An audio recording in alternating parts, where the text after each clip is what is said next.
ああ、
well, 19 is practically all of the above.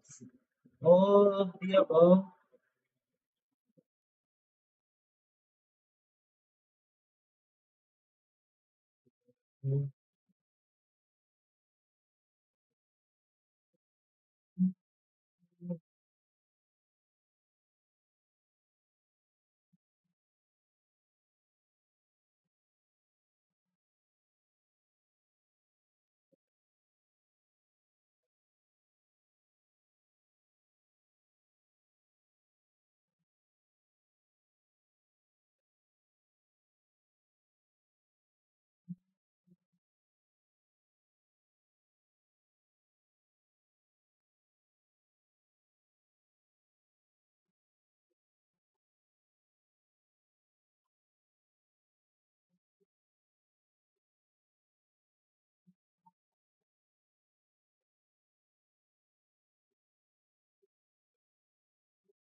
Spaces at once. Nice. Very nice.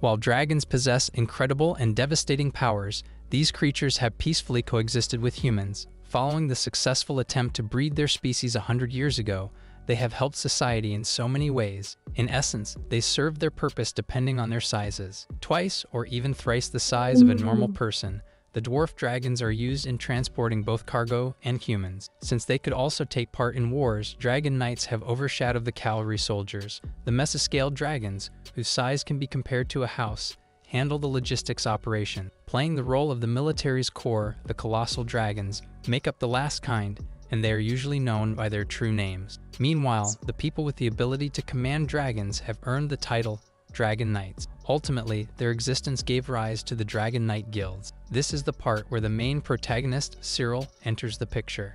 Looking at the sky, he notices a hovering dragon called the Virutra. According to Cyril, not only does it fly and have great stamina, but its loyalty is also unmatched. Thus, they've been selected to transport goods over long distances. In comparison, there exists another mesoscale dragon called In this video, we'll look at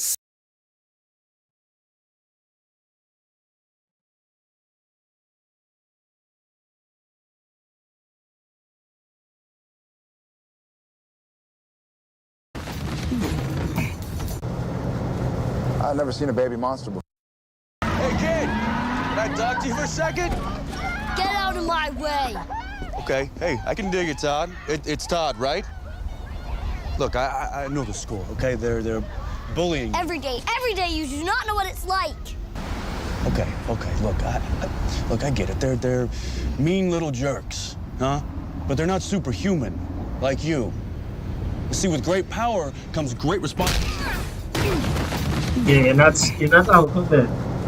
I've never seen a baby monster before. Of course, it's not really a monster. I mean, it's still just a baby. It's not its fault its dad's a shifter. Right, but it's a shifter too.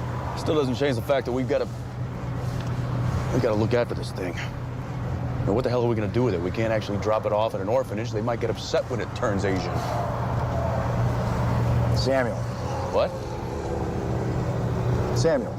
I don't know what to do. You want to bring it to a bunch of hunters? Not just hunters, Dean. They're our family. Cole, you okay? Well, how the hell are we supposed to fight that? I don't know. Learn some ghost moves. By tonight? Yeah, sure. I'll meet you back at Mr. Miyagi's. Who's Mr. Miyagi?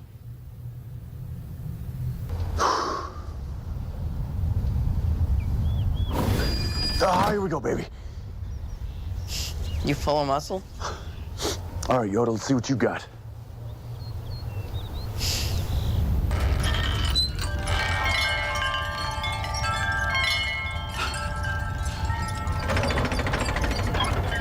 Dude, you are so Amityville. This isn't even the good stuff.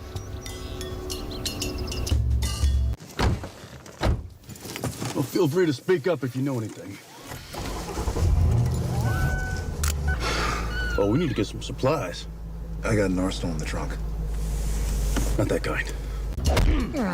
See, if you want to hit something, you just gotta get mad. Yeah, got it. Now you try. Hit me. I think I'll stick to just picking on somebody my own size. Hit me as hard as you can. Dude, I'm not gonna do Fight Club with a 12-year-old. All right, cut it out. Make me.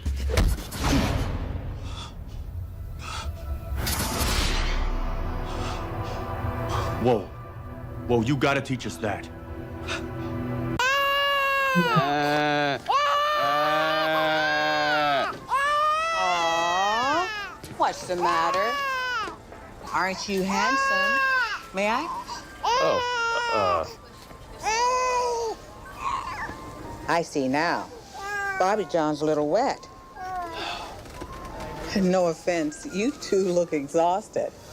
I don't mind. Lord knows I've changed 1 million diapers.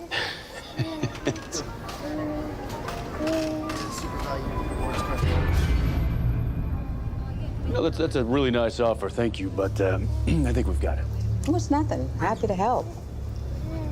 Give me the baby before I stab you in your neck. Dean.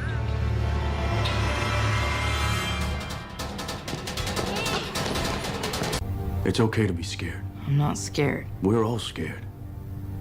That's the big secret. We're all scared. Dun, dun, dun, dun,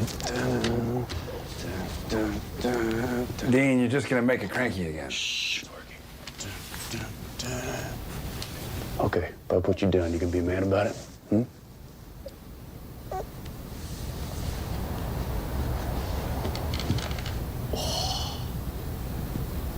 Did you draw this? It's a tooth fairy. That's what you think the tooth fairy looks like, huh? Yeah, my dad told me about him. Huh. What? Didn't your dad tell you about the tooth fairy? My dad? My dad told me different stories. Well, the tooth fairy isn't a story. Yeah, everything Jesse believes comes true. He thinks the tooth fairy looks like Belushi. Joy buzzers really shock people. Boom, that's what happens. He probably doesn't even know he's doing it.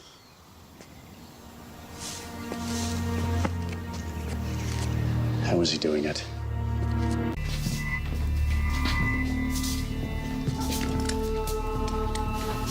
Aren't you just the best disguise a monster ever wore? I'm kidding, Dean. Relax. Think of the kind of hunter he'll grow up to be. You all are joking, right? Give me the baby. It's lucky you found the boy. Oh, yeah, real lucky. What do we do with him? Kill him.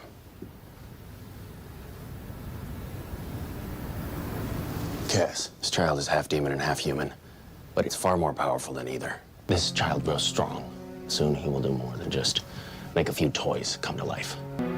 Okay, hey, look, we are not going to kill him, all right? But we can't leave Jesse here either. We know that. So, we take him to Bobby's. He'll know what to do.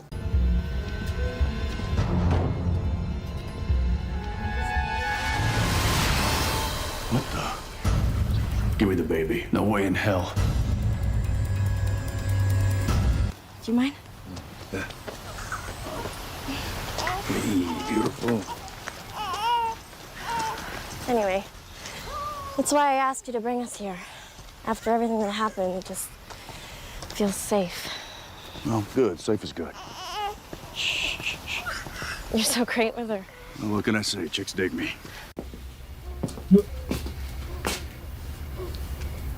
Was he your friend? Him? No. I did that. But how did I do that? You're a superhero. I am? Yeah. Yeah, I mean, who else could turn someone into a toy? You're Superman. Minus the cape and the go-go boots. In fact, we're here to take you to a hidden base in South Dakota where you'll be trained to fight evil. Like the X-Men? Exactly like the X-Men. In fact, the guy we're taking you to, he's even in a wheelchair. You'll be a hero. The child likes you. No surprise, really. You're very maternal.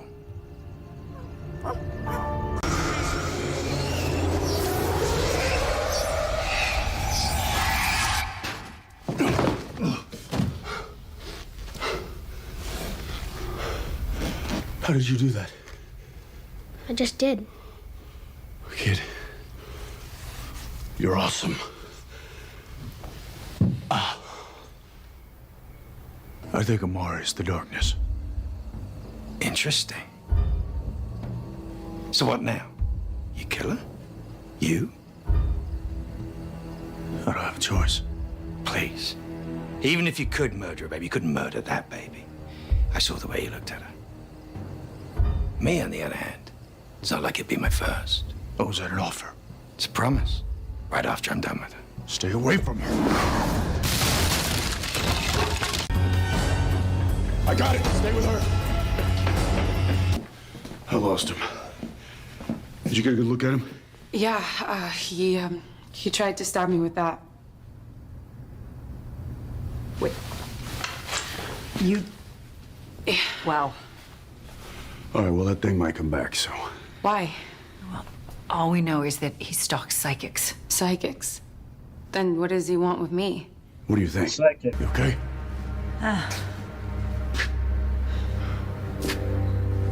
How did you... Guess I'm psychic.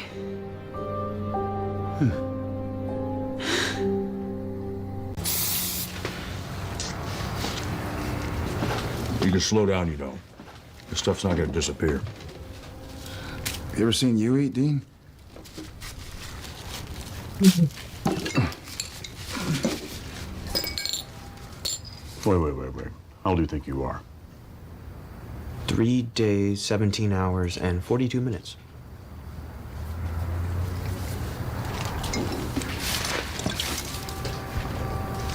Hey. Yeah, I said it before, but good work in there. Thanks. For everything. You given any thought to what's next? I don't know. And your gift? I talked to my dad. He thinks I should put it away. Dad says we should just get back to normal. Maybe he's right. He is. This life, hunting monsters. If you get a chance at normal, You take it. Can you teleport? Teleport. Yes. If you wanted to be on the other side of that door right this instant, what would you do?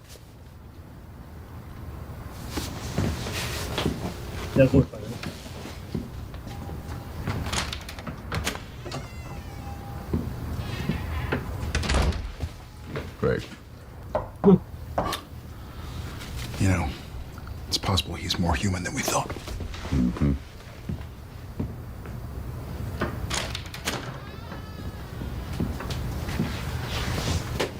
Like that.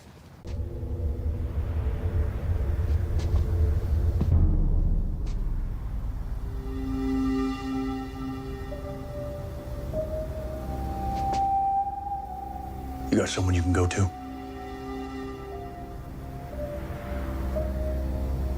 You ever kill anyone? Well, if you do, I'll come back for you. The only person I'm gonna kill is you.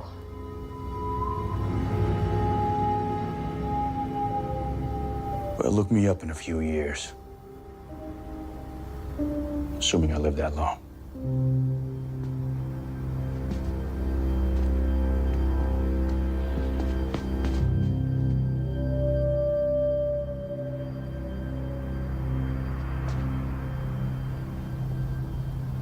Okay, what the hell?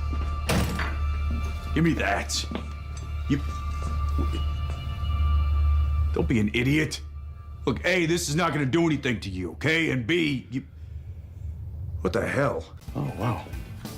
I see why you're busy babysitting, huh? No. Yours? Uh-huh. Didn't tell me you had a little girl. What's her name? Emma. Hi, Emma. Here first? Yes. Oh. Sorry. I gotta take this. Dean? Hang on. Hey, look, why don't you just meet me? Who is that? You there? Don't talk. We'll discuss it later. Hello? Let me call you back. Why'd you do it? Tell me! I didn't. Liar! Let him go. All right. Jack!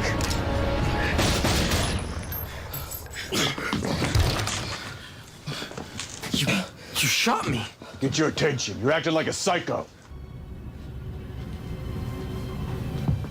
You look exhausted.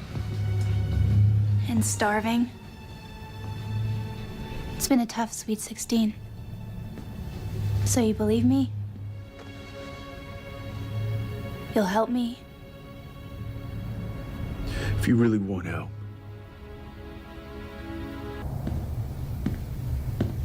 Look, I know this is gonna be hard. But if I'm gonna get out, I have to do it now. You got cheese and a leftover burrito. Doesn't make a difference.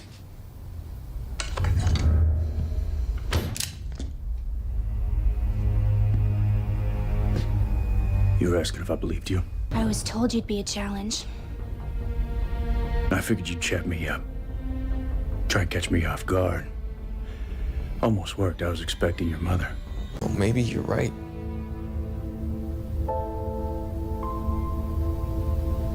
Maybe I'm just another monster.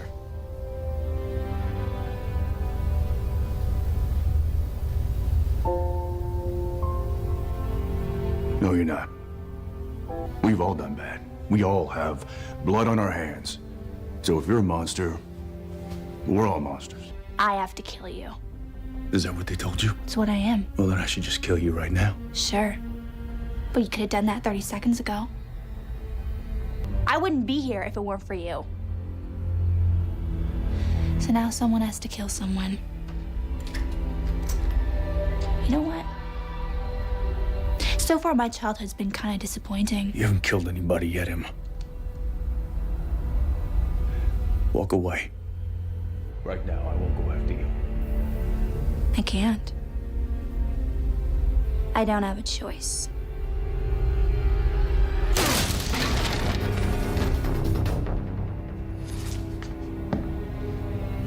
don't let him hurt me.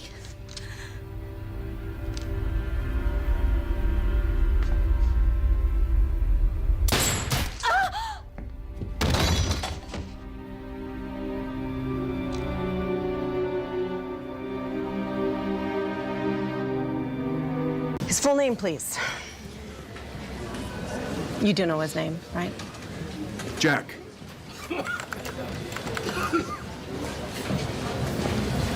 Klein. Jack Klein. Date of birth? Come on, is that important? What did you say your relationship is to the patient? May 18th.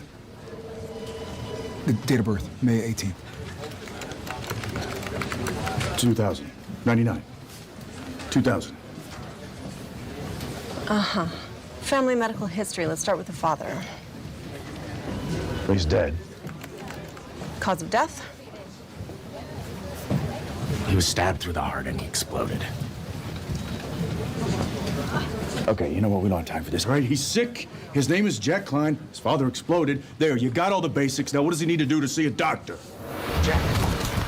Jack? I'm the mother of his son.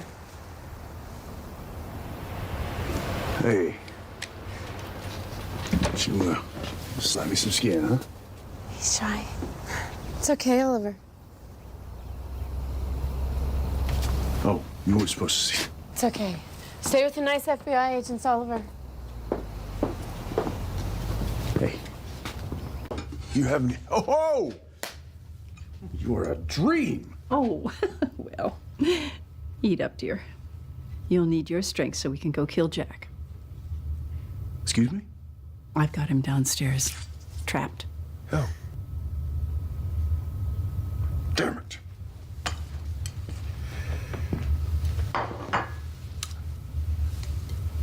Yeah, we had a good thing going. And of course, you had to go full Nurse Ratched.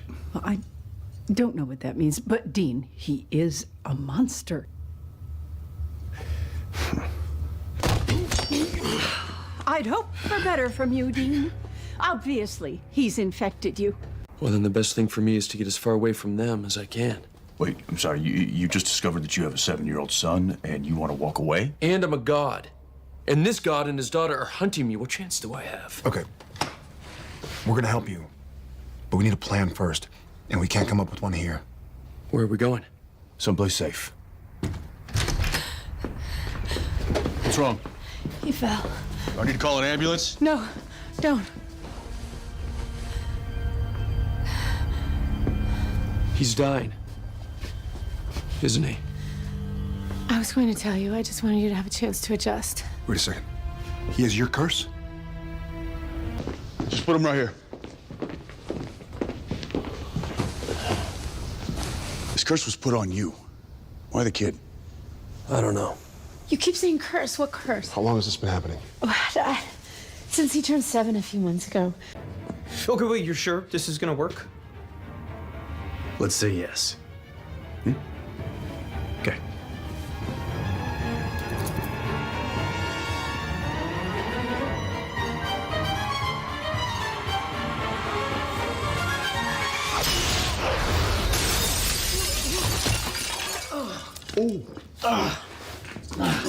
Dang it. Damn it.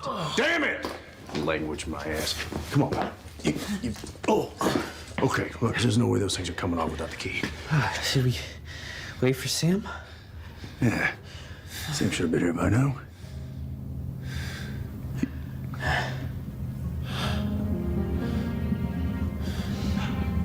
I have another idea.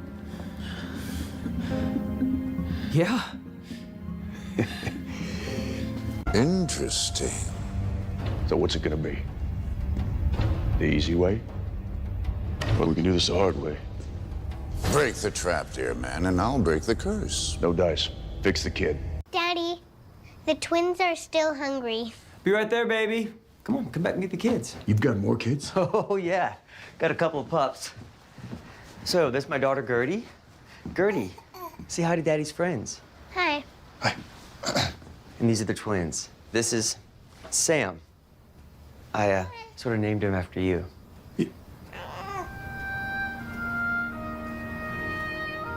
Wow, that's wow. That means this one must be Castiel.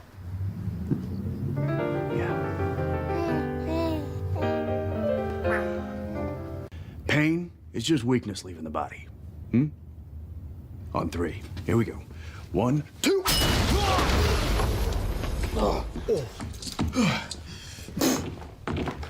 Hey, hey. Yeah, see, not so bad, right? Huh? Come on, let's go.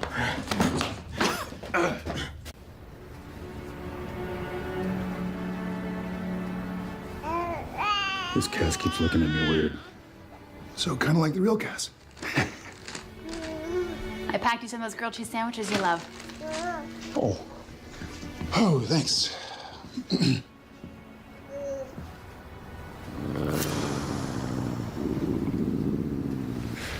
You know what? I think this guy's got a little something for you. Yeah. We better go. Okay. I'll walk you out. Bye, guys. Bye. Bye. All right, all right. He loves that apron. Boom. Now, Mrs. Butters is right, okay? We are busy. Sometimes a little too busy. But right now, ta-da!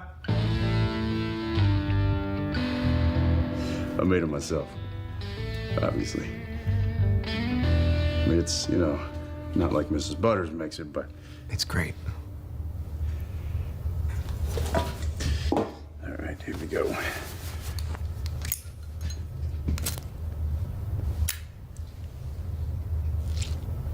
Happy birthday, Jack.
Sophistry Ambit says. Visit Anthenixskate@SKO5 page at, link.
On the outskirts near the kingdom's capital, we can see our protagonist, Wazoo.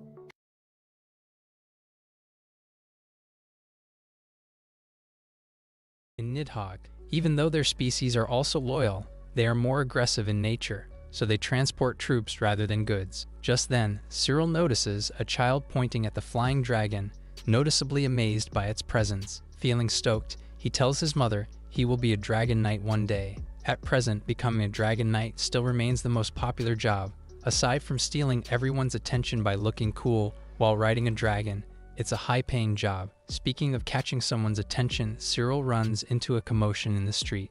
As it seems, a dwarf dragon suddenly stops walking, leaving its owner pissed. Cyril says it's a Tarrasque and probably a rental dragon. He adds that they are utilized for transportation services because of their distinct way of moving, hence providing a comfortable ride for their passengers. That said, the dragon seems to be in bad shape.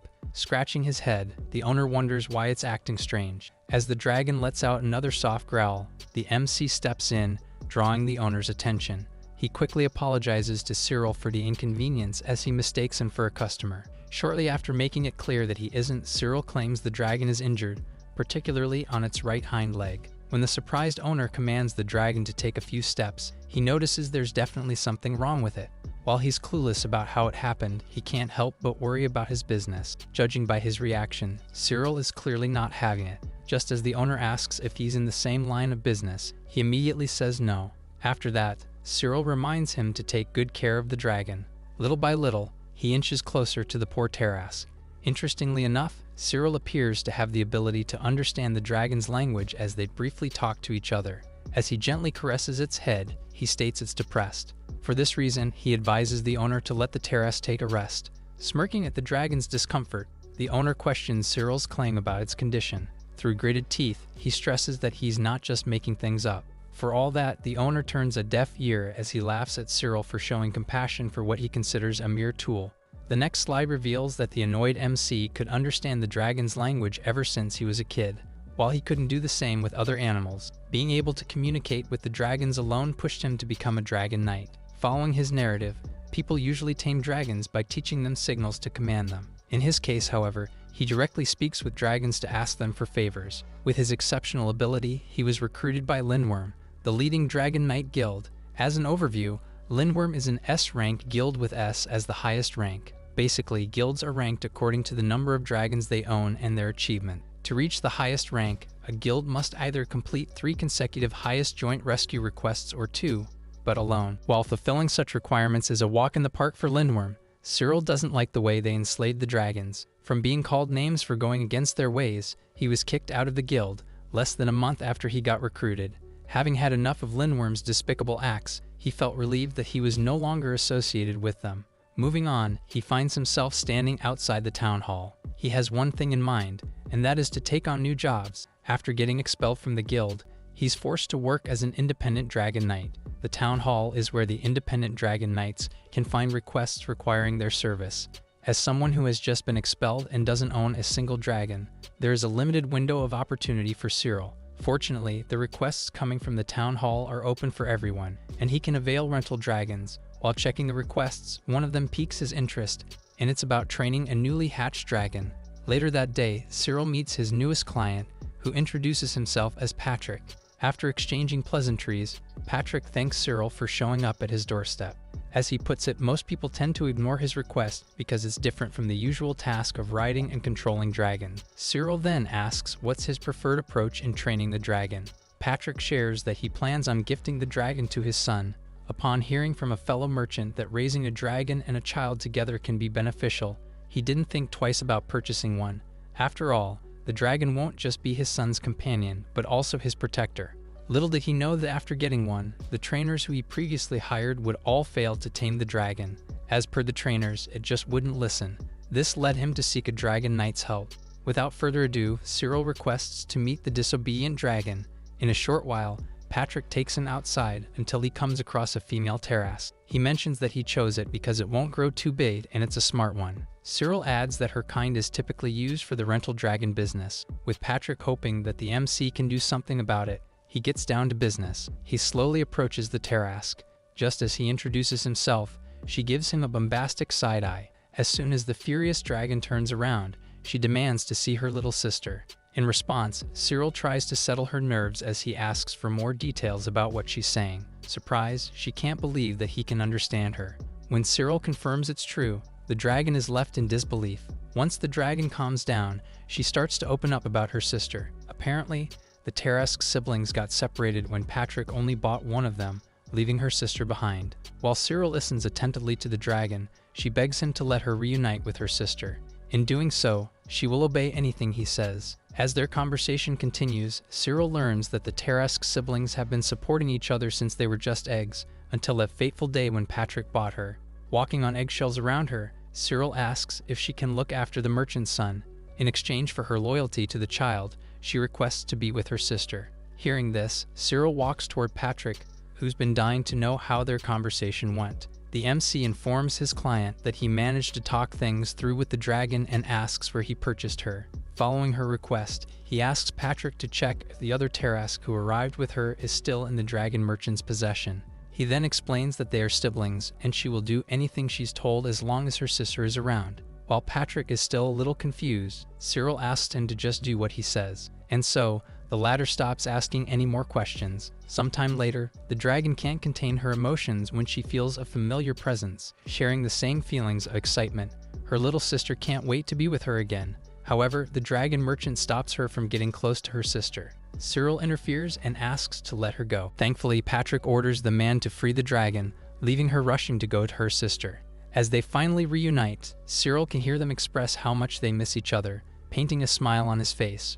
With the inseparable Tarrasque siblings in the background, Cyril happily watches them. On the other hand, Patrick is still confused. He comments that the Tarrasque siblings are just normal sisters, making him realize they're not any different from humans. Having said that, he can only shake his head when he remembers the man he previously met in the street.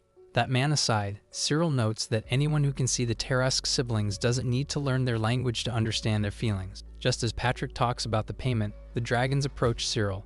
Both of them express their gratitude to him for making their reunion possible. The big sister declares that they will do anything Cyril asks, to which he says that all he wants is for them to look after the merchant's son.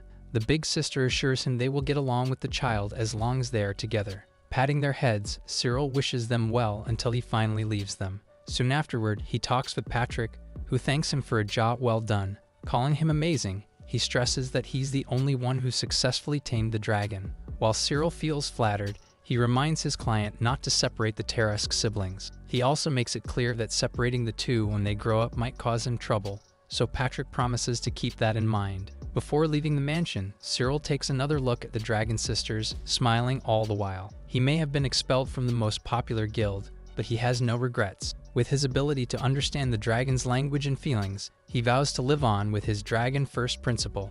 Back at the town hall, Cyril scans the requests board, hoping to find a job that will help him boost his reputation. While he's at it, some guys are spotted looking for jobs too, but they're only eyeing the ones offering good compensation. Just as he's about to leave, a certain request grabs his attention. Looking at the client's name, he decides to take it as his next job. Elsewhere, a maid is seen carrying a handful of letters that the noblewoman wrote. Indeed, the maid can feel her exhaustion as she won't stop writing letters one after another. The lady worries that even though she has already written a lot of letters, it will take time for the Dragon Knights to deliver them. Unwilling to let her efforts go in vain, she lets out a heavy sigh as she hopes to find a reliable Dragon Knight. Without wasting any time, Cyril goes straight to his next stop, revealing a grand mansion that he expected to see, but it still surprised him. The maid earlier welcomes him, and immediately proceeds talking about the letter delivery request. Despite the good pay, the taker will shoulder the expenses of acquiring rental dragons. Given his current situation as an independent Dragon Knight, Cyril notes it's not practical, but he has no plans of heading back. Soon enough, his new client turns up, introducing herself as Catherine. Seeing him in person, she comments he's too young and seems unfit to do the job. When she asks if he can control a dragon, he whispers yes. While she keeps questioning his ability, he observes that her appearance perfectly matches her personality. Still having doubts about him, Catherine says she's not expecting anything from Cyril. When he asks about the letter, she reveals it's really important. To make sure that the letter would be received by the other party, she made countless copies of it. As mentioned by the MC, the Molyneux clan is an aristocratic family, serving as the lord of their territory. Compared to Patrick's riches, Her family has more money in their pockets. Just then, Cyril asks what kind of letter he is supposed to deliver. Catherine raises her voice as she points out that he's meddling in someone else's affair. In response, Cyril clarifies that he needs to know what type of letter it is so he can act accordingly. As such, if it involves an urgent matter, he can deliver it with haste, and if it's a confidential document, they'll make sure it won't fall into the wrong hands. Hearing this, Catherine instantly changes her tune. She then reveals that it's a love letter, an answer to Baron Burke's letter to be exact. After a brief pause, Cyril mentions the way she communicates with the Baron, to which Catherine says it's quite troublesome to maintain relations with noble households. She's about to talk more about the Baron, but she changes her mind. She then informs Cyril that he must deliver the letter to a place called Ribat.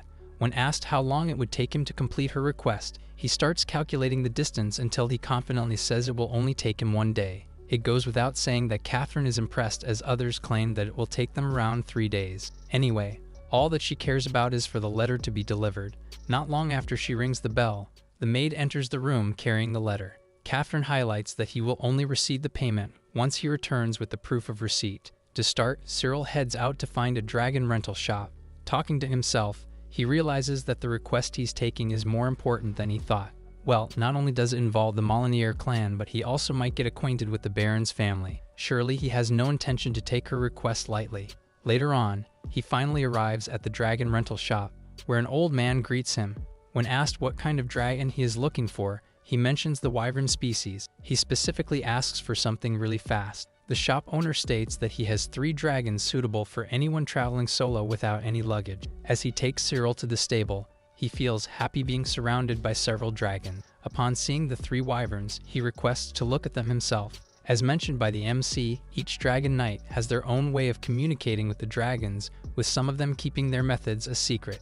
As the owner of the shop, Cyril believes that the old man is used to such. After a while, the wyverns start murmuring as they feel a human's presence nearby. As soon as they get a clearer view of Cyril, they become chaotic. Funnily enough, compared to the previous customer they met, they call him more stickler for renting dragons. He tries to explain himself, only to be told they're just telling the truth. The moment they realize that Cyril can understand their words, they all gasp in awe.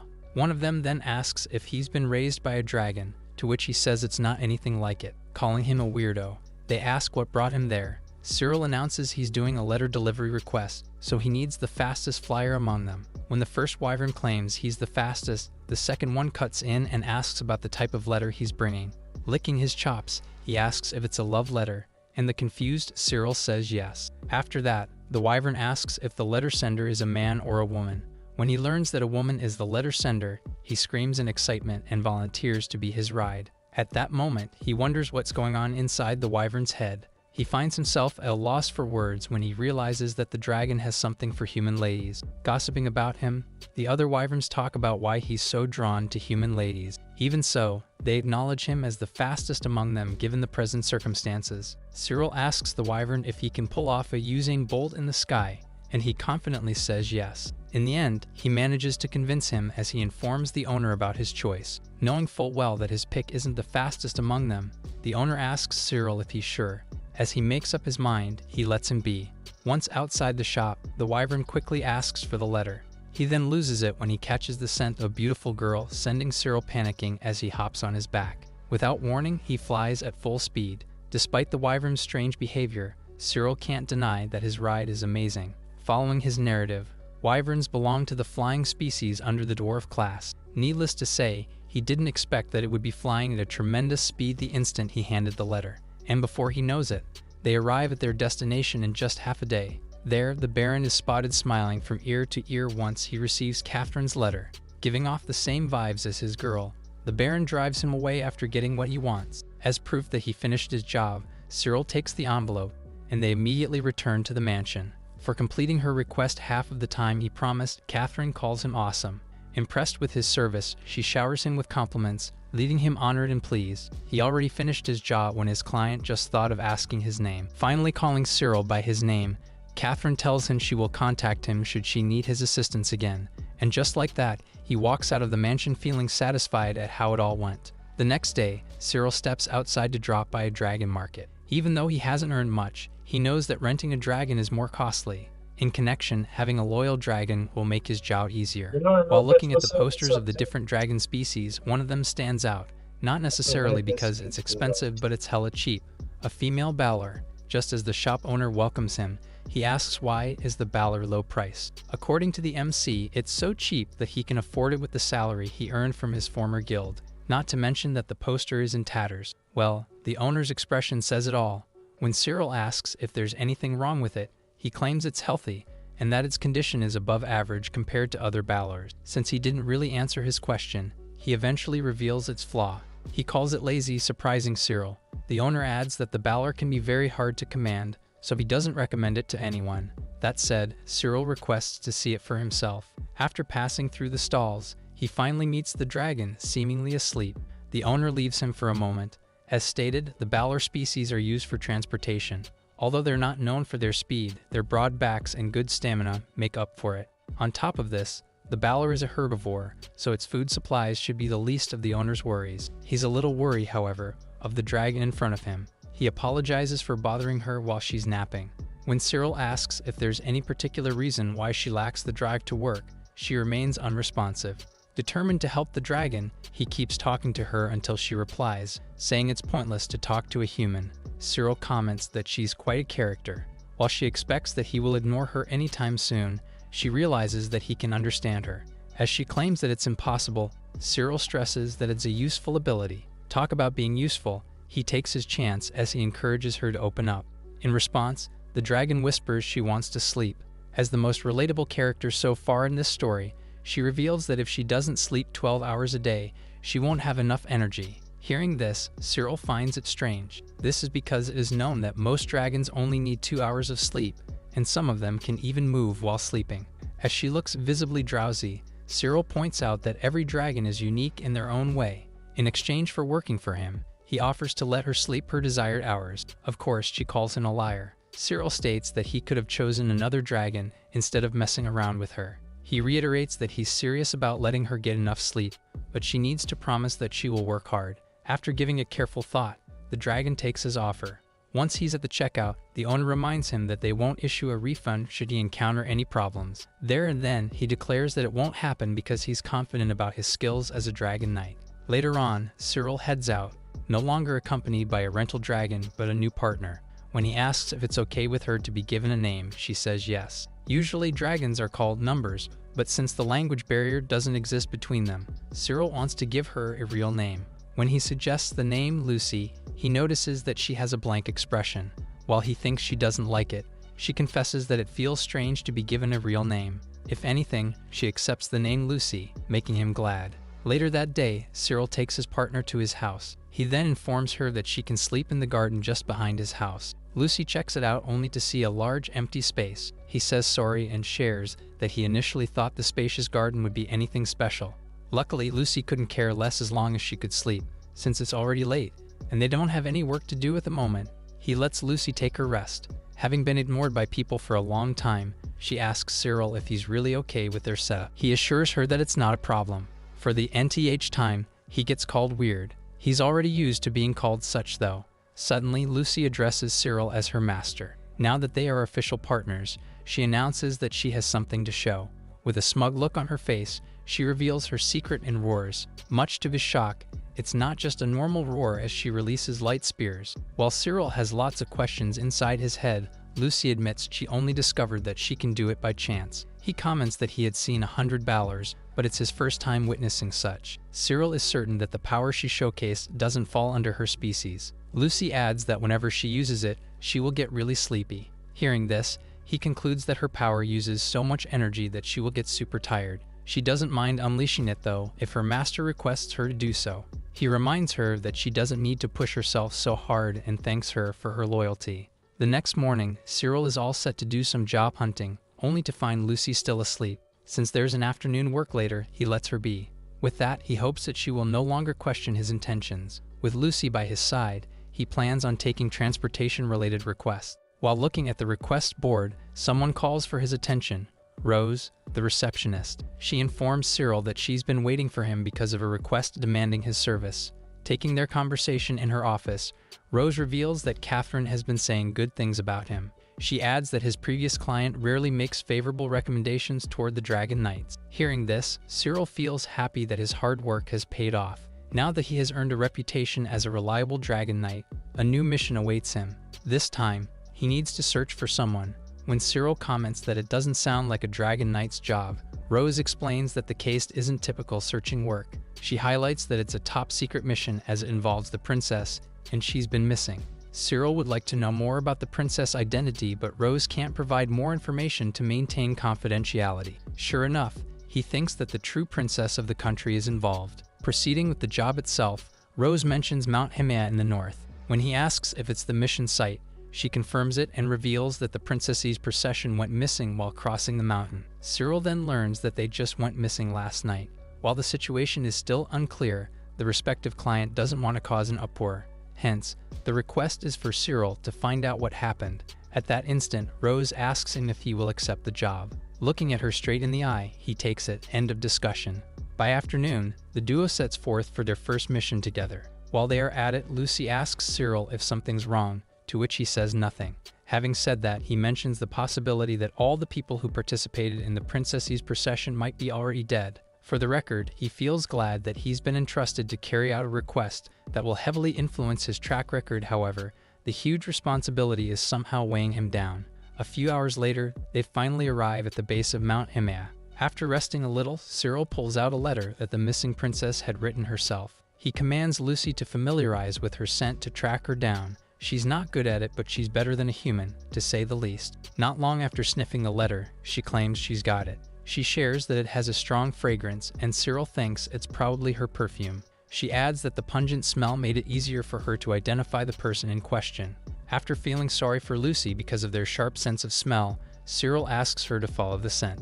As she walks up the steep mountain, he admits that he will surely have a hard time if he's all by himself. For saving him from body aches and treating him for a smooth ride, Cyril thanks his partner. She flashes a pleased smile in return. Since they're not just running an errand but a serious job of tracking people, Lucy requests to be given a reward once they complete the quest. When he asks what she has in mind, she mentions straw bedding. Just by imagining it, she already feels relaxed. Upon seeing her expression, Cyril promises to buy her one. Jumping in excitement, Lucy can't wait to finish their job, and so, she dashes along the rocky path, all the while smiling. Seeing her happy makes him happy too, but his smile fades when he remembers the mean-spirited man he met before. As he tries to take him out of the picture, Lucy suddenly stops, catching him off guard. She then asks him to look down below. From the looks of it, they're on top of a cliff, revealing a horrific sight. Cyril wonders if the people there fell to their deaths. Zooming in on the picture, lifeless bodies turn up, surrounding a wrecked carriage. He immediately asks if the princess is inside, and Lucy claims that she is. Cyril wonders if she can jump all the way down, unaware that it's a piece of cake for her. As soon as they land on the crime scene, he laments the death of multiple people. Looking around, the crest printed on the carriage catches his eye. He takes out the letter and confirms that they just found what they're looking for. It appears that there are no survivors, leaving him worried about the princess. Just as he tries to touch the carriage, something prevents him from doing so. Lucy informs him that a barrier protects the carriage. While he wonders what to do next, she suggests breaking it.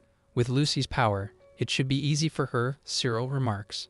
With one swift move, the former lets out a powerful roar, shattering the barrier in one go. He praises his partner for doing a great job. He slowly lifts the cover and sees the princess, seemingly unconscious. Much to his relief, she's still breathing.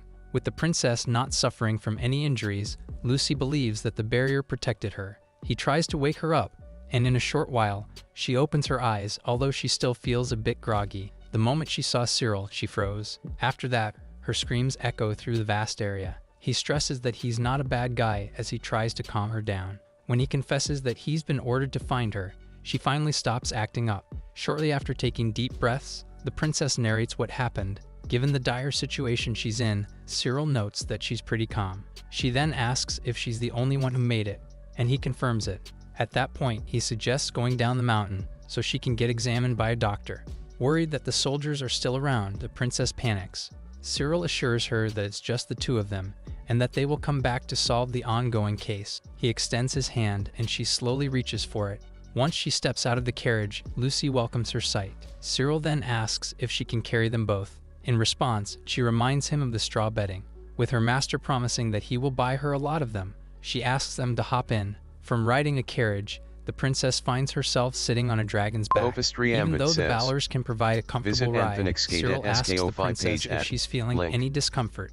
As if she didn't hear a thing, she stares and he asks if there's anything wrong. She finally snaps out of it. After clearing her throat, she looks at him and asks if he's a dragon knight. She also inquires about the guild he's affiliated with, only to learn that he's working independently. This gets her confused because of how good he is in his role. Cyril doesn't really know how to react to her compliment since they literally just met. She then talks about Lucy, saying that just by looking at her eyes, she can tell how much she adores him.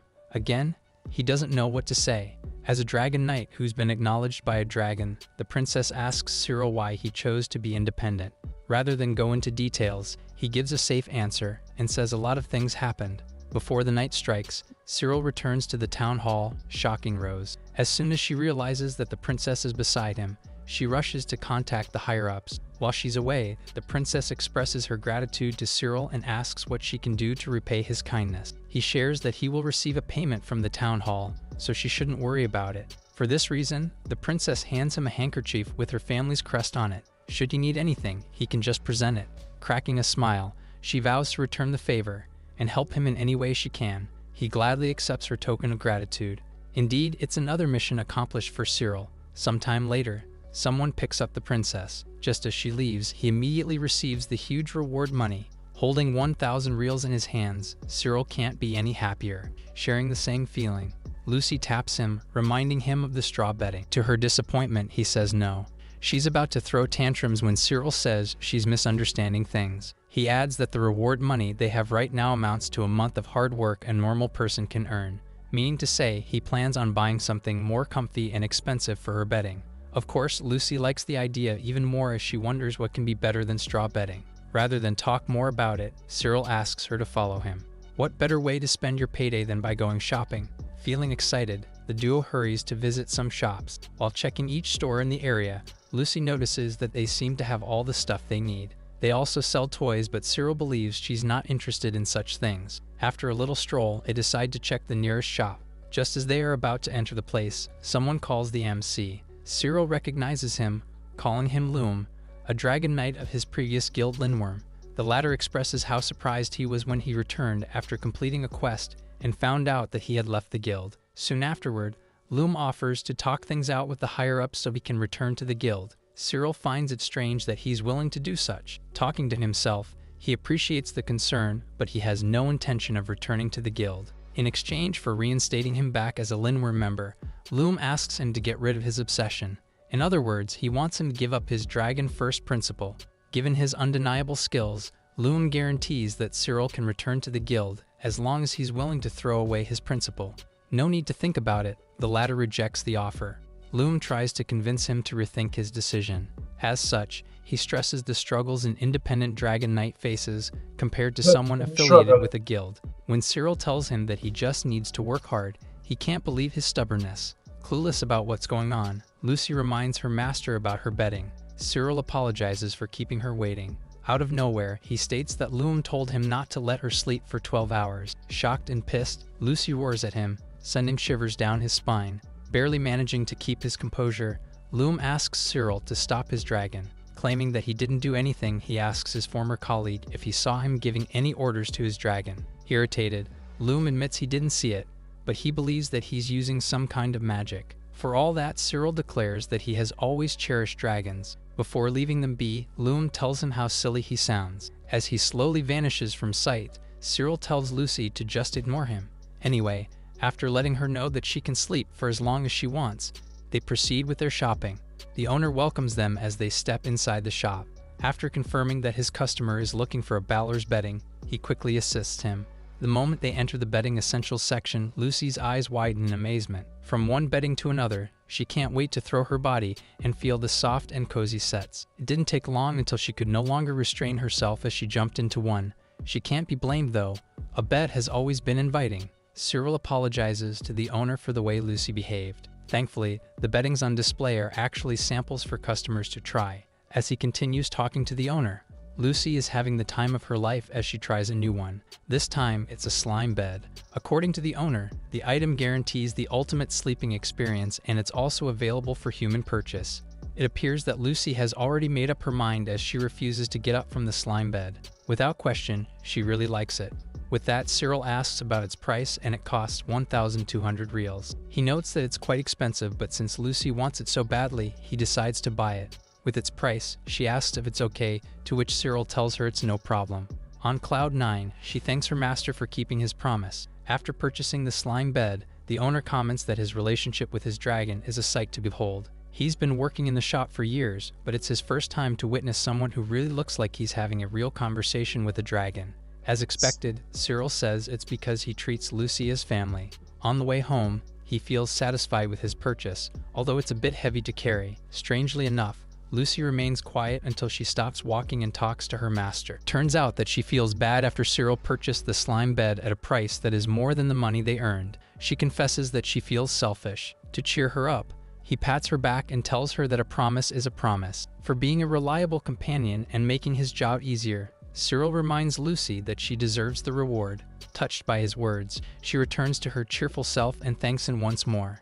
A few days later, the duo is spotted outside the town hall. They just got back from completing a quest. While he's full of energy, Lucy looks dead tired. Fortunately, it's not anything serious because she's just sleepy. As stated, the job they took earlier took longer than expected, and he still needs to report to the town hall. To overwork Lucy, Cyril orders her to go home alone.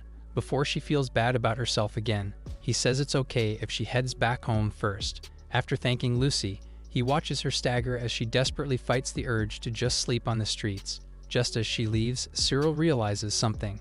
The fact that he has Lucy who is obedient and can go home alone. He believes that he hasn't fully utilized his ability. With the huge possibility that he can make dragons work on their own, he considers getting another dragon. Elsewhere, a wagon passes by a cake shop where a woman is seen enjoying her dessert. At the same time, a new species of dragon, noticeably inside the wagon, glares at her. At a later time, Cyril returns to the dragon market where he bought his first ever partner. After greeting and thanking each other for their last transaction, the shop owner asks if the Balor is doing well. Wondering if he's probably thinking that he regrets buying Lucy, he clarifies that he's not there to complain or to return her whatsoever. On that note, Cyril announces that he wants to purchase another dragon. The owner thanks him for his patronage. However, he admits to running low on money. From the list of the dragons available for purchase, it seems that they don't have something as cheap as the once known Lazy Balor. Well, he wasn't really expecting anything and he just tried his luck. If anything, he leaves his contact information just in case the shop puts up dragons on sale. He's about to leave when his handkerchief falls on the floor. As soon as he notices the crest printed on it, his jaws drop open. Cyril says sorry for startling him. When he asks what's wrong, the owner inquires if his handkerchief has something to do with the princess. Cyril shares that the princess gave it to him as a token of gratitude for saving her. Hearing this, the owner slams the table. All smiles, he offers that he can pay in installments. For a second, Cyril wonders what's going on until he realizes that he's just like him, a person who attaches themselves to someone influential. In his case, since he already has a connection with the princess, the owner wants to be involved with him. Since it's a win-win situation, Cyril agrees to pay in installments. As they walk towards the stable, the owner asks what dragon species he's eyeing next. This time, he wants a Mushhushu.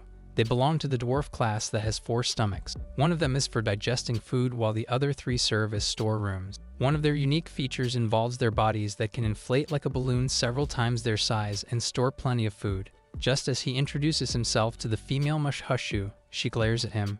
Without a doubt, she has a temper as she calls him stupid for talking to her as if he'll understand a word she says. Proving her wrong, he casually talks to her. Her reaction says it all when she realizes that he can communicate with a dragon. While she can't believe that it's humanly possible, Cyril reveals he was born with it. When he informs her that he wants to buy her, she tells him to do whatever he wants. He asks if it's okay with her, and a frown crosses her face. Giving off that tsundere vibes, she asserts that he's going to buy her anyway even if it's against her will. Just as she refers to humans as disgusting creatures, Cyril explains that he won't force her to go with him. Hence, he's asking for her permission because he wants her to work for him. Unintentionally rizzing her up, Cyril confesses that he chose her because she's cute and beautiful. The flustered Mushhushu can barely gather her wits after hearing such words. Refusing to make eye contact, she mentions that she has one condition. As she puts it, she's already been given a name before getting hatched. Her name is Colette, and she doesn't want a new one. Not long after Cyril accepts her condition, he asks again if he can be her master. Sticking to her ill-tempered character, Colette nods. She stresses that just because she agreed to work for him doesn't mean she has taken a liking to him. Instead, she decided to follow him because he agreed to call her by her name. And just like that, Cyril just got himself a new dragon, Colette the Tsundere. After registering the Mushushu under his care, they leave the shop at once. Since it's still early to call it a day, Cyril informs Colette that they will drop by her workplace. Minutes later, they arrive at the mountains. There, Cyril picks up an ore and orders Colette to collect the same mineral. She comments that it's a beautiful blue ore. Going into detail, he explains that the cobanium ores can be found on the surface of Millreef Mountain. Since these ores have many uses, they are sold in the market at a high price. Colette's task is to gather and put as many ores as she can in her storeroom stomachs and deliver them to the town. When asked if she can handle the job, she claims it's too easy. This is the part where Cyril asks if she can do the job alone, without his supervision. For a second, she thought she heard it wrong until she realized that he was not joking. From collecting ores to storing and transporting them to buyers, he wants Colette to manage the series of tasks by herself. Baffled as to why he's not acting like a strict boss who watches every move of his subordinates, she asks what if she slacks off. In response, Cyril says that he trusts her. Just as she asks if he's an idiot, he reiterates that he trusts her. Running out of questions, Colette steps back and picks up an ore, suggesting that she's ready for her first day.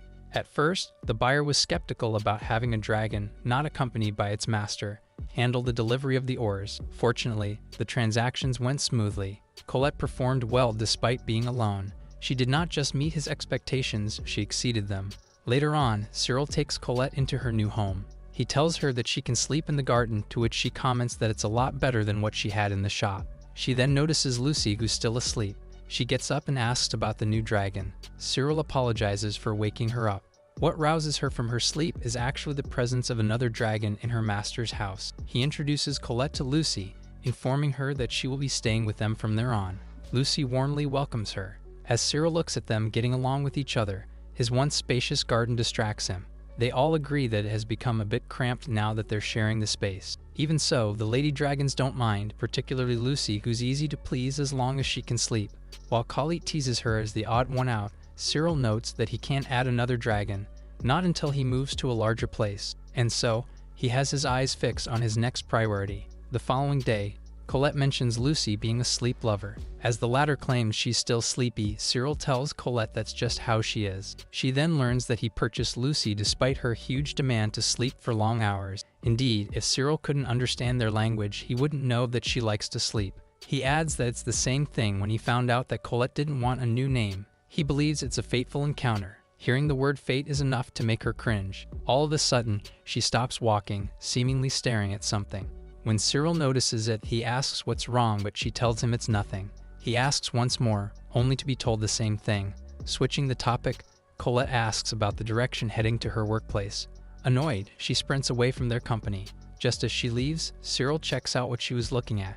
A few steps away from them, he sees a bakery, leaving him wondering if she has a sweet tooth. After completing a job with Lucy, Cyril drops by the dragon market. Shortly after greeting the shop's owner, he asks if his dragon came over. He confirms it and states that she left him a bag of coins. Seeing this, Cyril seems pleased that despite Colette's temper, she knows how to follow his orders. The bag of coins is actually her first day earnings, and it's for the first installment payment. He then informs the owner that from there on, Colette will send the payment herself. For successfully commanding a dragon he just purchased yesterday, the owner commends the MC. He can only say thank you as he won't stop praising him. On top of being an outstanding dragon knight, the owner highlights that Cyril is also a person of character. Unlike his other customers who needed to get tapped, he's the first person who willingly and quickly paid for the installment. Cyril lets him know he's grateful as he hopes to establish a good relationship with him. After all, his shop treats the dragons with utmost care. The owner smiles as he calls them his precious merchandise. Speaking of dragons, he asks Cyril if his place suddenly became small after having 2 dragons. He confirms it's true. According to the owner, the town has only 2 types of housing that give shelter to dragons. It's either a space that can house 1 to 2 dragons or a huge one that can keep more than a dozen. Just as Cyril comments that he's quite knowledgeable, he mentions a nice house that he might consider taking. As the MC expresses his interest, the owner informs him that the place is newly built, but for some reason, dragons hate to be there. He shares that it comes with a spacious dragon stable. However, the experienced dragon knights who moved in failed to convince their dragon to stay. Dying out of curiosity, Cyril takes his dragons to visit the place. It can be noted that it's a really nice house. Since there's no competition for the property given the rumors circulating, he believes they can get it for a low price. But before that, they inspect the place first. Cyril sees no problem after checking the house. Moving on to the stable, he instructs his dragons to enter the area. While he states that it looks normal to him, Lucy and Colette seem to think otherwise. As they refuse to step any further, they both admit that they don't like the place. To add, they both agree that the smell makes them uncomfortable. Cyril wonders what's wrong as he can't smell whatever's making them uneasy. Lucy believes that the stench might be coming from the ground or the dirt. It hasn't been a minute when the two decide to step outside. Cyril then asks what it smells like. While Colette finds it hard to describe it, Lucy says that a dragon died there, and something was left behind. Cyril feels sorry that they have to endure such even for a brief moment. To address the situation, he thinks of replacing the dirt. Firstly, he orders Colette to collect any dirt that will cause them no problem, and she gladly obliges. Given the current situation, Cyril allows Lucy to take a rest while he removes and throws away the dirt that's giving them a hard time. The next scene shows the master doing most of the work as his dragons step back a little. Later on, he finally finishes all the work which took him a whole day. While he's still catching his breath, Lucy and Colette take delight in exploring the fresh stable. Cyril feels happy that their efforts did not go in vain. As a result, he announces that they will move in there. Truly, it's a lot bigger and more luxurious than their previous home. He never forgets to thank them for their efforts, especially Colette, who gathered the replacement dirt. As a reward, he bought her something, sending her eyes sparkling. Lo and behold, a box full of sweets and desserts. The sight confuses Lucy because they are typically for human consumption. Cyril then reveals that he asked the baker to make the food serving bigger to fit Colette's appetite. Hearing this, she smiles broadly. Lucy takes her chance to tease her and says she's the odd one out. While Colette slowly walks toward the treat, she notes it's not her favorite. Her wagging tail isn't cooperating with her claim though. As an excuse, she says it would be a waste not to eat them since they are kind of broke right now. The following morning, Cyril returns to the town hall, with Lucy waiting for him outside. He is spotted with Rose as she talks about his patrol duty and how he carried it out perfectly. After that, she mentions the 2 dragons currently in his possession. Just like the shop owner, Rose praises his dragon knight skills, not to mention that he has just become independent, trained 2 dragons, and completed requests continuously. When asked if he plans on staying independent, Cyril asserts that he's not interested in joining a guild. After getting kicked out of Lindworm, he asked around to find a guild he shares the same principle with, but to no avail. Rose clarifies that she's not talking about the possibility of him joining a guild again. She's interested to know about another thing, and that is if he thought about setting up his own guild. For starters, Rose explains that a guild is a type of association acknowledged by the government. To put it simply, it's a Dragon Knight association. Since both dragons and dragon knights are considered treasures of the country, they receive special treatment from the government. As such, when it comes to taxes, low taxes have been imposed on dragon ownership. Thus, Rose suggests he acquires more dragons because the benefits outweigh the cost. As if he's not a native there, Cyril claims he doesn't know that. Next up, Rose reveals that depending on the guild's capabilities, the dragon's abilities will increase too. She points out that the increase is maxed out at only 10% per guild level. Regardless, Cyril believes it's a decent buff. Anyway, he asks for more details about how it works. Rose confesses that she's not very knowledgeable about the matter, and all she knows is that it involves the contract between the All-Father, Romancier, and the Dragon King. Now that she mentions it, Cyril asks the first step in putting up a guild. Step 1. He needs a public servant as a witness. For his convenience, Rose volunteers to take care of it. Step 2. He needs to make a deposit amounting to 10,000 reals. It's a hefty sum that he almost forgot he isn't broke anymore. He opens his bag and takes out a lot of coins, surprising Rose. As luck would have it, Colette found a rare ore yesterday. Switching to a brief flashback, Colette hurried to give Cyril the rare ore she obtained by accident. As it would seem, the ore could change colors. In haste, he decided to have it checked by an appraiser, and he discovered that it was Paulite, an ore that can change into 4 colors, making it a rare item. Without the need to find a buyer, the appraiser offered him 10,000 reals. Back to the present, Rose just finished counting his deposit. As if the universe conspired to help him establish his own guild, they proceed with the application process. She hands him the application form, and he starts filling it out with the needed information. Rose asks him to complete the form with the most important detail, the guild name. Thrilled, he writes it down and hands over the form. Upon checking, Rose reads Dragon First as his chosen guild name. To back it up, Cyril quotes a saying, "Names and natures do often agree." At that point, Rose receives the form and stamps it with a special seal. A few seconds later, the seal's mark glows and a small entity emerges from the paper's surface, a cute little girl with wings. Everyone calls her the Guild Fairy. As he takes a closer look at the fairy, she stares at him in return. Rose explains that he doesn't need to do anything with her because she will follow him. She then asks Cyril to take good care of the fairy as she lands on his bag like a butterfly. His attention shifts to the big box in front of him.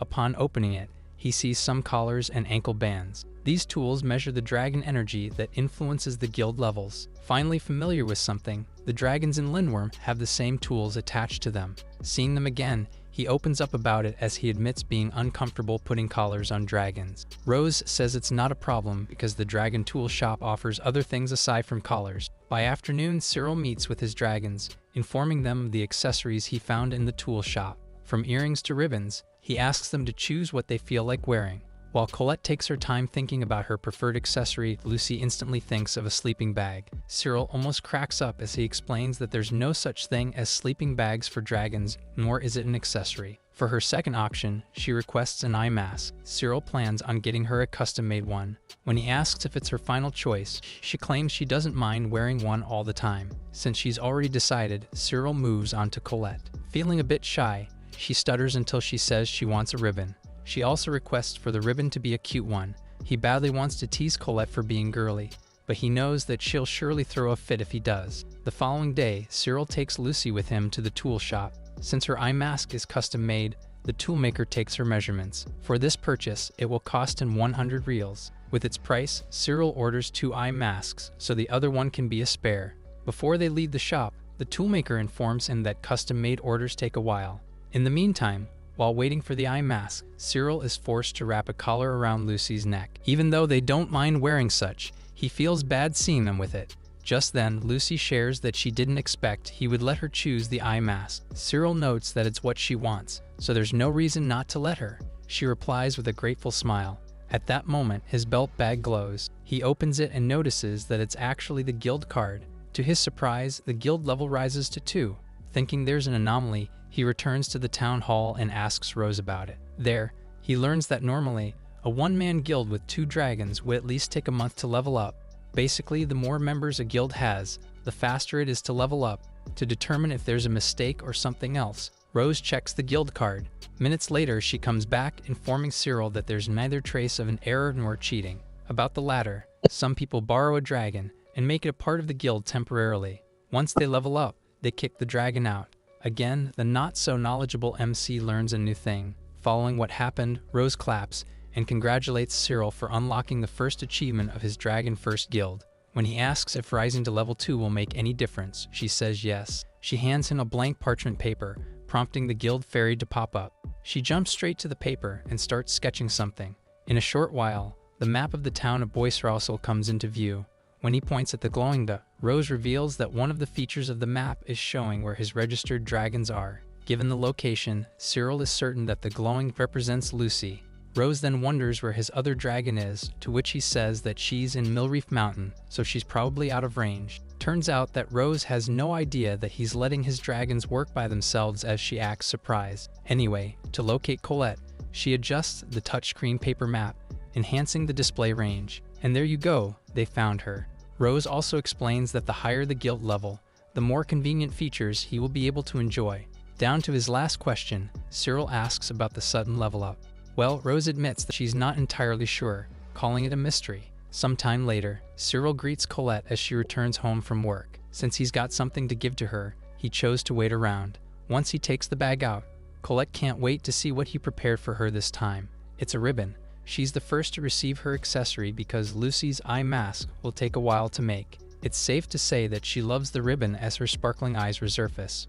When he volunteers to put it on her, it's too late for her to protest. Before she knew it, she was already wearing the ribbon. Cyril tells Colette that it suits her. He adds that she looks cute.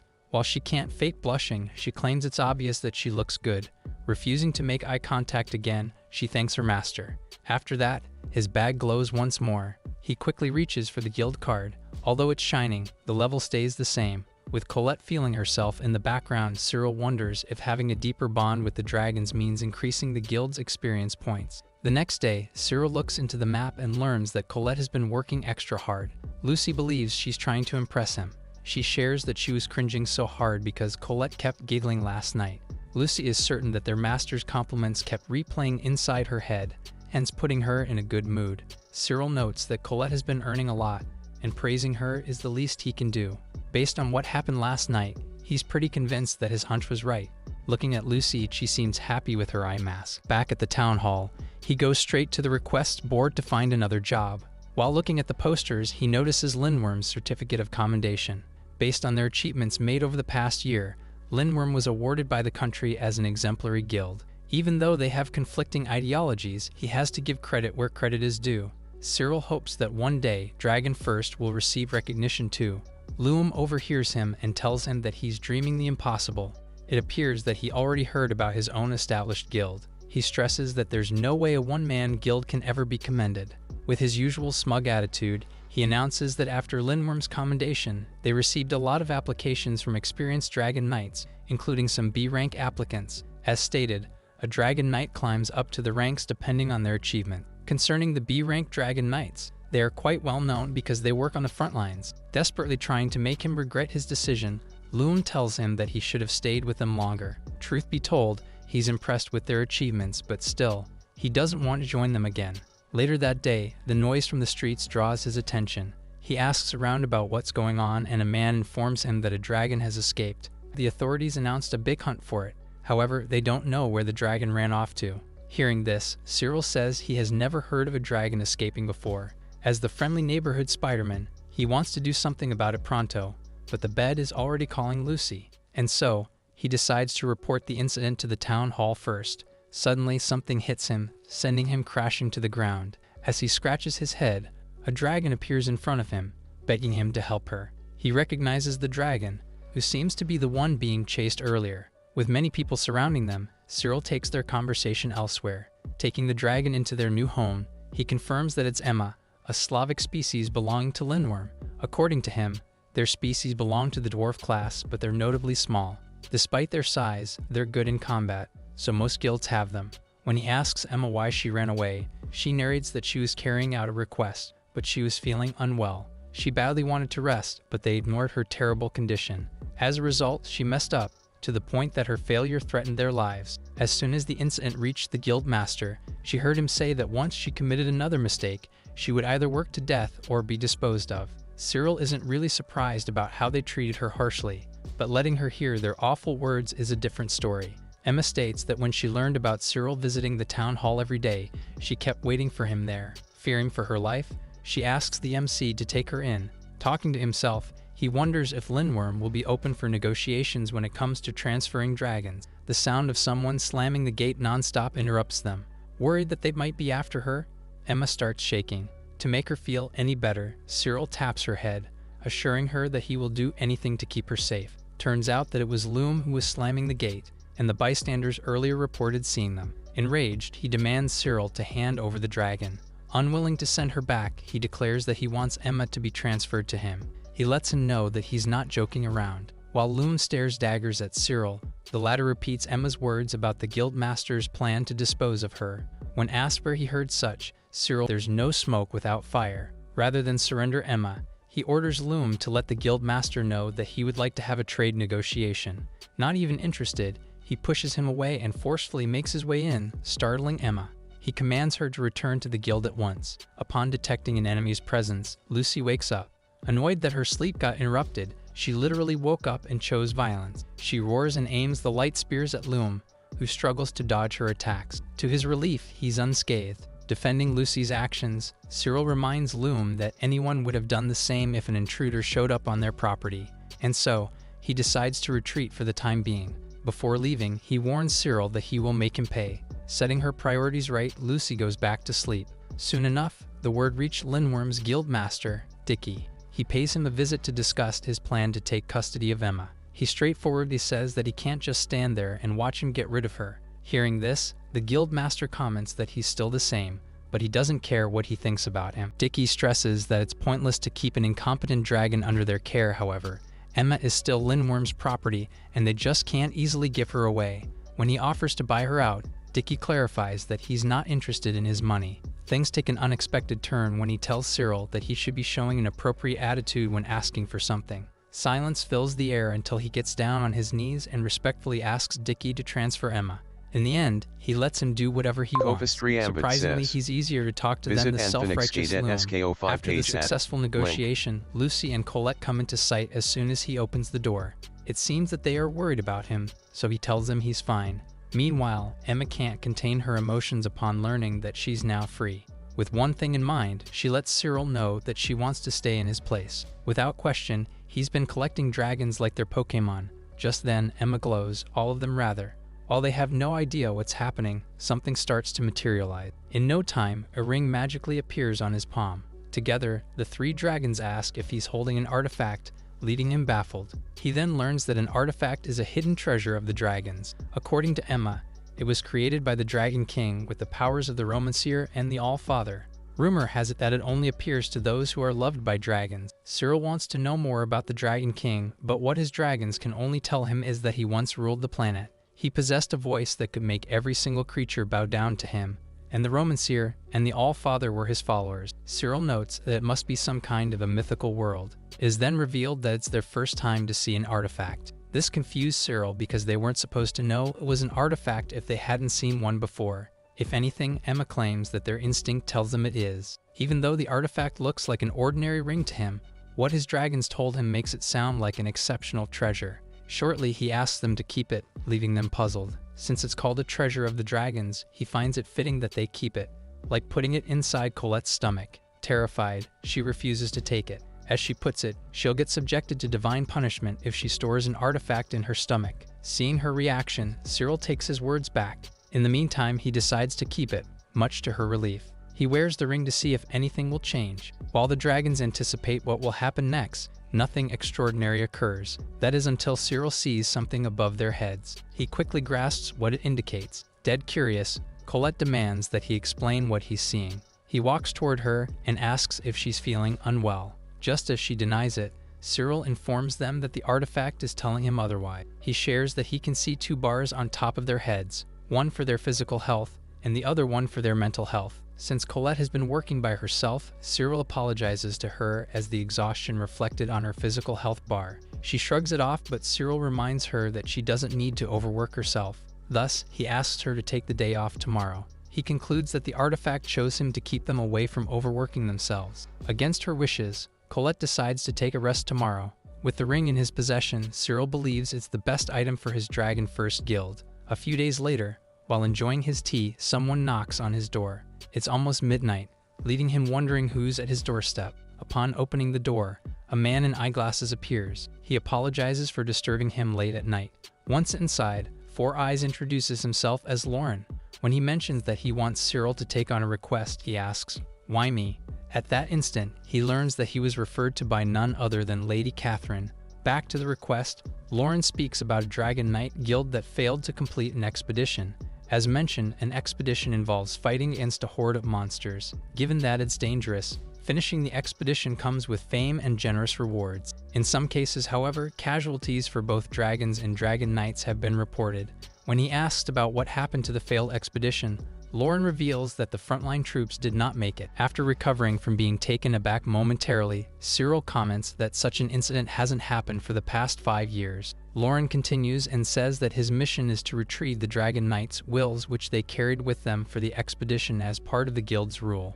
While Cyril is having second thoughts about accepting the request, Lauren tells him not to worry because the guild has already dispatched a larger expedition team to take down the monsters. And so, all he needs to do is to take their wills. For his next job, it will take place in Danzig Valley, and he will be rewarded 5,000 reals. Lauren thanks him for accepting his request. Before he leaves, he states that as long as he retrieves the wills, he can do anything he wants with the dragon tools he'll find. The next morning, Cyril prepares all the things they need. Taking Lucy's sleeping time into account, they will reach their destination within 3 days. While he's checking the map, Lucy asks what Lauren meant when he said that he can do whatever he wants with the dragon tools. This surprises Cyril, as he never thought that she had such good ears. He starts sweating bullets when he realizes that he has no privacy when they're around. On their way to the Danzig Valley, Cyril discusses some things with his dragons. As stated, the remains of the battlefield work like a treasure trove. Obviously, those who participate in war equip themselves with valuable weapons. Once the bloodbath is over, it's time for people to strip the battlefield sites of precious items they can sell for cash. Although it's a common practice among humans, Colette, who has 4 stomachs, can't stomach it. Cyril also mentions a man who grabbed a magic item and got cursed in return.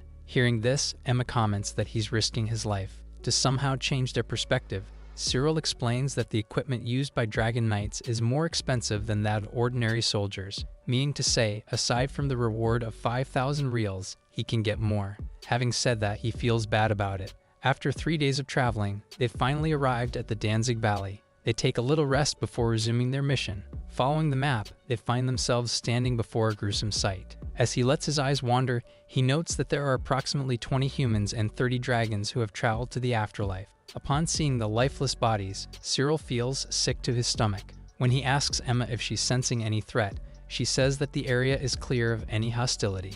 On that note, he commands his dragons to split up and search for the wills, resembling a locket from the corpses. While Lucy and Emma immediately follow his order, Colette stays put. She admits that she hates the job, but when Cyril tells her she can take a day off, she refuses and joins them. Minutes later, they finish collecting all the wills, with Colette noticeably putting up a facade that she was okay. At once, she suggests that they leave the place early because she doesn't want to stay there any longer. Cyril announces they can't leave just yet because he still has a favor to ask. While they wonder what's left to do, he tells them that he wants to make a proper burial for the dead. Judging by their expressions, their master surprises them again. Glancing around, Cyril says that he can't just leave them as they are. As soon as Lucy calls him, he expects that she will protest against his decision, but no. She then asks if they'll make tombs for the dragons too, to which he says yes. Again and again, Lucy calls him weird. Colette and Emma butt in and say the same thing. Although he's already used to being called such, he says sorry to his dragons for working under a weird master. With their dragon tools glowing, they call him weird for the last time. Weird but undeniably a good person. Some days later, Rose summons Cyril at the town hall. The latter asks what's the matter that she had to go through all the trouble of sending a letter. Rose informs him that his guild has reached level 3, which usually should take at least 3 months. Just then, the guild fairy turns up and flashes a smile. For a second, he wonders if she really did smile at him. Anyway, he asks Rose why she seems unhappy about it, as if she just recovered from zoning out. She reveals that he holds the record for the fastest one-man guild to level up. Rose shares that she never imagined that she would be associated with a record holder. In connection, she asks Cyril about what could be the reason why his guild leveled up so fast. He states that it might have something to do with his guild name Dragon First. He treats his dragons like their family. Disappointed, allows him to leave.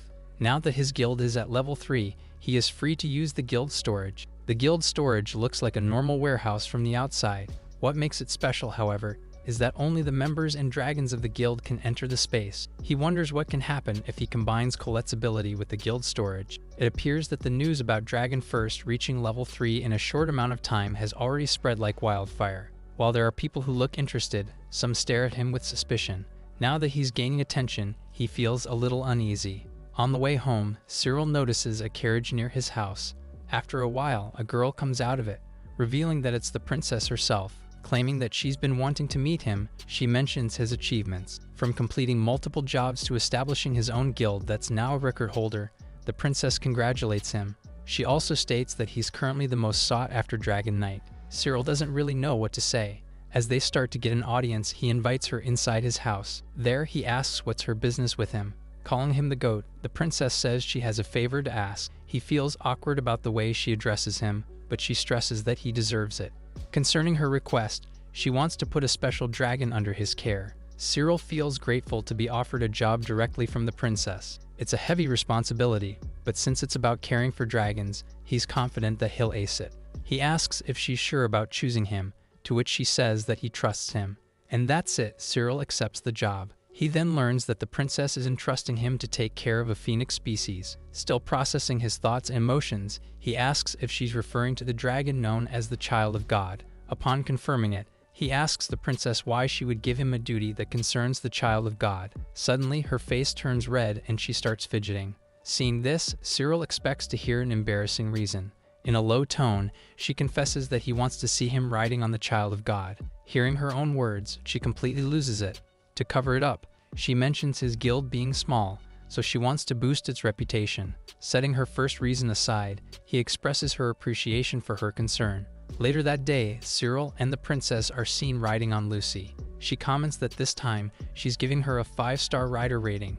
With the carriage just behind them, he asks if she wants to transfer, but she refuses. Lucy tells him that she's aware that she's a big-time client, so she's walking carefully. Cyril gently pats her back. He then shares that he did quick research earlier and found out that the child of God had long been dead and that it had no children. The princess confirms that he's right. According to her, the child of God is the only one of its species to be left in the world. Legends say that in exchange for not bearing any children, it can be resurrected after it dies. It appears that he's the only one shocked, as all his dragons share what they know about the phoenix species. Hence, he discovers that the existence of the child of God transcends the other dragons and that it can't be hurt in its lifetime. In conclusion, the child of God is an extraordinary dragon species. The princess adds that centuries have passed and still, it hasn't been resurrected. As she hopes that Cyril will be the one who will successfully revive the child of God, he starts to feel the pressure. 2 days later, they finally arrived at their destination. Looking at the temple standing on the mountaintop, he wonders how it was built given that the carriage can't come up. Shortly, one of the guards welcomes the princess's arrival. Without wasting any time, she requests to see the child of God. Cyril and the princess enter the temple, leaving his dragons outside. As soon as the massive door opens, an elaborate and extravagant interior comes into sight. As they walk further, Cyril finally lays his eyes upon the child of God. As if he's inside a museum, he sees nothing but just bones of the phoenix species. As stated, it's been like that for hundreds of years. Believing that one day it will soon be resurrected, the country protected it. When the princess asks what his next step is, Cyril takes a closer look at it first. Since he has always been accompanied by dwarf dragons, he looks small standing beside the phoenix species. Just as he touches its skull, a voice calling him a human child startles him. The voice states that it's been decades since the last human stepped foot inside the temple. As he tries to remain calm, the voice says that the mistress carries the scent of royal blood, while he reeks of a commoner. Truly, it took him long enough to realize that he was listening to the child of God's voice. Despite being known as the legendary dragon, the phoenix species acted the same way when it found out that Cyril could understand their language. If there's any difference, the dragon bursts out laughing, saying it's surprising. Cyril replies that he should be the one saying it because he's talking to a corpse. The dragon notes that even though he understands their language, he manages to retain human ideologies. When asked about what brought him there, Cyril states that he aims to resurrect him. The dragon mentions that there should be at least a legend or method of revival that has been passed down to humans. Hearing this, he asks the princess if there are any legends about how to resurrect it. As per the princess, there's no such thing.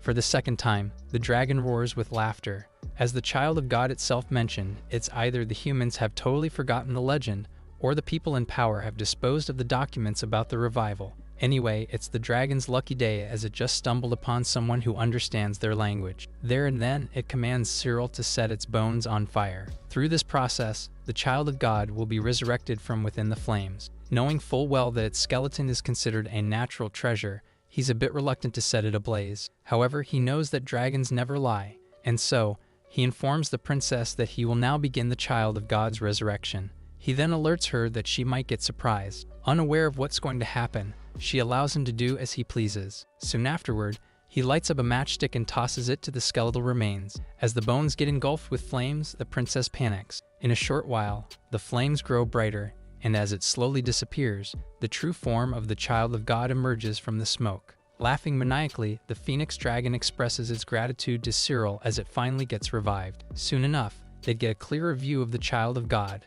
Compared to the skeletal remains, Cyril observes that the dragon's form right now is a bit smaller. When he asks the princess if she thinks it's the real deal, she looks as though she has seen a ghost. Once she snaps out of it, she apologizes to Cyril. The child of God itself explains that it's been 100 years since its resurrection that it forgot to suppress its power, and thus affected its body. As the princess wonders what it's saying, Cyril repeats the dragon's words and calls it mischievous. From patting dragons, he finds himself in their shoes as the child of God does the same to him. It points out that he's the first person who called it mischievous. Seeing this, the princess is surprised to see him getting along with the child of God. Upon hearing his name, the dragon confirms it to the MC. When he asks about its name, it says it doesn't have any as it refers to itself as the one and only. After all, it is already known as the child of God, so having a name doesn't make sense to it. On the contrary, Cyril finds it inconvenient, so he asks if he can give it a name. It appears that the child of God is considering it as it takes its time to answer his question. That is until the dragon starts making strange noises and its body trembles. While Lucy is obsessed with sleeping, this one right here loves to laugh as it lets out a harsh growling cackle.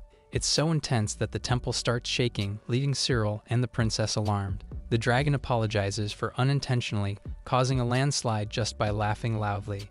As the rumbling sounds stop, Cyril explains to the princess about what happened. She went from being nervous to being impressed with the dragon real quick. Following the shaking of the ground, the royal guards and the dragons rush inside the temple to check on the princess and Cyril respectively. It goes without saying that they stand there like statues when they see the phoenix species. Cyril and the princess assure them that they are fine. When the former formally introduces the child of God to his dragons, it reminds him that he's supposed to give it a name. Shortly, he discovers that the child of God is neither a male nor a female, as it holds no gender. Following its narrative, it doesn't need to reproduce, unlike the other creatures. He could have given it a godly name, but the MC sucks at giving one, so he calls it Chris.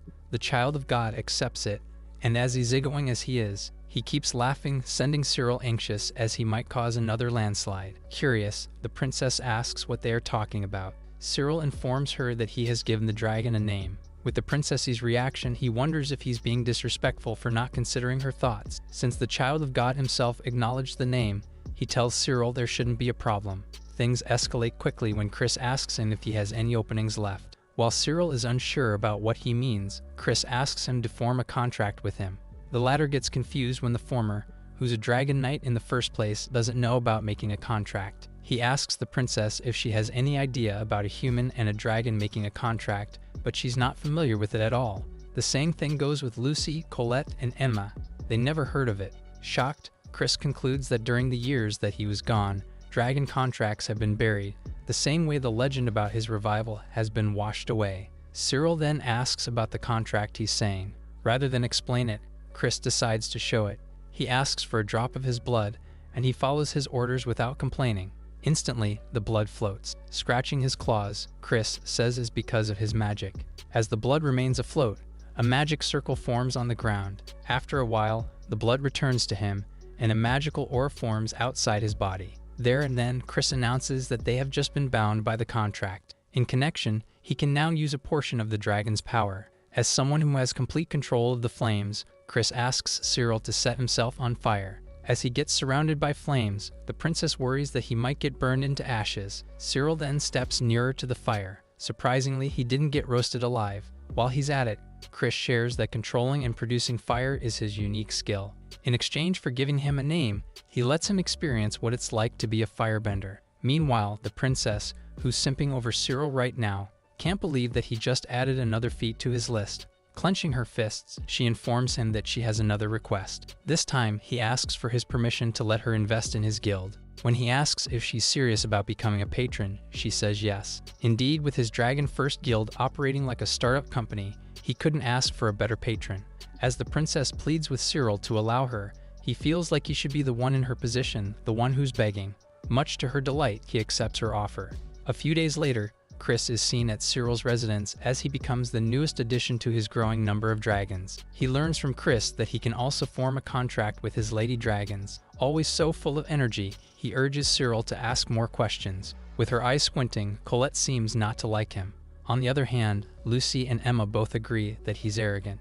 At first, the three of them found the child of God intimidating, but as days went by, they eventually got used to his strange personality. Setting his loudness aside, he's easy to talk to. As mentioned by Chris, Cyril can form a contract with any dragons. However, the number of contracts will depend on how many openings he has. This makes him wonder if there's a chance that he's only left with one opening after forming a contract with Chris. When he asks if there's a way to increase his openings, he confirms it. Chris stresses that this is because humans grow unlike him. He's already immortal though. Acting all high and mighty, Chris declares that he's the most supreme being to ever grace the planet. Having had enough of his condescending attitude, Colette asked him to grow up. And just like that, she finally found a worthy opponent. As such, he tells her that she should be the one to grow up. Laughing uncontrollably, Chris sees through the readers' and viewers' minds as he lets Colette know that she is at Tsundere. In response, she bites him real hard. In an instant, the stable turns into a battle arena. With Cyril as a spectator, he comments that they're getting along really well. While they get physical, he tells Lucy and Emma that they can be like them too. Interrupting their little playtime, Cyril asks Chris about checking the number of his openings. To find out, he asks him to prepare a glass of water. Following Chris's orders, he wraps both of his hands around the glass and closes his eyes. He imagines being alone in an empty room, like a slime that absorbs water. As he absorbs the water and grows in his imagination, he water from the glass splashing. A few moments later, the water overflows, leaving the ground submerged in it. While he's confused, Chris is spotted laughing behind him. On a serious note, Chris reveals that Cyril has the most openings he has ever seen through all the years he has lived. With that, he calls him the greatest vessel.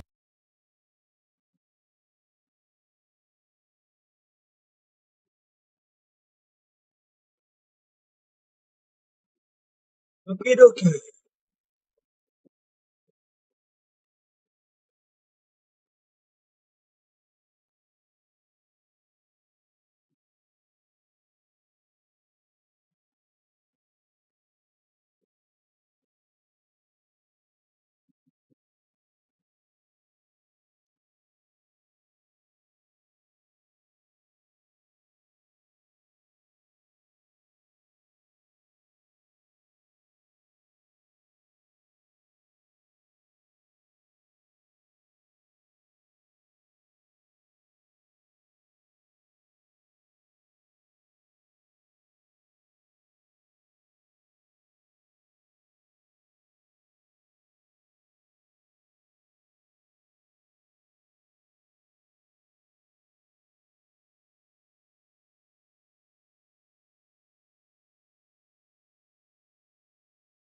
A mere boulder.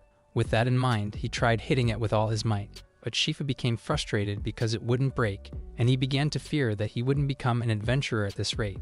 Still, he needed to split this boulder in two with one strike, as even his sister Rose, who's an ordinary adventurer, could easily cut through a much larger boulder, which he thought is normal for an adventurer. After that, he proceeded to his next training session.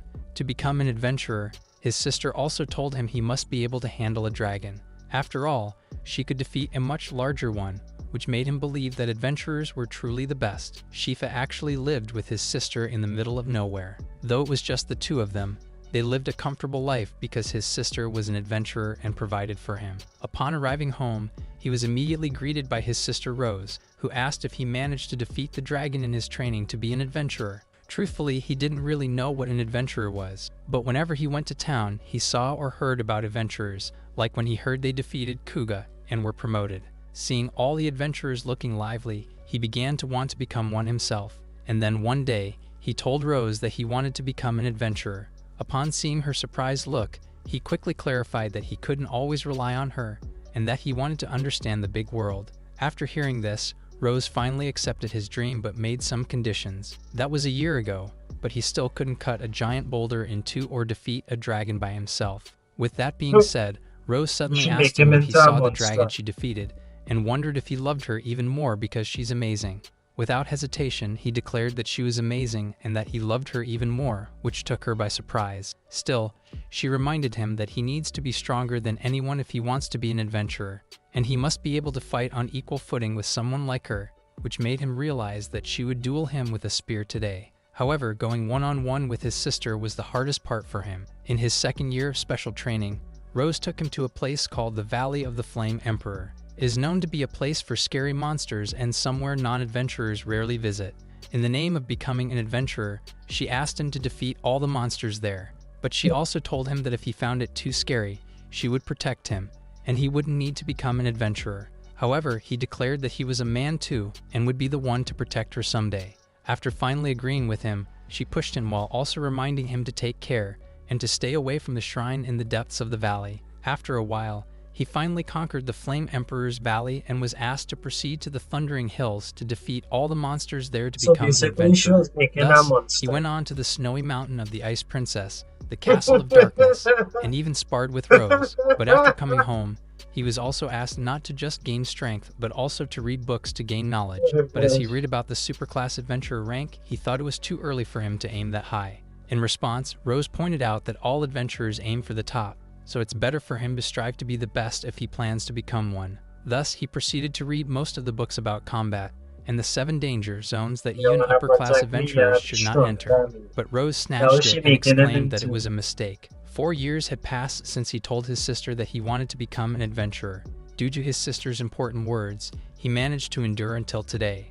Moreover, she gave him the necessary skills to survive as an adventurer so that he could become one.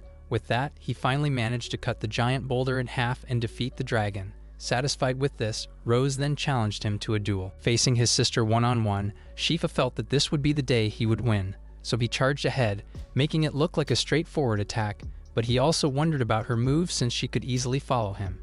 As expected, she dodged his attack and countered with a slash. However, he predicted this and avoided her strike, which earned Rose's praise. For the first time, he noticed her panic, and her grip on the sword became lax, which is a rare occurrence. After disarming her, he proceeded to confidently attack, but she drew another sword and exclaimed that it was a shame. With that, she threw him into the rock, which took him by surprise. As she helped him stand, he began to wonder how many times he had lost to her. Thinking that it's impossible to beat her, he began to question whether he would live his entire life being protected by her since he is not qualified to be an adventurer. However, she suddenly declared that she finally recognized his abilities and would permit him to pursue becoming an adventurer. Seeing his confusion, she explained that she never expected to be forced to use a second sword. Knowing she is a strong adventurer, she believed he was on the right track and hoped that he would be too, which confused him. Setting that aside, she promised to teach him about magic and skills as his reward, and they would go to the city to register once that was done.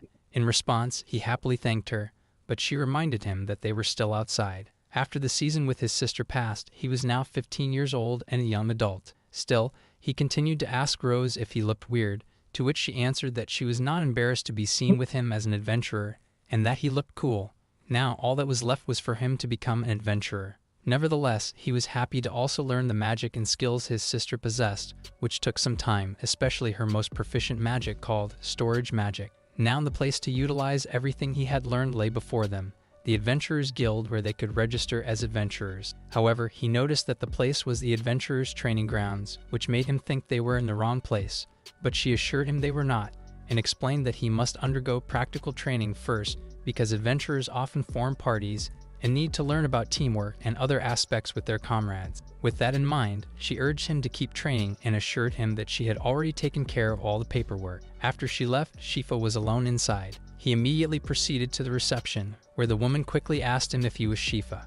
Upon confirming it, she informed him that he was the last one and was late. Thus, she began to rant about his sister being troublesome since this training center was not for everyone. Nevertheless, she welcomed him inside. As he entered, the examiner's eyes were all on him.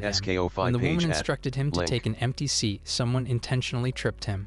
In response, he immediately called out to the girl for how dangerous that was, but she only responded that she felt satisfied since she thought it served him right for being late and making them all wait. As she urged him to sit down, Shifa realized that she was very arrogant despite being incredibly beautiful. Upon seeing this, the woman then asked him to sit down quickly while scolding the girl Lena for going overboard. After settling down, the woman introduced herself as Yuri, the instructor for all the adventurer trainees. Upon hearing her introduction, they immediately realized she was a superclass adventurer, which made Shifa wonder if she was famous. Setting that aside, she informed them that she would be giving instructions for 1 year, but this surprised Shifa, making him wonder if this was a sign to quit. However, his sister had already told him that this was normal for adventurers, so if he lost composure here, everyone would look down on him, and he would be called out by Lena for not being able to endure a year of intense training. Nevertheless, he was confident because he was already a grown man who was not ashamed to put himself out there as an adventurer. Following that, Yuri then asked them to introduce themselves and mention their magic or skills. In response, a guy named Rage declared that he was not good with magic and was a swordsman who had already beaten an ogre with his sword, Meteor Fall. Upon hearing this, Shifa remembered that he had also subjugated ogres 4 years ago, which made him think his skills were good enough to avoid embarrassment. After Rage, a girl named Ryul introduced herself next and declared that she was good at magic, which Shifa thought was just a bare minimum introduction. After her, a girl named Merlin shyly declared that she didn't have any magic or skills. Regardless, Shifa figured there were people like her since he was also not good at talking. Following her, Lena took her turn. She proudly declared that she was the younger sister of the advanced adventurer Sarah, which amazed everyone, though Shifa didn't know who Sarah was. She then boasted that she was good at magic but better at swordplay, and had even cornered a cockatrice with her skill, Sound Blade, which made Shifa curious since he hadn't studied cockatrices. After her, Shifa was the only one left. He assured himself that he must not be ashamed to face others because he was already a grown man. After telling his name, he declared that his special skill was storage magic, which he was confident in since he thought his sister was the only one who could beat him in this. However, the other trainees didn't know what storage magic was, so he explained that it was what his sister had taught him. In response, they laughed at him, thinking his storage magic was a joke. Looking around, he noticed Ryul only looked at him, while Merlin continued to wail. However, Lena began to ridicule him, saying he was in the wrong place because his storage magic was something anyone could use. With that, she called his sister a fool for teaching him such a simple storage spell,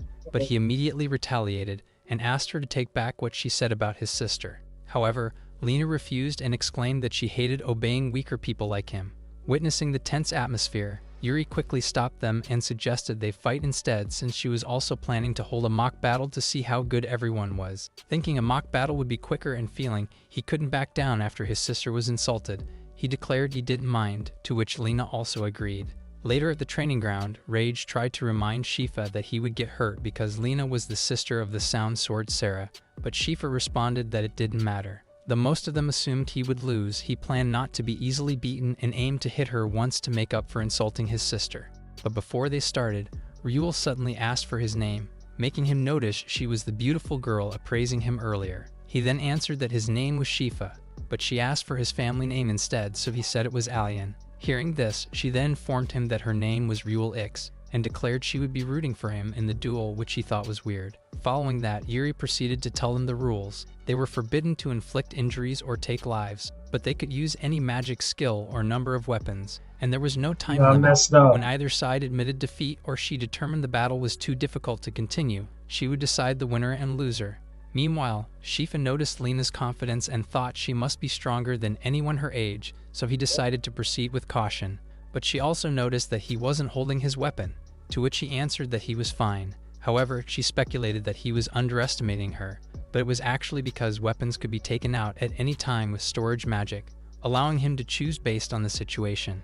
As his sister had taught him, he knew he'd be countered if he drew his weapon, so he asked Yuri if he should have a weapon ready, to which she responded no. After hearing this, he wondered if Lena was going easy on him, but he was determined to make her regret insulting his sister. Once Yuri ordered them to start, Lena immediately made a move, making the others wonder if this was the sound sword skill. As she quickly approached him, she exclaimed that it was over for him, but this made Shifa doubt her speed since he could still hear every word she muttered. Nevertheless, he managed to dodge her attack, which took her by surprise. But he knew he wasn't weak enough to miss such an attack. Determined, he decided to counterattack and showcase the results of his special training with his sister. During his training, his sister had assured him that he could handle most situations with just his swords. The three-piece set, consisting of cut, stab, and punch techniques, made for a versatile weapon.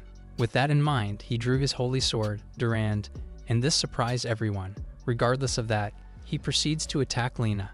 Despite Lena managing to dodge his attack, the impact still threw her back. Refusing to give up, Shifa recalled his sister's training advice about the spear he wielded. It was particularly effective against magical beings and easy to throw. Though they couldn't expect much from anyone else, Shifa could steal his opponent's magic power and disable them if he hit them with this weapon. With this knowledge, he threw the Spirit Spear Oval at Lena. Upon seeing her surprised look and observed her evasive maneuvers, he realized that it would be problematic if she got serious, so he seized the opportunity to act decisively since he couldn't fully grasp Lena's abilities. During his training, his sister had made him practice rock smashing 10,000 times to enhance his offensive power. Since this exercise allowed kinetic energy to be converted into flames, providing a controlled strength increase, using gauntlets that added rotational force to his attacks, Shifa was confident in his ability to incapacitate his opponent. He adjusted his power to subdue the bewildered Lena without causing undue harm. However, he knew he couldn't lower his guard and prepared for another strike. As Shifa attempted to use his Dragon Hand Flame Emperor on her, Yuri suddenly intervened, which confused him. She then declared that the battle was over and stated that continuing was impossible for Lena. Seeing Lena panting, Shifa asked if she was alright but thought she had been careless. Yuri then declared the duel a draw, explaining that Shifa's final attack could have killed Lena if she hadn't stopped him. Still, Shifa argued that his firepower didn't affect his sister, but Yuri urged him to observe everyone's reactions. Upon looking at them, he noticed the shock on rage on Merlin's faces and Ryul's relief, but Shifa looked puzzled with this. Thus, Yuri began questioning him about his training with his sister, to which he replied that Rose considered it normal training. Regardless, Yuri decided she needed to discuss this further with him later. Upon hearing this, he remembered that he just did what his sister told him, but the people around him seemed bewildered by his unusual strength. However, Lena refused to accept a draw with him and insisted that she couldn't accept someone who was only good at storing magic. But this made Shifa realize she was babbling again now that she had calmed down. Suddenly, Ryul explained that Shifa's storage magic was no ordinary skill. Basic storage magic, which anyone can use, requires significant concentration and imagination, with its difficulty depending on what is being retrieved. In serious battles like that, it's nearly impossible for a normal person to summon magical weapons that appear to be of legendary class. So Shifa's ability is called Ultra Speed Storage, which is an advanced and highly challenging application of storage magic. But Shifa had never heard of this before, while Lena then began questioning why he had such power. In response, Ryul informed her that only one person could use Ultra Speed Storage, and that is Rose, the War Maiden. She then explained that there are only 4 exquisite adventurers on the continent, with Rose Allian, Shifa's sister, being one of them, and is known for instantly swapping out various weapons during battle. Everyone knew that the adventurer's grade signifies competence, authority, performance, and trust. It starts at the beginner level, progresses to intermediate with time and achievements, and then advanced with sufficient skill and accomplishments. Those with exceptional skills are certified to teach globally. Furthermore, they possess tremendous trust and power, capable of traversing extremely dangerous dungeons, so they are considered guardians of humanity itself. Ryul then pointed out that while Lena bragged about her sister, Shifa's sister was of an even higher caliber. But this revelation made Lena wonder why Rose was protecting Shifa. In response, Ryul revealed that she disliked Lena, and that Shifa and Ryul were engaged, promised to each other by their older sisters, which surprised everyone. Later, in the instructor's room, Yuri discovered that Shifa was unaware of his sister's identity and his engagement to Ryul. She also learned that Rose had subjected him to 4 years of special training, even though anyone could become an adventurer just by registering because of her overprotectiveness. But this training would exempt him from mid-level promotion requirements at the training center once he graduated. Setting that aside, Yuri asked if he had watched the other trainees' mock battles and noted their weakness compared to him. With that, she pointed out that his abilities were abnormal and that he needed to understand his unique powers to avoid killing an opponent in a mock battle if he repeated his earlier actions. Hence, he would have to stay with her. Additionally, Yuri mentioned that Shifa's sister was on a long expedition to take down high-risk demons and had asked Yuri to take care of him. Moreover, this would be an opportunity for him to learn some common sense outside of the mountain where he had lived with his sister. Though Shifa tried to protest, he was immediately sent to his room and handed his necessary belongings. After that, Yuri then informed him that they would be doing extracurricular training outside the next day, so he needed to sleep early. Still confused, Shifa slumped onto his bed inside as he was uncertain about what would happen tomorrow. The next day in the Cardia West Forest, Shifa told Ryul that she was sticking too close to him, but she was more concerned with him calling her Ryul instead. Suddenly, Rage and the others finally arrived to greet them, but Lena scolded them for their attitude, which made Shifa call her a noisy, arrogant woman, but also greeted her good morning. So she then responded in kind, making him wonder if they could at least greet each other civilly. After a while, Yuri then informed them that they would be acting as actual adventurers, which they had been anticipating. However, being trainees did not exempt them from performing highly difficult escort missions or facing dangerous designated monsters. After saying this, she explained that their task was to subjugate as many monsters as possible in the forest west of Cardia, and they would be paid based on the number of monsters they defeated. But they needn't worry, as the forest monsters are danger levels 1 and 2, unlike the level 4 and higher monsters that intermediate or advanced adventurers handle. Before dismissing them, Yuri reminded them not to venture too deep into the forest. Inside the forest, Ryul used her magic to face the monsters, and Shifa noticed her ice magic was versatile and precise, while he on the other hand was led around by her as if it were natural. Nevertheless, he still needed to collect the monsters' parts to prove Ryul defeated them. Besides, he also needed to conserve his power to avoid standing out too much, but he didn't want to disgrace his sister, so he decided to use minimal power. After finishing, Ryul suggested heading back since it wasn't good to go too far, to which Shifa agreed because they had defeated enough monsters. However, they suddenly heard someone shouting that a cockatrice had appeared.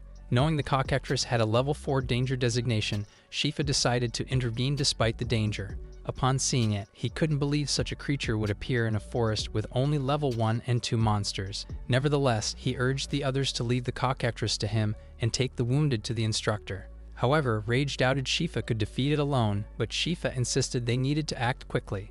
Just then, they noticed something.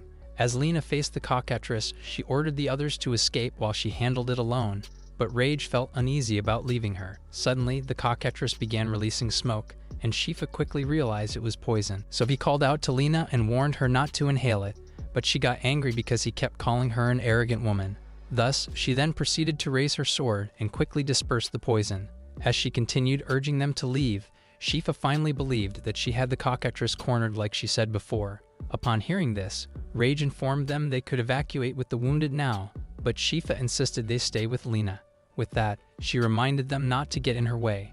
Watching her fight, Shifa noted that she was strong and they might be able to subjugate the cockatrice, but Ryul pointed out that Lena's power was clearly above intermediate. Suddenly, the cockatrice tried to escape, but Lena pursued it, and despite Shifa's attempts to stop her, she continued chasing it.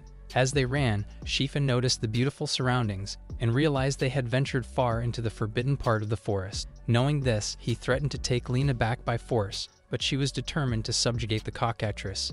Unexpectedly, the cockatrice flew into the mouth of another creature, which stunned them.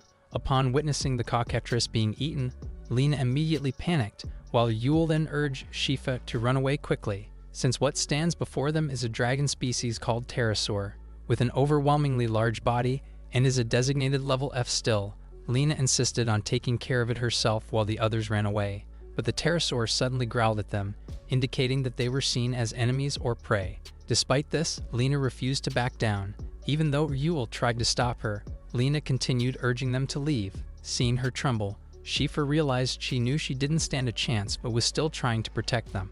Thus, he decided to use his magic, which made Ryul question his actions. As Lena scolds him for interfering, he notes that she is trembling, but she denied it and insisted they leave immediately. Shifa understood that despite her skill, her personality is bad, but he learned today that she seems to be a good person because she is willing to sacrifice herself for others. After calling her out in her name, he began explaining that he was raised by his sister, whom he respected and cared for deeply. His sister had also taught him that even if he dislikes people, it's an adventurer's duty to protect them. He then took out the Phantom Dragon King, a sword made from the former Dragon King Takyu according to his sister. But his sister had warned him that long-term use was dangerous as the sword was imbued with the soul of the Phantom Dragon King and could take control if he wasn't strong enough. Nevertheless, Shifa faced the pterosaur. As the pterosaur attacked, Shifa raised his sword and skillfully sliced the creature in half. After successfully defeating it, Ryul was left amazed. Shifa then proceeded to check on Lena and noticed her cheeks were red. Setting that aside, he remembered that they needed to return back immediately since their actions this time were clearly against orders. So he then told Lena they needed to return immediately and offered her his hand. After she accepted, she began telling him that he could call her Lena like before, which confused him. Seeing this, Ryul intervened and offered her hand as well, but Lena refused. After the battle with the pterosaur, Yuri asked them about anything unusual besides the cockatrice, as Ryul had mentioned. In response, Shifa said he had run away from the pterosaur. His sister had once told him that he should be able to defeat dragon species easily, but pterosaurs were not simple to defeat, so he decided to keep his victory a secret. Despite this, he knew it was thanks to his sister's training that he could help people, but he noticed Lena acting strangely. Upon knowing this, Yuri ended the lesson and urged them to return. However, Shifa and the girls were asked to follow her. At the Cardia Adventurers Guild, Shifa was excited to see the sanctuary for adventurers, which revealed that it was his first time there.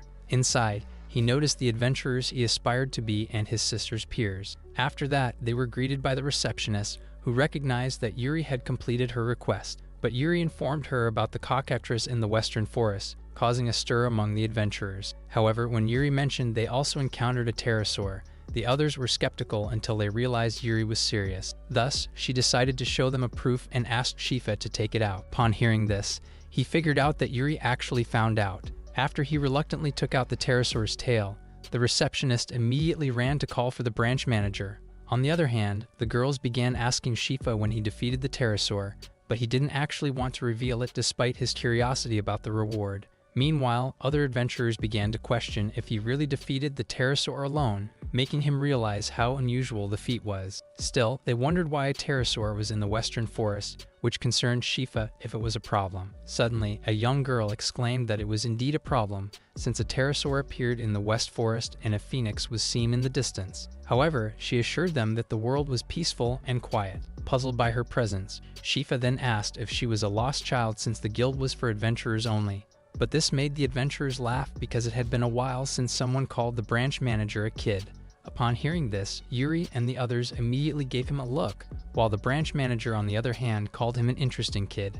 After that, Yuri formally introduced the girl as Lady Kana, the branch manager of the Adventurers Association's Cardia branch. Realizing his mistake, Shifa quickly apologized, which she graciously accepted. Shifting the topic, she discussed the unusual appearance of the cockatrice and pterosaur in the West Forest. She then mentioned that similar occurrences of monsters and magical beasts appearing where they shouldn't be were happening elsewhere. However, she had an idea about the culprit and assured them that a countermeasure was already in place.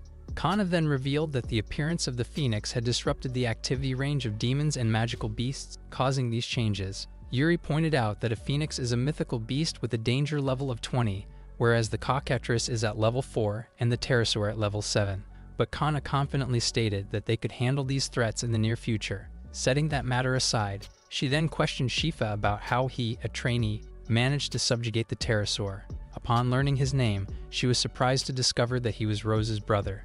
Shifa then realized that Kana was the one who always took care of his sister, and she even suggested taking care of him once he left the training center. But Yuri suspected that Kana wanted to keep Shifa close to ensure Rose would comply with her wishes, which made Shifa wonder if his sister was the type of adventurer who wouldn't listen to authority unless necessary, as he had never seen her at work. With this in mind, he asked if Rose was a problematic adventurer, but Kana reassured him that Rose was exceptionally strong. She then mentioned that the Union had appointed Rose to fight off the Phoenix and might have received a request by now, as she was the only adventurer capable of such a feat. However, this made Shifa begin to question who his sister really was. Meanwhile, at the capital, all eyes were on Rose, who took a while to arrive at the Royal Capital Adventurers Guild. Before entering, she heard people shouting inside. A man was demanding that the receptionist issue a request form to subjugate the Phoenix, but the receptionist refused. She then explained that the Union had already taken measures, but the man was adamant,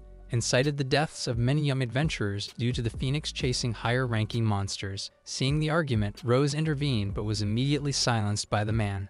But when they realized who she was, there was a stir of disbelief, especially given her reputation for subjugating the strongest Fam Dragon King.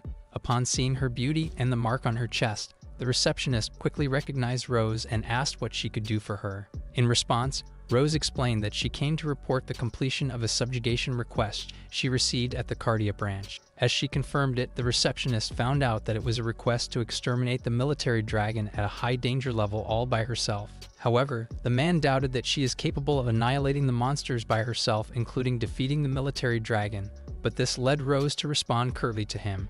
Upon witnessing this, the others began to whisper about how he was talking to the war maiden who is notorious for her disdain for men. After that, the receptionist then awarded Rose 2 million cells, which is typically split among parties, but Rose asked to send the money to Cardia's Adventurers Training Center for Shifa Alien. As Rose bid farewell, the receptionist stopped her. She then exclaimed that she had a letter for Rose from the Adventurers Guild. Upon seeing the black envelope, the others immediately recognized it as a personal letter for an adventurer. As the receptionist read it, she informed Rose that the Adventurers Guild would use their authority to issue a nomination request for the mission of repelling the designated dangerous magical beast, the Phoenix, and that she must leave immediately after receiving the letter. Furthermore, she was informed that the difficulty of this mission was considered extreme, which frustrated Rose because she thought she would finally be able to go home and see Shifa. Nevertheless, she instructed the receptionist to inform the Union that she understood and accepted the mission. However, Rose remembered that the Phoenix was level 20, and it would take some time if she faced it alone. Reluctantly, she requested the formation of a designated party from the Adventurers Guild and asked for Shami and Naibel, the superclass adventurer, and the superior adventurer Sarah Forrest to be summoned. Upon hearing this, the others immediately recognized that it was a special privilege to summon adventurers as the War Maiden. As the others wondered if she would make it back alive, Rose began thinking about how she wanted to see Shifa quickly. Meanwhile, Kana continued to assure Shifa not to worry about the Phoenix and to focus on his training. However, Yuri informed them that it also concerned them, since their next task would be to conduct a survey on the changes in the habitat of monsters influenced by the Phoenix. A few days after the event at the Adventurers Guild, Yuri and Shifa were having a meal when she reminded him again about the mission to investigate the monsters whose habitats had changed due to the influence of the Phoenix. She also asked if he was getting used to the adventurer training facility. Since this was an official request mission for the training center, she would have him join a party with another trainee, so she wondered if he could manage well despite his extraordinary power. Upon hearing this, Shifa remembered that forming a party was the part he was least confident about, especially with a trainee. Later, inside the classroom, Lena suddenly arrived and greeted him. Though he quickly greeted her back, it was the first time he had heard it from her, as he was always the one greeting her. Furthermore, he noticed that she was still acting strangely, and it bothered him when she was quiet because it was strangely cute. Suddenly, she began apologizing for making fun of his sister. She added that she was glad he felt that way but didn't want it to happen all of a sudden because she had just become an adult. Though Shifa didn't understand what she was actually saying, she continued blurting out her words. However, she was interrupted by Ryul, who noticed that she was unusually early today, but Lena only angrily greeted her. Later during class, Yuri informed them about the party she had formed to investigate the changed habitats of monsters due to the appearance of the Phoenix. This change had caused serious trouble in the center of the continent, which made Shifa remember that Kana mentioned the habitat would return to its original state if his sister defeated the Phoenix. Yuri then added that the difficulty level of the request was medium, but she was confident they could perform well, and reminded them to report back if they encountered a high-level monster. Knowing that a medium level was not something a trainee would normally do, Shifa realized how big this problem was and how much manpower they needed. However, Yuri reminded them that they were already the same as adventurers once they entered the training facility, which meant they were responsible for their own lives. Suddenly, Lena raised her hand and asked Yuri to reorganize the party to put her in the same party as Shifa, which made Yuri ask why since her formation is already balanced out. Lena then exclaimed that she decided to respond to his feelings after he saved her from the pterosaur. But this made Yuri ask what that had to do with the organization. In response, Lena explained that he risked his life to save her, and that a man who risked his life to protect a woman was a proposal, which surprised both Yuri and Shifa. Yuri then asked why that was a proposal, to which Lena exclaimed that it was what her sister taught her, and that a man who risks his life to protect a woman is the partner she wants to marry. Regardless of that, Yuri clarified that there would be no changes, but Lena continued to assure Shifa that her sister had taught her how to behave as a perfect wife. Upon hearing this, he immediately speculated that her sister might not be normal. Later on their way, Shifa was concerned, since Loki kept asking him to switch roles because they were on an investigation mission, and Tsukumi kept reminding them that their investigation range was from Cardia to Shiratsu village, while Merlin seemed anxious all the time. Seeing his party, he began to wonder if he could handle it correctly. Suddenly, Loki declared that investigating demons would be a piece of cake because Shifa was trained by a war maiden. However, Shifa clarified that while his sister was indeed good at fighting, she didn't have much knowledge of demons, which made the others reveal that they also only knew the basics. Merlin informed them that she actually knew what demons and monsters were. Later, while observing a monster, Merlin informed them that it was a lower-ranking wolf with a danger level of 2, while Tsukumi reported that there was no problem because it was on the habitat list. As they only needed to report if they found someone who was not on the list, Merlin continued to identify the monsters like the level 1 fresh slime, the level 2 white goblin, the level 1 great moth, and the level 2 brilliant rock. Upon hearing this, they immediately praised her for her knowledge because they could now proceed with the investigation. Later on their way, Merlin pointed out that the Cardia High Forest would be the last place they would investigate. However, Shifa suddenly stated that something might come out, which made Loki scared, while Merlin reminded them that the monsters in this forest had a high-risk level of 3. Inside, they continued looking around, but Loki noticed that there was nothing there. Merlin then called it strange, since there were usually many monsters living in this forest, but there was nothing there. As a result, their investigation came to a dead end, but it was already late, so they decided to camp out and go home the next day. Despite this, Shifa still thought it was strange that the monsters, which were supposedly chased away by the Phoenix, could not be seen, so he began wondering if the monsters had disappeared on their own, and what the reason could be. Setting that aside, they decided to take turns keeping watch, but he did not expect that Loki would be afraid of the Dark Forest, which reminded him of the time his sister took him to the old Castle of Darkness. It was a terrifying place with necromancer-type monsters roaming around, and they didn't show themselves unless it was nighttime. While thinking that it was this late back then too, he suddenly noticed something behind him and immediately speculated that there might be no monsters during the day, but there would be at night. Realizing that he had been too naive, he understood that they weren't done investigating the High Forest yet. As expected, the monsters had been defeated by a higher-ranking demon and a superior demon that appeared at night. With this in mind, he hurriedly slapped Loki to wake him up. After hearing Shifa's explanation, Loki became concerned about him going alone, but Shifa assured him that he would run away if he faced any danger, which Loki finally accepted and promised to take care of the watch. However, Shifa suddenly urged him to just call him Shifa.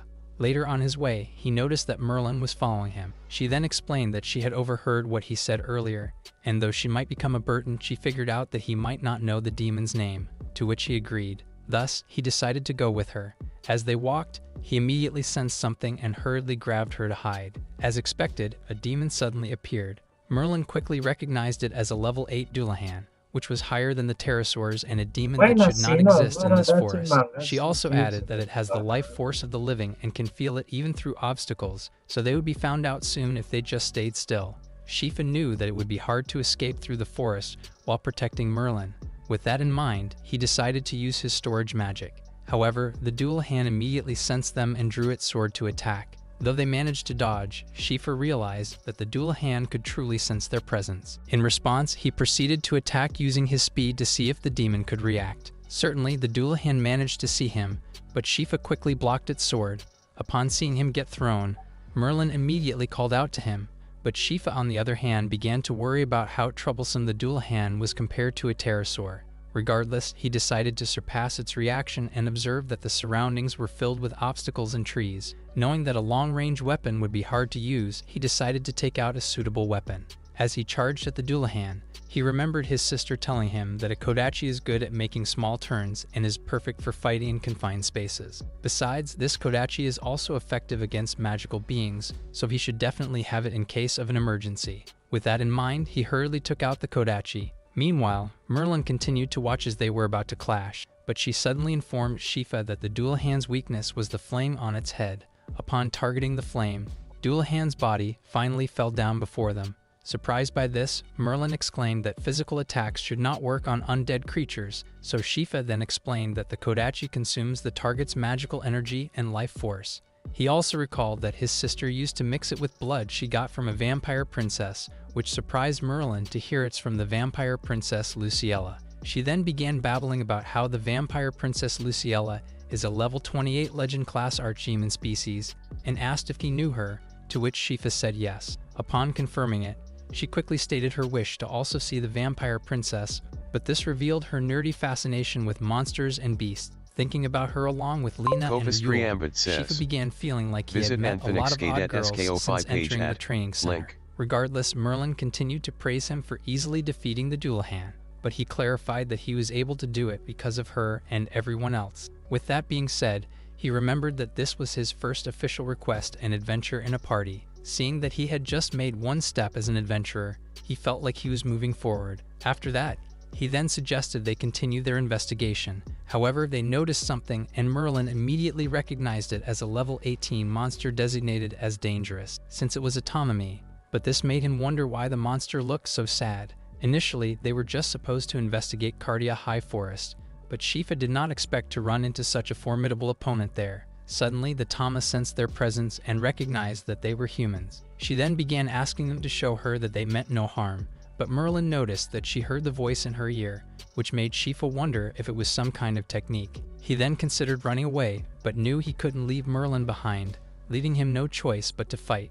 Although Tama was a level 18 monster, he was confident that his sister was stronger, though he had never been able to beat his sister. Despite his doubts, he decided to use a physical attack since Tama did not seem like a necromancy type. Hence, he quickly charged in her direction and prepared to take out the holy sword Durandal. However, someone suddenly stopped his magic, and he noticed that his magic circle had disappeared, so wondered if Tama was responsible, but he knew that there was no turning back. So he tried to take out the holy sword again, but he couldn't concentrate and he won't be able to handle the storage magic unless he has the concentration, patience, and mental strength to do so. Thus, he just decided to retreat because he ended up exposing himself without a weapon. Still, he continued to consider using his bare hands instead, but suddenly Merlin informed him that Tama was a sorcerer, and that the storage magic circle had not disappeared but had been made to look that way. Upon hearing this, he finally understood that the magic circle was actually not erased. However, he noticed Tama smiling, which he interpreted as the composure of the strong, but he remained determined to fight. As he tried to attack her, he noticed that she was not resisting, which made him wonder what she was thinking. Nevertheless, he decided to withdraw his sword, which prompted her to ask if he no longer planned to kill her. In response, he immediately apologized for attacking her one-sidedly when she just wanted to show himself. Still puzzled, he proceeded to ask why a level 18 monster like her was not attacking them, to which she responded by asking him to let Merlin come closer. Once Merlin was near, Merlin couldn't deny that Tama looked cute despite her being also a popular one. Setting that aside, Shifa continued to ask Tama why she wasn't attacking. In response, Tama began to unclothe, and the both of them were surprised when she revealed her wounds, which they thought were terrible. She then explained that they were inflicted by the sacred flame of the phoenix, and could only be healed by bathing in moonlight, so she had no strength or willpower to fight right now. Upon learning this, Shifa asked how the phoenix had done this. Tama explained that she originally lived at Mountainary, which is further east than the central capital of the continent. The demons there lived in peace, and it was a place they could call home. But one day, a phoenix came to Mountainary. He he settled there, and then engulfed Mountainary in sainthood.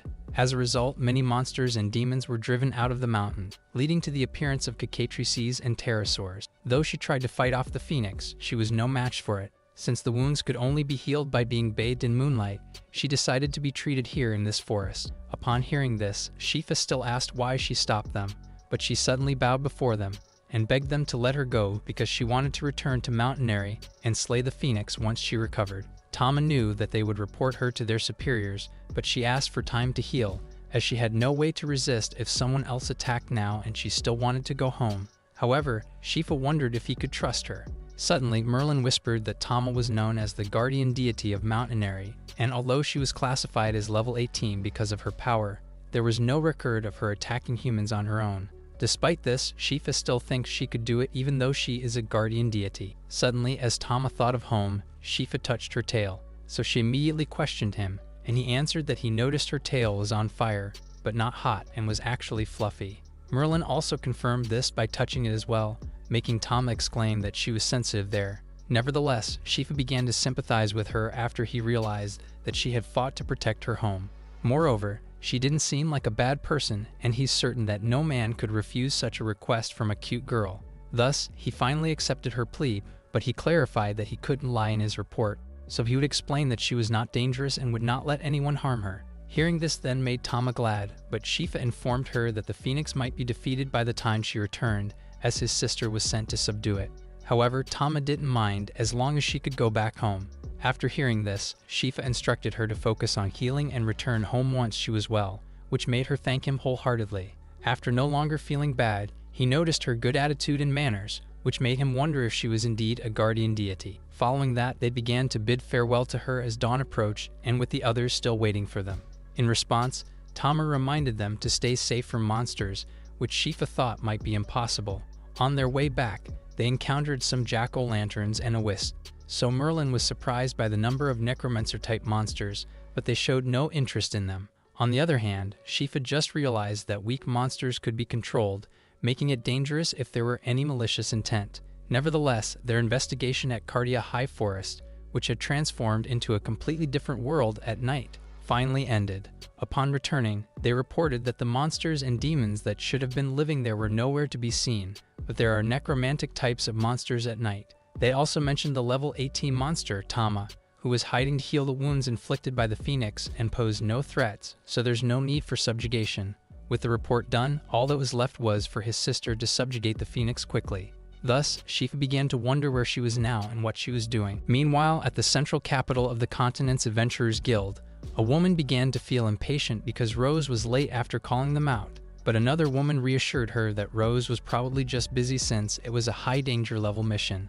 On the other side, the other adventurers began discussing the great presence of these beautiful ladies. Upon seeing them, they immediately recognized them as the upper-class adventurer Sarah, the Sound Sword, and the super-class adventurer Shammy, the Destruction Caster. Stunned by their presence, the men continued to discuss how Sarah was as good as a superclass but was turned down by the Union for promotion, and though she was cute, she had a tough personality. They also talked about Shammy, an overwhelming beauty who used powerful magic and competed for fame with the Flash Yuri. Seeing these two big shots gathered together, they figured it was because of the Phoenix extermination. Due to the effects of that migration, the distribution of monsters was disturbed, and many young adventurers met unexpectedly strong enemies and lost their lives. Thus, the Union assigned the extermination to them, and they also heard that the two were summoned by Rose, so she must be coming too. Though Sarah could hear them, she continued to discuss with Shammy that Rose only cared about her brother and wanted to see him soon, so she called the two of them. But finally, Rose arrived. Upon seeing her, the others immediately recognized her as the exquisite class adventurer, the War Maiden Rose Allian. Rose then noticed Sarah and Shammy, but she was immediately scolded by Sarah for being late, so she quickly apologized for being a little late. But Sarah exclaimed that it was not just a little and asked why she was late. Rose then excitedly told them that she found some cute light equipment at the armor shop and ended up being late because she was looking at it and thinking that Shifa would be pleased. After accepting her reason, a receptionist suddenly approached them and called for Rose. After getting their attention, the receptionist asked how she could help her today. In response, Rose stated that she was there for the extreme level mission requested by the Adventurers Guild to defeat the Phoenix, and that a designated party had been assembled for that. Thus, they were reporting to the Union that they were about to begin the extreme mission. Upon hearing this, the receptionist declared that if there was no report or results of the request within 14 days, the request would be considered a failure, and if they didn't report to the Adventurers Guild within 3 more days, all of them would be treated as dead. Upon hearing this, the others began discussing how much the Union trusted Rose's ability because this mission should normally be undertaken by a large organization.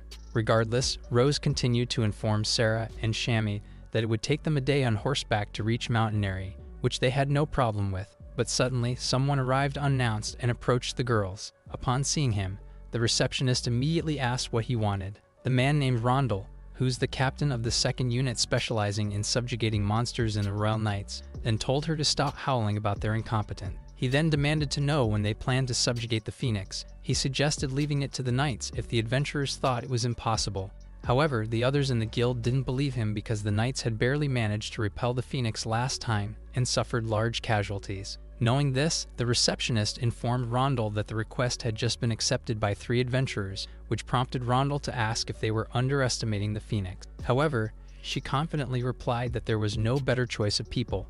Still, he insisted that it was impossible for 3 people to go against the Phoenix, so she then emphasized that one of the 3 was the war maiden Rose, and that the combined might of Rose and the other 2 powerful adventurers far surpassed the 2nd unit of knights. So if these 3 lost, humanity would no longer be able to match the Phoenix. Upon hearing this, Rondel could only call them fools, and before leaving, he assures them that the knights would not touch the Phoenix during the execution of the request, but would watch what the rumored war maiden was capable of. After that, the receptionist immediately apologized to the girls for her outburst and explained that the knight had really angered her, but Rose assured her that she would definitely defeat the Phoenix. After some time, the girls arrived at their destination according to their plan, but they noticed that the mountain city of Aneri had been sealed off. Suddenly, a man informed them that Aneri was now a designated danger zone and that they couldn't enter without a special permit. Upon hearing this, the girls couldn't help but remember how charming the town used to be and filled with tourists. Thus, Rose quickly introduced herself as an exquisite level adventurer and asked about the situation. The man then explained that the city was currently engulfed in the sacred flames of the Phoenix, which was probably hiding on Mount Airy. But thanks to the efforts of the guild members and adventurers, the residents had evacuated to a nearby city, though some adventurers had died due to the Phoenix's sacred fire. After learning this, Rose ordered them to open the gate so they could begin the subjugation of the Phoenix, which they immediately did.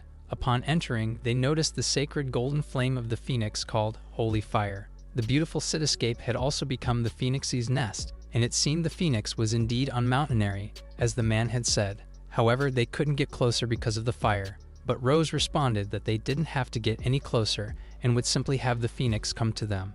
To make the Phoenix show itself, Rose explains that they would need to annihilate the entire holy fire in the city. Though Sarah didn't know how to do it, she had confidence in Rose. However, Shammy reminded Rose that the Phoenix was an immortal beast and said to be invincible.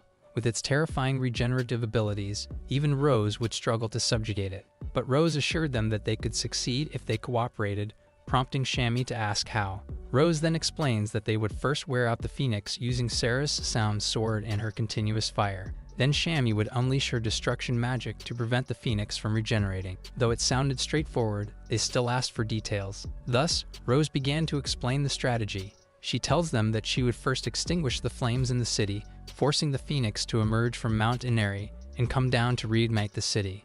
Upon confirming the Phoenix's appearance, Shammy would begin her destruction casting to counter the Phoenix's attacks and prevent it from escaping into the sky. But Shammy realized this was a daunting order, and though she could barely manage it, she felt Rose was being reckless. Rose then instructed Sarah to strike the Phoenix with a series of blows from the sound sword, and to not rest until its regenerative powers weakened. However, Sarah began to wonder how long that would take. Still, Rose continued saying that she would join the attack and give the signal for Sarah to withdraw once the Phoenix appeared, and after Shammy begins her destruction casting, she would handle any unexpected developments. Despite their doubts, Rose urged them to get ready. However, both Sarah and Shammy felt that they might die here. Rose might survive, but they weren't confident in their own strength against the powerful Phoenix, and suspected that Rose was assuming a special attack role because she expected she might die. However, Rose informed them that she would first blow away the surrounding sacred fire, and that they needed to greet the Phoenix properly. After asking them to watch her, Rose took out her cleaver Fujin.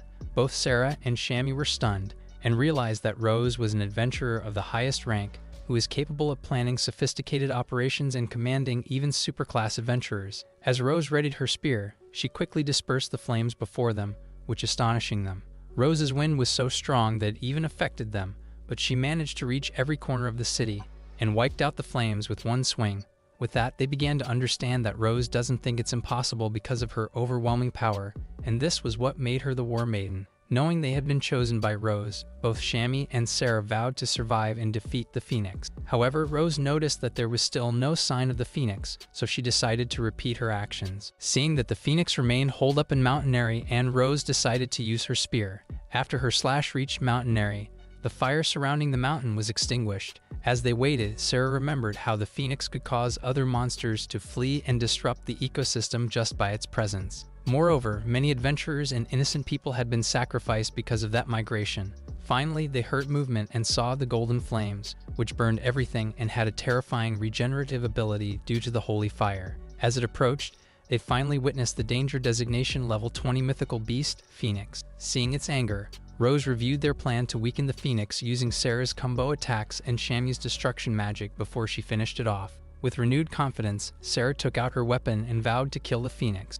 Using her sound sword, she managed to inflict some damage. However, the Phoenix quickly regenerated, but Sarah was determined to exhaust its regenerative capacity with her series of blows. Upon witnessing her action, Shammy was amazed since Sarah's sound sword techniques increased the speed of her attacks to nearly the speed of sound, but Sarah's sword was already faster than sound. Seeing that Sarah was starting to overtake the speed of the Phoenix's regeneration, Rose commenced Phase 2 and asked Shammy to continue chanting while she also attacked. As Rose and Sarah attacked, they noticed the Phoenix's wounds were no longer healing as quickly, but they needed to drive it to a point where it wouldn't recover. So Rose urged Sarah to attack faster.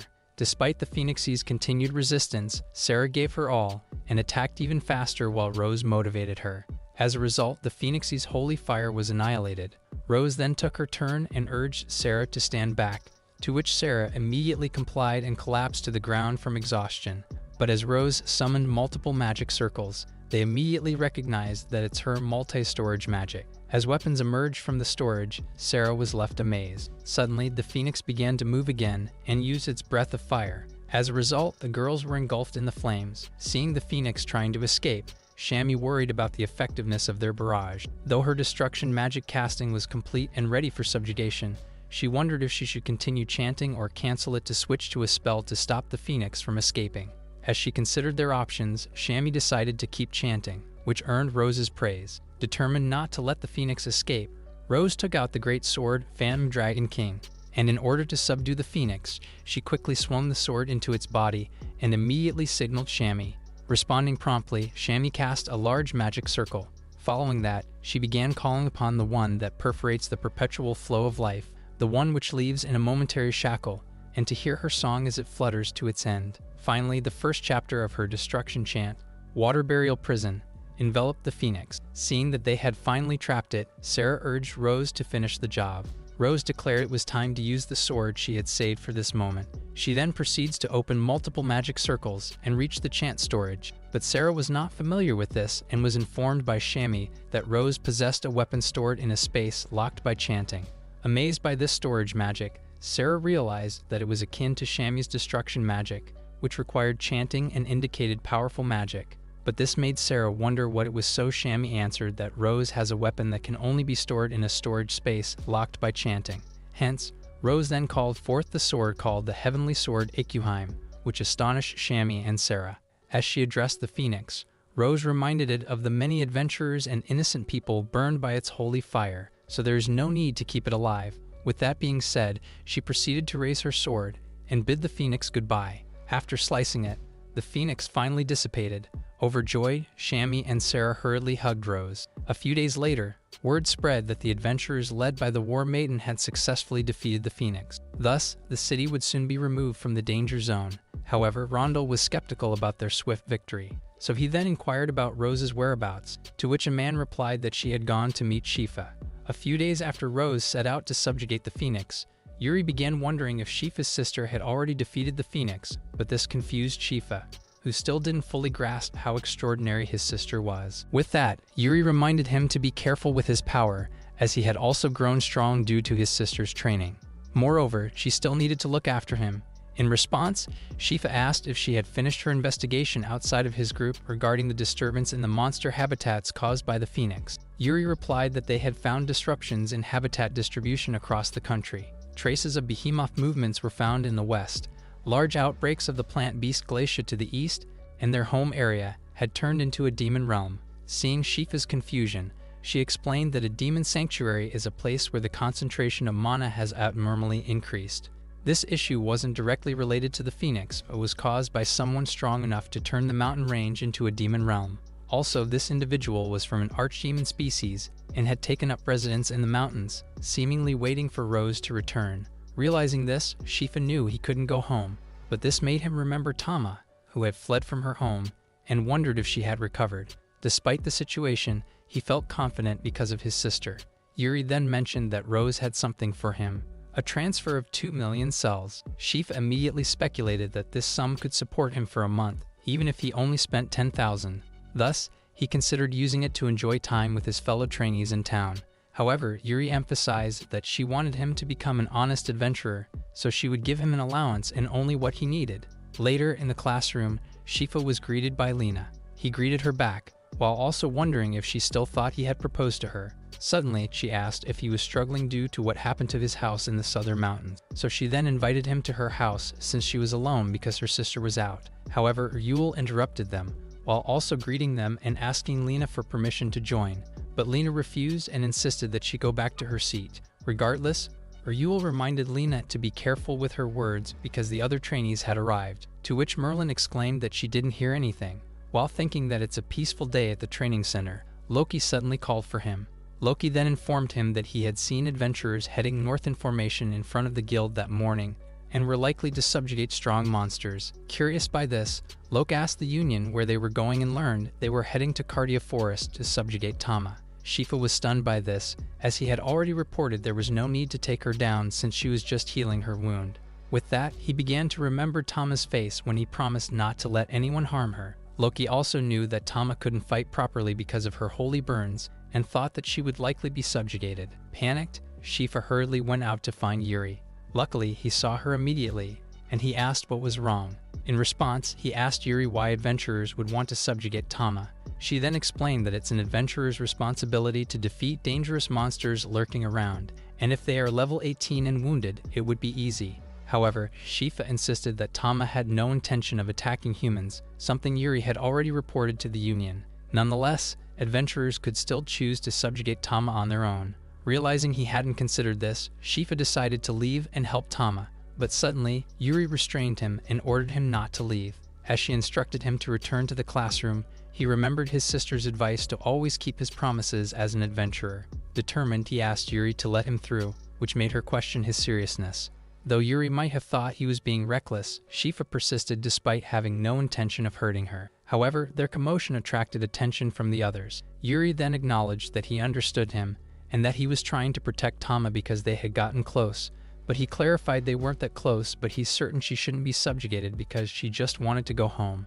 Yuri then reminded him that interfering with an adventure could get him kicked out of the training center, and damage the trust of his sister who recommended him. Remembering his sister's advice not to worry about her and to focus on his training, Shifa declared that Rose wouldn't care about such things, which Yuri also knew. Seeing his determination, Yuri decided to let him go, and pointed out that he was just like his sister.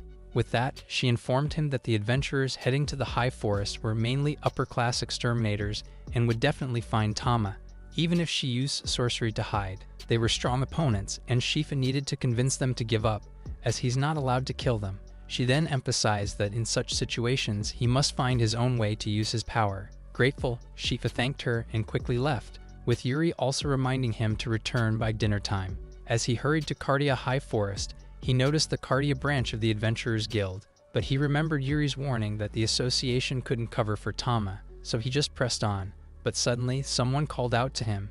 Turning around, he saw Yule, who offered to help him with Tama, but Shifa reminded her of their earlier discussion about trainees interfering with adventurers. Nevertheless, she was determined to leave the training center with him. Feeling reassured, Shifa accepted her help. After arriving at the Cardia High Forest, Yule, immediately noticed the absence of monsters, despite it being a monster nest. Inside, they hurried to where Tama had been resting the previous day. But suddenly, Ryul sensed something and quickly pulled him into hiding. Peeking out, Shifa spotted Tama and an adventurer party attacking her without hesitation. Ryul then identified the woman in the center as Surya, known for her strong hostility towards monsters. After hearing this, Shifa tried to intervene, but Ryul held him back, as she wanted to observe Tama first. Unlike Shifa and Merlin, who had spoken with Tama, Ryul didn't know her well and needed to determine if Tama was worth protecting. Meanwhile, Surya demanded to know why Tama wasn't resisting, and Tama responded that she had no intention of fighting, so she hoped to be released. But Surya refused to believe and accused Tama of having killed many people and asserted she would kill again once healed. However, Tama insisted she had never harmed anyone and was the guardian god of Mount Inari, but Surya dismissed her as just a monster. When Surya kicked Tama, Shifa insisted Ryul to stop watching quietly anymore. Meanwhile, Tama began to apologize to everyone on Mount Inari for failing to protect them. But as Surya raised her sword to strike, Ryul finally allowed Shifa to protect Tama. Seeing these upper-class adventurers, Shifa questioned if this was the kind of adventurer he aspired to be. Although he wanted to be an adventurer, he realized he wanted to be different. Suddenly, Surya paused as Shifa approached and took out his gauntlet. As he rotated, he began to remember his sister's warning about the increasing firepower of the Father Emperor technique, which could leave no trace of his opponent if overused. Seeing this, Surya retreated while Tama noticed who he was. Upon seeing him up close, Tama recognized that he is the Lord from the other day. On the other hand, Surya realized that he was human and demanded to know who he was. Shifa then retorted by asking how it felt to torment someone unwilling to fight. With that, he then encouraged Tama not to give up and insisted she could still go home. However, Surya only ordered him to be silent and exclaimed that all monsters should die. As Shifa attacked, he concluded that the kind of adventurer he wanted to be was nothing like them. After releasing his powerful attack, both Surya and Ryul were stunned. Following that, he warned Surya to go home if she had lost the will to fight, and threatened to hit her in the face if she didn't. Upon seeing the result of Shifa's attack, Surya immediately demanded to know who he was, but Shifa only cared that she was indeed an upper-class adventurer, as she had quickly regained her composure. As he grabbed her, she immediately ordered him to let her go and insisted that she's going to kill Tama. Disbelieving that she would continue despite her unjustified aggression towards Tama, Shifa attempted to strike her to teach her about the pain of others. However, his gauntlet was suddenly covered with ice, and Ryul reminded him that going further would result in killing someone. Besides, they were not there to fight. After regaining his senses, Shifa quickly retracted his hand and apologized because he did not mean to go that far. He then proceeded to check on Tama, who recognized him as the kid from before. But when he was asked if he had saved her, Shifa replied no and reminded her of his earlier promise. With that in mind, he offered to protect her so she could return home safely. But Surya interjected, reminded him that Tama was a designated danger and must not be protected. Aside from that, she also demanded his identity and doubted he was an ordinary person or an adventurer after witnessing his power. Shifa then declared he was a trainee at the Cardia Adventurer Training Ground, but Surya doubted his claim due to his strength. Still, she urged him to stop interfering with the subjugation of dangerous monsters, but Shifa insisted Tama was not dangerous and unwilling to attack them. However, Surya refused to believe that Tama would retreat. Seeing Surya's unwillingness to listen, Shifa felt forced to consider a last resort. But Surya suddenly told him that he would eventually understand that no monsters were worth keeping alive once he became an adventurer. Upon hearing this, Tama asked Shifa to stop since she is concerned about the trouble it would cause him. Regardless, Shifa vowed to protect her without harming anyone. But as Surya charged towards them, she was suddenly stopped by a strong attack, which startled them and asked who it was. A person then stated her sister had sent her to check on the situation, and that she was right to do so, after she recognized Surya, the ominous wind. Upon seeing her, Surya quickly recognized her and asked why Sarah had come. Upon noticing that she resembled someone, Shifa learned she was actually Lena's sister. Following that, Sarah then asked if he was Shifa and mentioned that she can now repay her debt to her older sister. Upon hearing this, Surya began to ask if she was also getting in their way and reminded her that they were supposed to subjugate Tama. Sarah then acknowledged this but noted she despised weaklings like them, prompting Shifa to confirm she was indeed Lena's older sister. Setting that aside, Sarah began to comment that Shifa was truly Rose's little brother after seeing the aftermath of his attack. but Saria became impatient and asked Sarah what she wanted, while also warning her that she could be punished by the Union if she intervened. Undeterred, Sarah declared herself as the Sound Sword Sarah and claimed that no upper-class adventurer in Cardia was stronger than her. Infuriated by this, Saria concluded that they were all fools, as she had never seen anyone protect monsters. Upon seeing Saria use her spirit enhancement, Wind Spirit, Ryul informed Shifa that Saria was a magic swordsman. Meanwhile, Sarah just teased Saria for using her magic sword so seriously, but Saria angrily told her to shut up and threatened to show no mercy if she was protecting the monster. As Sarah accepted the challenge happily, Saria charged at her and questioned if she thought she escaped unscathed in her wind. However, Sarah only smiled sarcastically. Suddenly, Saria was smacked by a strong wind, which stunned everyone. But Shifa recognized this storm, and remembered this is the angry storm of the wind god Cleaver Fujin. So in the middle of this wind, the woman he loves the most and his strongest sister in the world was there. After it, Rose immediately checked on Shifa, who assured her he was okay and asked why she had shown up. So she explained she was heading to Cardia to meet him when she noticed the flames of the Flame Emperor from the forest. While Saria was still confused, she noticed that the War Maiden Rose was present, but Rose glared at her and questioned the situation, prompting Saria to introduce herself and explain they were there to subjugate Tama based on information from the Adventurers Guild. Setting that aside, Shifa began to ask Rose about the Phoenix. So Rose revealed the Phoenix had already been subjugated, and as proof, she showed them the sacred sword, Phoenix, which amazed everyone. Following that, she then informed Tama that she could subjugate her herself, but she wanted to ask 2 questions first to decide her fate. When asked if she had ever killed a human, Tama responded that she would kill to protect her own if attacked. Following that, Rose then asked what Tama thought about Shifa, which confused him. Tama then explained that Shifa had insisted on protecting her despite her being a guardian god, which was a first for her. After hearing this, Rose declared that subjugating Tama wasn't necessary, which confused Saria, so she clarified that she wouldn't allow Tama's subjugation, prompting Saria to realize Rose was using her ultimate privilege but said she would still report this to the Union. After that, she then asked about Shifa's true identity and his relationship with Rose, so Rose revealed that Shifa was her precious little brother, and warned that she might have killed them if they had even scratched him. As they left, Shifa asked Rose if it was okay for her to forbid the subjugation, to which Rose confirmed it was fine, since the Phoenix was exhausted from its previous battle with Tama, and she would report her contribution to subjugating the Phoenix to the association. Regardless, she could only apologize to Tama because her potions and magic could be poisonous to monsters, so she couldn't heal her wound. But Tama assured her that the wounds from the holy fire would heal after being bathed in moonlight. With that settled, Shifa and the others decided to go home and let Tama rest. Upon hearing this, Sarah informed them that they would head to the capital immediately and asked Shifa to be good friends with her sister Lena. But before they could leave, Ryul requested Rose to inform her sister Claire if she saw her, but Rose replied that she didn't have the right to call Claire, which implies that they were on equal footing. Suddenly, Rose began clinging to Shifa again and decided to accompany them to Cardia, but Sarah reminded her that they were heading to the Union instead. Despite this, Shifa couldn't deny that thanks to his sister, who raised and taught him, he finally had a chance to return to the Adventurer Training Center without harming any upper-class adventurer. Thus, he planned to repay his debts by fighting alongside his sister. Shifa then began to bid farewell to Tama, but she stopped him to tell him something.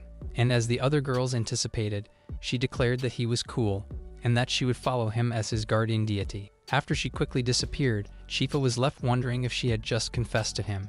Meanwhile, Rose mentioned that she couldn't see Tama, but sensed her nearby, so Ryul explained it was because she could bathe in the moonlight outside the forest. Still, Rose felt that she should have subjugated Tama, while Ryul added that Lena was already a nuisance, and now Tama was another thieving fox. After Rose and Sarah left, Shifa and Ryul were alone. Reflecting on the earlier events, Shifa realized he might have gone berserk if Ryul hadn't intervened. Though his sister had healed Ryul's burns, he still thanked her, but she tells him that as a token of his gratitude, he must form a fixed party with her when he becomes an adventurer, which surprised him. In other words, they would adventure together. Setting that aside, she then asked him to return home to the training center, even though he knew he'd get in trouble with Yuri.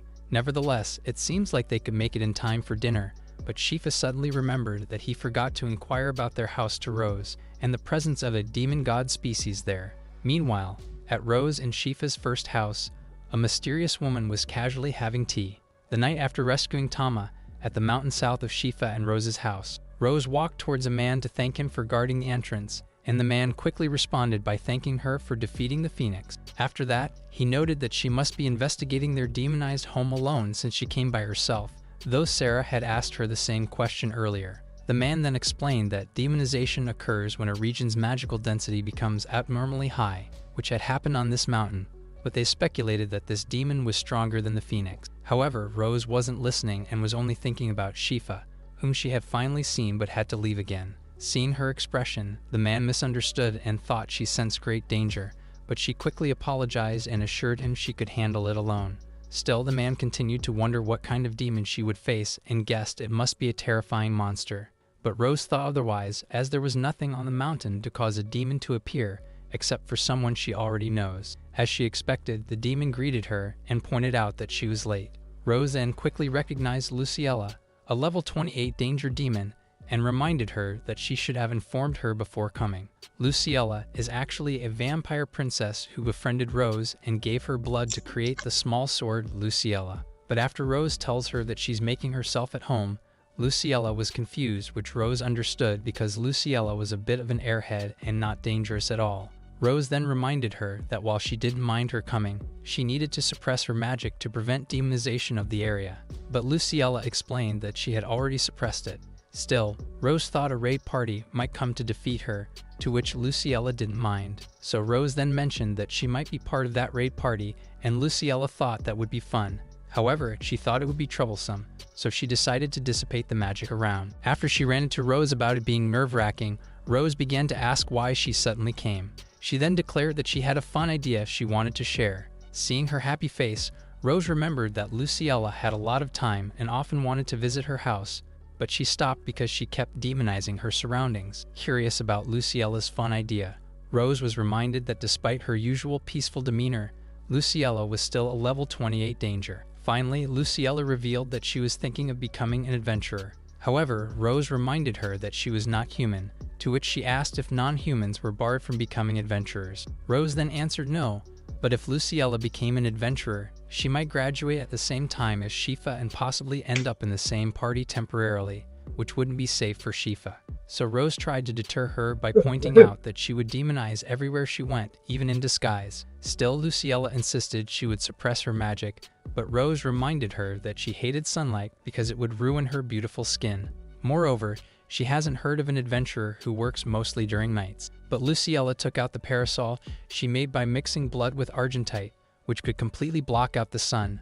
Though Rose attempted to convince Luciella further, she finally gave in as she realized there was nothing more she could do. Knowing that she had already received other requests related to Shifa, she decided to trust Luciella. However, she remained worried and hoped that good people would team up with Shifa. Meanwhile, at the training center, Shifa suddenly felt a shiver. So Yuri asked him what was wrong, and he replied that he'd been getting chills lately. Setting that aside, Shifa recalled that after the incident with Tama, Yuri had invited him to dinner. Since then, breakfast with her has become an important part of his day. 3 days had also passed, and he began wondering about Tama's declaration of becoming his guardian deity. But suddenly, Yuri informed him that the demonization of the southern mountain had settled down the day he saved Tama, which Shifa found this unfortunate, as he was somewhat interested in demonization and the demon species. Thus, he began to guess that the demon species must have been very dangerous and could endanger people around him. But reflecting on the incident with Tama, he resolved to protect everyone if they were in danger because he wants to be an adventurer who can stand by his sister. With that, he decided to train hard to reach that goal, so quickly stood up and thanked Yuri for the meal. But Yuri suddenly asked if he had already gotten used to life at the academy. Though unsure why she was asking, he realized he had indeed spent a long time there, and told her he had gotten used to it and found it fun. Pleased by this, she informed him they would be meeting at Cardia Square for training today. Later, at Cardia Grand Square, Shifa noticed many adventurers besides the trainees. Suddenly, Kana introduced herself and began to commission all the adventurers to clean off the dangerous species surrounding Cardia. Confused, Shifa continued to listen as she explained that the detailed explanation would be given by the ultra-class adventurer Sarah. But Lena recalled that Sarah is an upper-class adventurer, so she was surprised to learn she had become ultra-class. After getting everyone's attention, Sarah informed them that the top priority was subjugating the creatures shifted by the Phoenix incident, and she will organize temporary parties with upper-class adventurers. Additionally, she reminded them that entry to the northeastern High Forest was prohibited to anyone other than Rose, who Shifa figured out to be the one guarding the place where Tama was living. Upon learning these, Shifa began to wonder which party he would join, as they were not adventurers yet. After a while, Yuri informed them they would be split into 2 teams, with 2 upper-class members joining. But the upper and middle classes would handle the dangerous species, while they would provide support. Thus, Yuri declared her group would go to the eastern marshlands, while Sarah's group would head north. But suddenly, Lena called out to Sarah, expressing her surprise at her becoming ultra-class and requesting to be kept in the same party as Shifa. Confused, Sarah asked why, and Lena explained Shifa's proposal. But Sarah immediately hit Lena, making Shifa decide that he must clarify his relationship with Lena soon. After a while, Shifa, Ryul, and Merlin remained, so they wondered which party they would join when suddenly, someone informed them that they would be in a party under her supervision. Turning around, they were stunned to see it was the branch manager. Initially, they thought it was a joke, but she urged them to head towards the deeper levels of the Western Great Forest, leaving Shifa wondering if this young girl was really going to fight.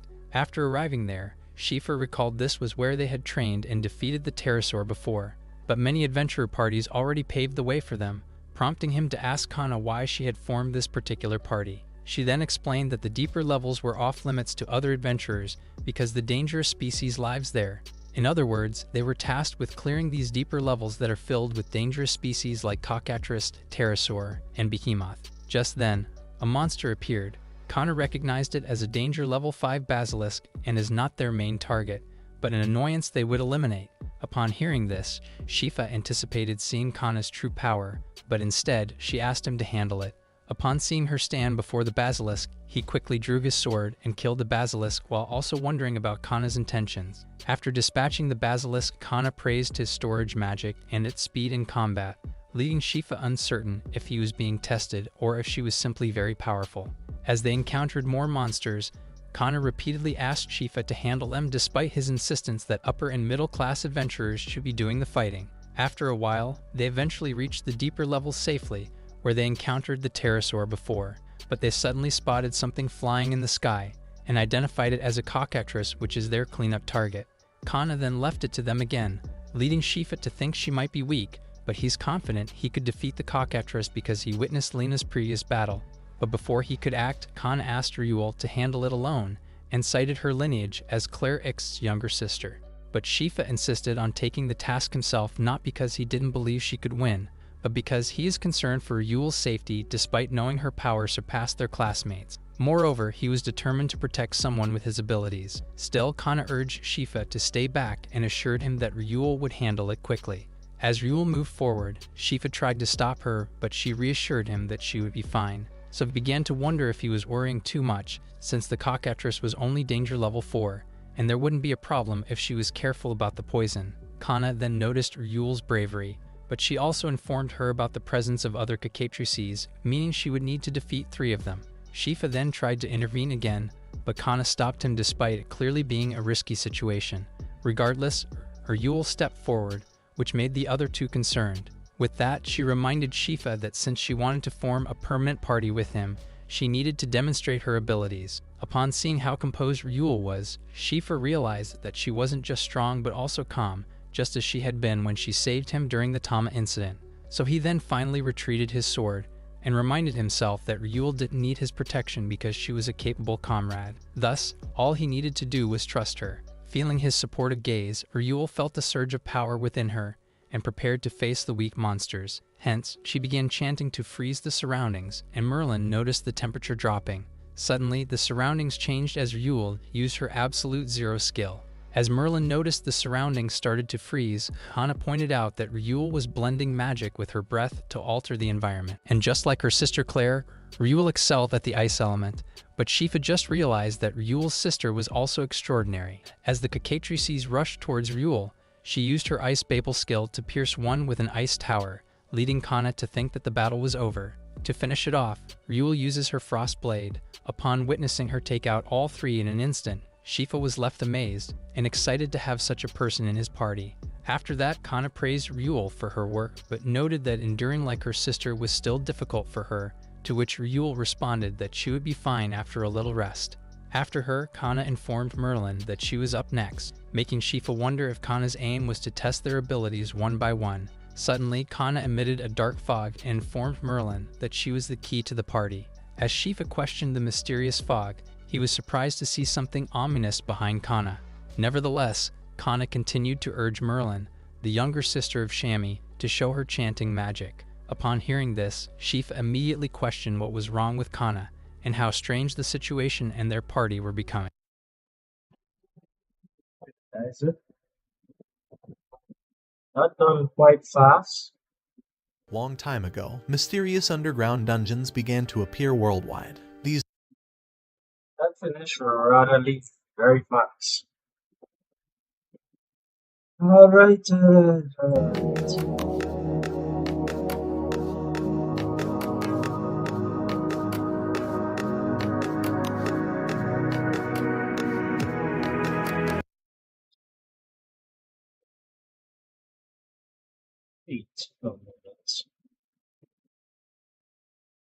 And I catch myself here.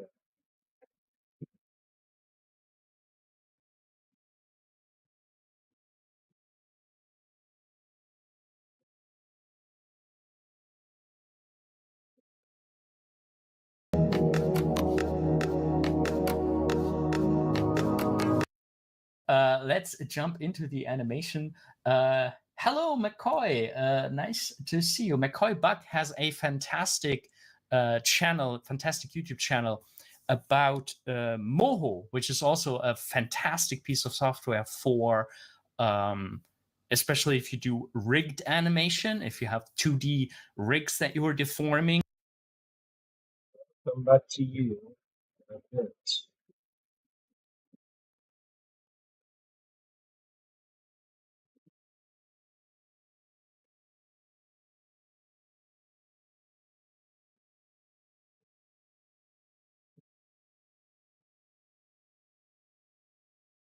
La, la, la, la, la.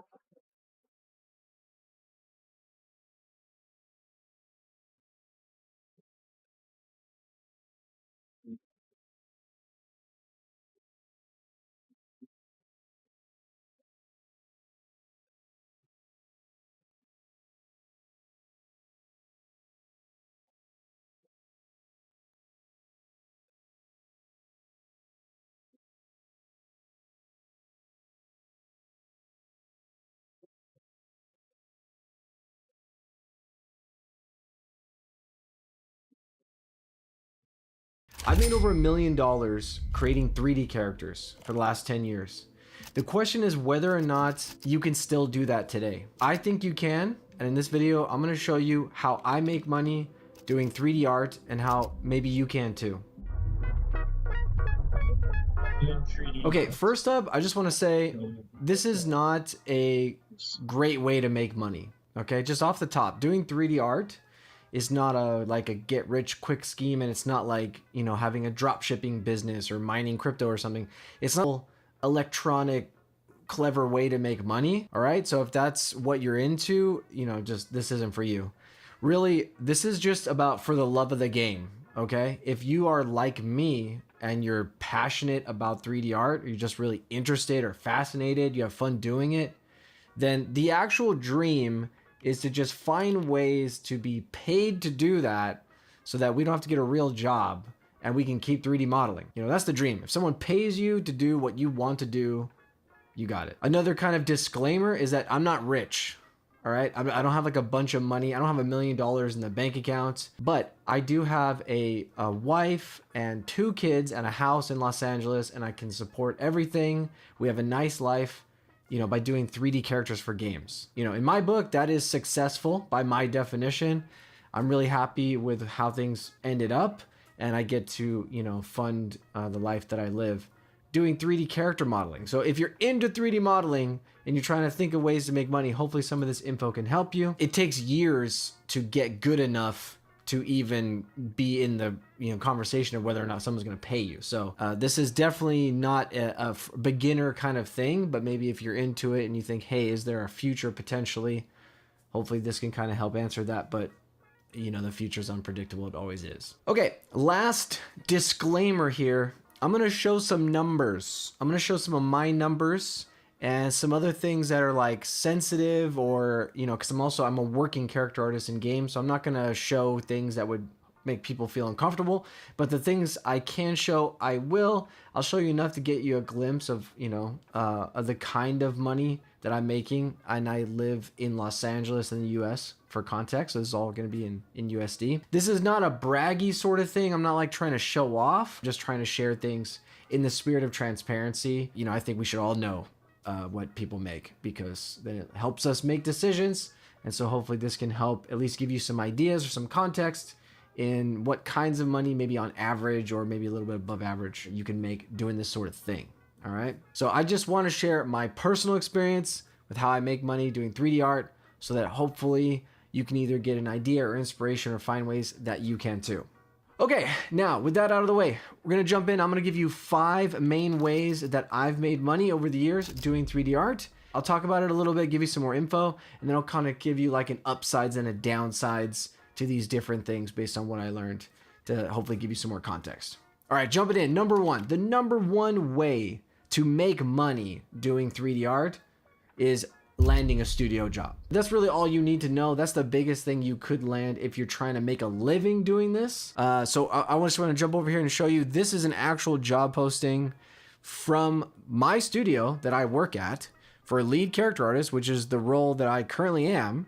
And if we scroll down here, you'll see that they have the salary. Here's the salary range listed. Again, in the spirit of transparency, the government agrees with me. They made, by law, at least in California here, you have to show, you know, what the salary range is, which is great, because it used to be in the dark and people would negotiate and they would just kind of bluff and everything. So this is much better. So I can show you this salary range. Now, if we just look at the low end here, which is $135,000 a year, you know, I've been doing this for 15 years. If you made that kind of money for like 8 or 9 years in a row, boom, that's $1 million. That's the title of this video right there. You know, again, it's not like hey, I've got $1 million and I'm rich, but can you have a comfortable living and support a family and everything? Yes, I did. All of my friends in the industry did and are doing that.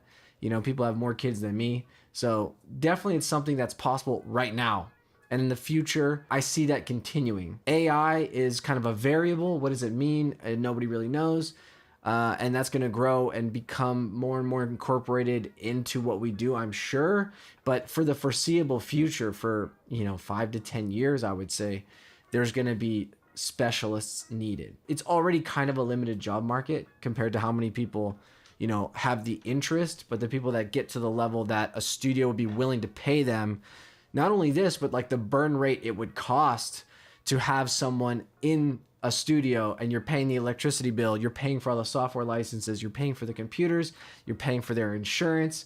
You know, we're talking hundreds of thousands of dollars a year for one person. So it's just kind of the top tier of the skill, you know, of the talent pool out there that would land this sort of job. Now I'll just talk a little bit about those upsides and downsides, kind of the pros and cons. It kind of goes without saying, right? But the main pros here is with a salary job, you have a good paycheck and it's consistent. You can be a little bit predictable, right? These projects go for multiple years and you know where you're going, you know what you're doing, you clock in, you clock out, and typically they'll come with benefits like insurance or 401k. So it's the most, you know, jobby job of all these things. But this sort of thing, it's as predictable as you can be as a professional artist, is being a studio artist. All right, so those are all the pros. Downside, one of the downsides is location. Now, with work from home since COVID, pandemic stuff, went much better. I work from home now, even though the studio's like 30, 40 miles away. So yeah, you can be remote now, but still you have to be like in country or in a country that the company has a business, you know, has like business relations and a process for, because a bunch of legal things and tax things and stuff. So just because, yeah, studios do remote, it's not like, hey, I can be in Sri Lanka or something and work in New York. There's red tape and it changes all the time for the different, you know, countries and administrations and stuff. So you do have to be within the location zone, right? And some studios require you to go into the studio a couple of days out of the week or every day. So every studio is different, but there is a location variable there. Another sort of downside, you might say, or like one of the challenges to be able to land something like this is the experience needed. Like I said, it's kind of the cream of the crop that would be considered for these jobs because there aren't that many openings and there's a lot of people that want them. And again, you're as a company, you're paying a lot of money and you want, you know, your bet to work out. This is like a multi-year thing. You're like, I want to bring someone in-house to help us finish this big project. Right now at my studio, there's going to be 4-5 character artists at the studio. And so, you know, I'm sure hundreds would want those jobs. So essentially it's like a high bar to clear. And another downside I would say is it can become a sort of job. All right. And I don't mean to say like, oh, woe is me. It's not, it's awesome. Way better than a real job. Right. But something people that don't really consider or they don't think about, at least I didn't until I got into the studio jobs, is the majority of the people that are working in a studio on a project, on a game, since I'm a game artist, they aren't usually the people that would buy that game. You know, I think at least growing up, right? I was like, I want to work on the games that I want to play, obviously, right? That's kind of the specific dream. But as things go, if someone's going to give you an awesome role on a really cool project, making art you want to make every day, you're going to jump at the chance. That doesn't mean that it's, you know, perfectly aligned with what you're doing. So as a part of what you're doing, you're going to be asked to do things that you would normally do. And as an artist, that feels a little bit different, right? Someone says, do this, go left instead of right. And you're like, oh, what? And you're making a game that maybe you wouldn't buy, or, you know, so you're not, it doesn't align with you perfect. And so you have to be professional about it. You have to think, okay, if this is for this kind of person, what could be cool? And yeah, it's a little bit more professional, more of a job than someone might think. And it's a long-term thing. So having relationships with people at the studio and communicating and, you know, taking part in meetings and everything, that, you know, it's kind of an office job. You know, maybe it's not a downside, but it's a reality of the situation to be factored in. Second way to make money that we should be talking about is freelancing. Sort of the opposite of an in-house studio artist is freelance artists. Freelance, you take contracts, you know, you do odd jobs, you do weird things like that. Reaching out to people or being reached out to, and you're taking these short to long-term kind of variable contracts to do projects. You come on, you know, you're like a hired gun. You come on, bam, bam, bam, here's my cool 3D model, boom, and you're off to another thing. So here's a contract that I did, was to make Gal Gadot for a title sequence, and, you know, ended up getting used in different ways, but whatever, you know, they paid me to make a 3D Gal Gadot. And I was like, that sounds like a cool thing. Let's do that. So this example, I don't do contracts that often, but this is an example of one. Someone hit me up and we did that. So some people can make a living doing this by jumping from contract to contract and kind of juggling it. You know, some people favor taking freelance jobs because it affords them a different kind of lifestyle that you wouldn't have doing the studio job. So like some upsides with the freelancing is that location doesn't matter now. You know, you can be anywhere. You don't have the same tax red tape and legality and stuff. You know, you're doing contracts. I have contractors working for me from all over the world.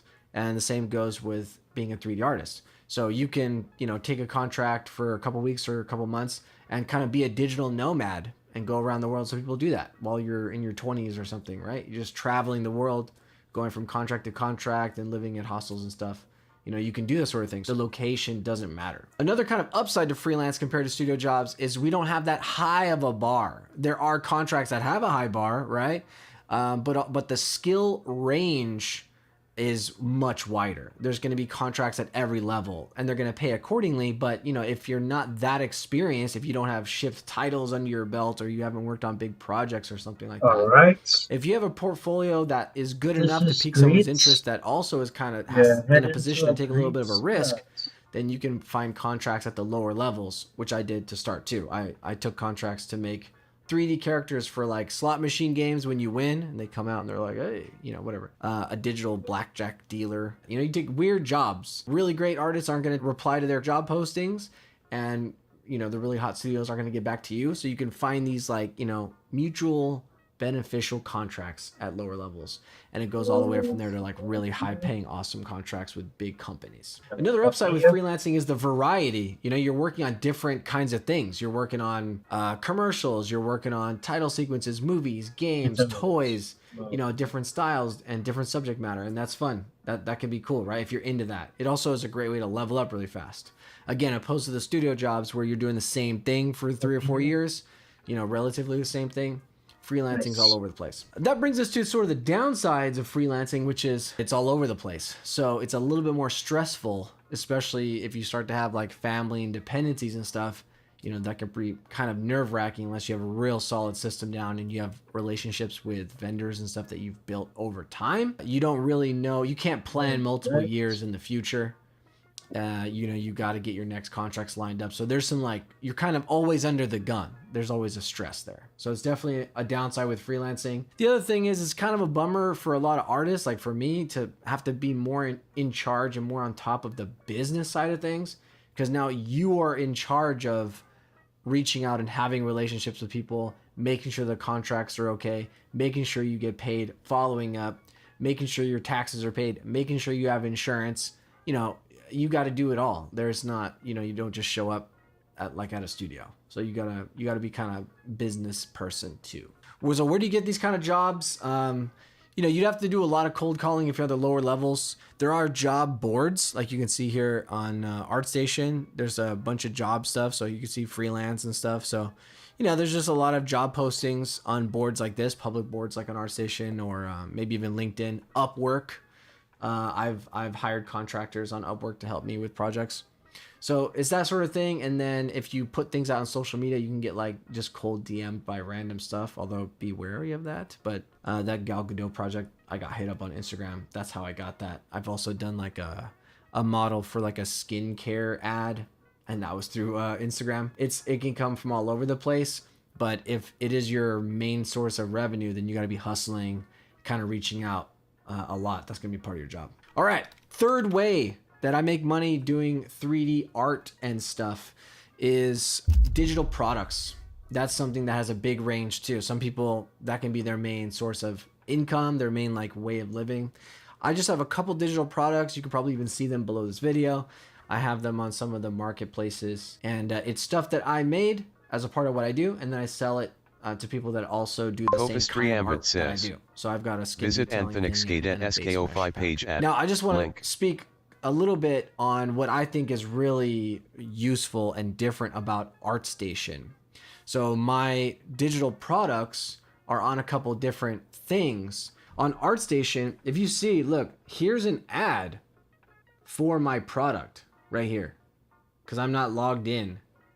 I'm not logged in, so it doesn't know that I'm me, right? So if someone just sees my artwork, and you can see like, you know, here 22,000 people saw this page, you know, they would see this ad. And if you click it, it clicks through and it takes them to the product. So that's what's awesome about ArtStation in particular. Okay, we'll talk about the other marketplaces. You can see what is trending, and trending means what people are clicking on ArtStation. So we got a lot of horny people over here, but that's okay.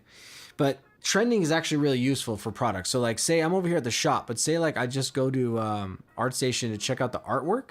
Okay, so I'm just coming over here to check my trending artwork. You know, people do this every day. Tens of thousands of people do this every day. Scrolling down, oh, look what we have here, trending stuff on the marketplace. So, you know, sometimes you're lucky enough to have your product out there. If enough people are clicking on it, boom. And now everyone that went to ArtStation that day, they see it.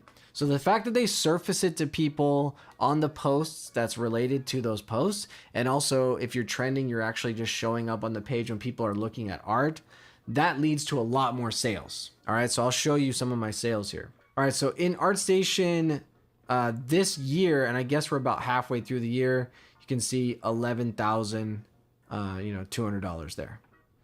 And these products are old, so I did make more before. This is just, you know, half the year so far. And this is passive income. That's the biggest pro from this, right? Is if you make digital products, it's kind of set it and forget it, unless it takes a lot of maintenance. But most of the time, right, you can just put them on these digital marketplaces, and as long as they're actually valuable, that's the thing. When you make a digital product, it has to actually be valuable to somebody. And mine's really niche, right? Like ZBrush, you're sculpting skin details in ZBrush. That's very niche. and then base meshes for your characters. That's a little bit more broad. And that's it. I use them in all my projects. People can use them in their projects. And that's it. And so thankfully people enjoy them and it's working out. And so I made these years ago and I still get paid for them. And that's great. And so someone could definitely make this sort of a side business and try to make more and more products. I want to mention to a couple other marketplaces. This is ArtStation. I think for art products, you know, similar to mine, things that are in the entertainment art realm, brushes, 3D assets, things that people can use in their projects. I think ArtStation is great for that. You know, jumping over to Gumroad, here's my Gumroad. You can see like of all time, which is, I don't know, 10 years, made about 5,000. Still, not gonna complain. Pretty awesome, right? I just have like a couple products on there. But if you're gonna use something like Gumroad, it's on you to like market it and really put it out there, which is what ArtStation is doing for me, which is great. Another marketplace I want to shout out is the Unreal Engine marketplace. So just something to think about if you're a 3D artist that is trying to have like a side hustle or turn it into something where you can make a living. I think the Unreal Engine marketplace isn't getting its like respect yet, especially for people in the 3D modeling community. At least not everybody, but you know, you can see there's some medieval ruins and stuff. People make characters. Here's the thing about the Unreal Engine marketplace and everything. You got to think it's a lot more broad than people think. People are using it to make games at the high level, but they're also using it to make indie games and also proof of concepts. Some studios just buy stuff to get pitches going. And then outside of the game industry, you have films like, you know, Mad Max Fury Road used it for previs. Batman used it for actual on-screen stuff. You know, the Star Wars shows, everything that uses a volume. A ton of movies are using it for their previs and their storyboards now. And that stuff, they just buy a bunch of assets. So if you put assets on the Unreal Engine marketplace that are actually, you know, useful, if they actually work in the engine, you know, you can put the rig and the animations on there and everything, then you can find kind of gaps.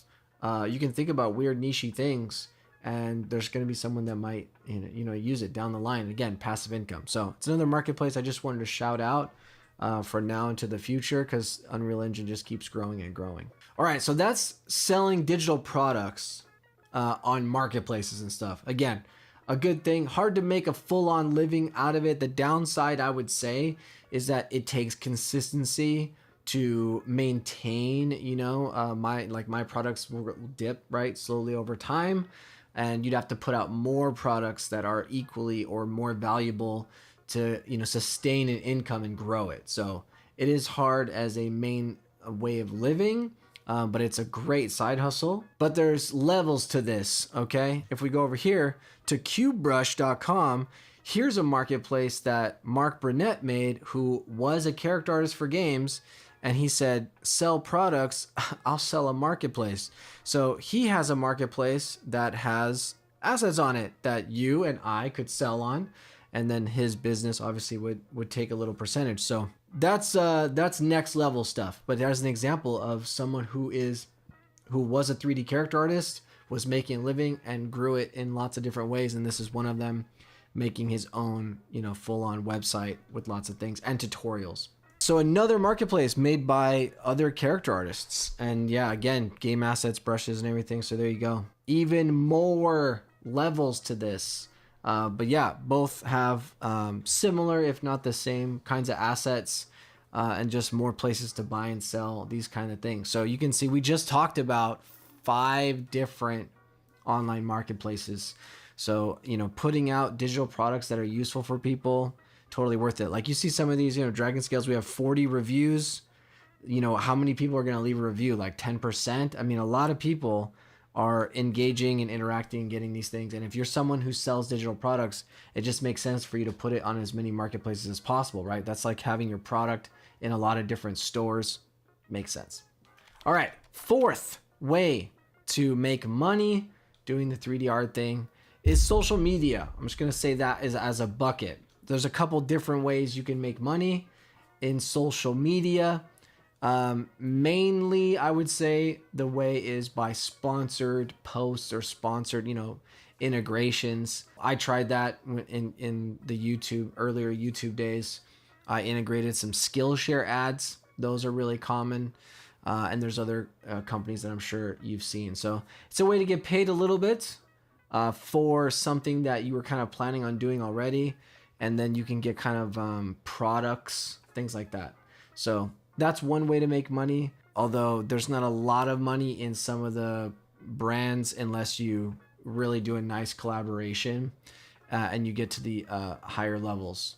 But it is more than AdSense. This is how much money I made on my YouTube channel for the last 30 days from ads. So 140 bucks. Yeah, so all time from 2006 to 2024 from ads is $18,000. Pretty good. Again, I would consider this just passive income, like not the main thing. You know, I was going to make videos anyways. And then with YouTube, you just turn ads on. So I will say ad revenue, not the best. I just had a couple videos pop off and that's going to account for like 90% of that ad stuff, I'm sure. So, you know, you have to get lots and lots of views to make money with ads. But there's also with social media, there's memberships and patronage and stuff like that, right? So I have a YouTube membership. You can see in the last 30 days, I made $1,000. So that's pretty good. And we have a cool little member community there. We also have a member community on Patreon. And so that's the same content is going on both. So I'm making these videos that are, you know, if I do a project, I'll put like unedited, raw, real-time footage on there. We'll do monthly Q&As. Well, you know, people can ask any question they want. They can submit their work and I'll do like paint overs and reviews and things like that. So, you know, it's just a little bit more than the casual YouTube audience, but it's a way for them to pay a little bit for a little bit more and a way for me to monetize and make that work, you know, in my life too, where now we can have like a little kind of educational community or whatever you want to call it, where it's reciprocal. And that's an awesome thing that social media provides now. It's easy for both parties to like make in niches like this, like the stuff we're talking about is so obscure to people that don't know anything about this stuff. I'm sure we get to just nerd out. And I love that about the memberships is I just know they're geeks like me and we can just talk shop all day and they like it and I like it. So it's great. So definitely the upsides with social media is it's passive. It's usually connected to stuff you'd be kind of already doing. Downsides are you got to be consistent, right? You got to keep putting stuff out there. I'm not the greatest at that, but if you're going to make a living doing that, you got to be consistent for sure, because that's now your main source of income. And if you don't get, you know, if you're not careful, you could just turn into like content brain where like now all of a sudden it's like what would get views and what would all, you know, all that stuff. And that's something that I think all creators like struggle with. Once you start, you know, getting monetized for views and engagement, it starts to shift. It starts to become a job, just like anything else, right? But I just kind of do what I want to do and put it up there. So yeah, I don't run that risk yet, but I definitely try and think of stuff that I like and that people would like. You know, I'm not just doing it in a void, but yeah, for the people that make it their sole source of income, it can turn into a real hustle, real grind, right? Okay, so now the fifth way to make money doing 3D art and stuff is teaching it. That I feel like is the final boss.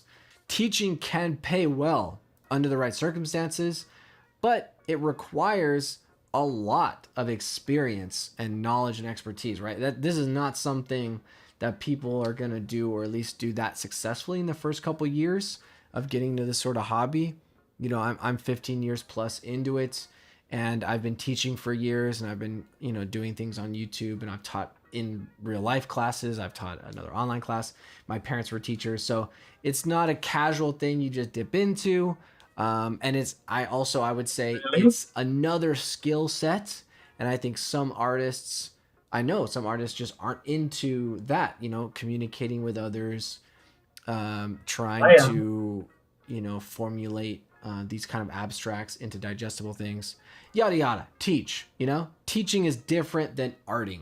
Okay, so it's not for everybody, and there's obviously a big barrier to entry is that you kind of need to be an expert before you turn around and teach, and then it's a lot of effort to teach and everything. But that being said, I think it's great.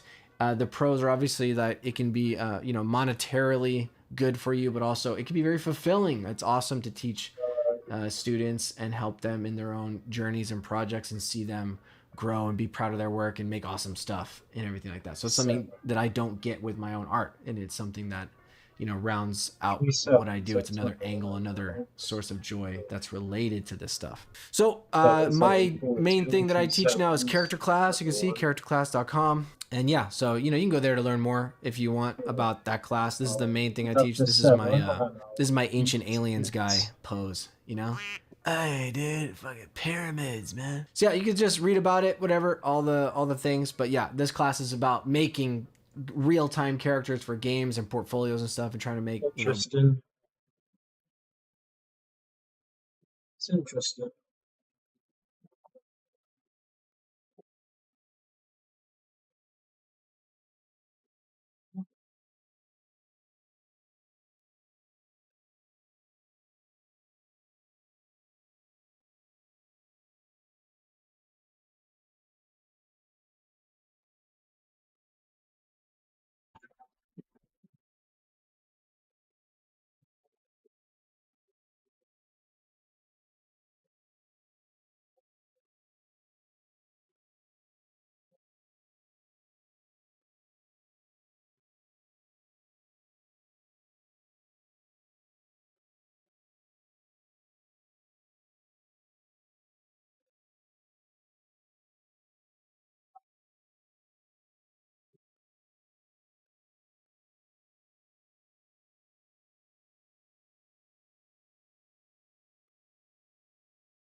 Interesting. People are tracing from AI, and there are those who are okay with it. A certain post caused quite an uproar on, you guessed it, Twitter or X or whatever the hell. Hi, this is Feng News, where every news is always late because I've been living under a rock. I first found out about people tracing AI from Sam's video. At first, I read the title as AI tracing art, and I was like, yeah, that's old news, right?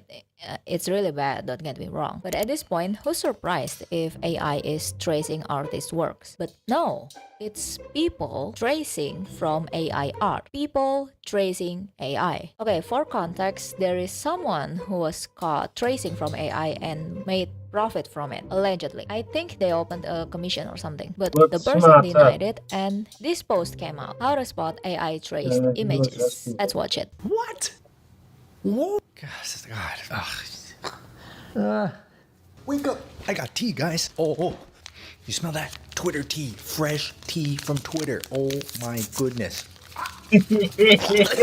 Sam, you okay there, buddy? Okay, I cannot seem to open the thread without signing into X, but I don't want to do that because I really don't want to do that. I'll just read from Sam's video. I was just on X this morning and I came across this thread. How to spot AI traced images. Oh, good heavens, help me. Still doesn't feel right to say X. Like, what am I gonna? I'm gonna tweet on X? Come on, Elon. You're better than this. Sometimes I just want to choke him out, and not in like a pleasurable way. Anyway, I might need to censor something. You're getting sidetracked. So this simple little thread has gotten 13 million views. That's like 10 times my entire YouTube career. And this is about how to spot AI traced images from artists who are lying about their art. I didn't even know this was happening. We tracing AI art now? So let's see if we can learn how to spot AI traced art today. I'm so excited. Number one, quality inconsistencies. Since it's traced, there's a skill gap between line, shape, and color. Often very thin, unstable line art with questionable parts like the foot and hair here, or good body anatomy and vastly different hands. Wiggly lines, hands don't match the color quality, line art is so thin it's almost invisible, inconsistent lines, and where are the toes? Look, I'm sorry, but you can't just demand to see everyone's dogs like that, alright? Consent is important. I mean, he's not wrong. These first indicators are not very good. Yeah, I agree with that. Like these first points could just be a telltale signs of a beginner, especially the line art ones, like wiggly line and line art almost being invisible. I've seen a lot of beginners draw thin, wiggly lines simply because they're not used to digital art or they're just not used to drawing line art. Inconsistencies happen when you're learning art, and there's no shame in that. It's part of the learning process. But can they also be signs of tracing AI? Absolutely. Muddy colors. This happens because they color pick from the AI image and don't know why the color is there. Artists use different layer modes and brushes to achieve light, shadows, and effects, while tracers usually use the round default brush due to a lack of artistic experience. Hey, what's wrong with using round default brush? I love the default round brush.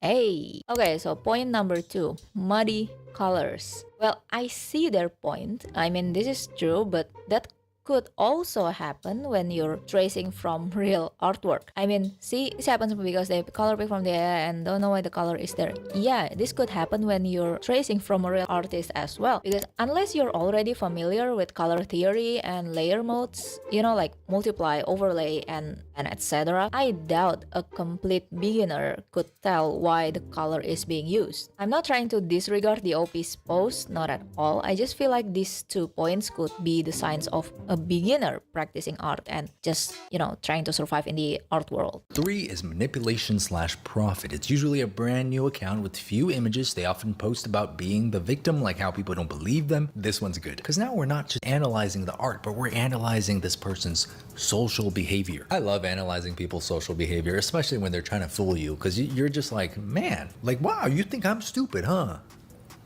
Well, you might be right. Hey, come on, Sam. No need to put yourself down like that. You're not that stupid. This is a dead giveaway. This says since I got comments about my art being AI, I decided to use OBS and record some parts of my last drawing. Oh, I guess there's proof. But why is it only in parts? Why not the full thing?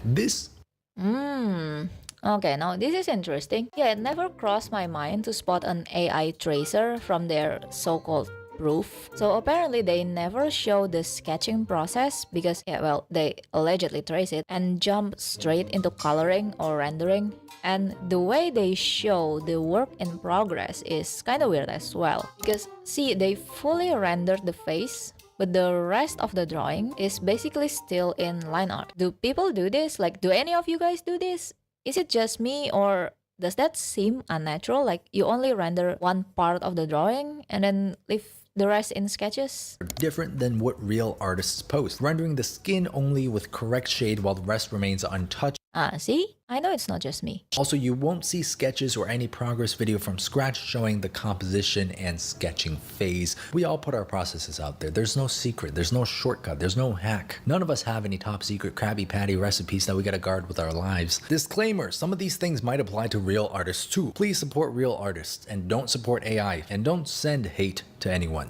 Yes, please do not send any hate. Do not harass anyone mentioned in this video, or anyone in general, really. So this particular thread, it caused quite a, how to put it, arguments. So one commenter said, why are you hating on this? As long as they are open about it or do it without financial gain, nothing wrong with tracing AI. It's a great way to learn and morally much better than tracing real art. I don't know about morally much better than tracing real art. I mean, you do know how AI art is made, right? Listen, even Sam is visibly flabbergasted by this comment. Better than tracing real art. What? Where'd you get that idea from? If you're tracing an AI-made piece, what you're doing is you're tracing a chewed up, digested, and vomited piece of art. The lines are not intentional. The shapes are not intentional. It's an amalgamation of other people's work. And the AI, unlike an artist, is not going to be able to answer questions like, why did you place line weight on this side of the character and why did you use this color for this part of the painting? This is the problem. It's unintentional. The whole thing is unintentional. Exactly. Nothing is intentional in AI art, or rather AI images, because AI doesn't have intentions. It's a machine. And morally, I think it's worse because AI is trained using a lot of artworks, which are taken without the artist's consent. Find an artist whose work really inspires you. You love their shape language, you love their stylization, and trace their work and try to learn from it. And if you're going to share that work with other people, provided that you're not using it to make any financial gains, just give the original artist credit and tell people that this piece was a study from this person. It was traced from the work of this person. Yeah, and even if you cannot find the original artist, just be honest about it. Like, hey, I found this image and it was inspired, so I traced it to study, but unfortunately I cannot find the original artist. Can you guys let me know if you guys managed to find who made this? As simple as that. A few moments later. Okay, I folded. I made an account because I was curious to what other people are saying under the thread, and there are some unexpected replies. Truth to be told, I don't care if it's traced over AI. People have been using stock photos for reference since forever. This is no different, especially since they are putting the effort in. Let the artist draw, I say. Yeah, but stock photos are different from AI. And I think the problem here is that the accused is allegedly making profits from tracing AI and claiming the art as their own. And then someone replied to the comment, for reference or directly tracing, big difference. And I think having boundaries or morals or standards that real artists don't cross help us differentiate between hard work and no work and find bad actors. If we all start blurring the lines and saying anything goes, then what? Do we just let art die because a few people refuse to learn anatomy and come up with every excuse not to give a fuck? Okay, I love this reply. Especially with AI rising rapidly, having boundaries is something very long overdue. We cannot just let everything slide and pass it off as art, or else, well, the art world might just perish. I do want to hear you guys' thoughts about using AI images as reference and inspirations though. On one hand, you're still doing all the work yourself and only using the AI as reference or inspirations. But on the other hand, the way it's trained is highly unethical. So what do you guys think about that? Another commenter said, saw this randomly on my timeline. This is just silly. And by that, I mean you, Ruru, the OP who made this post, and others who shun a girl for tracing AI. When I was a teen, we'd take magazines and literally traces the art in there, then color it with our own pens. Even if this girl, who I don't even know, is tracing AI, who cares? She seems to be coloring it herself, which takes hours on its own. And then someone replied to the previous comment, the issue is that they're trying to profit off not their work. They didn't spend time on learning anime art. Anyone can do what they do, so why should they get paid for it? Tracing can be used for learning, however. What we call master studies. This isn't the same. Sounds pretty reasonable, and I think what people have problems with is the trying to make the profits thing. But it keeps going. Of course it does. The person who comments first, the one who's disagreeing with the OB's post, they replied back. Do they spend hours coloring it? Yes, they do. Does the coloring look good? Yes. There is no difference between tracing AI art. There is no difference between tracing AI art and tracing from a magazine or real images, or even tracing from these 3D dummies. Tracing is tracing no matter the medium, period. You people just like to be extra salty because it's AI here. I think people are salty because they allegedly trying to use it for profit.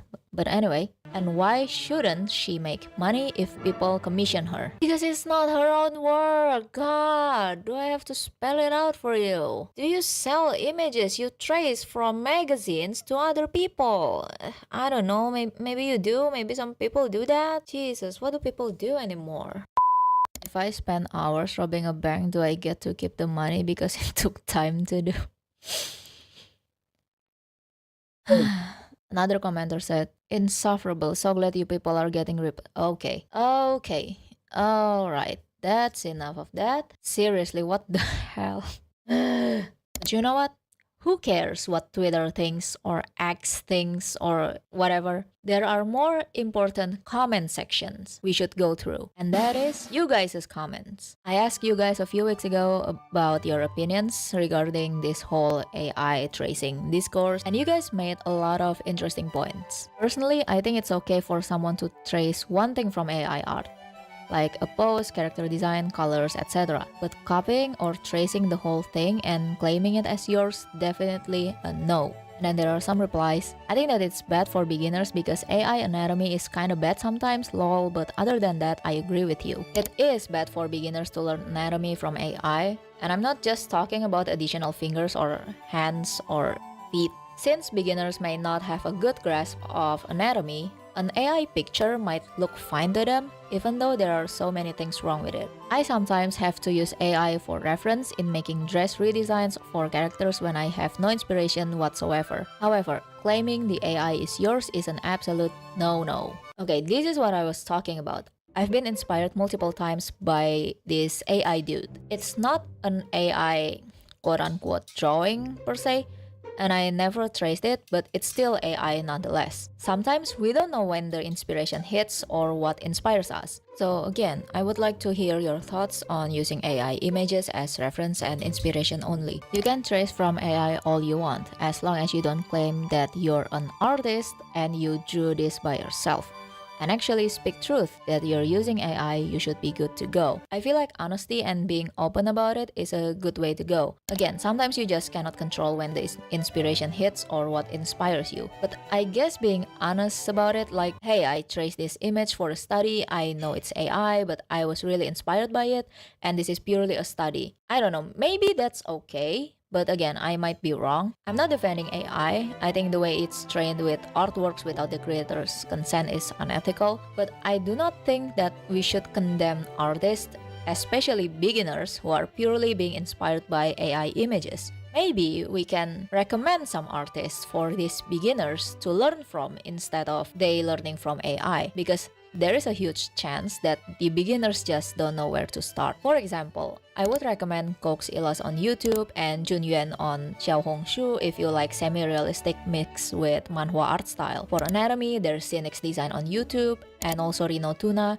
I'm a huge fan of Rino Tuna and did a study on them one time. For stylization, there is Sam and Angel Ganev on YouTube who can teach and entertain you at the same time. And there are a lot more other artists that you can recommend to these beginners so they can move on from learning through AI to learning real artists instead of, I don't know, sending hate. That's absolutely a no for me. Since AI trained from other artists, it's not that different from tracing from someone's art. Rather than tracing, get inspiration or use it for reference would be a better use for it. Okay, so this person completely disagrees with any form of tracing. Personally, I'm okay with using it as inspiration or reference, and I also think it's okay to trace someone's art as long as it's for a study, not for profits, and you be honest about it. Tracing 100% is not okay unless you're trying to learn, but if used as reference, definitely yes. They gonna be drawing 4-finger hands with separated limbs, bro. I mean, it can be inspired by Parasite, right? Okay, this makes me smile. Love it. First, it starts with tracing. Tracing is already a gray area of art, but it is okay as long as it could be something small, like a pose or a hand. That is, if you cannot get it right. Tracing should only be used as a tool for only a period of time until you can learn how to draw it on your own. Now, if you're just tracing over another artist's work and calling it your own, or even changing a few things, that is where tracing is wrong because you're just stealing art. Oh, that's a really good take. Yeah, at some point in our lives, we trace something. Hell, I used to trace characters from Wings Club when I was a kid. But afterwards, we have to learn how to draw these things ourselves. Because if you keep tracing them, then you're not an artist, you're a tracer. And also, if you trace, don't call it your own. Just be honest about it, dude. And for the love of anything holy, do not make any profit if you're tracing somebody else's work. Speaking of stealing art, AI already does this by taking multiple artists and basically merging them together to get 17-finger masterpiece. Yeah. I think since AI is not a real person, artists think they could use the works when really they shouldn't, because it's just them going over a bunch of other artists' work.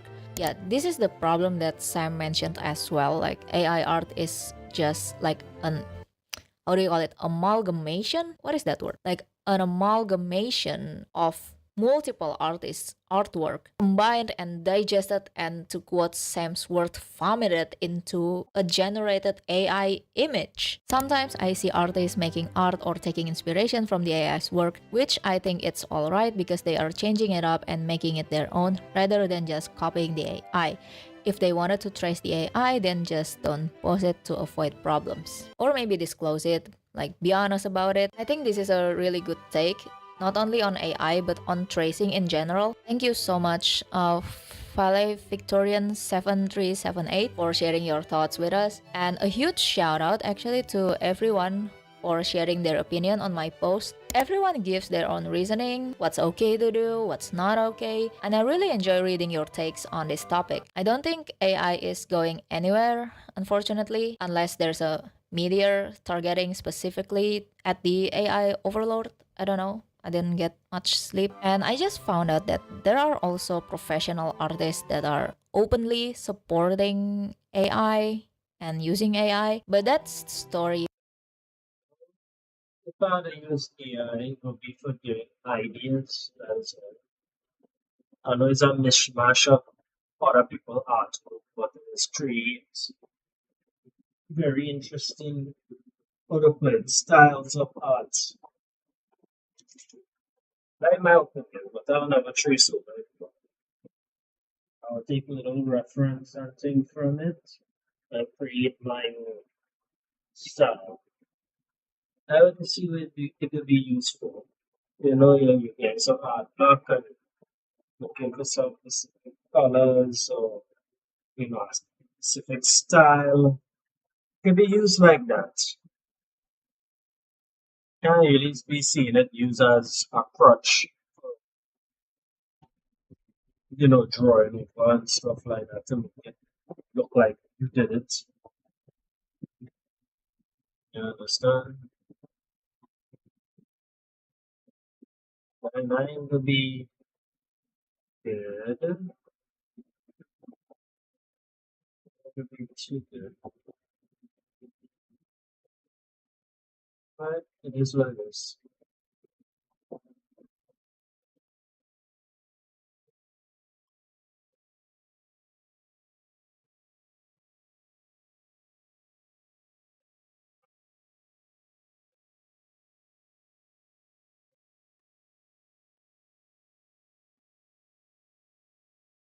Still,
Oh, hi. This new episode of YouTube Art School is going to be all about speed. So let's hurry and get right into it. I'll show you how pros and experienced artists get so quick at pumping out new paintings and drawings. Because it's something that you can actually do too, if you just know how. Uh-oh, quickly. Let's get this class started.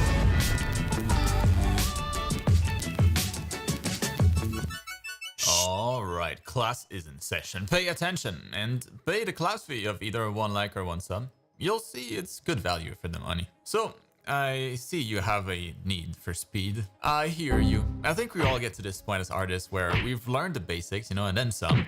And then we can bang out some drawings that we're relatively happy with, but everything seems to take so damn long. I felt so inadequate when I started working as a game developer, always comparing myself to other artists on the team who seemed to be able, to do twice as much with the same amount of time. And that wasn't a new feeling. Before I got faster, it always felt to me like things were taking too long. And it's the #1 question that my students always ask, like, how did I do it? How do you get to the point where speed is no longer a concern as an artist? Now, the first thing to realize is that drawing faster is actually not about moving your, hands faster or anything like that. Instead, it's about avoiding to waste time. Because imagine you're driving on a road that's littered with trees that have fallen over and big branches blocking your way. As you drive, you'll probably have to take detours to go around them or get out of your car and remove the obstacles before you can keep going. And all of that takes longer than it would take you if you just had a clear road ahead of you, right?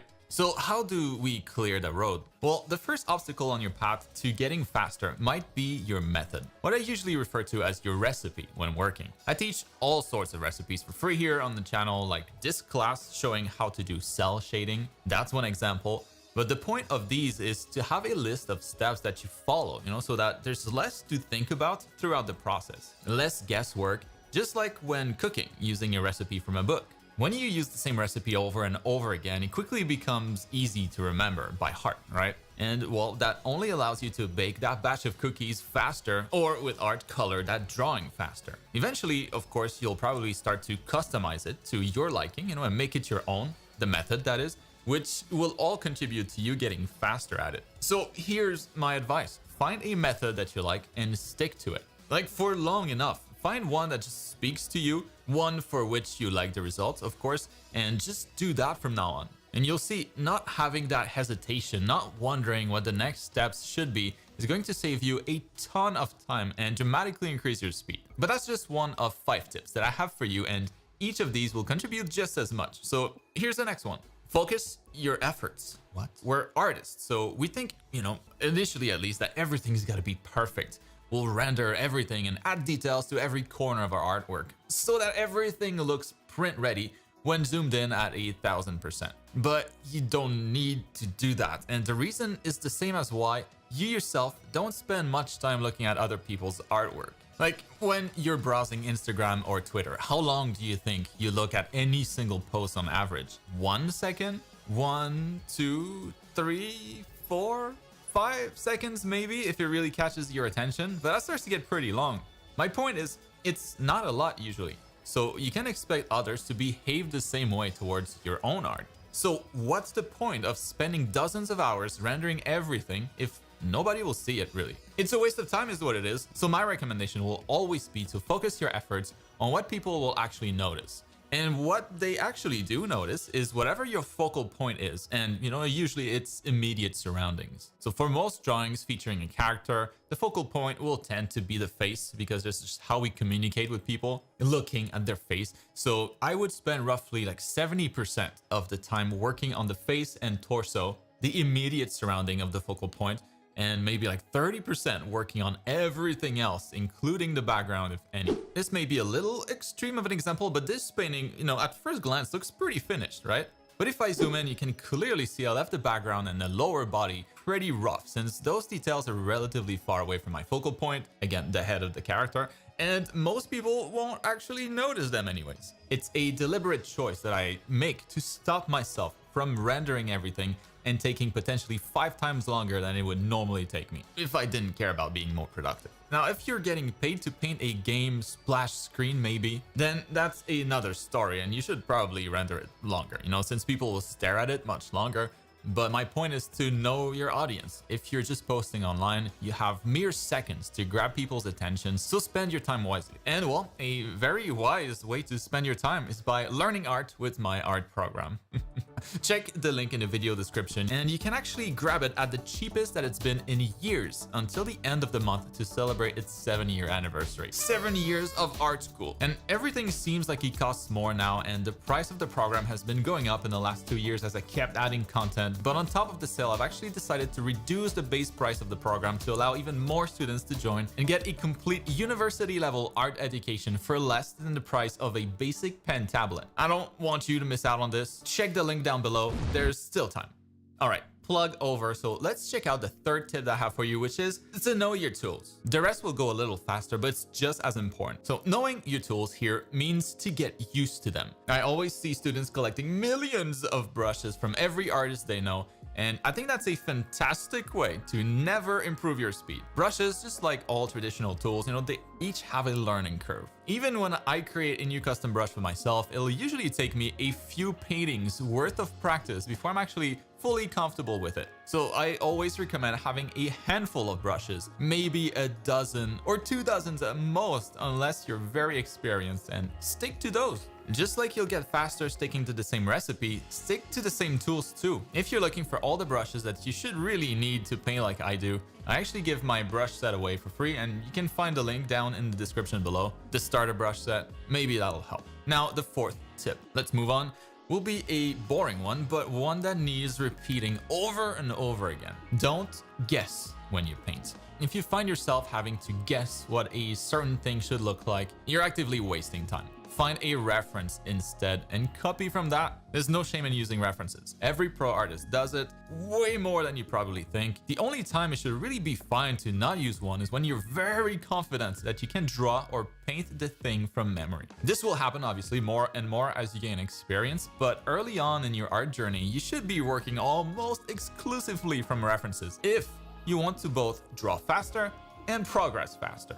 Win-win. And then finally, the last tip for this video as I wrap up a new painting in the background here will be to work confidently. I know what you're thinking. I can't work confidently if I'm not confident. Wrong! You most definitely can and should to improve your speed. What I mean here is to stop relying on a near infinity of layers, when you paint, or stop using chicken scratch lines when you're drawing. I would challenge you to actually do the complete opposite for a while, however uncomfortable that might be initially, if you want to go faster, that is. Force yourself to use only like 5 or 6 layers at most for a while. Maybe force yourself to only draw long, confident lines instead of a bunch of tiny short lines. Or maybe if we're talking more traditional art, stop using a pencil and maybe switch to a pen where you can't erase. I know you're already telling yourself that's crazy and you probably won't do it. But if you do for a couple of months, just like I did many years ago, I tried all of that. It'll blow your mind just how well faking it until you make it is actually the best way to make it in the first place. When you commit to something, when you just go for it and stop giving yourself a way out to undo a bunch of work, your decision-making process changes completely, and you'll learn to live with your decisions and just make the best out of them. And you'll actually start to more carefully do everything, which just removes the need to redo anything most of the time. And of course, this also translates to faster speed overall. Combine everything that we covered in the last 10 minutes,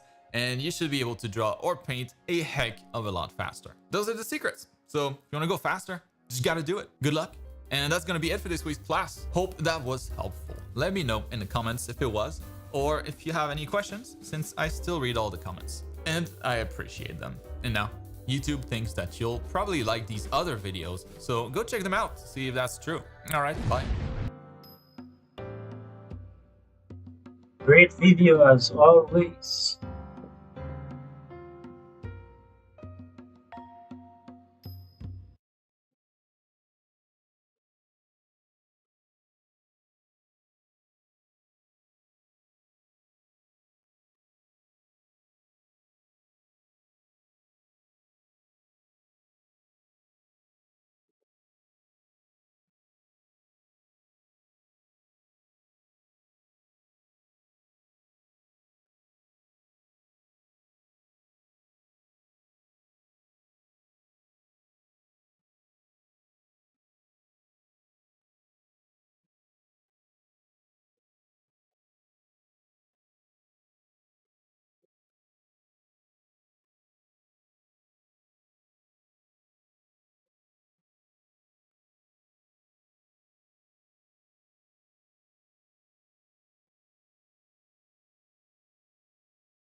What should you draw?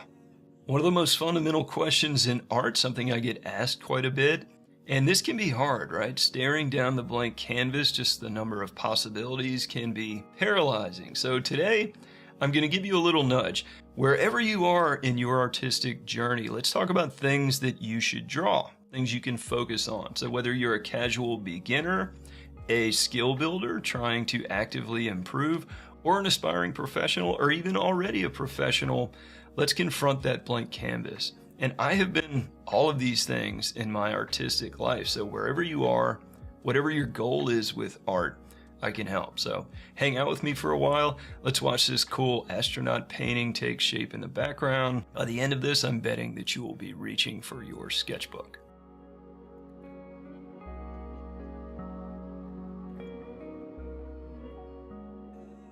Okay, first, let's talk about beginners, casual artists. But look, even if you are a professional, don't skip this part because there's stuff here that applies to everybody.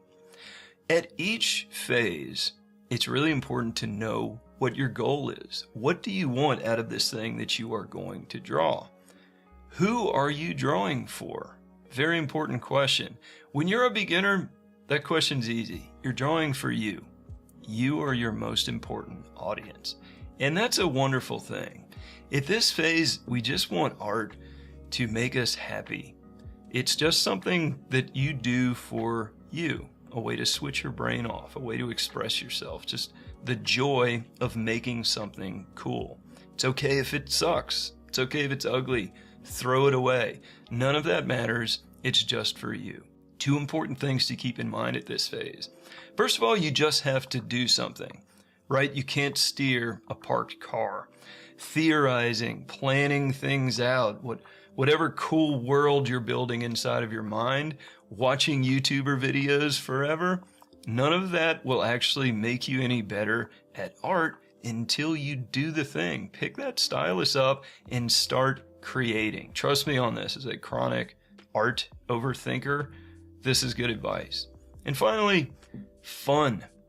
At this phase, that's really all that matters. Being fired up about what you're creating.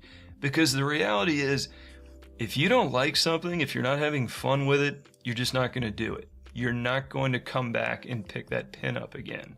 So we always want to be creating, always moving forward and getting those reps. When you love what you're creating, that sort of happens subconsciously. It happens without you even noticing. You develop that muscle memory. The more you come back and just keep drawing, it becomes this awesome self-reinforcing positive loop. And that brings me to tapping into those rewards of drawing. So there's that meditative zone out, switch your brain off quality that drawing provides. There's self-expression, whatever awesome inner world you have, get it out, put it on paper. And finally, my drug of choice, that hit of just, damn, this is good. I love that. When a drawing starts to really work, that is just my favorite thing. So at this phase, we are trying to get ourselves good and hooked, but also kind of by accident, developing some muscle memory. How do we set ourselves up for success with this? What should we actually draw? Let's start with what makes you excited, but give yourself some easy wins. Nothing too complicated at this phase. If you set out to create some expert level masterpiece when you're still a beginner, you're probably setting yourself up for frustration and you'll end up just trashing your sketchbook, uninstalling your painting app. And we don't want that. So give yourself some easy wins.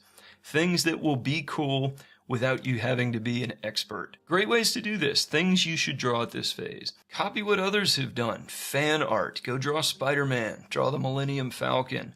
Master studies. Copy what other artistic greats have done. It's sort of like we're standing on the shoulders of giants to feel tall. We can also draw from observation or photos.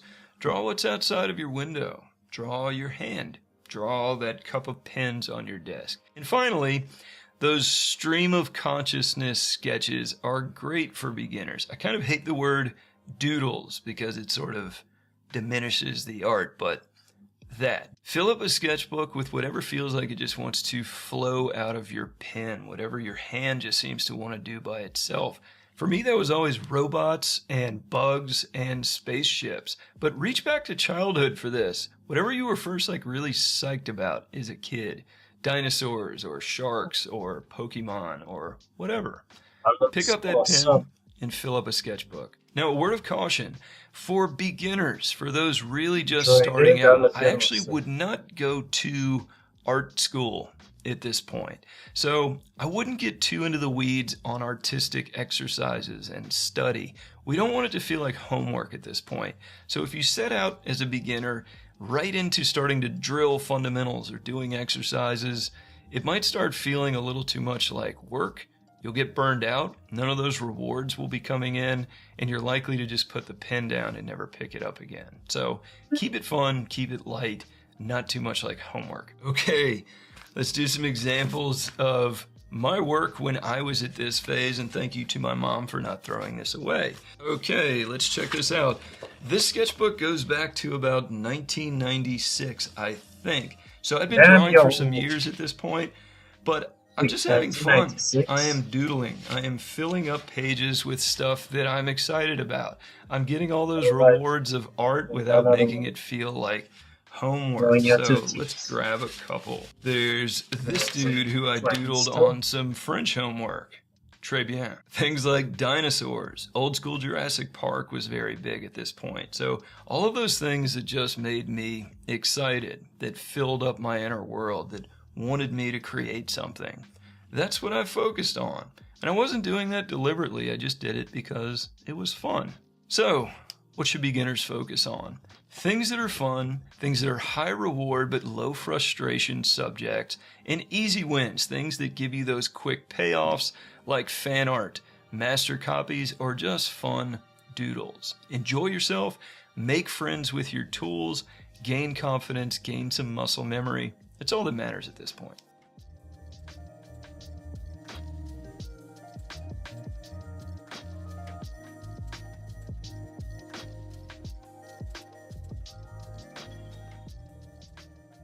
Let's move on to the next group, who I call skill builders. These are artists who are comfortable with the fundamentals of art, who have spent some years, have filled some sketchbooks with cool stuff, and are even gaining some drawing and painting proficiency. So we're still focused on self-expression and satisfaction at this point, but we've made a subtle switch in a few key areas once we reach this phase. We are actively trying to improve and level up. We're having fun, but it's like we're working on ourselves. We start paying attention to those fundamentals. We learn the names for things. So I remember when I learned to describe light and dark as value instead of shading with a pencil. Now, you absolutely don't need an art history degree. We're finding our artistic voice and style. This is like that sorting hat phase of your artistic journey. What kind of art do I like best? What feels like my thing? When you are a skill builder, it's important that you consume cool art voraciously. So always be filling up your visual library with things that you find awesome. Pinterest and ArtStation. Incredible resources for this that weren't around when I was at this phase. Study. We're actually kind of homeworking art a little bit. We are working on it at this point. So YouTube is an incredible resource. Courses online. Get yourself a teacher who knows what they're talking about. Or even art school. If you are in your skill building phase, obviously, if it's feasible, art school is incredible. Now, we want to get into a routine. We want art to be something that we can come back to and consistently devote some time to. We can do exercises. So what should you draw? I think exercises like gesture drawings, still life studies are excellent for skill builders. They build your knowledge of fundamentals. They get your hand used to creating effects that you need to call upon in order to create things. We can also fill up sketchbooks still with doodles, stream of consciousness stuff. We actually want to keep doing that at every phase. Even professionals keep filling up sketchbooks. But the critical difference here is when you're a skill builder, you should push yourself to start doing some full projects. No more drawer full of 15% completed things. We actually want to be able to start seeing something through from idea to finished projects. So put all that you know at this point into use when deciding what to draw. I think it's a great idea to try a little bit of everything. Think of this as like your freshman year in college when you take a class on just about everything. So design and paint a creature, a character, an environment, a spaceship, a gun. This is a great time to experiment, to try all kinds of different things and push yourself to see a project through from start to finish.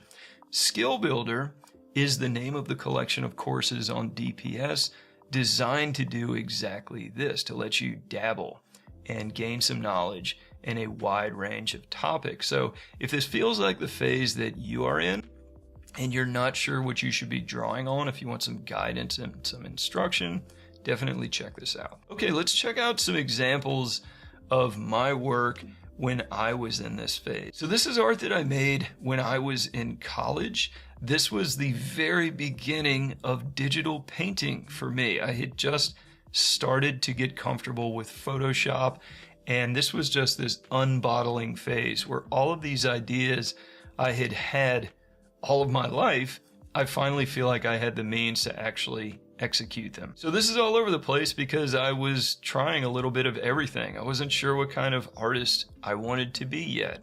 And that's okay. Pushing myself to kind of see something from start to finish gave me confidence at this level. It kept me coming back. It kept me proud of what I was creating because it looked somewhat realistic.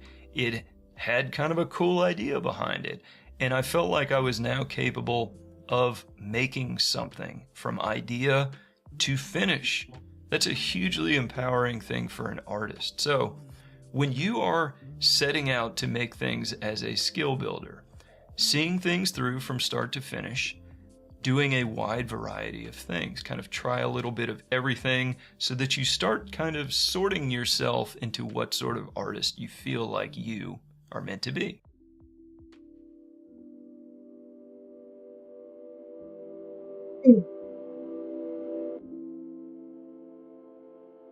This looks awesome.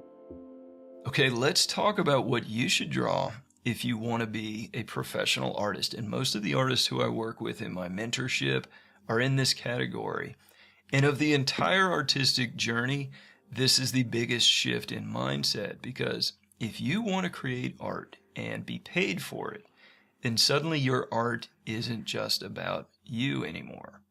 And that can be a difficult reckoning, right? Professional art is made to suit the needs of your clients and their audience. So your inner world that you have built with art now has all of these external considerations. Let's jump and check out some work that I was doing at this phase when I decided I wanted to be a professional concept artist and I was creating portfolio pieces. Now, there is some things that I was doing well here, but some critical things that I was doing wrong that we'll talk about next.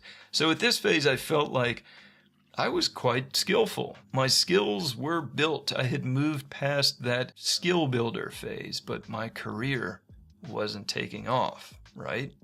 Why is that? Here's where the change happens. When we want to be a professional, we have some big new considerations to keep in mind that I did not realize early in this aspiring pro process.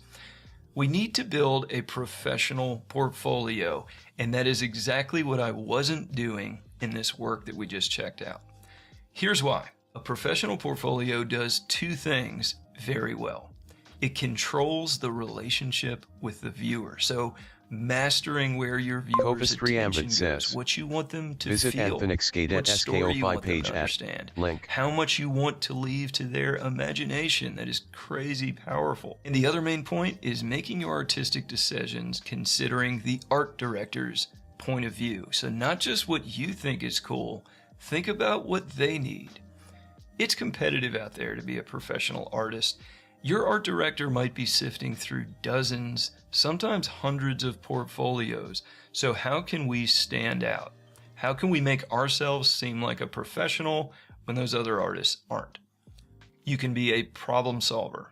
You can make that art director see your work and just think, finally, this is the artist I've been looking for who can advance my project. I just want to check this off my list. this artist can solve visual problems. There's also the money factor. This could feel like kind of a bummer at this phase, but artists in the professional world, in the industry, are an input. You are being paid to do work because that art that you create will be used to create more money for another project, if it's a video game or a film or whatever. Your work is a piece of a business equation. So when an art director looks at your work, they need to see how it will make money for their project. It could look so awesome that it will get their investors excited. It could describe some concept that's difficult for their modeling team to understand really well. That moves a project along. All of those things just demonstrate value and professionalism. It's precisely what I was not doing in that earlier aspiring professional work that I showed. We also need to make a portfolio that's targeted. So if you have a portfolio filled with everything, with sketches and ink and photography and concept art and illustration, that art director doesn't really know what to do with you. I was hiring for a concept artist, but it looks like this artist is sort of everything. Not sure if that's what I need. So we show them a portfolio or just a targeted sheet attachment in an application that gives them exactly what they need. Shows them that we are the best artist for the exact role that they need to fill. That is what creating an industry-focused portfolio is. Creating art that will make money for your client. Sounds kind of mercenary, but that's what it boils down to.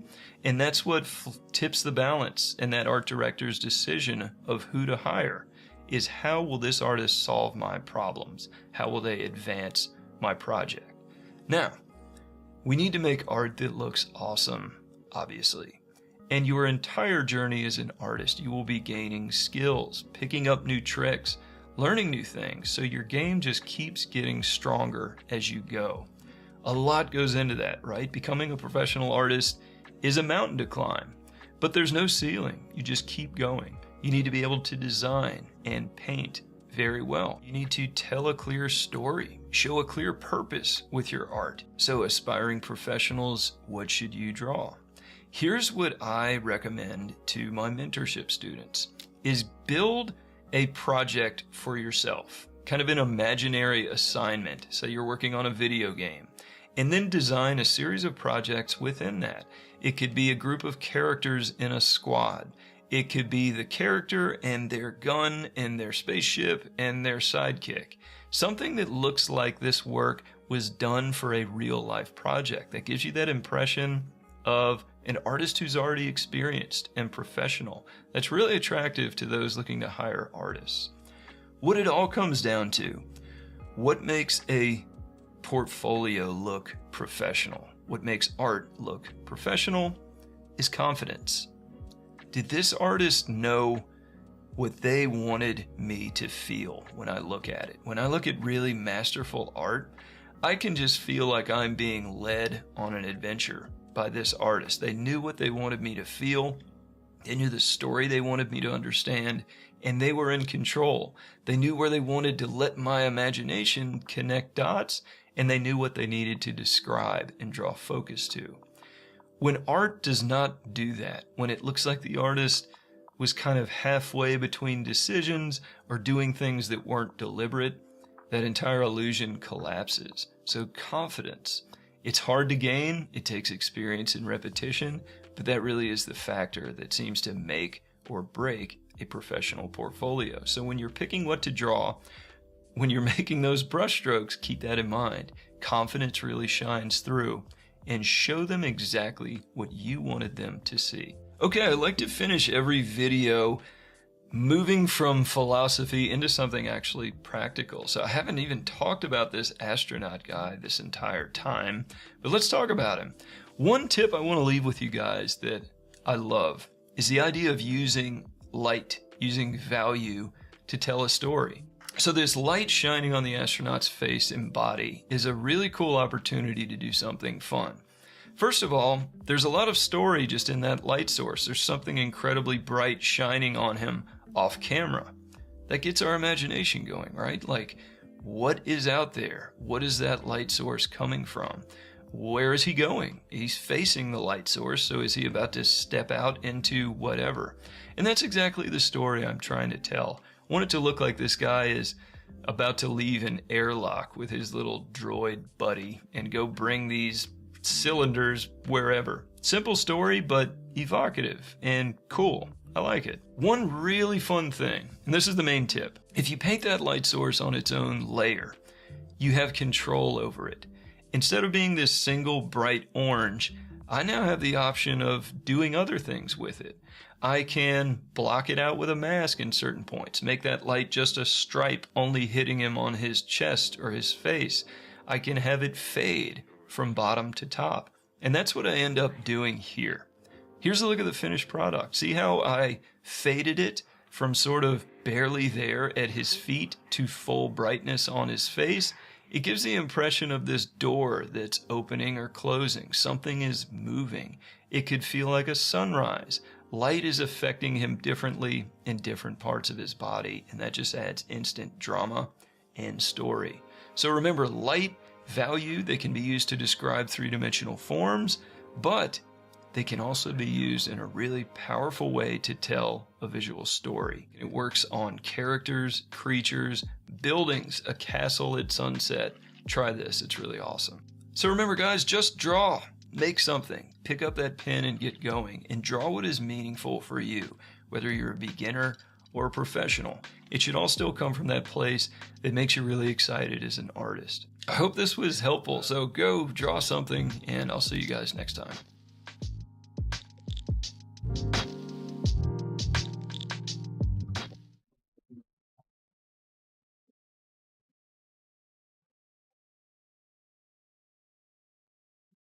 The Holy Sword Therios is a legendary adventurer who came from a humble family. Dean has admired this adventurer since he was a child. Dean's mother often read books about the Holy Sword Therios to him. Unfortunately, she was killed by a beast that escaped from a labyrinth. Other adventurers completely ignored her and did not come to her aid. Dean's father, also an adventurer, was murdered by his friends for a magical artifact. Dean discovered the truth about adventurers, the very people he had admired since childhood. Not everyone had the integrity of Therios. This realization made him determined to become stronger. Dean swore before the spirits of his parents that he would become as strong as Therios. The reality now was much harsher. The adventurers in Dean's group continuously urged him to hurry up, asking why he couldn't run faster. Dean took a deep breath before responding that the luggage on his back was too heavy. Gilhard, noticing the sword in Dean's hand, told him to throw it away to lighten the load. Some others chimed in, shouting that if a boy was doing chores, he should do them properly. Indeed, Dean was just a porter. Among all the roles, this was the lowest position. Therefore, porters were never allowed to participate in battles, meaning Dean was essentially a nobody. To put it bluntly, if he could do anything, he would have already done it. However, his sword was a cheap one, incapable of doing much. The only thing it could do was illuminate the surroundings. Unfortunately, he didn't even have enough magical power to sustain it, so he was using a mana lamp instead. However, there was still another hope. Dean could still use some basic spells that anyone could use. Gilhard, from up ahead, reminded Dean to hurry up, warning that if he had to remind him again, he would deduct money directly from Dean's wages. When the body of a rat appeared before them, Gilhard assigned Dean the task of checking it. Dean didn't act immediately, but informed them that in its current state, the core might no longer be there. The core is a part of an animal's body that helps maintain its life and combat abilities. It is a valuable material for crafting magical artifacts. Gilhard shouted at Dean not to speak so casually and to check the body immediately. He asked Dean if he knew that a bone core was worth 40,000 temis. Dean took a knife from his bag, rolled up his sleeves, and approached the decomposing rat, muttering curses under his breath. 40,000 temis was half of Dean's current monthly salary. Yet he was always forced to do such dirty work. Just as Dean had mentioned earlier, the dead rat did not contain the core they were looking for. Before turning away, they didn't forget to scold Dean for being useless. Not long after leaving, they discovered another rat, dismembered in a manner similar to the first one. Morgan spoke up, saying that the strongest creatures resided on the 3rd level. What could have devoured them to this extent? Gilhard nonchalantly replied that it could have been flesh-eating bats. Only Dean started to sense that something was off. In this labyrinth, bats usually flew around in large numbers, but so far, he hadn't seen a single one. However, they wouldn't listen to Dean, considering him inferior. Gilhard, with his foolish head, suggested that sometimes rats would cannibalize each other. Dean loudly insisted that it was impossible. These rats normally did not eat their own kind. Gilhard, thoroughly angered, shouted in Dean's face, asking why he kept bringing up obvious issues. Moreover, without any findings, he couldn't leave because he had invested a significant amount of money. Dean thought silently that he was just a porter without any voice. Gilhard's eyes lit up as he decided to move on when he spotted a rat eating something inside a nearby cave. Following his orders, everyone entered the cave, unaware of any abnormalities. Inside, the adventuring group was surrounded and attacked by a group of mutated, large rats. In the midst of the panic and fear, Gilhard decided to leave Dean behind as a decoy for them to escape. Dean realized the harsh truth that he wasn't strong enough to fight against them. Dean thought to himself that if it were the day of Therios, he wouldn't let this happen. Determined, Dean continually searched for a way out of the cave but couldn't find an exit. Dean shouted loudly, unable to believe that this was his fate. He hadn't accomplished anything yet. In that moment close to death, Dean was fortunate enough to be saved by someone. When he calmed down, only the light from a glowing stone remained. Dean picked up the stone, observing it and wondering if it was the core of a demon. His sword was embedded with an F-ranked demon, allowing him to identify the names of demons ranked lower than C. However, with this core, he couldn't discern anything. Dean thought that if it were a B or C rank, he would at least hope to know its name. Suddenly, the core shouted curses, telling the damned human to stop following it. In his panic, Dean threw the stone far away. The stone, once again angry, demanded Dean to be more respectful and asked if he knew who it was. It introduced itself as the king of the 7 deadly sins in Orgel Beals. Dean was skeptical of what he had just heard. A long time ago, after the war between the divine king Marza and the demon Lord Manra, the world was divided into 2 realms, Illumas and the demon realm Orgel. As a result, a barrier was erected at the boundary between these realms to prevent the true forms of demons from crossing over. The strength of the barrier was proportional to the power of the demons trying to cross, making it more difficult for stronger demons. Over the past 1,000 years, the number of demons able to cross could be counted on one hand. Not to mention an S-ranked demon, Beals was the strongest demon able to cross. The stone boasted that Dean finally saw its majesty. Beals wanted to say more, but Dean had already run off at full speed. The stone yelled, calling him an idiot and telling him not to run away, since it was now just a core and couldn't do anything. Beals believed Dean would come back, so it waited patiently. As predicted, Dean returned and asked why the king of the 7 deadly sins was here. Beals explained that it had lost in a power struggle in Orgel. It had no interest in power, but the other 6, out of fear, conspired against it. Beals still felt regret as it spoke. It wasn't unaware of their fear. However, if it had known things would end up like this, it would have slaughtered all the demons in Orgel long ago. Setting aside the massacre plan, another more meticulous plan rendered Beals powerless to resist. In the end, it was left with nothing but this core, though luckily it still retained consciousness. Beals recalled using a bit of trickery to escape through the portal, which was indeed a trivial matter for it. Beals looked at Dean and proposed a deal. If Dean helped it escape from here, it would provide him with everything he needed. It urged Dean to remain calm, thinking there would be a way for the 2 of them to leave. Dean expressed his concern that out there, the large rats were too powerful for him to handle. Beals pondered for a moment and asked if Dean knew about Tulpa, spiritualization, using a demon core temporarily as a medium to become a spirit.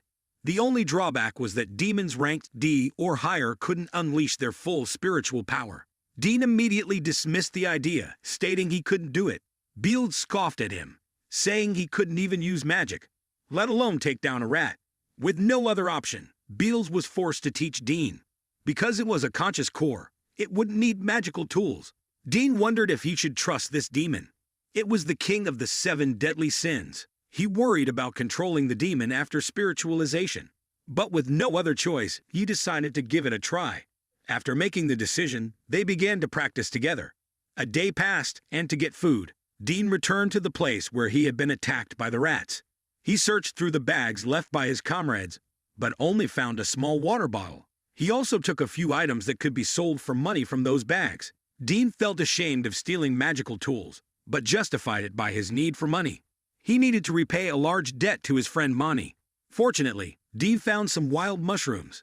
Cooking the raw mushrooms produced a scent similar to pork and a sweet, subtle taste. Hearing Dean describe the taste, Beals expressed a desire to try them as well. Dean bluntly asked how it could eat in the form of a stone. After eating, Dean resumed his training and successfully summoned the spirit of a chicken. Even though this was just a basic task, Dean still felt a sense of achievement. The number of people who could use Tulpo was incredibly small, making Dean feel very fortunate. The second step of Tulpo was to summon Nyalumu, which took him an entire day to learn. By the third step, learning E-rank magic, it became extremely difficult for Dean. After failing to learn anything for a long time and running out of food, Dean became very anxious. He thought it would be best to find something to eat. He believed he could find more goblin roam around here. In a moment of inattention, Dean found himself facing a large rat. Beals encouraged him to believe in its power. Unlike before, Dean was fully confident that he would survive and escape. He began the process of linking his soul with Beals. Dean shouted for her to quickly deal with them, and assured that he would not back down either. Seeing Beals' spirit gradually appear moved Dean. He stammered, saying he could succeed from the very start. Beals laughed loudly, praising him. With this body, she could go on a rampage after being confined for so long. As he calmed down, Dean couldn't believe his eyes, and skeptically asked Beals if she was a little girl. Beals angrily asked what he just said, then went towards him wanting to hit him. She scolded him for being rude, asking how he could call her a little girl. At the very least, she was a supreme demon. Beals warned him that if he had any complaints, she would make him bathe in blood. As they quarreled, Dean suddenly shouted in panic, telling her to be careful. In their distraction, a rat had tried to attack Beals. She easily caught its fangs with one hand. Beals muttered that it was so weak and considered this was all to be expected from a temporary body. Nevertheless, it was enough to tear these rats apart. With just one slap of her hand, the unfortunate rat burst into a bloody mess. Beals laughed heartily, originally intending to rip its guts out with that blow, but it seemed insufficient. Only then did she notice Dean clutching his chest in pain. Beals worriedly asked what was wrong with him. He felt that he no longer had enough magicka, and doubted he could maintain Pochaidem Orudi to sustain the soul for long. Dean wanted Beals to listen carefully. His goal was to escape, not to fend off the rats. He asked her to hold off the rats and buy him time to get out. Dean asked again if she could do it. Beals loudly replied that she wouldn't say it again. You should believe in her strength. Turning to face the monsters, Beals seemed to transform into a different person. With a fierce expression, Beals told the lowly monsters to rejoice, as this would be the only time in their lives they could fight her. She then shouted for all of them to come at her. Dean watched in amazement as Beals took on two of them at once. He worried and thought that she couldn't dodge the attacks, but in a flash, Beals jumped forward, easily evading the sharp claws. She disdainfully asked what was wrong with them and urged them to fight seriously, not forgetting to show them an unfriendly gesture with her finger. Despite this, she was still not satisfied, having quickly defeated them all. What a bunch of lowly creatures, she muttered. Dean, still reeling from the display of power that could overwhelm such a large number of monsters, marveled at how powerful she was. However, every time he watched her move, he felt overwhelmed. His consciousness started to fade, and he felt like he was about to collapse. But Dean knew that as soon as Beals held off the monsters, he had to seize the opportunity to escape. Beals seemed to understand his thoughts and shouted for him to run without hesitation. A few rats noticed Dean leaving. Beals laughed and asked them where they were looking, suggesting they must be brave to challenge her. Relying on your sturdy claws is your weakness, right? Beals mocked as she continued to slash and search for her next target. Just at that moment, their connection spell ran out of power. Beals smiled, thinking she should consider her future plans, starting with wishing she could join Loomis's culinary scene. Escaping to the outside, Dean still couldn't believe that Beals had been able to take down the monsters on her own. If he were the one fighting, he couldn't imagine how much time he would need to train. Beals replied that he didn't need to train so hard, and suggested he check his status board. Dean shouted in astonishment as he saw that his current status had increased by 5 levels. Beals explained that her fighting the rats had transferred some of the experience to him, but he shouldn't get too full of himself. Dean was still immersed in his joy. It was unbelievable. Those levels would have taken him a whole year of hard training to achieve. Although he still wasn't on par with Gilhard and the others, he could now become a real adventurer. The important thing was that he no longer needed to be a lackey. Beals had to call out to Dean several times before he heard her. She asked what he planned to do next. Dean replied that he intended to return to the city. Monty was probably very worried about him, not knowing if he was okay. Dean told Beals that Monty was his only close friend. Without her, he would probably be dead by now. Dean asked Beals to consider Monty as someone who had always supported him. Monty was a swordsmith, and the granddaughter a legendary blacksmith named Gavin. Dean took Beals to Roman Blue Street. She commented on how run-down the place was, wondering how the granddaughter of a legendary blacksmith could live in such a place. Before entering the shop, Dean asked Beals to stay quiet, or they might be discovered. Unfortunately, they were greeted only by a sign that read, "Close." Dean lingered for a moment, hearing noises inside, and guessed that Monty was still there. He took a chance and knocked on the door. From inside, Monty said that the shop was closed, and she could no longer hold a hammer.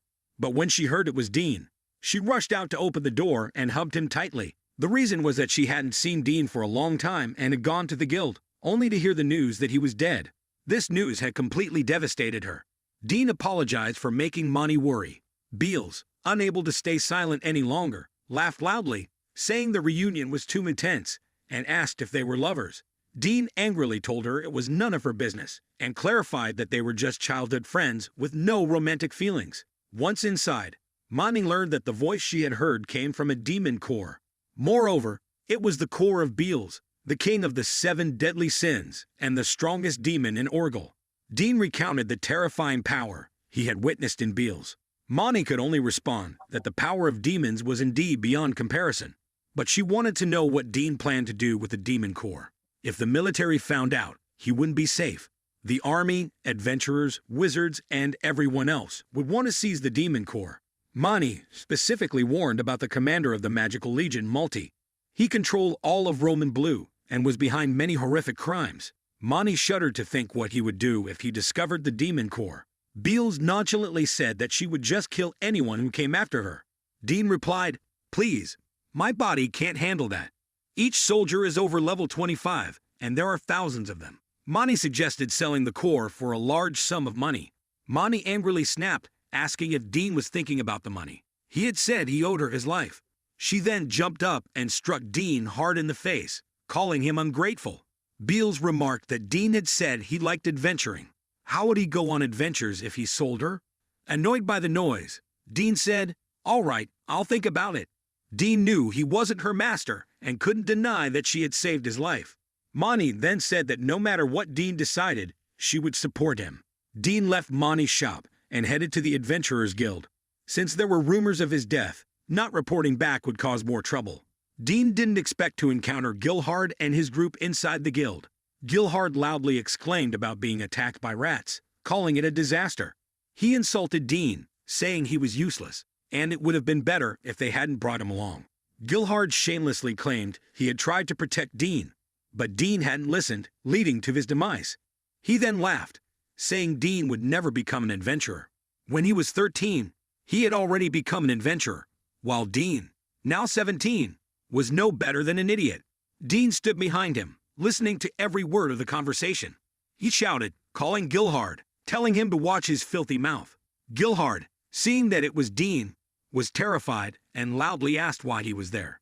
Dean responded, "Yes, I should be dead," and then deliberately emphasized each word, "because you used me as bait." The people around them looked at Gilhard in confusion, as he had claimed to have helped Dean. A few people murmured that perhaps the truth was different. Dean loudly announced to everyone that Gilhard had abandoned him and ran away like a coward. Suddenly, Gilhard came closer, draped an arm around Dean's shoulders, and cried out in joy that Dean was alive. He even danced and shouted to everyone that Dean was still alive. Then he dragged Dean out of the guild, wanting to treat him to a big meal. Inside the restaurant, Gilhard said he had booked the entire place, so Dean could order whatever he wanted. Dean looked at him and asked what he wanted in return. Gilhard didn't hide his intentions, saying it would be troublesome if word got out that he used the porter as bait. He knew what Dean intended to say but advised him to act like an adult. Gilhard was very serious, insisting that everything turned out fine. meaning no one died. If he hadn't done what he did, all three of them would have died, so it was the best choice. Dean disagreed and stood up, grabbing Gilhard by the collar. Gilhard calmly asked what Dean wanted to do. Tell the guild? If so, he was ready to deny Dean's story and make up another one. Of course, his influence in the guild was greater than Dean's, and people would choose to believe him. Gilhard also mentioned knowing about Dean's close friend, Mani, and hinted that she might have an accident. Seeing Dean's face contorted in anger, Gilhard got up from his seat and made an offer. If Dean wanted, he could join his team with a decent salary. He whispered once more, advising Dean to act like an adult. Contrary to Gilhard's seemingly friendly demeanor, Dean shouted at him to never show his face again. As he left the restaurant, Beals spoke up, saying she knew it would turn out this way. She commented that things ended up like this because Dean had succumbed to Gilhard's cheap provocations. Dean whispered back that he knew. After all, since Gilhard had invited him, he should at least enjoy the feast. Because of his immaturity and impulsiveness, he'd have brought trouble upon himself. With his current income, he wouldn't have the chance to enjoy such a meal. He had lost his job, and he had made an enemy of Gilhard. Dean painfully admitted that he had lost everything he had because of a bit of pride. Beals advised him that nothing could be undone, but she didn't hate weaklings like him. After thinking for a moment, Dean called Beals' name and said he wanted to become an adventurer, asking to borrow her strength. Beals felt pleased, but she needed Dean to learn more advanced Tulpa magic. Otherwise, both of them would be in trouble. She wanted him to remember that she didn't hate people like him. After sealing the deal, Dean went to find Mani. He wanted to ask her to forge a magic sword using the demon core. Mani asked if it was really okay for her to do it. Beals spoke up, saying she was the one who came up with the idea. After all, she couldn't do anything in this form, so she thought it would be better to become a magic tool. Normally, a demon core couldn't cast magic, but since Beals was a conscious demon core, she was almost like a magic tool. The problem was that Mani had never dealt with a high-level demon core like hers. Mani worried that her skills might not be sufficient. Dean took Mani's hand and raised it high, loudly affirming that no one else could do it but her. Mani was the apprentice of a legendary blacksmith. She was unmatched in knowledge and passion. Mani smiled, saying that since they had put it that way, she couldn't refuse. Mani reminded Dean that she had always told him she would help him whenever he needed it. However, Mani couldn't use materials that would fully harness Beals' power, so she warned that all she could make was a temporary magic tool. The next day, while Mani was working on the weapon, Dean went out to sell everything valuable he had. Although Mani had agreed to forge the sword for free, he wanted to lighten her burden a bit. The magic equipment that Gilhard left behind, along with some other items, brought in a large sum of money for Dean. Even Mani was amazed when she saw the amount. She asked Dean if he had done anything unnecessary to get such a large sum. When she learned that the money came from the magical equipment of his former teammates, Mani was even more horrified, thinking that Dean would not resort to such lowly actions. Dean explained in detail once again that the equipment belonged to the scoundrel who used him as bait to escape and could no longer show his face. It took Mani a moment to understand, and she loudly asked if he had almost been killed. By whom? Dean, scared by Mani's furious expression, reassured her that it was really nothing, and that it had already happened. Selling those items was just compensation. If Dean said it was fine, Mani wouldn't press further. But the fact that those who harmed him were still out there made her very angry. Thanks to the large sum of money Dean brought, Mani was able to use high-quality materials to complete the magic sword for Dean. Dean took up the sword and followed Beals' instructions. With this sword, he believed he could become a real adventurer. With the weapon completed, their next plan was to go to the ruins on the mountain peak. Even with a short rest along the way, it still took Dean and Mani half a day to reach the ruins. Dean knew the ruins were vast, but seeing them in person was still unbelievable. Mani took all the gear off Dean's back and transferred it to herself. She apologized for making him carry it such a long way. Dean looked into the dark ruins and asked if going down the stairs would lead to the first floor. Mani wondered on which floor the golden snails would be. According to her knowledge, they would be on the second or third floor.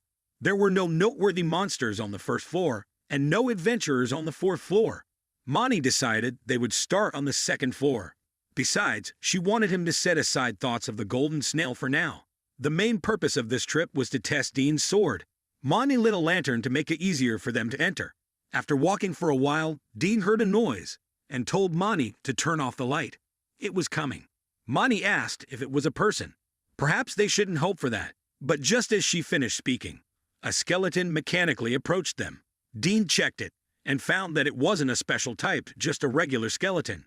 Beals also encouraged Dean not to be uneasy. However, low-level monsters had no intelligence and were entirely hostile. Pleading for mercy was useless. Dean raised his sword and attacked the skeleton, telling himself to defeat it if he wanted to be an adventurer. Seeing his approach, Beals reminded him not to get caught up and to keep his distance. She asked if he was scared when she saw him hesitate. He admitted he was a little scared, but he understood that adventurers dying was a normal occurrence. He realized this while fighting the monster. Putting life and death aside, becoming an adventurer who could fight made him very happy. Dean waited for the skeleton to expose a weakness and attacked. Almost immediately, the skeleton counterattacked. Dean knew he had underestimated his opponent. It didn't feel pain, allowing it to counterattack instantly. If he had been hit, he surely would have died. Dean paused all movements and focused on observing. He noted that attacking the pelvic bones wouldn't be effective. Selling them would fetch a decent price. A horizontal slash to the spine could work, but it would be slow and dangerous. As always, finding the enemy's weakness was very difficult. Monty offered to act as bait to help him. Naturally, Dean refused, wanting to fight with all his strength. He thought that if he truly wanted to be an adventurer, facing monsters alone was essential. Calming down, Dean found the skeleton's weak point and easily defeated it. Skeletons typically lacked all 5 senses, but compensated with a perception skill to detect their surroundings. Now, Dean had acquired that perception skill. Dean excitedly told Monty that he could now sense the positions of the skeletons and everything around him. With this ability, he confirmed that the sword could steal skills. Laughing loudly, Dean declared that he was no longer a porter but had become a true adventurer. Monty looked at the defeated skeleton and praised Dean, saying he was truly amazing and had really done it. Dean denied it, saying that it was the combined effort of all 3 of them. Monty sat down in a corner and observed the sword once more. A sword capable of absorbing the enemy's abilities. Seeing it firsthand, she was completely convinced. She had to admit it was an incredible power. Beals arrogantly said that was just like her breakfast. Monty then noticed Dean still searching inside the skeleton he had just defeated. Dean told them that he was stripping it down. If it was still intact, it could fetch at least 5,000 temis. He raised his finger and said that amount of money could feed him for 5 days. No, actually, it should be 10 days. Beals said it was humiliating for the wielder a legendary sword like her to be searching for bones. Monty explained to Beals that it was an important source of income for them, and that Dean always lived in poverty. At this point, Dean brought the loot back and asked Monty to put it in the bag. They could continue their journey. As they ventured deeper into the labyrinth, Dean kept stopping to collect valuable parts from the bodies of the slain monsters. He mentioned that other parts of the monsters could sell for up to 50 temis. Even without the core, some parts were enhanced by battle energy, and because they produced different sounds, he could find them by tapping on the surrounding bones. To Dean, 50 temis was worth a meal and was very important. Beals thought the effort spent compared to the bones' value wasn't worth it. Annoyed, Dean asked what she meant by calling them just bones. They had to pay for food and other expenses. Their travel costs weren't too high since they used pack horses. Dean added angrily that he had never heard of anyone getting something for nothing. Monty chimed in, saying that indeed, no adventurer would go around collecting such things. But Dean was right. They were very poor and needed the money for living expenses. Continuing deeper into the dungeon, they came to a fork in the path. Dean told Monty that he could sense the presence of a D-ranked monster to the left. This was the perception skill he had absorbed from the skeleton. With this ability, they could hunt more efficiently. It was similar to search. Search was a technique for locating nearby enemies. Those who possessed this technique were extremely rare and were often recruited by the military. It wouldn't be wrong to say that perception was a variant of search. However, search was less effective because it was a skill, not magic. Dean thought that with this ability, he could make a living as a porter, but he didn't want to. As he was lost in thought, the golden snail, the creature they were looking for, appeared. Dean tried to slash it quickly but missed.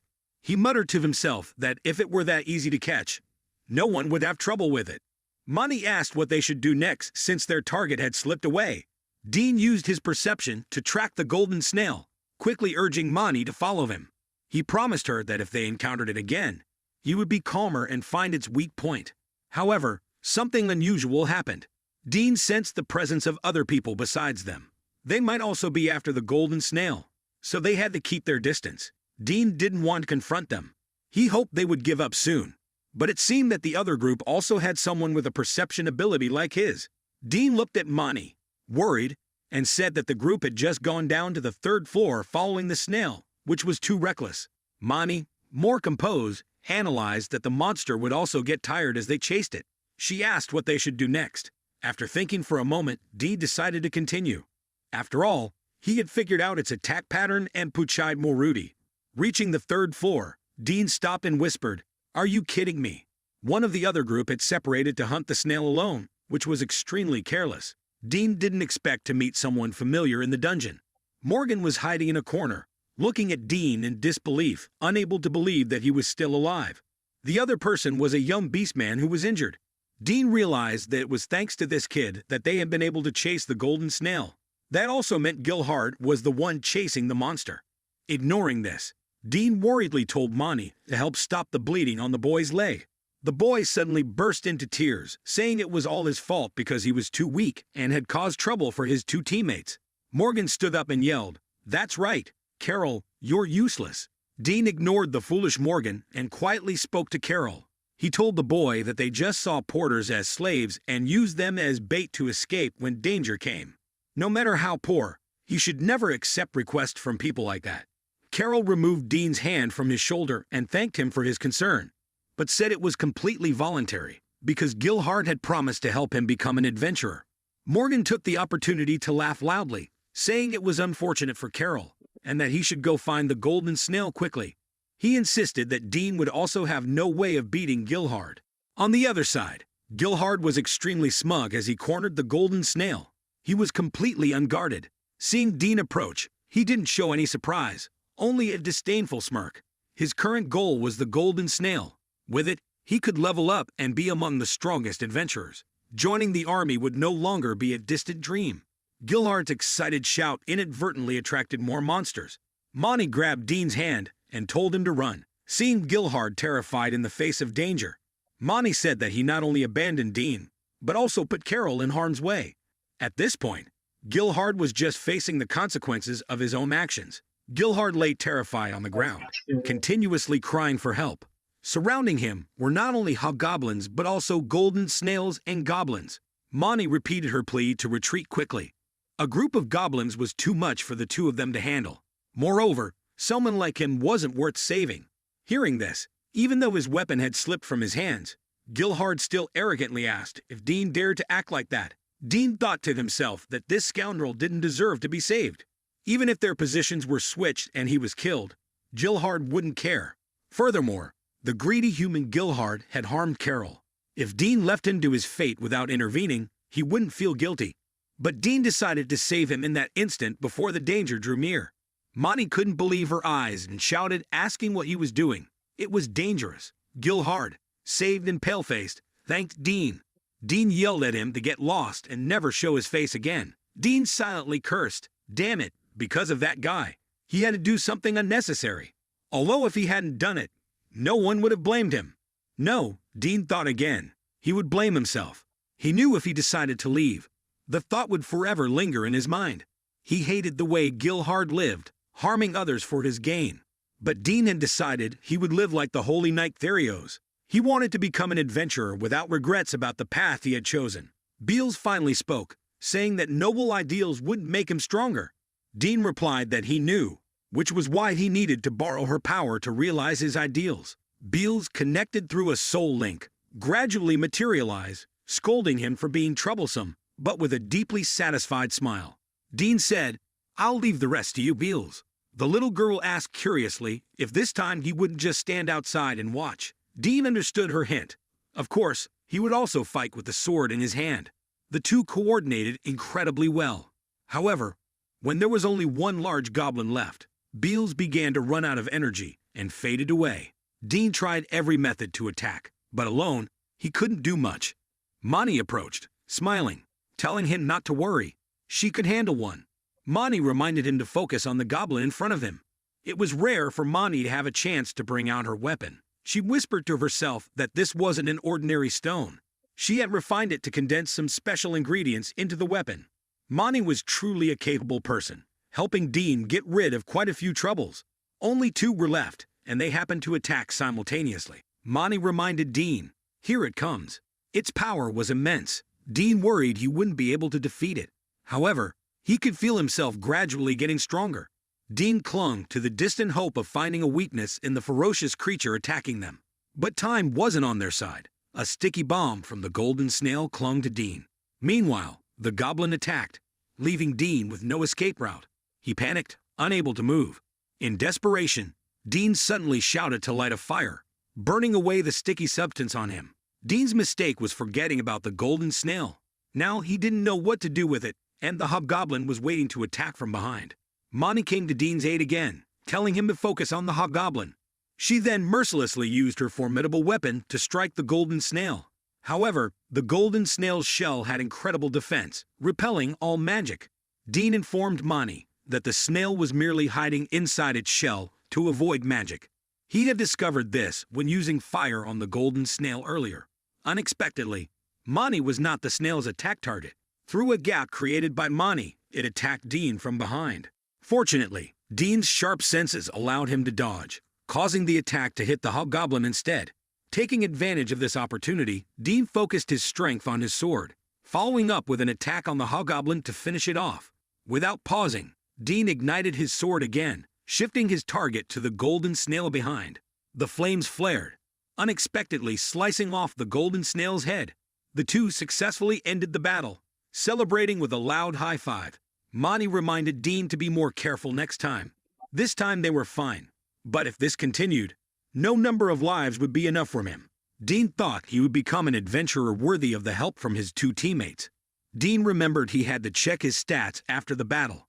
After looking at them, he shouted excitedly that he had leveled up 6 times and gained 2 new skills. He yelled out that this time he had beaten Gilhard. Starting from level 20, money would no longer be an issue for him, because he was now accustomed to fighting D-rank monsters. However, most adventurers lost their lives at this level because they became too complacent after escaping the beginner levels.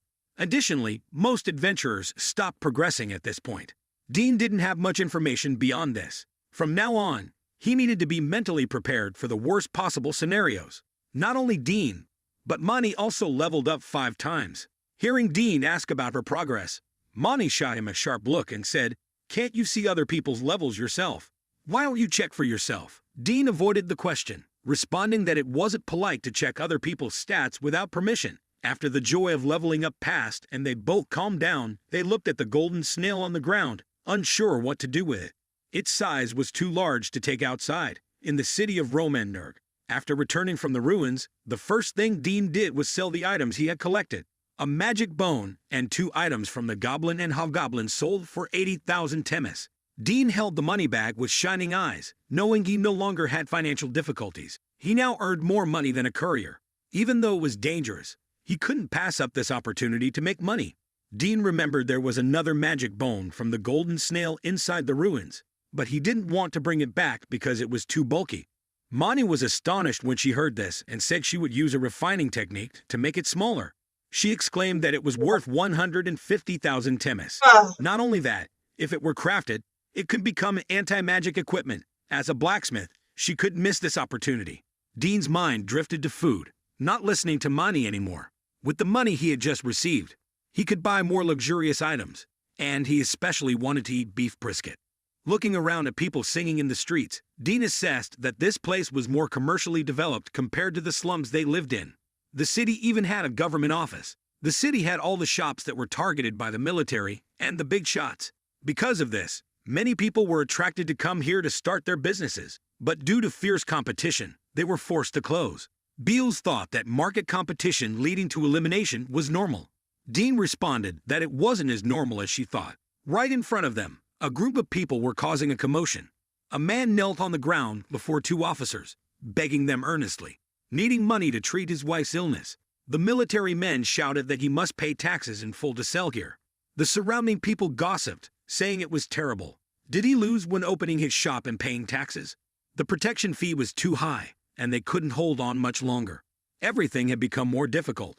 Since Marty became an official here, the people were extremely frustrated, thinking it would be better to spend time fighting monsters than arguing. Dean thought it best not to arouse the officer's suspicion, so he slipped away while no one was paying attention. But he hadn't gotten far when he was caught on suspicion of looking too shady. One officer said there had been many thieves lately, and his height matched theirs. Moreover, why would someone carrying so much money be just buying food? The two officers tied Dean up, demanding he follow them to their office for a weapon check. Fjodor, a well-known adventurer, arrived and told them Dean wasn't a thief and to let him go. He laughed, saying it had been a long time since he saw Dean. The two officers still looked suspiciously at the two, asking if he really wasn't a thief. Fjodor explained that he had seen Dean exchanging money at the guild hall, and the officers left. Once they were out of sight, Fjodor explained that the two officers wouldn't have taken Dean to court. With his vast experience, Fjodor advised Dean about adventurers' laws, telling him never to give soldiers any excuse to cause trouble. Fjodor's adventurer laws reminded Dean that it had been a long time since he had heard about them. Fjodor was the adventurer he respected the most in the city. He was incredibly famous for his achievements with wind techniques and the magic spear. Talented people like him in the city could be counted on one hand. However, Dean's respect for him wasn't just about his strength, but also of his character. Dean still remembered hearing about Fjodor 3 years ago. He was famous for being a kind person, who often took in newcomers to his group. At that time, Dean had also heard that Fjodor had donated a large sum of money to an orphanage. The first time Dean talked to him was when Fjodor invited him to become an adventurer. Dean's current habit of collecting bone fragments was something he had learned from Fjodor when they were teammates. Back to the present. Fjodor noticed the blade on Dean's back and asked about it. When he learned that Mani had made the sword, he reminded Dean to protect her. A moment later, a girl's voice echoed from the alley, asking what they were still doing there. If they kept talking nonsense, she would leave. Fjodor had forgotten to introduce the girl to Dean. Her name was Edda, a descendant of the Naruk tribe. Naruk had some issues in this city, so he brought her along. The Naruk tribe was known for their strength and connection with the artifacts of the underworld. They often traveled through lands with many monsters, so not many people had information about them. Edda cleared her throat and told Fjodor to stop talking about others, as it was annoying. Dean evaluated the sharp-tongued girl in front of him, wondering why she was with Fjodor. Understanding Dean's thoughts, Fjodor explained their plan. Tomorrow, they would retrieve the magic core, and he would show her the basics inside the labyrinth. Another top-secret piece of information was that an S-rank crystal demon, Solas, had been discovered there. He asked Dean if he wanted to join them and test his skills. Dean excitedly agreed, promising not to be a hindrance. Edda interrupted Dean's newfound joy, saying that wasn't her decision. She was happy that Fjodor would teach her the basics of being an adventurer, but she didn't want a low-level person to tag along. Dean indignantly shouted that she was being rude to him as he was helping them. In an instant, Edda's angry punch sent Dean flying into the wall behind him. Fjodor seriously admonished Dean and Edda. He said, according to the second adventurer's law, one must get along with their companions. If they kept arguing, they wouldn't be able to become adventurers. He repeated the question, asking if they understood. Fjodor stood and watched as Dean and Edda reluctantly shook hands and made peace. The next morning, Fjodor prepared horses for them early. Dean was astonished at how fast a single horse could go. Fjodor said they had to hurry. They would be in big trouble if someone else got the crystal demon first.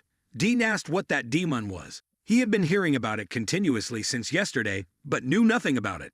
Fjodor explained it was a C-rank demon with enhancement skills. He also wanted the two to remember that demons were stronger than other creatures of the same rank. It might be classified as C-rank, but its magical power couldn't be compared. Fjodor's clear goal was to level up Dean and Edda, giving them enough strength to defeat it. Seeing their uneasy faces, Fjodor laughed loudly and said if it got too dangerous, he would help out. Fjodor continued to remind them of another thing, that there were some things that would appear in the dungeon. Cerberus fangs, adventurer hunters looking for treasure. Last year, a few people died, surprisingly without it being revealed. All he knew was that the group used at least 3 different magical items to destroy the victims' bones. It was a skill capable of taking down even the top-level teams.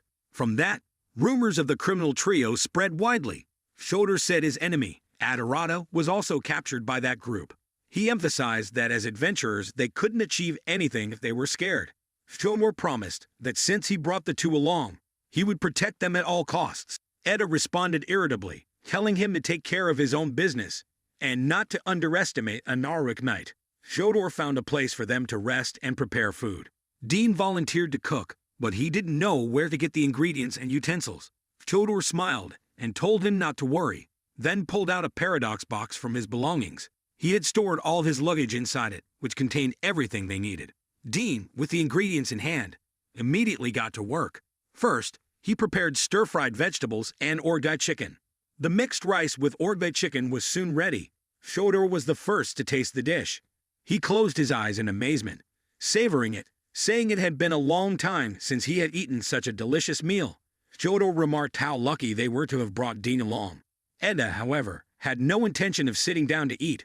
She thought the meal Dean prepared took too much time. She brought over a plate of grilled meat, saying Dean only needed to grill meat and drink milk, since it all tasted the same once eaten. Dean looked up in annoyance at the girl speaking so dismissively. Fyodor reminded them again of Adventurer's Law Number 3, eating together to understand each other better. He wanted Edda to understand that as adventurers, they could know if they would be alive tomorrow. That's why Fyodor valued having dinner with his friends. Moreover, Dean had put effort into preparing a great meal for everyone. Dean ate diligently, thinking Fyodor was indeed a mediator. Perhaps Edda wasn't accustomed to this culture yet, so he decided to be more tolerant. While the other two were not paying attention, Beals asked Dean where her portion was. Dean had no choice but to find a secluded spot to give his share of the meal to Beals. The next day, entering the first floor of the magic nest, their first opponent was a goblin. Fyodor did not join the fight but stood outside observing. After a while, he called Dean over, praising him for being strong, but needing to be more decisive. A goblin required only one attack. Dean took in the advice, thankful he hadn't been caught. His violent sword was quite difficult to wield and could even steal skills while in use. Dean wanted to tell Fyodor about this, but would never let Edda know, as he didn't trust her. Fyodor then turned his attention to Edda. She was quick in her judgment and launched attacks decisively. She also knew how to use combat energy and explosions, turning it into high-speed combat skills. Moving up to the second floor, Fyodor informed them of Adventurer's Law Number 4. Investigate the surroundings and avoid unwanted monsters. As soon as he finished, Fyodor demonstrated by showing them the zombie slime he found on the ground. Those creatures were quite tough and always moved together, so it was best to avoid them. Fyodor suggested taking a detour with the two. Thanks to Fyodor, Dean lowered his sensory skills. They continued walking, while Fyodor explained everything around them. Dean found all the information quite useful for an adventurer. However, when he glanced at his teammate, he noticed Edda wasn't paying much attention. He guessed she was distracted by something. As soon as they entered the third floor, Dean's instincts told him to use his sensing ability. Through it, Dean realized an adventurer was playing dead on the ground. Behind her, there were two others hiding. Dean sensed trouble and loudly warned Fyodor, who was about to step into a trap. The girl sat up, laughing loudly, saying, "We've got you now, prepare to die." Fyodor whispered that they were adventurer hunters, Cerberus fangs. Dean was still worriedly watching Fyodor. Fyodor didn't respond, busy assessing the hidden adventurer hunters in the magic nest. It really was them. The three hunters laughed, guessing Fyodor must have heard of the name Cerberus fangs. They laughed loudly, pleased with their reputation. One hunter told his comrades that it was time to stop talking and start fighting. Then a force, accompanied by wind, wrapped around Fyodor. They laughed, asking if he was surprised by the wind that could cut through anything. Dean and Edda watched in horror, not knowing what to do. Fyodor escaped from the wind, telling them to watch closely. Next, he would kill an adventurer for them to see. Adventurer's Law Number 8. Show no mercy to the enemy. Followed by Rule Number 10. Kill your enemy before they can act. Fyodor's voice blended with the slash of his sword, taking down two adventurer hunters. The last girl alive begged for mercy, promising to obey whatever he wanted. Fyodor ignored her, speaking about Rule Number 11. Do not let the enemy's words distract you. He effortlessly took down each one until he secured the safety of Dean and Edda. Fyodor meticulously taught them even the smallest details, such as feeling something only after killing the enemy, but that would only cause more trouble. Their current goal was to take down the Crystal Demon. Fyodor told Dean to take the equipment from the fallen enemies and report back later. On the 3rd floor of the dungeon, they were chased by a swarm of rats. But fortunately, Fyodor found a way to evade them. Dean angrily blamed Edda for interfering. Edda dropped her usual arrogance, saying she just wanted to hunt specific things. After all, leveling up would be more effective if they hunted higher-ranked monsters. Dean quickly retorted that what she did attracted more of their kind. Edda, frustrated, shouted that she wanted to become stronger, unlike a lazy bum like him. Fyodor couldn't stand it any longer and reminded Edda that it would be better if she didn't use the magic sword in her hand. A B-rank sword was too much for her at the moment. Edda apologized to Fyodor, saying she had no intention of using another sword as it belonged to her tribe. Ignoring her 2 teammates behind her, Edda turned away and walked ahead. Seeing a bloody body next to Edda's path, Dean called out to her. Edda thought he wanted to continue arguing until she saw the body of the fallen adventurer. A sinister laugh echoed, welcoming the 3 of them to the world of art. He introduced himself as the Crystal Demon, a subordinate of the demon god Manra's will. Fyodor shouted for the 2 to get into position and not to take their eyes off him. The demon laughed loudly, pointing at the decomposing body, calling it a masterpiece. Those who opposed him would die in similarly fascinating ways. Fyodor told Dean and Edda to follow the plan and only engage if things went wrong. The demon started forming ideas for a blood sculpture. He then created a whirlwind that made it hard for them to stand. Dean silently cursed the terrifying wind. While waiting for the wind to pass, Fyodor began assessing the demon. He silently panicked, realizing this was the power of a demon. Seeing that Fyodor was still alive after the attack, the demon, bored, turned his attention to Edda. Edda quickly drew her sword, but she couldn't match the demon's speed. Without regard for his own safety, Dean rushed over to block the demon's strike for Edda. Effortlessly, Dean moved Edda behind him to protect her. The demon laughed loudly, asking how they would dodge. He mocked them, calling them dirty humans. Dean still stood in front of Edda, telling her to come closer. Dean said that although he didn't know what was going on with her, he too wanted to become stronger. So let's fight together. He knew they both needed to cooperate. Surprisingly, Edda readily agreed, telling Dean they should continue together. Dean laughed, saying he would show her what he could do. The demon, running out of patience, began launching sharp arrows towards them. Edda coordinated with Dean, dodging each one. Edda kept reminding Dean to move 2 steps to the right, then 3 steps forward. As soon as the arrows stopped, Edda boldly approached the demon to retaliate. Dean called out to Edda in horror. She told him not to worry. Naruk were not that weak. Don't underestimate the best species of demons, she said. The demon calmly stated that his attack would end for now, but it would soon resume. He curiously asked if they would flee or die here. Edda gathered her courage, wanting to approach the demon once more. Dean raised his sword and scolded Edda, calling her foolish. "Did you forget we are fighting together?" he asked. He didn't care what other Naruk said about her. He would not stand by and look down on her like they did. The demon interrupted their conversation, saying, "Time's up. How long do you plan to fake this friendship?" He expressed disappointment seeing the 2 small humans in front of them wanting to fight directly without any interesting strategy. Seizing the moment while the demon was still talking, Edda supported Dean, creating leverage for him to launch an attack. Dean used the moon magic, piercing through the demon from above. However, Dean immediately felt a strange sensation, as if something was consuming his strength. Just as the demon's body exploded, Dean was pushed far away. He lay on the ground calmly, looking at Edda, thinking he heard her call his name. Edda turned away, finally acknowledging Dean's strength. She said she thought he was just an old broadcaster, but perhaps he could still achieve something. Edda continued, saying not to get the wrong idea, she just meant it was better than she expected. Dean silently laughed, thinking he understood her personality quite well now. Fyodor, who hadn't been seen throughout the battle, finally arrived to congratulate the 2. It was great that they had defeated the demon on their own. Dean didn't join the conversation between Edda and Fyodor. He stood aside, wondering if Fyodor would have helped them if he hadn't used the moon magic. Fyodor continued talking, apologizing, but asking them to collect the demon's core.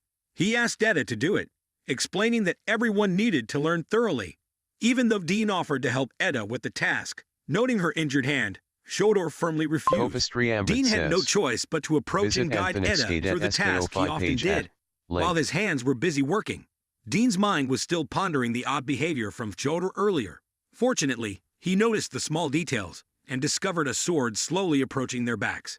Dean quickly embraced Edda and dodged to the side. Fyodor, regretfully looking at the sword in his hand, said, "Missed it." He praised Dean's keen senses, saying that despite hiding, he was still detected. Dean, horrified, asked why he did that. Fyodor questioned back, "Why? What other reason besides being a member of Cerberus Fangs? A single person couldn't create such an evil organization like Cerberus Fangs, right?" Fyodor asked if Dean thought so. He added that using stolen artifacts to destroy bodies was unexpected by anyone. Dean, in disbelief, kept saying it wasn't true. Fyodor laughed, replying that making Dean exhausted was the right answer. He knew Dean had already used a quick slash and ODO sensing. Mentioning that, Fyodor asked where Dean got those skills. Dean didn't answer, but instead asked if Fyodor remembered 3 years ago when he approached him. Dean was poor and weak, with no one wanting to be near him except Fyodor. Fyodor revealed that he approached Dean to gather information about adventurers. Dean didn't deny it, but he said that regardless, Fyodor had saved his life. Seeing Fyodor guiding the weak had given Dean hope that Therios was real. Dean earnestly pleaded with Fyodor to reconsider. Fyodor loudly declared that he had long been tired of believing in such fairy tales. Edda stepped forward, telling Dean to forget about it immediately. If he wanted to live, he had to kill him. Fyodor laughed, saying how quick that was and how it scared him. He asked Edda if she thought she could perform the quick slash again. A warrior like her could only charge in a straight line. Moreover, her current limits had already been reached. Fyodor declared that the teacher-student game was over, and they were now opponents. Having revealed his true intentions, Dean called upon Beals for help. Seeing a third person appear, Fyodor didn't care and told them to give up. However, he was a bit surprised that Dean could use Tulpa, a low-level but rather complex spell. Fyodor noticed Beals and asked who she was. Beals smiled and replied that she was the ruler of Orgel, the strongest among the 7 deadly sins. Fyodor then asked Dean how he was able to use her.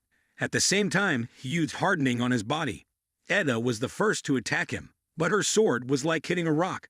Eyes wide with disbelief, Edda whispered that it couldn't be. Before she could comprehend what was happening, she was struck and sent flying again. Dean was next and met the same fate, punched away. Dean, determined, grabbed his sword and stood up, looking towards Fyodor. Fyodor commented that Dean had reached level 22, realizing that was why he sensed Dean was stronger than he thought. Dean guessed that when forming the team, Fyodor had reported a lower level. Fyodor wasn't interested in what Dean said. He was only concerned about what had made Dean stronger, believing there must be a reason. Fyodor laughed wildly, saying it was the sword. He raved, exclaiming how strange it was that an untalented worm like Dean had become a strong adventurer. He asked if being lucky felt good. Finally, he said someone like Dean should only be a porter, accompanying the statement with a barrage of attacks. Dean thought it was the end.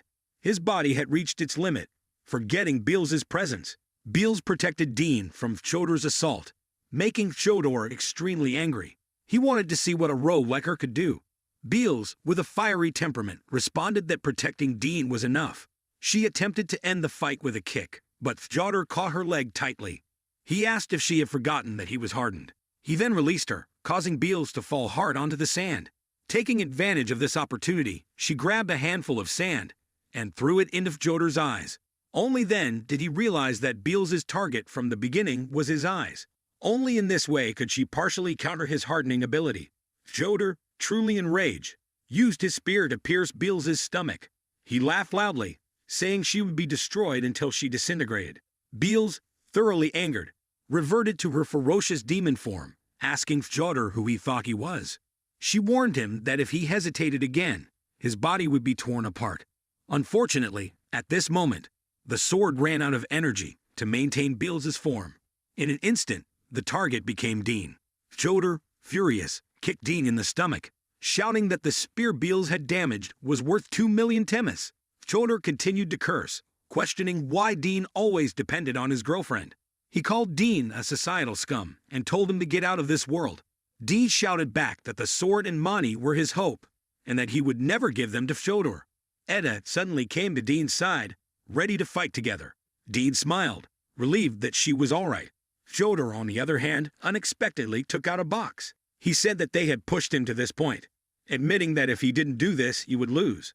A gravity gate opened, but the terrain here was not suitable for its use. Dean observed that the gravity in this area was decreasing. He thought that as long as he ran quickly to dodge, he would be fine. Shoulder quickly guessed Dean's thoughts and threw his spear at him. Dean did his best to dodge. Edda said there was only one way to break the gravity gate, and for that, she needed Dean's help.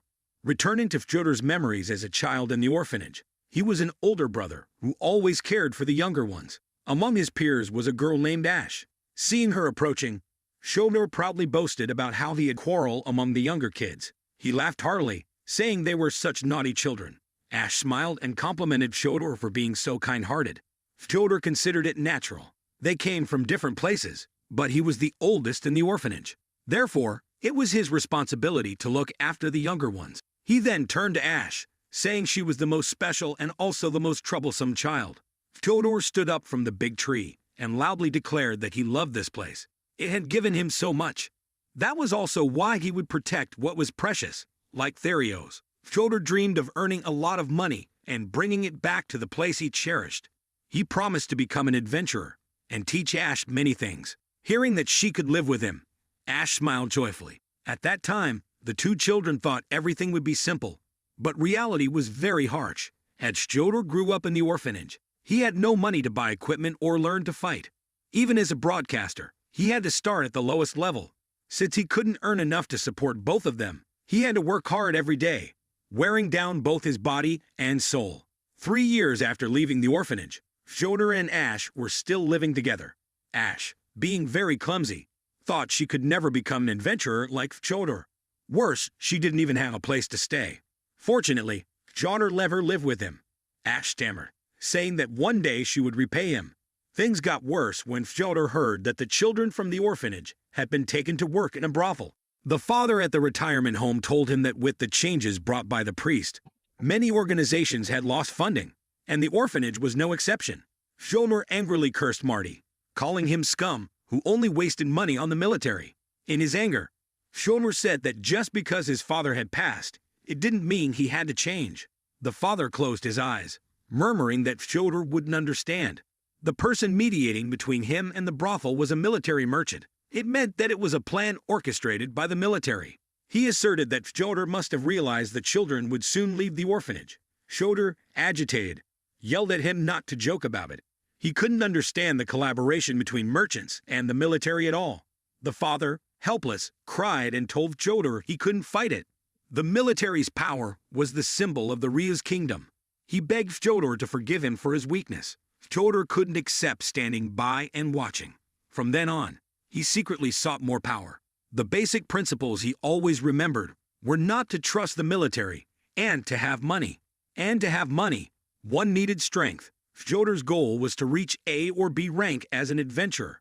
An adventurer could earn up to 1,000,000 temis from one expedition.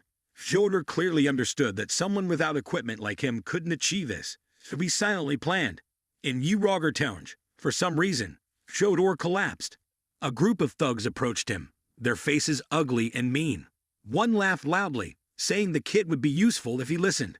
They shook Shodor awake. A nearby man, seeing the injustice, intervened and asked if the boy wanted to learn how to fight. A few days later, despite being covered in injuries, Shodor was in high spirits. He told Ash that his master was a quite famous and admirable person. He had recently learned how to fight. Shodor promised to learn and then teach Ash. Ash, heartbroken, reminded Shodor not to overexert himself before he left. The next time they met, Shodor returned covered in blood. Ash, horrified, asked about his injuries and what had happened. He whispered in her ear that they would become adventurers. Ash, still shaken with fear, said it was very dangerous. Shodor shouted that if she was scared, he would do it alone. At that moment, Shodor's mind was filled with Lizik's promise. Lizik had promised that if Shodor could earn money the next day, he would sell him the equipment. Shodor had no choice but to take the risk. In the end, Ash, worried about him, followed him into the dungeon. Unfortunately, during that expedition, Ash lost her life. Shodor still followed through with his plan, bringing the money to find Lizik to exchange for equipment. However, Lizik laughed loudly, saying he wasn't stupid. Shodor became even more furious when he realized the merchant had sold him a fake map, leading to the death of his only teammate. He went mad, hunting monsters inside the dungeon. Jodor said this should have been done earlier to get equipment, and then Ash wouldn't have died because of him. Jodor raged, cursing Therios to die, saying he couldn't do anything or save anyone. Losing his most loved one, all Jodor had left were memories, back to the present. As Jodor was getting closer, Dean whispered to Edda to execute their plan. It was a strategy they had prepared. Dean charged forward to face Jodor directly, enduring numerous attacks until Jodor decided to use his ultimate move. Dean swiftly stole Jodor's skill in an instant. Jodor roared angrily, calling him a bastard. He then realized he had enough of the insults, and said that Dean couldn't surpass this barrier easily. A massive wall was erected with Jodor's shout. He wanted Dean to disappear and turn into ashes using the gravity gate. Dean calmly stood, thinking to himself that this was exactly what he had been waiting for. Indeed, their plan was to force Jodor to use the gravity gate. Edda had been paying attention since Jodor first used it. That skill blocked everything within its range, including the light shining in the labyrinth. When inside the gravity field, no one could notice a body hidden by the black wall. Edda believed Jodor wouldn't realize this. Not only that, but the sound of scratching the ground would also block his sight and hearing. Edda's idea was to approach him and make him use the gravity wall. Then she would strike from above, aided by the gravity, to pierce Jodor. Dean disagreed, thinking it was too risky, as Edda's body wouldn't withstand it. But risk-taking was already in Edda's blood. The plan was executed after a loud explosion, and Dean quickly went to check. However, it seemed the strength Edda used was still not enough, as Jodor only lost an arm. Edda was temporarily unconscious on the ground. Jodor hadn't given up and demanded that Dean hand over his sword techniques. Dean refused, saying he would keep them himself and couldn't lose to someone like Jodor. In the ensuing struggle, the sword accidentally pierced through Jodor. Dean, panicking and speaking incoherently, told Jodor that he knew he had no chance since he was alone. Jodor was one of the most amazing people Dean had ever met, so Dean wanted to know if there was another way. After a while, Jodor, leaning against the stone wall, told them to kill him as he had lost. Seeing the two in front of him not taking action, he smiled slightly. Jodor asked what would happen if he found a way out and stabbed them with a magical weapon. He reminded Dean of his previous words. If he felt something for his enemy, he should act on it after they were dead. Dean looked deeply at Jodor and asked if he had ever truly experienced this issue. Jodor replied that he hated Therios and the legend of the Sword King. He admitted he was a fool deceived by those stories. There was no hero born from a rotten kingdom. Dean sincerely responded that it didn't matter if it was a fairy tale, as long as he could become Therios himself. At that moment, the magic inspector Canvera appeared with many people wanting to take Jodor away. Edda asked Dean who the man beside Canvera was. Dean recognized him as Marty, a high-ranking magic officer and a controller of Rommelberg. Jodor sarcastically said Canvera had arrived at just the right time. Canvera laughed and asked how he could suspect anything. He didn't care. Canvera explained that Marty, the magic officer, had always been waiting for Jodor to accumulate as much loot as possible. Laughing, he said now he could confiscate everything. Looking at the two unrelated people, Dean and Edda, Canvera ordered his men to kill them. Surprisingly, Jodor warned that if it weren't for those two, he would have had enough strength to send Canvera off. Watching the group leave, Dean and Edda were still in shock. They decided to rest for a while before leaving. Dean whispered to Edda, asking if Jodor had just protected them.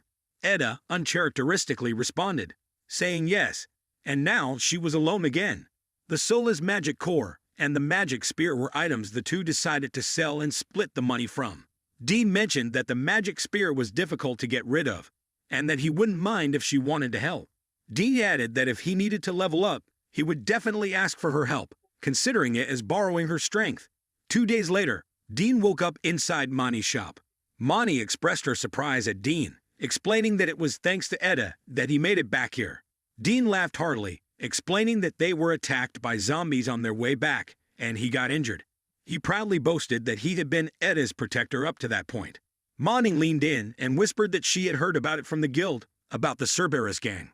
Rumor had it that the army had captured him and saved the two adventurers who were attacked.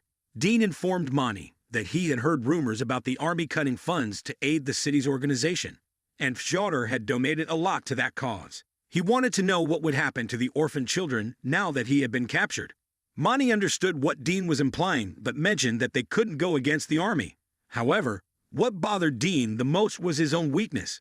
Monty brought out a bag of money from selling the items Dean had brought back. 4 goblin bones fetched 20,000 temis, and 2 zombie moose bones fetched 80,000 temis, totaling 100,000 temis.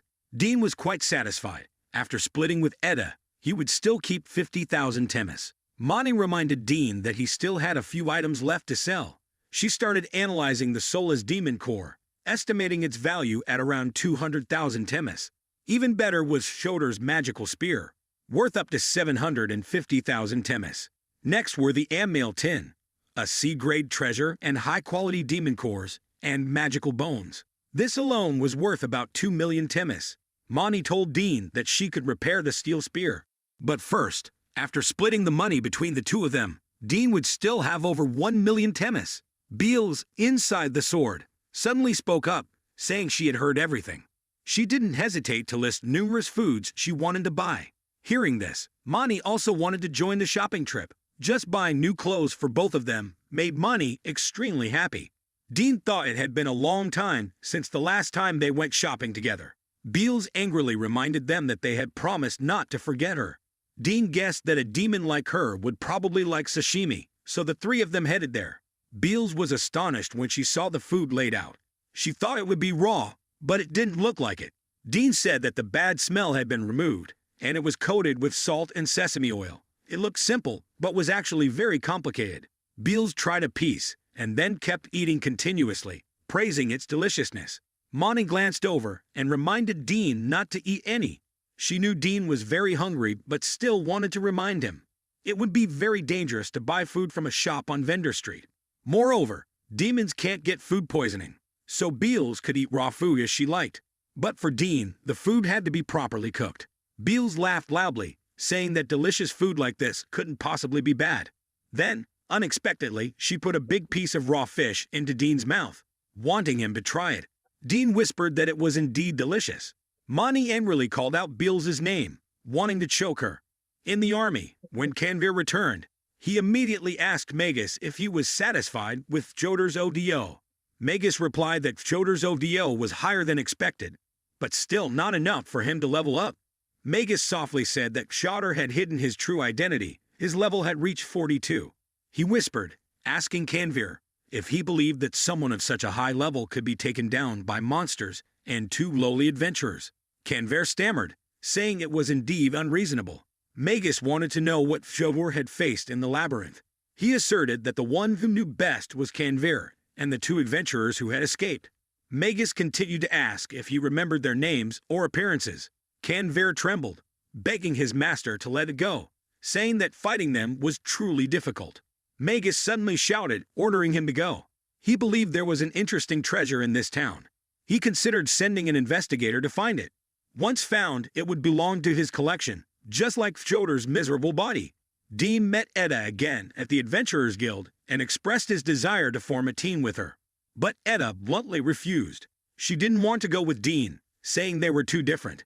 Dean didn't realize that Edda was playing hard to get, so after being rejected, he turned and left.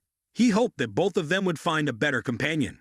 Writing on the member recruitment paper at the guild, Dean still couldn't understand Edda. Previously, the two had agreed to become allies. Currently, Dean didn't want to join an already established team. He kept writing his request for team members at the guild and quickly returned home. Dean thought about someone suitable to form a team with him, someone who had strength. Moreover, that person had to keep the secret about Dean's sword. He looked around in confusion, wondering if he could really find such a person. The receptionist took Dean's request paper. She confirmed once again if he wanted to find a fighter and a courier. Dean felt awkward, thinking that money couldn't be an option as she was busy with forging and mining, and Gilhard was out of the question. Before leaving the guild, Dean kindly pointed out the reception desk to Edda. However, Edda didn't go in the direction Dean indicated, but instead followed him. Dean stopped in confusion, asking if she needed something. Edda nonchalantly said that there wasn't anyone decent here, so she felt sorry for Dean, and wanted to join his team to give it a try. Dean maintained a neutral attitude, understanding that the Nuruk tribe only lived near their place and had difficulty communicating. Dean was frustrated and thought why she hadn't honestly joined his team from the start. Even though he thought that, he couldn't say it out loud. Edda angrily asked if he looked down on her. Thus, they temporarily formed a team, but due to their differing thoughts, they encountered quite a few obstacles. Edda was very surprised to learn that Dean still needed a courier number. He believed that traveling with just the two of them was very dangerous. Dean was about to explain further, but Edda interrupted him, refusing. She said she didn't need any courier. They just needed to attack at the right moment. Dean asked what if she needed to escape. Edda stubbornly insisted she would never run. Dean angrily shouted, asking if she was crazy. Rushing into the dungeon without caution was suicide. Ignoring this, Dean chose the Muse Cave to hunt. At around level 20, this place was indeed perfect, and because it had a creature called Stampede, no one could approach it. Edda turned away in disgust. Dean didn't care and continued, saying they could only go to the second floor. Going deeper requires an environmental specialist to purify the miasma. This time, Edda didn't continue listening to Dean and stepped inside by herself. She walked ahead and loudly asked if he had that OBO sense, right? So he should stop acting like that. Dean's sense was indeed useful, as Edda said, but he didn't want to rely on it too much.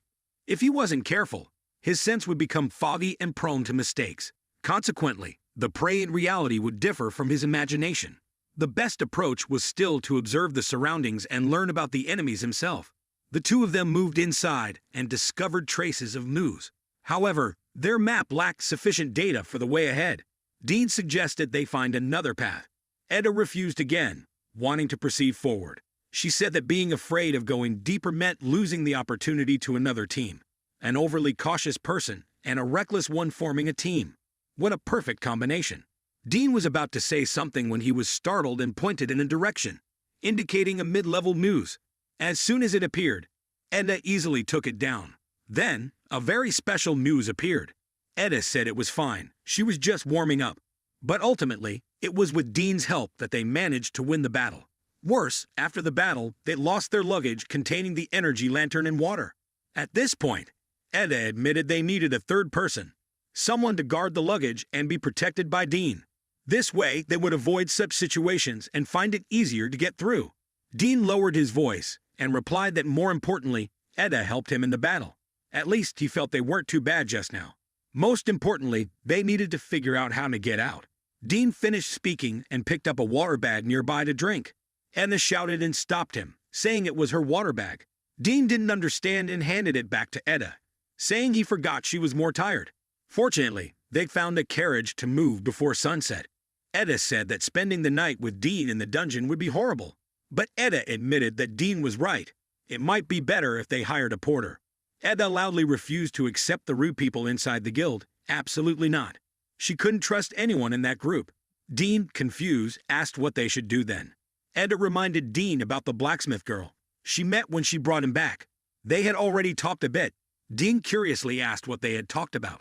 Dean was surprised when Edda mentioned that their conversation was just Monty's thank you. Edda, irritated, shouted, asking what about it. Dean quickly explained that it was fine, since he planned to invite her anyway, so he was quite happy that they didn't have a bad impression of each other. When Monty heard their request, she worriedly asked if she would be a burden to them. Dean sincerely told her that they needed someone trustworthy, so they needed Monty. It was a bit problematic to protect Monty completely. Dean thought they needed some more weapons to lighten each other's burdens. After saying that, he took out magic alloys and Ogre's magic bones from a large bag. These were expensive materials. Dean laughed, saying he had a good relationship with Edda and had borrowed money from her to buy them. It was also a thank you gift for forging the sword for him. Edda, standing outside the door, loudly said she didn't mind Dean showing off, but reminded him not to forget to pay her back. Monty looked at Dean, asking if he had borrowed money to buy these things. Indeed, debt is the root of all arguments. Monty reminded Dean not to borrow anything else except the things she gave him. Monty examined the materials Dean brought back and found everything quite good. The next morning, Monty was able to make the demon warhammer Ghidorah's. It was a C-rank magical hammer sealed with a holy shield. Monty proudly said it was not only useful in combat and forging, but also in mining. Monty eagerly looked forward to mining minerals on the second floor of the labyrinth. The three of them aimed for the underground ruins of Romabar. There, a type of mineral called kobold lay on the third floor. However, it was guarded by kobold, a very dangerous C-rank creature. Monty worriedly asked Dean if he could defeat it. Before he could answer, Beals angrily spoke up, telling her not to underestimate them. Even if it's the 10th or 100th floor, it wouldn't matter. And then their group would have money flowing in like water. Suddenly, outside, the guild gates opened, and a haughty group of soldiers marched in. The female inspector leading the group disdainfully remarked that this place looked just like a pigsty, making her want to vomit. She walked straight to the reception desk and asked the receptionist if she knew what magical equipment was. She demanded they'd bring it out because the army would be managing them from now on.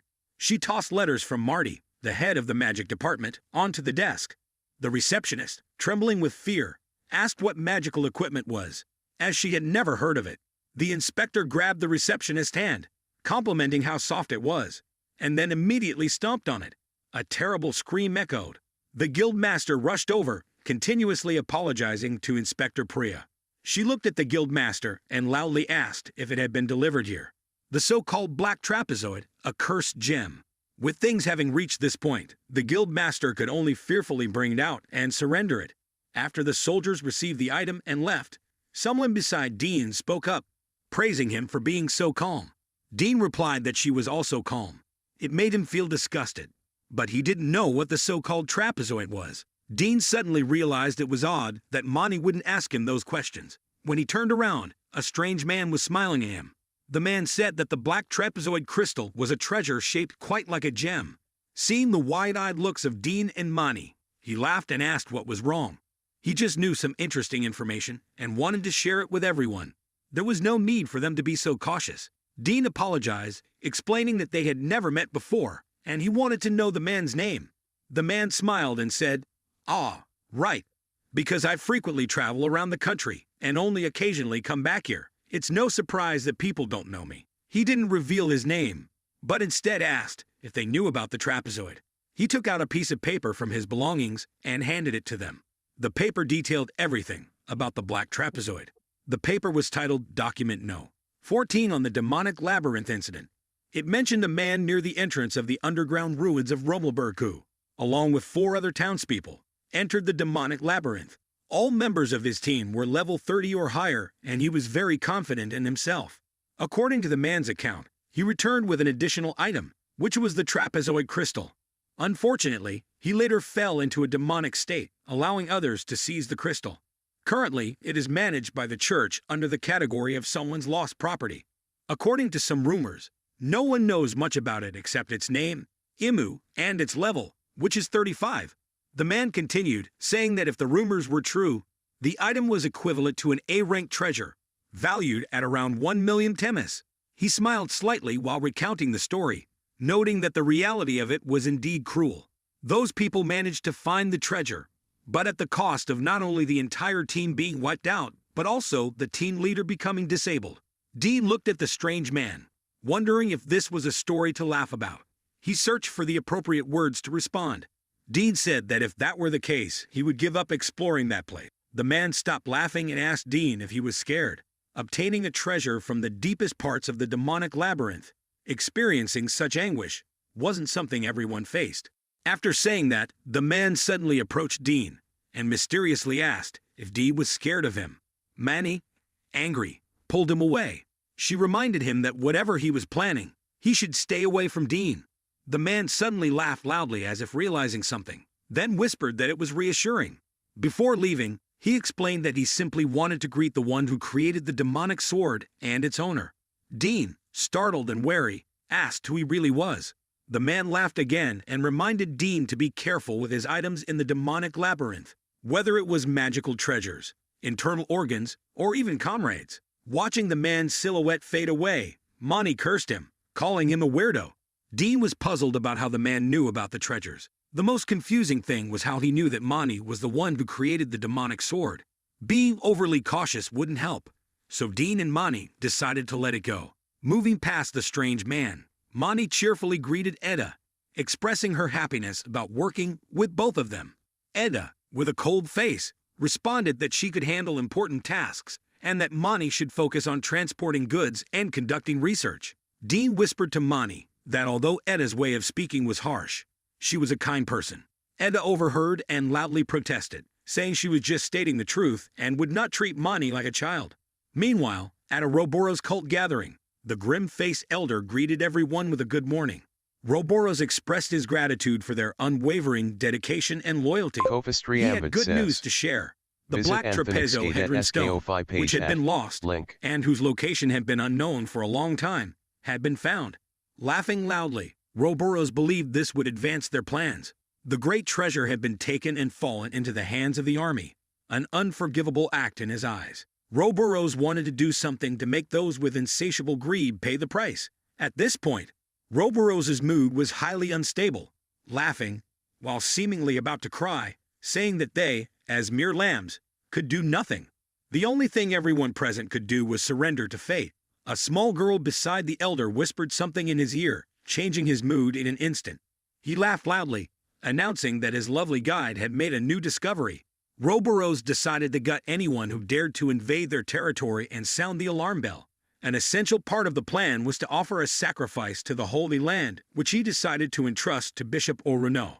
Oruno accepted the task gratefully. Their immediate targets were the three people who had just entered the territory, none other than Dean, Mani, and Edda. As Dean's group entered the underground ruins, they began by killing the first skeletons without realizing they were being watched. Dean used his hardened arm to grab a weapon from one of the skeletons and smashed it to pieces. Taking advantage of the moment before others approached, Dean carefully examined his hand. The hand that had hardened was fine, but the backlash of the impact reached up to his elbow. To minimize this backlash, he needed to learn Joder's fighting style. Mani, sweating from exertion, praised Dean for his excellent fighting skills. She happily informed Dean that she had reached level 14 and might even be able to handle a monster on her own now. Mani hoped to take on the next monster by herself. Dean smiled and encouraged her to do as she wished. Bringing Mani into the underground ruins of Romadur was for the valuable treasures beneath. Specifically, the precious kobold was their target. Dean asked Mani why kobold was called the treasure of the kobolds. Mani explained that kobold was actually the fossilized secretion from the bodies of kobolds. The ground around their hibernation spots gradually gets covered by their sweat and saliva over time, eventually forming kobold ore with powerful magical properties. This makes kobold highly sought after by mages and adventurers. However, among the kobolds, it is used to mark territory and attract mates. Edda came from behind and reminded them that they had talked enough. Mani apologized, acknowledging that they had gotten a bit carried away, and thanked Edda for the reminder. As they continued deeper into the ruins, Mani whispered to Dean that it seemed Edda didn't like her very much. Dean, knowing she would think that, explained that it was actually Edda's idea to bring Mani along. So perhaps Edda liked Mani more than she let on. Not only that, Edda had lent Dean money to buy items from Mani.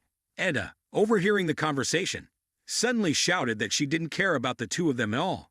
At the end of the path, they found a light shining through, and the enemy they had been seeking, the kobold, appeared. This particular level 32 kobold possessed the Storm Roar skill. Dean silently exclaimed that it couldn't be. Wasn't a normal kobold only supposed to have a roar skill? This could be a special case. Dean reminded his teammates to pay attention to its roar. First, he used his large blade to strike the kobold's head, exposing its weak point. He shouted to Edda that now was the opportunity. After defeating the monster, Dean continued his usual task of finding valuable parts on its body. He thought to himself that as he had gotten stronger, so had the prey. Then he turned to ask Mani how the mining was going. Mani loudly replied that it would take a while longer. Dean smiled to himself. She was always enthusiastic. During their break, Edda asked Dean if he couldn't use magic or other skills. When Dean didn't answer, she gave up asking. After all, adventurers wouldn't reveal such things. But in the Naru tribe, everyone was required to share everything. After a while, Dean spoke up, saying that his sword carried the will of a demon. Somehow, it could steal the skills of opponents. Dean laughed, saying he wasn't good at working in a team, so he would have to rely on Edda more from now on. Edda looked at Dean and replied that he was monologuing a bit too much. They had collected several pelvic bones after the battle, including 4 E rank, 3 D rank, and 1 C rank. And of course, they had some kobold as well. This was far beyond their expectations. Currently, both Edda and Dean were exhausted. On their way out, Dean used his ODO sense to avoid encountering monsters. However, an unusual and unpleasant feeling suddenly flared up. OBO now detected not only creatures with souls, but also certain minerals and plants. Dean's sense was sharply triggered, but the sound wasn't clear enough for him to discern anything. It wasn't until they discovered two unusual corpses that Dean understood. After checking, Edda noted that their hearts had been torn apart, but their body temperature was still warm. Dean found it incredibly strange. He should have sensed it earlier. Mani, standing at a close distance, noticed countless strange marks on the wall. At the same time, a girl dragged the arm of a headless man, laughing loudly. Finally, she had found the perfect sacrificial victims. She introduced herself as Gaza from the Grey Church and declared that this would be the place where they would die. Dean didn't know who the Grey Church was, but for now, he would set that aside. What puzzled him the most was why he couldn't sense this bloodthirsty murderer approaching. He whispered to himself that perhaps she had used magic to interfere with his senses. Gaza seemed to hear his whisper and chuckled, asking if he could sense it. She regretfully admitted that since she was discovered, she no longer needed to use such methods. In an instant, numerous dark projectiles spun around Gaza's hand, rotating continuously. She pointed at the three of them, stating that they would be perfect sacrifices for the great master Roboros. According to her, this was a great honor. Dean quickly pulled Mani out of the danger zone.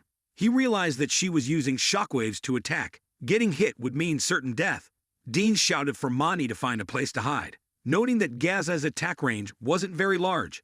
Meanwhile, Edda had already engaged in combat with Gaza, catching her off guard repeatedly. Gaza, eyes wide with excitement, laughed, asking if Edda could counter her ultimate move. Dean stood on the sidelines, unable to keep up with the pace of their fight. Intervening now would only hinder Edda. To be honest, the two of them were on a completely different level compared to Dean. He wasn't sure if Edda had a plan, but she was in a very dangerous state. He couldn't just stand by and watch. Beals was summoned, cheering with excitement that it was finally her turn. Gaza turned and asked Dean if this was a trick, but she didn't seem to care and effortlessly erased Beals' image. Dean couldn't believe his eyes. Beals had been defeated so easily. After thinking it over, he was certain it was a cancellation spell. Beals' body was formed as a temporary tulpa of D rank. In this case, the D rank scarecrows he had prepared would be completely destroyed as well. Even if he used them to try to weaken her, it would only be a waste of time. Dean whispered that he had to find a flaw to take her down. Gaza, with her eerie voice, said that death was salvation. Enda repeated her words, saying that death as salvation was ridiculous. Even when facing imminent death, all she felt was anger and resentment. Gaza, enraged, kicked Edda in the stomach with all her might, sending her flying. Gaza cursed, calling Edda a fool, and wished for salvation for a wretched creature like her. At the same time, Edda loudly called out to Dean. Dean understood and approached, saying he would handle the rest. Beals was summoned again to block each of Gaza's attacks. Beals never thought she would become a human shield. She demanded a raise when they got back. Dean promised that she could eat whatever she wanted later. Gaza, unimpressed, continued to target Edda. She told Edda that the flash step technique she intended to use was very difficult. For someone with Gaza's years of experience, especially when using it to leap into the air to create a large distance, Edda's attempt to counter was putting herself at a disadvantage. Edda, using a speed boost, yelled at Gaza not to underestimate a female warrior from the Naruk tribe. She intended to kill Gaza before she could react. Gaza laughed, asking if Edda was using Flash Step with support magic. Suddenly, numerous chains pulled Edda, immobilizing her. Gaza disdainfully said she was too slow. Next, a sacrificial ritual with Edda on the cross began. Dean cursed, frustrated that he couldn't do anything because he had used too much OVO. He screamed for them to stop as he watched his comrade being hung up high. Gaza maintained her eerie smile, savoring the moment. Dean once again picked up his sword and approached, vowing not to forgive this evil person. Gaza quickly recognized the skill Dean was using. A minute later, Dean was also restrained on a cross. The cross of Christ was Gaza's favorite magic, and she always tried to end her battles with it. She approached Dean, asking how he felt now. Was he scared? Was he afraid, wasn't he? Mani, hidden behind another wall, had no idea what was happening. She heard Gaza calling her a lamb. Gaza asked if the lamb wanted to die in Dean's place. She promised to spare him until Mani took her last breath. Mani tried to reassure herself that it was just a trap to lure her out.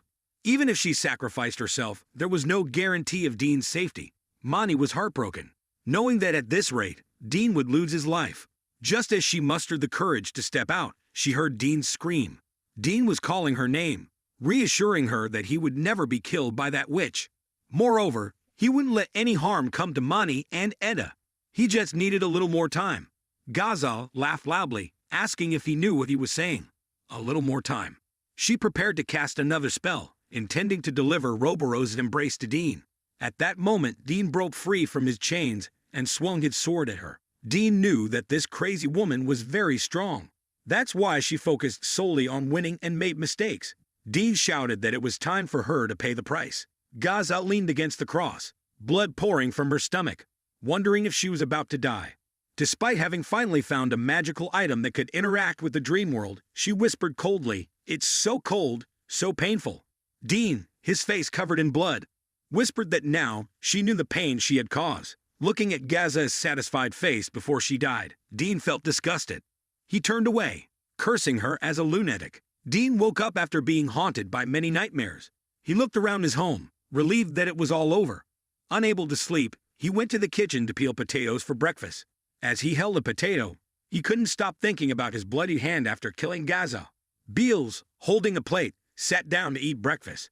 She was disappointed to see yet another meager serving of potatoes. She asked Dean if there were fewer spices today than usual. Could he even eat this stuff? She held a piece of potato up to Dean's face, wanting him to try it. Dean, visibly agitated, stood up, slammed the table, and shouted that if she didn't want to eat, she should prepare her own food. Beals, startled by his unexpected outburst, almost fell off her chair. She observed Dean for a moment before speaking, asking if it was the first time he had done something like that. Dean instinctively replied that he thought he could forget about it. It wasn't like he hadn't killed bandits before. Looking at his hand, Dean whispered that the current feeling was too disgusting. Beals nonchalantly said that he would get used to it eventually. Dean asked if that was a good thing. Beals yawned widely, saying that his current thoughts were a waste of time. Nothing gets accomplished if his hands remain clean. Choosing one thing means sacrificing another. Beals reminded him that she had lived a long time, so he should never doubt this. She skeptically asked if killing just one person had shaken his resolve. Beals then sat back down, unconcerned, saying that as long as she could eat good food, nothing else mattered.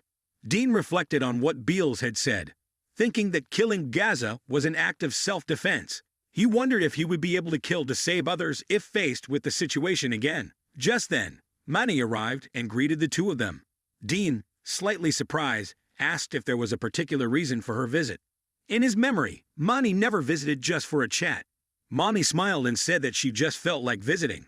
Beals, thinking about something, loudly asked if Manny had come to steal their meager potatoes, then laughed, saying it was too late since they were already eaten. Manny chuckled, pulling out a basket of food from behind her and handing it to Beals. Once Beals happily took the food and left, Manny asked Dean how his recovery was going. Hearing that his injury wasn't serious, she felt relieved. She mentioned that Etta's wounds were also healing, and she could even walk around the town by herself.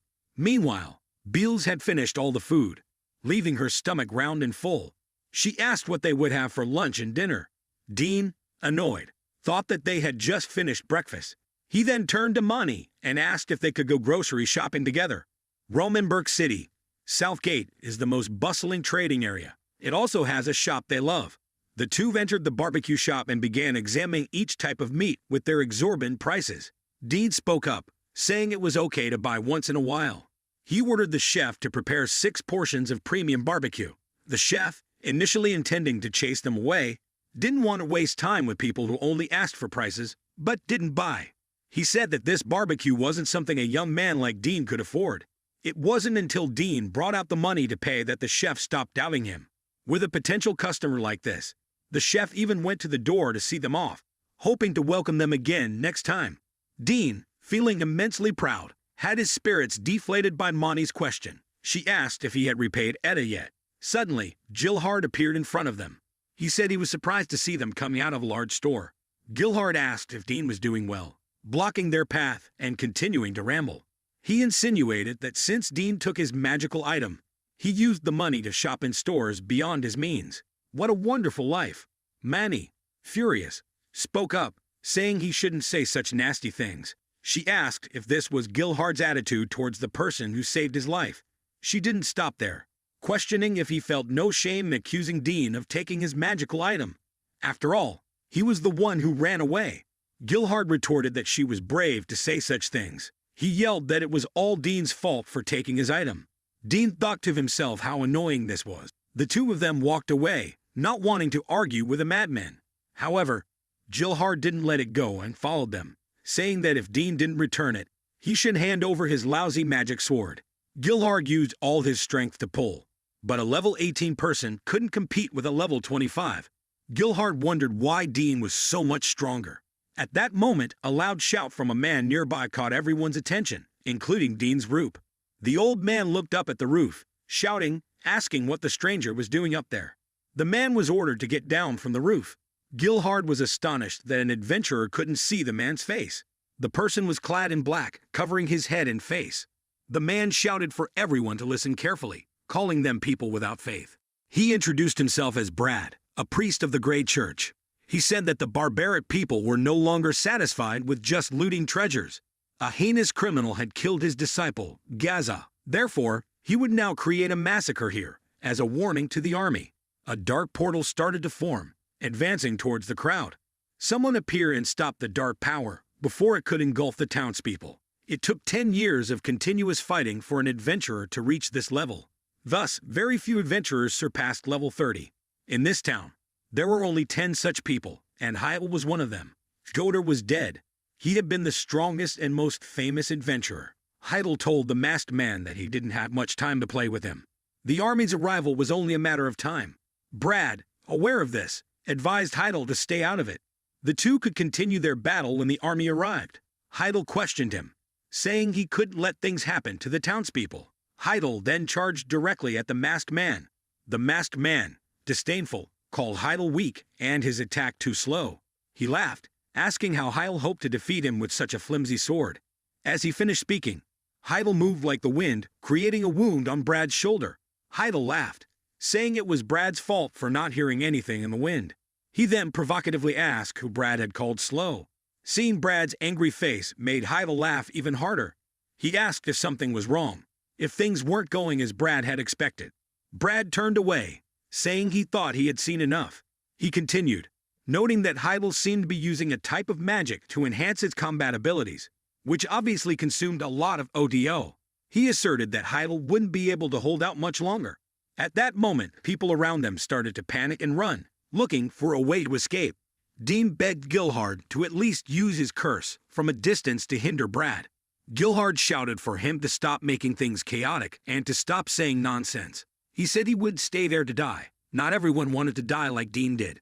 Watching Gilhard run away like a coward, Dean cursed under his breath. Monty spoke up, saying that Brad's current goal was to cause as much damage as possible. Dean had already noticed that Brad seemed to be killing people indiscriminately, but in reality, he was quite calm.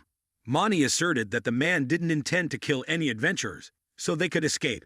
Dean asked Monty if she really meant escape. She told him to look around.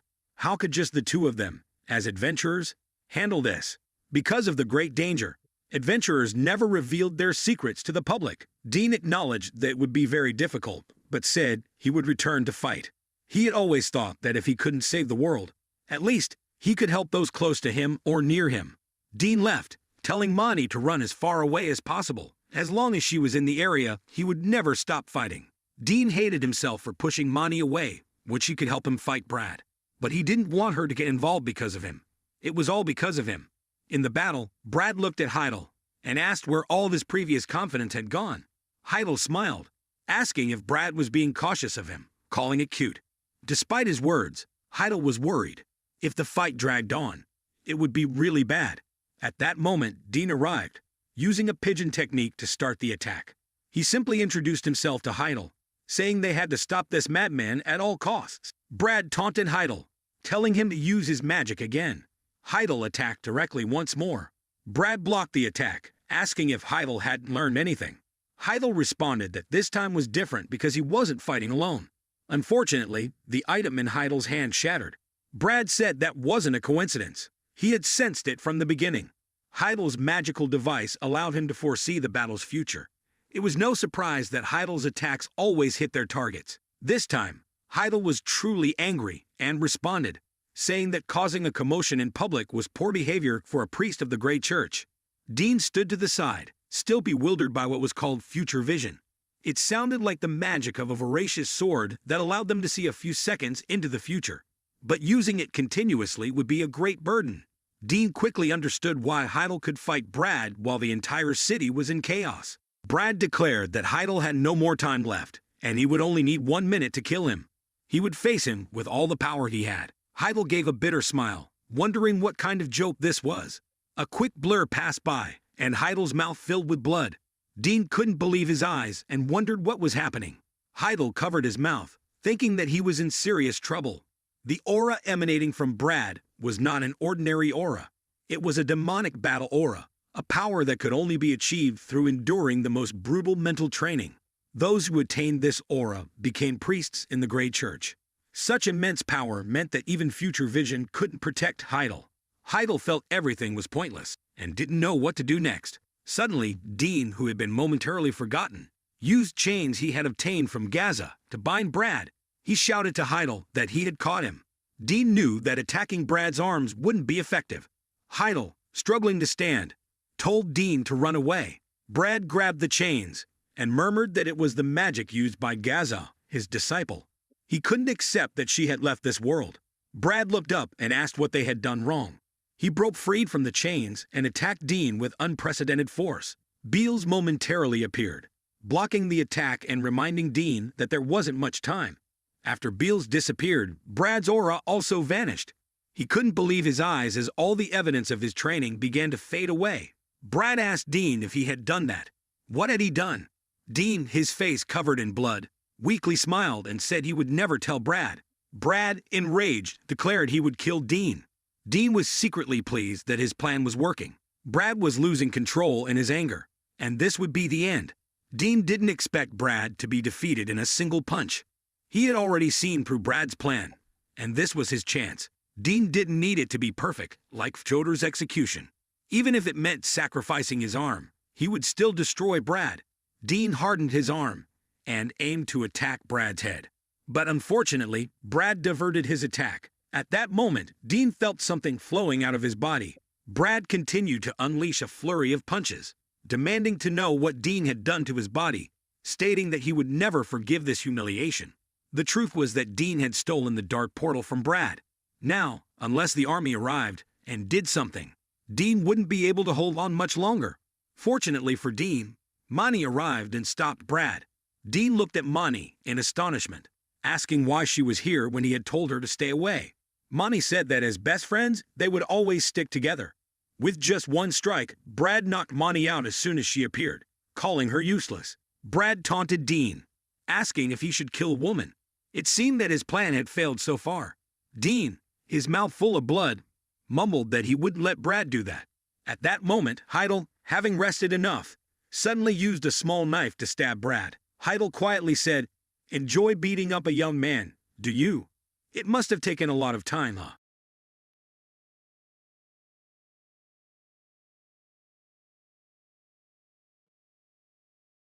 The scene opens up with a newborn baby in a household. The first thing he could remember when he was born in this world was wondering why his vision was so blurry like this. The nurse informed his mother that her baby was a healthy boy, and the mother wanted to see him. She admired his beautiful green eyes, because of which he really looked like his father, Abramo. His hair was also the same as hers, and he inherited the black color of the OST Empire's imperial hair. Plus, seeing how his looks were very similar to His Majesty, they believed that this boy would be a good king. Meanwhile, the boy was in his own thoughts, wondering why they were talking about the king, where he was born, and above all else, why he, who was just born, not even a long time had passed, now thinking about such a thing. The mother says that from today, his name would be Raymond, and he would be the next king of Chentro Kingdom, while the boy realizes he has been reborn. After his birth, time flew really fast, and he turned 3 months old. In those times, there were a few things he could remember. In the beginning, he lived in Japan on Earth, and he was a Japanese citizen. He did not really know the reason, but he died.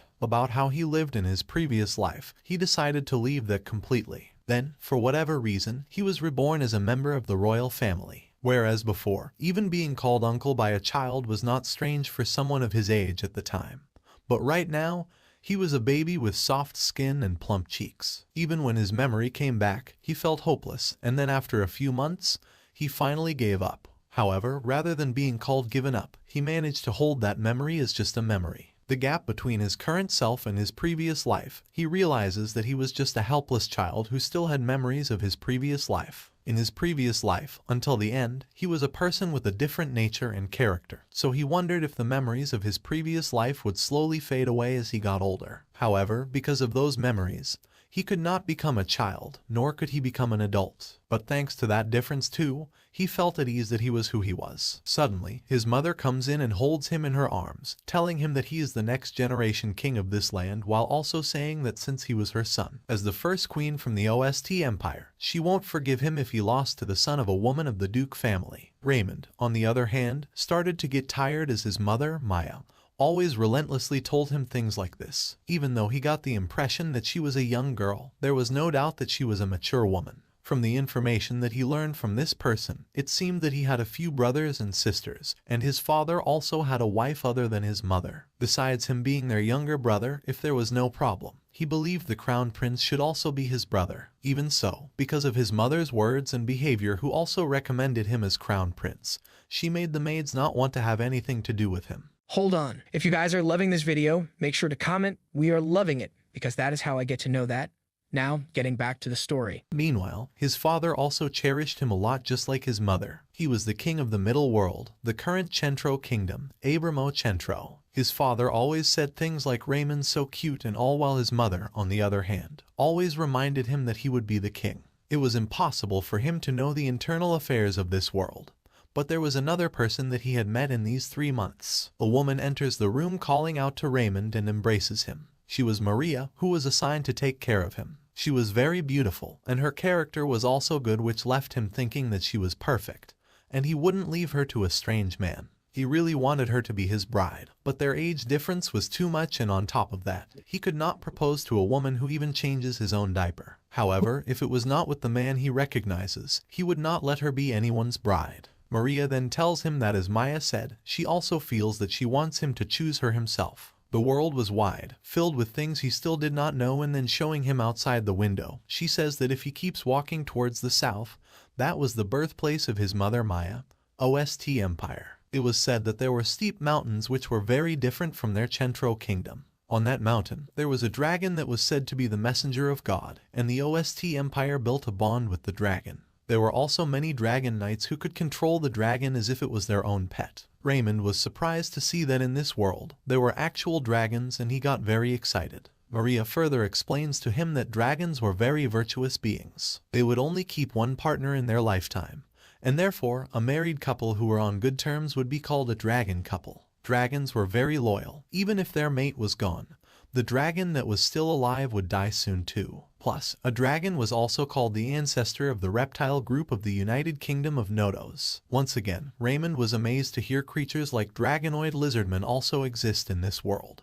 And seeing that he was interested in the reptile group, Maria then decides to tell him about the United Kingdom of Nodos. She takes him out of the room, which was, in fact, the first time he came out of his room since he was born. His mother often disappeared from his room to do what she should do as a king's wife, and his father himself coming to his room alone was a very rare thing. Maria, who was always worried about him, usually did not take him out either. However, in the end, today was his debut day outside, and he was beyond excited. The room he had always been in since the beginning, the decoration and the furniture were like medieval European style. However, as soon as he stepped out into the hallway, he felt like he was in medieval Europe. Just then, a knight comes up to Maria and greets her. She thanks him for his hard work and explains that she believes it is time to show the outside world to Raymond. The knight responds that it's a good thing and asks if he could accompany them. She agrees and says that if he were to accompany them, she would also feel at ease. Meanwhile, Raymond notices that Cyril has a tail, and then Cyril contacts someone without any equipment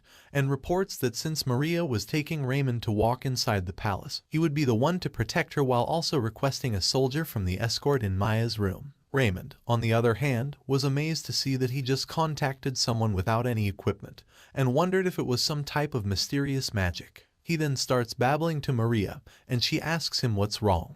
She realizes that he must feel weird on Madden, and Cyril also states that he must have never seen Madden before. So, he takes off his helmet and shows him a magical stone hanging from his ear. That thing was called Madden. By embedding a special technique into the magic stone like this and channeling magic power into it, it was possible to communicate with the interlocutor in a certain place. A magic stone that allows communication with magic powers was called a magic transmission device, and its common name was Madden. Raymond tries to use it himself, which surprised Cyril quite a bit, seeing how smart he was. Maria also agrees that he was indeed very smart, since he always responds as if he knows what they were talking about. She then tells Raymond that Cyril was also from the United Kingdom of Nodos, and he starts to think that considering both the story about the reptile group as well as the story about Cyril, could it be possible that the United Kingdom of Nodos was the country where all the demi-humans gather? Cyril asks if His Majesty was interested in the United Kingdom of Nodos, and Maria confirms, explaining that when she was talking about the dragons living in the OST Empire,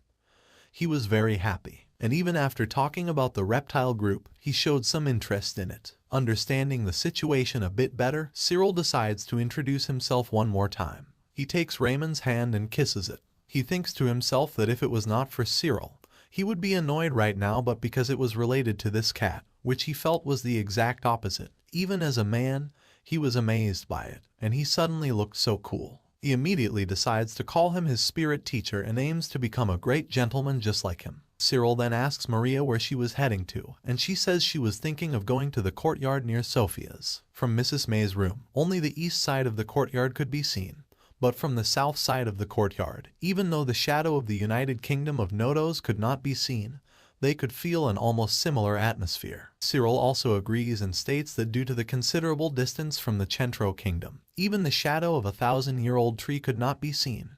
However, the atmosphere in the courtyard was similar to the place where he was born. Having said that, Maria further tells him that even though Maya said she wanted to make Raymond the crown prince, she wanted him to decide for himself, not only the center of this country, but throughout the east, west, south, and north of the entire country. She wanted him to know other races too. Cyril also agreed and commented that that feeling of hers was just like a mother. He mentions that the heir to the throne of this land was basically according to the birth order, so there was no need to provoke some unnecessary strife. Besides, if he were to become the crown prince, then the rest of the heirs would be out of control. Just then, Raymond grabs both of them, and in his mind, he says that he wanted both of them to calm down, as he had absolutely no intention of doing troublesome things like the dispute over the position of the crown prince. However, he wondered how many brothers he actually had. All of a sudden, he gets all excited and starts jumping around, while Maria and Cyril, who knew it was dangerous for him to do that, they both try to calm him down, but they both end up hugging each other while Raymond stays in the middle. They both get a bit embarrassed, and seeing how the two of them get along, he started to wonder if they were getting married or something, and if so, shouldn't he support them completely? Meanwhile, another boy comes in, and he notices the baby in Maria's arms. Raymond greets him in his baby way, and the boy was overjoyed to see how cute he was. He starts playing with him and asks Maria if he was her baby, but she briefs the boy that he was Maya's son and, in fact, his younger brother. Giancarlo was surprised to see that Raymond was actually his younger brother, since he thought that it was just a lie told by John. However, he did, in fact, have a little brother now. Raymond, on the other hand, understood that the boy in front of him was one of his brothers, but he did not know who he was calling John. Giancarlo then introduces himself, and he was left thinking that his big brother's face was actually handsome, even though he was not a Shotokan, because he was so cute. Realizing that he would be a Shota was unavoidable. Giancarlo then cutely tells him that he can call him Giant, and as a matter of fact, no one could call him by that name other than John, but Raymond was special to him. Realizing that it was his first time coming into this yard, Giant decides to guide him too. Cyril asks him if he shall carry him too, since Raymond was being carried by Maria, and Giant requests him to do that. Later, as they took a walk in the courtyard, Maria points out a glittering object and explains to him that it was the Dragon Ball, and then there was the Ruiraju. Because of its shape as if holding a jewel ball, it was called the Dragon Ball. In other words, the Dragon Ball treasure. Then because the tears that flow from the tree look like a waterfall, hence it was called Ruru. Each one used the language of the Nodos. Dragon Ball was Pasgurast, and the waterfall tree of the tears was called Hulin. Giant adds on that his mother was also called an elf, and that the south was said to be much more beautiful than here. So, he asks Raymond if he would like to go out with him someday, and he, on the other hand, understood why his big brother was so pretty. Speaking of which, he then notices that his ears were, in fact, a little pointy. However, he believed that it could also be said to be the standard of his fantasy gait as he met an elf. If there really was a beautiful woman who has a face similar to his brother, he guessed that she must be really pretty, and hence, he really wanted to meet her, even once. Just then, something catches Giant's eyes, so he asks Cyril to put him down. There were a bunch of flowers in front of them, so he picks one and puts it on Raymond's ear. Those were the red antares flower, which meant I have always liked you, and he wanted to give it to him. Maria adds that the antares flower in this country was also called crystal stone flower, and because the growth process was so beautiful, she suggests letting it grow in their room. Raymond got really happy, and Giant then kissed him on the forehead, saying that even though he did not have a strong body like John, but because he was his older brother, he would always protect him. Having said that, since the wind was getting colder, he suggested Maria take Ray back to his room while he wanted to stay there for a while. Maria takes her leave, and they say bye to each other. However, as soon as they left, fatigue got to Giant, and he started trembling. Another boy came out from the woods looking for him, but he found Giant laying on the ground. He tries to wake him up and asks him what happened, and he tells John that he was fine. Since he was able to meet his little brother, he just got really excited. But John, on the other hand, was furious after hearing about the 7th prince and was not going to accept him no matter what. Some time has passed, and the next scene opens up in the mansion where Maria was looking for Raymond. She kept calling him out and wondered if she had raised him as a bad boy while he hid in the closet. He jumps up on her from behind and scares her, but then also apologizes to her for it. She tells him that his joke was too much, and he kept laughing. However, putting that aside, today was the day he was going out to play with Giancarlo, so she asked him to get ready. 5 years had passed since the time he met his brother Giant for the first time. He still communicated with him, but not with the other brothers. What he found out in the past 5 years was that he was the 7th prince of this royal family. The first thing that occurred to him after hearing that news was, what should I do as the 7th prince? And that's it. Even though his mother kept saying that he has to be the king of this kingdom, he had no intention of becoming a king, even though he knew the names of his other brothers, because he never had any sort of communication with them. He only knew about Giancarlo's face. His brothers Frederick and Orland were sons of the first consort Karina, while brothers Bertrand and Andrea were the sons of the second consort Anastasia. Then, lastly, his brothers Giant and Giovanni were the sons of the third consort, Sophia. The reason why he did not communicate with his other siblings was because his mother, who kept insisting that he would be the crown prince one day, treated him very carefully in the palace, and since he was pretty young, he could not go out by himself. Even when playing with his brother Giant, he could only be in his room or in the eastern garden. But now, Maria finally said that it was time for him to come out without any problems. His big brother Giant had held a birthday party for him, and apart from that, he also threw a tea party too. Just thinking about the southern park made him excited because he really liked it, as it was just like a fantasy world. Just then Cyril enters the room, who had come to pick him up.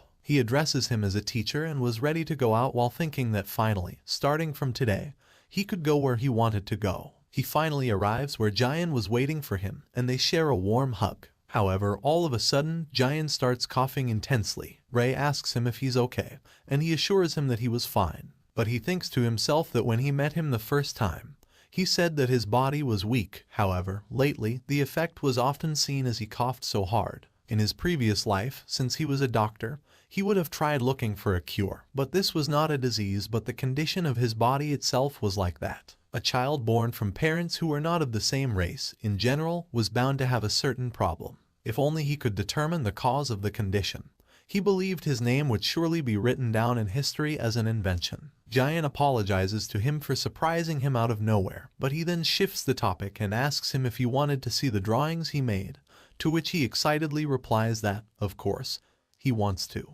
Giant used to rarely go outside, and instead, he often drew. So, all of them were beautiful paintings drawn with a gentle touch. He then asks Cyril and Maria to stay outside because from there on out, it was his secret route, and he wanted to show it only to Ray. They both listened to him since the southern part of the garden had already been prepared with protection magic, and they tell him to call them if anything happened. And so, the two of them start walking through the garden. However, Raymond accidentally steps on a flower and crushes it, which makes him a bit sad. Giant asks him if he really likes those antrose flowers, to which he replies that he does since he gave it to him for the first time. Jian, on the other hand, was surprised to see that he remembers things that happened when he was a baby, and Raymond started panicking, thinking that if he knew he could remember things from that long ago, he would be considered creepy and weird. However, Jian did not seem to care, as he was simply glad to hear that, and he further asks him if he remembers anything else that he said that day. Raymond asks if he was going to give him something, and he takes his hand and then takes him somewhere. They arrived in front of a huge tree, and Raymond was stunned to see such an amazing view. As they walked towards the bench, it turns out John was also there, and he finally understood why Jian was secretly preparing things. It's because he made a promise to meet someone. Jian questions him why he was here, and in response, he points at Raymond and says that even though he was the 7th prince, he wanted to become the crown prince. However, he must know his place. Raymond understands that the boy in front of him was Sophia's son, just like Jian, and also his brother, the 5th prince, Giovanni Centro. Jian tries to defend him and says that just like Maya said, it has nothing to do with him. But John questions if there was a way to really prove that, and plus, how does he know that he does not really want the position of the crown prince? Jian tells him that he cannot exactly prove it, but the Ray he knew would not do such a thing. John argues that he was just using him because he was Maya's son, but Jian replies that he would not do that kind of thing because he was their little brother. However, John states that to him, Raymond was just another blood-related person, but he was the only one precious to him. Ray, on the other hand, really liked being protected. However, he did not like it when his 2 big brothers have to fight each other. So he timidly calls out Jian, and he assures him that he was not wrong and that he would protect him, but all of a sudden, he starts coughing again. Frustrated, John pushes Raymond back and tells him that it was all his fault, as Jian always pushed himself all because of him. He was frozen and started to think that this year, his brother Giovanni should be 14 years old. If he would have been in Japan, then he would be a middle school student now, but he was still very young. He understood very well how painful Giovanni's feelings were because for him, his little brother Jian was the only closest brother to him. Because of his body condition, he was always by his side as he kept locking himself in the room, and surely he always took care of his feelings too. So, Raymond tells him that at the entrance of the garden, there were Maria and Cyril, and requests him to call them, while thinking that rather than the 5-year-old him having to go, he who was 14 years old would be able to go faster to call someone else. John questions him if he wants to be alone with Jian, and he replies that there's nothing else they could do. However, John accuses him that he must have said something like that because he was planning to harm Jian while he was away from him. But he was not going to let that happen, and was determined to protect his little brother. Furious, Raymond says to him that he was being stupid, and if he did not want to call them, then he would just call them by himself. If he could not do anything for Jian, he tells him to better just stay there, and he heads out. He thinks to himself that there's no way he would ever endanger Jian. John never knew how close the two of them were usually, and just because they were the children of the same mother, he was denying his true feelings for Jian, and for that, he was really angry at him. However, with this body, he knew that it would take time to call Maria and Cyril, and his voice was also blocked with the trees and the sounds of birds chirping. But he then starts to think if he could just tell them there was something odd. If there was a loud noise that could reach far away, something that could stand out and catch their attention. Just then, he remembers when Cyril taught him about Madden, the existence of magic itself. He often taught the principles of magic itself to those who showed an interest in magic, and luckily, he had talent in magic, so as long as it was easy magic, he could still use it. But it was just simple magic like warming and cooling stuff. Hence, he wondered what he could do right now. However, for the sake of his brother, he was determined to do something, as he remembers when Cyril once explained to him that while using magic was necessary to understand the formula, if that was not possible, then it was important to develop a detailed image in the mind. Having that in mind, he first makes up a ball by imagining a transparent ball, and then puts a crystal flower in this ball. He then collects water by imagining collecting it in the air inside the ball, and surrounds it with a big ball. In order to be seen from a distance, he needed to throw it into the sky, and in order to fly high, he imagined reducing the weight of the ball. Even though his magic power would decrease a lot, this was not the time to complain, and he threw the ball up in the air. He rapidly raises the temperature of the outer magic power of the sphere, and destroys the contents of the sphere, which was completely filled with water, and by doing all this, it results in a huge explosion in the air visible to everyone. Meanwhile, in the mansion, the knights rushed to check what was the explosion in the south garden, and wondered if there was an intruder, while a person just stood near the window and was intrigued seeing what just happened. After seeing a huge explosion in the southern park, everyone was shocked, while Raymond was determined to save Jian. Just then, Cyril came rushing to him and immediately covered him and Jian while cursing his incompetence, as even though he was a magic user, he did not realize that there was an enemy in the garden. Worried, he asks him to be patient for the time being and stay on his guard since he could not sense any indication of the enemy's presence, while Raymond was simply seeing how cool Cyril looked at times like this, and once again, he discovered the charm of his master. However, this was not the time to think about that, so he tells him that he was the one who made that explosion.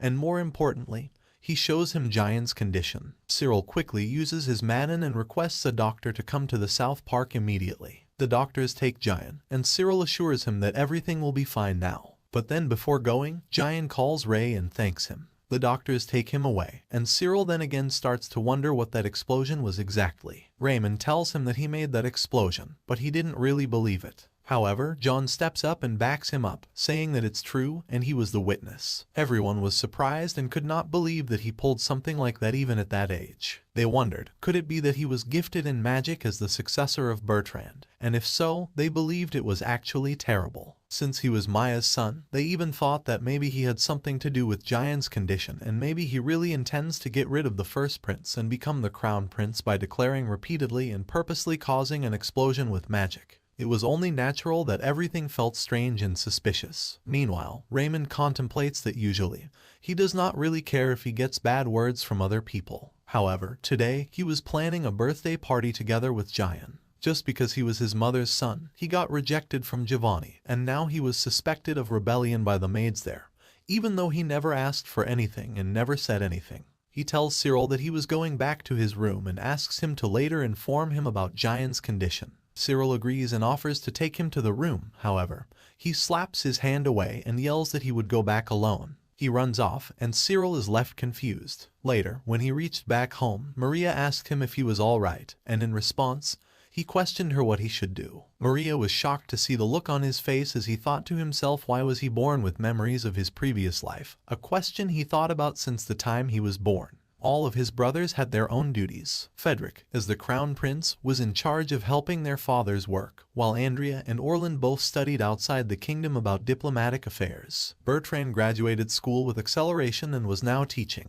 And Giovanni had a talent for music and captivated many people, while Jian inspired others with his paintings. Hearing about all of them, he, who was born as the servant child, wondered what he could do. He had no talent in art. He was always suspected by people around because of his mother's statements. Since there was no war, there was no meaning for him to be so strong. Although he could actually become strong and become an adventurer, he did not really want to be a hero. He just wanted to be noticed realistically. If only he wasn't a royal family, instead was just a commoner. He believed that he would be freer than right now. He could not walk freely even inside the palace, and he was not allowed to talk to his other brothers. No one heard his words, and as soon as they saw him, the maids would immediately be grimaced. Without knowing their position, they continued to insult him. But just because there was Cyril and Maria, he was sure that he had enough. He felt that someday there would be someone who would understand him just like Jian, and for the sake of that time, he was ready to be patient until now because he was an adult. However, there was no escaping the fact that he was so lonely, and he started crying.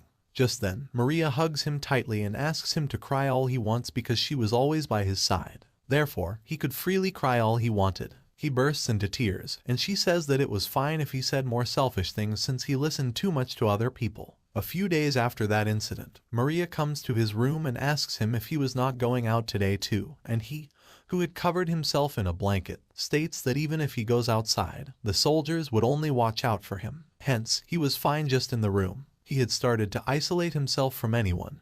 Or maybe he was just tired. But even though he wanted to ignore everything the people around him said, and even if he was being treated as a bad person, he did not even think about it and could respond cynically. However, with just his mother's statements, everyone no longer looked at him. He did not really care anymore. And with that kind of intention, he didn't want to have this relationship either. He knew that it sounded childish, but as a matter of fact, he was a 5-year-old child now. Maria informs him that there were tea party invitations from Giovanni and Jian and asks him if he was interested. He inquires if it was from Giovanni too, and she says that yes it was, and it was to be held in the South Garden. Still, he tells her that he did not want to go to the South Park and thinks to himself that even though he has decided that he would only live in his room in the Southern Garden, since he was a royal family, it was impossible if he didn't show himself to the world. There were 7 more years until his debut in high society, and until then, He had decided to shut himself up and become a high-spec NEET. Just as Maria was about to leave, Cyril comes to the room and asks for his permission to come inside.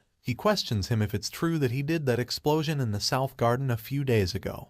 And as Raymond was about to answer, he looks at Cyril's face and sees that he was all stressed out. He starts apologizing to him after realizing that he must have troubled him, and Cyril assures him that it does not matter to him. Instead, he felt sorry for making him listen to something like that and apologized to him. He then questions him what he wants to know, and he asks him if he could tell him how he did it. In response, he simply smiles and says that he cannot trouble him anymore, and Cyril was just speechless. He briefs him that people don't want to see him because when they see him, they feel that he was indeed aiming for the position of the crown prince.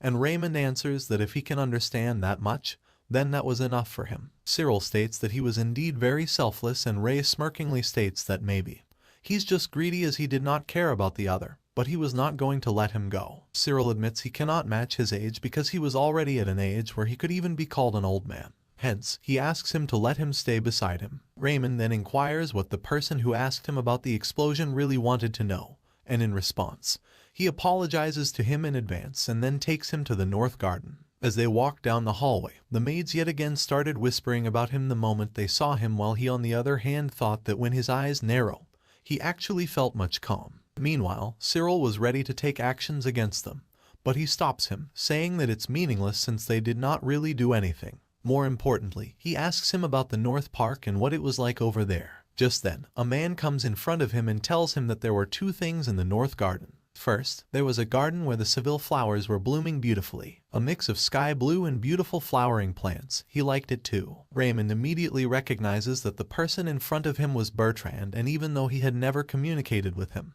he was one of his older brothers, the second prince, Bertrand Centro, and he further states that there was one main thing about the North Garden, but rather than hearing it in words, he suggests that it's better if they go and see it in person, and they will continue their talk there. They finally arrive at the North Park, and it was massive, leaving Raymond amazed. Bertrand shows him a flower and asks him if this was his first time seeing this flower. He explains to him that this was a flower named Theoage, and he could not see it because the flower color was soft compared to Seville. They then arrive in front of a dome in the garden where Raymond expresses that he was feeling cold, and Cyril asks if he was feeling cold for the first time now. He realizes that it was indeed his first time feeling cold because in this world, there was no change in climate. A warm country would stay warm while a cold country was always cold, as the borders of the country could be seen separated by a thin veil with magic power. Bertrand states that instead of just asking, it was better if he just tries it right away, and he enters inside the magic dome.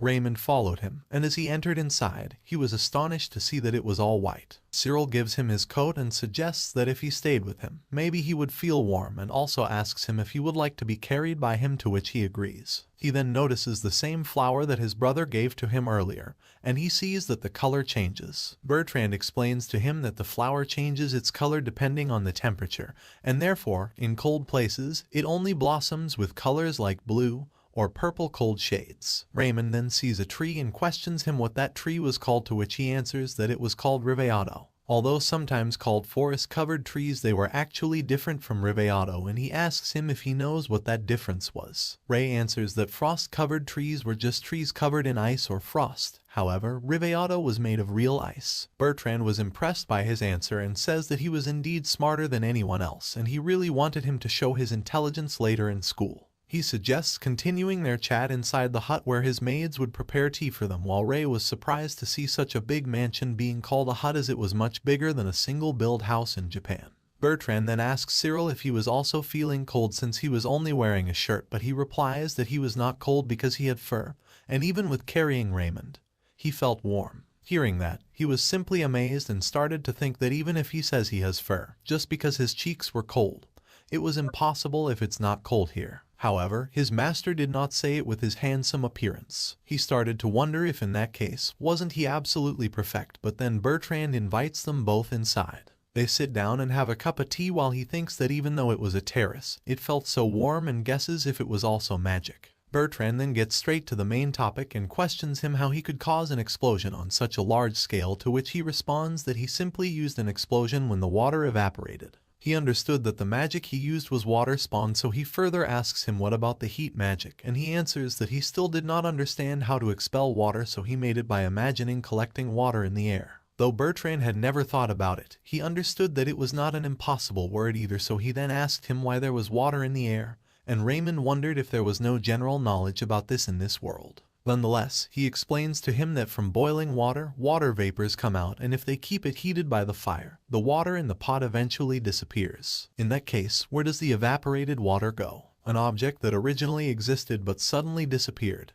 He questions if such a thing could happen. Meanwhile, in his mind, that's what he had only learned in science lessons in modern Japan. Bertrand understood that from that phenomenon alone, he predicted that water was contained in the air. He was immensely impressed, and he tells him that just as he expected, secluding himself by Maya's side was definitely a waste. So, he asks him if he would like to go to school with him. Raymond says to him that he believes, for basic education, he had learned enough in the palace. To this, he responds that elementary education only teaches the basics of knowledge, but what he meant was after that. He tells him to continue studying high school and study magic. After that, it would be better if he goes to high school to research magic. Since he had that kind of thinking concept and point of view, he was sure that he should be able to quickly progress in the study of understanding magic in this world. It is then explained that in every country there must be schools or academies. However, the academies in the Chentro Kingdom were the biggest in the world. In the academy, there were 3 levels. Ordinary citizens and lower-class aristocrats studied general education, which was the elementary level. Then, studying a specialty, a middle level where there was a sorcerer specialization or a certain profession specialization available. Lastly, studying to be able to work as an academic lecturer, the high-grade level where people who have good grades or experienced people in a certain field at the middle level would learn how to teach others. Right now, Raymond's older brother Bertrand, who had reached the professorship position with acceleration, saw him, who did not know the existence of water in the air. His knowledge about stuff, even though he did not study a particular field of scientific knowledge when he was in Japan, was much more advanced than his. However, he did not really like studying, so he wanted to reject it and told him that he does not want to study. Bertrand replies that if he does not use his intelligence, he would be detrimental to society. He further says that he could pass on the things he realized to his older brother, and then his brother could publish it later. But Bertrand furiously slams the table and tells him not to joke around, as he was not that bad, to the point of admitting his own younger brother's research results as his own. Raymond gets a bit scared and apologizes to him, but then Bertrand also calms down and says sorry to him for yelling at him so harshly. However, he really does not mean to steal other people's research, even though as a result, his reputation might also increase. But he was not at all happy with it. After talking to him today, he started to think that Raymond was actually much smarter than him, which was also a kind of talent. Therefore, he wanted to avoid his talent being destroyed by his mother's thoughts, even if it said that it was due to talent. More than that, he was genuinely worried about him. Therefore, he summoned him to this northern garden, a place where there were no maids. Ray thinks to himself that even though there were few maids who worked for his mother, precisely because of that few, his mother was greatly adored. If his mother found out that his older brother was trying to separate him from his mother, he was sure that all the maids wouldn't stay silent. Hence, he asked Cyril to ask him. In order to keep him away from his mother, he did such a tedious thing. Plus, he was the calm type in the end, and so,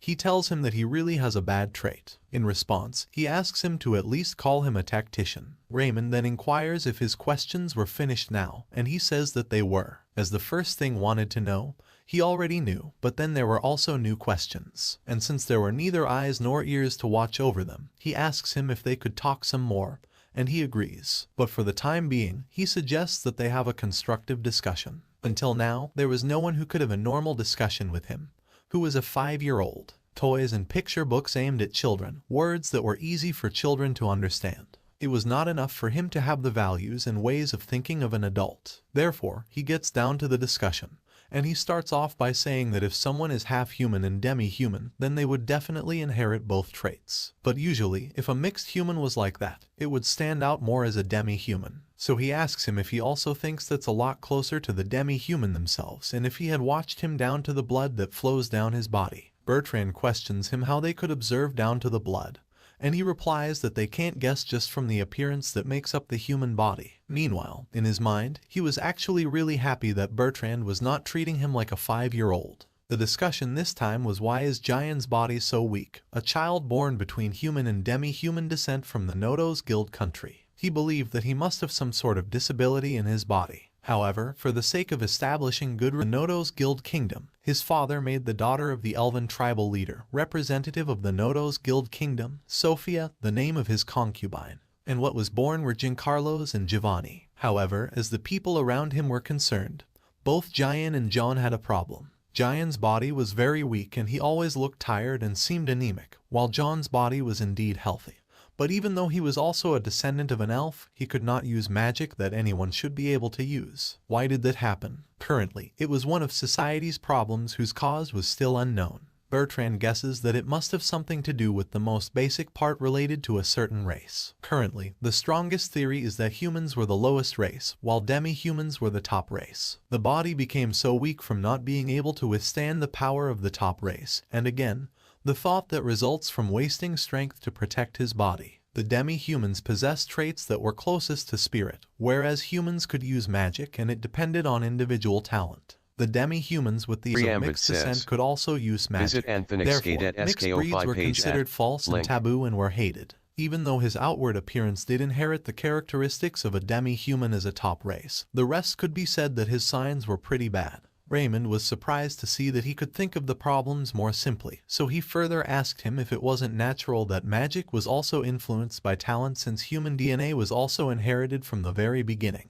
For example, between a white person and a black person, the more dominant black gene means a higher chance of having a brown-skinned child. So he wondered if it wasn't the same for humans and demi-humans too. If there was a child between a human and a demi-human, he and she should be able to inherit the characteristics of both. Whether humans could use magic or not, if that was just influenced by talent, then he believed that it was not if mixed breeds were the same. Bertrand tells him that the reason why mixed breeds could not use magic was that they were born among humans, so having talent, as a result, was influenced by inherited human traits. In that case, Raymond states that if they don't see the difference between humans and demi-human life, then they won't know for sure. He questions him if mixed breeds' living habits were closer to humans or demi-humans, to which he answers that it was closer to demi-human. So he further asks if it also applies to eating habits and exercise habits, and he confirms that it does, which leaves him to wonder what about malnutrition. It was known that elves got powers from nature while beasts got power from raw meat. If a sealy creature, just for the sake of getting nutrients from water, then it won't eat as much as humans. Even though he was born with an absorption organ closer to that of a human, if he was eating like demi-human habits, then the absorption of what nutrients he eats won't go well, hence there was a possibility that Jian was malnourished. Bertrand also thinks about it and wonders if the nutrients needed to move the body were not sufficient. Then shall he just go to Giancarlo once to recommend the same food as them? Raymond asks him if Jian always ate the same food as an elf up until now, and he answers that he did, which leaves him contemplating that it could be anemia from exhaustion. He understood that his poor body condition was a symptom of malnutrition, but then also thought why was he the only one aware of that possibility. He questions Bertrand why for the past 10 years, he was not aware of the possibility of Jian being malnourished, and he answers that it was the first time he had heard the word malnutrition. But it was a very precise term. He promises to pass it on to the medical department using his name. He was pissed and thought to himself that even though he had cut down the science knowledge of this world, it was still very low. He didn't expect the knowledge to be at this level, while knowledge of medicine that could be explained by science was equally low. He slams the table and states that starting now, Jian should be provided food to gain nutrition in the form of meat, fish, and seeds, as he demanded for some rice and soybeans too. Seeing how mad he was, shortly after, Cyril told him that he doesn't want to ask him anymore in a low voice that he had never heard before and with a stern look in his eyes. For that, he felt really guilty. Just like that, 1 year passed, and Jian and John had come to visit Raymond. Maria informs him that the two of them have arrived, and he asks her to let them in. After Jian's eating habits had improved since that day, now he was feeling much better. After the case that happened in the South Park, John also came to apologize to him and thanked him. Since then, he started getting closer to John too. They all take a seat and ask Maria to make some tea as they had brought cake. Jian notices that he was wearing that loop tie,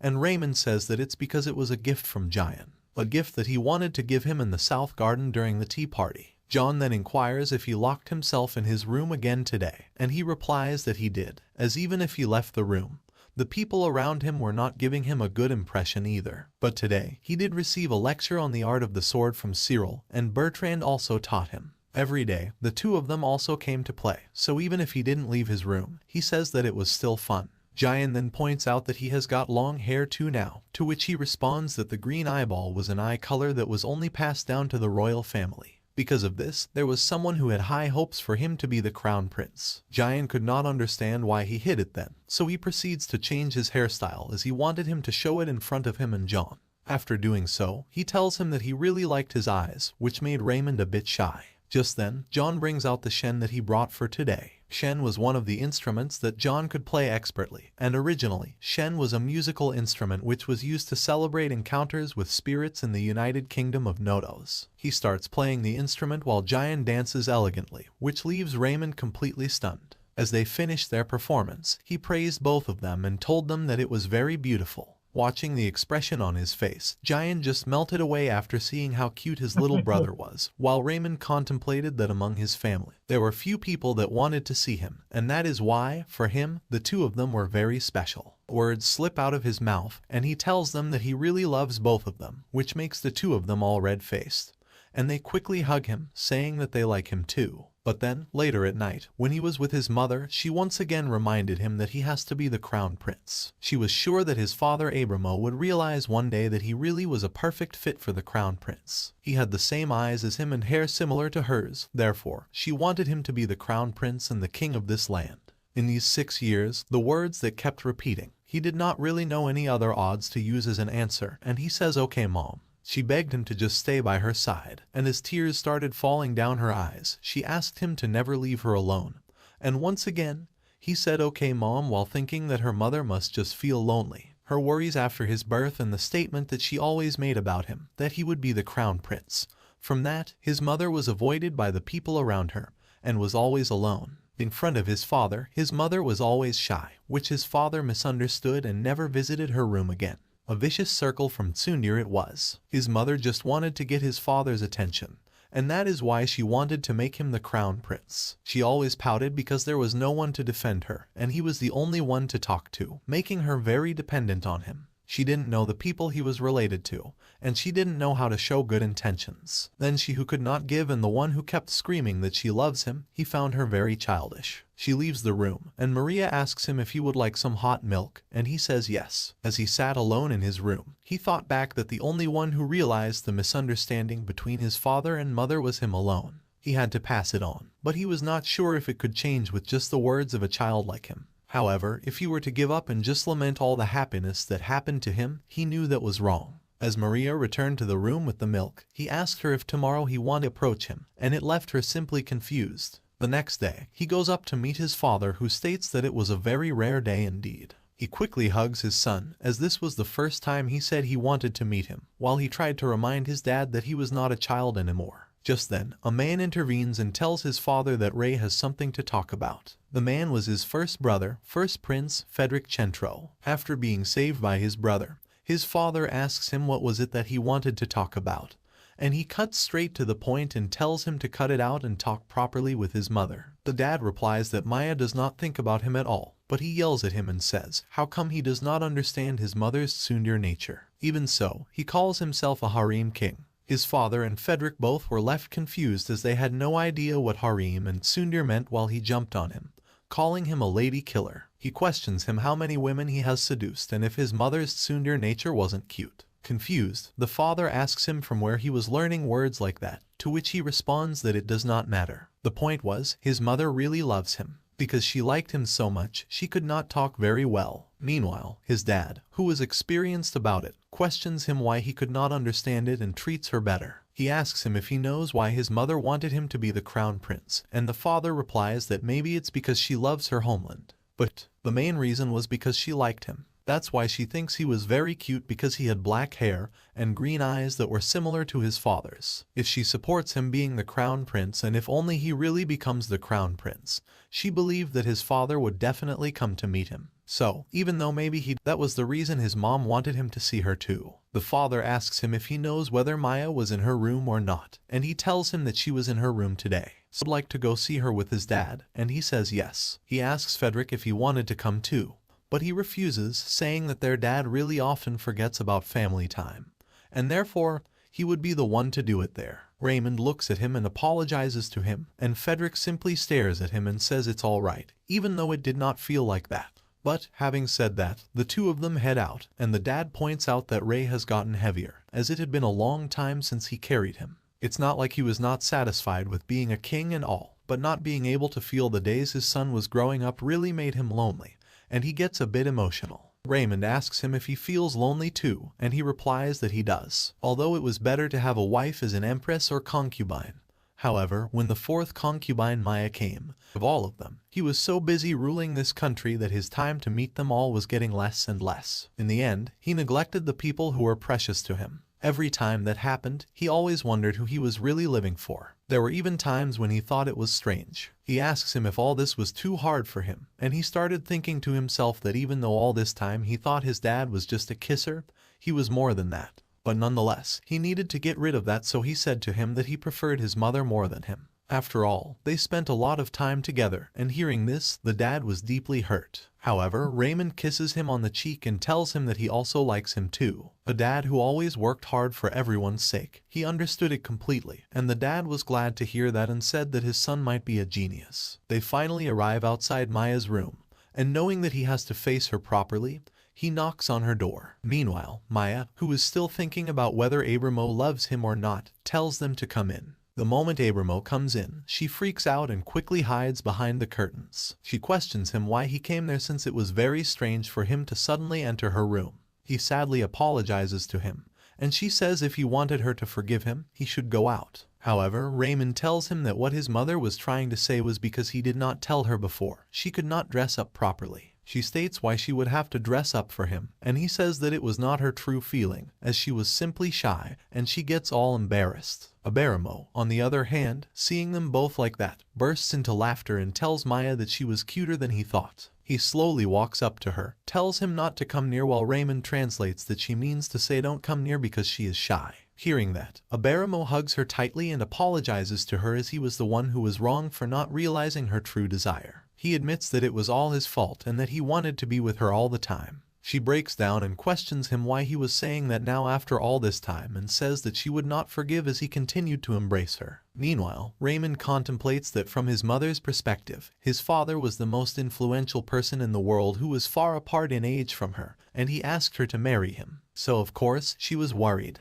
However, because of his father's kindness, his mother, who was a homely girl, fell in love and agreed to marry him. On the other hand, because she was a new wife who was far apart in age from him, his father did not understand how to relate to her. So, he pats them both on the head and tells them that they should communicate properly, and if they don't tell the truth, they must show their good intention through action. Having said that, he decides to go back to Frederick's place, but then before leaving, he smirkingly says to them that he wants a little sister now. Maya got all red-faced while Aberamo asks him if a little brother would be okay, to which he answers that even though it's a younger brother, he would still love him. And Maya, on the other hand, simply melted from embarrassment. Later, he arrives at Frederick's room, who inquires him how their father was. Raymond tells him that he was talking with his mom, and he then asks if he could stay here for a while. Just then, a man comes up to him and introduces himself as Frederick's servant, Bernard Bernini, who expresses what an honor it was to meet him. Ray questions him if he was from Duke Bernina's family, and Bernard was surprised that he knew about them.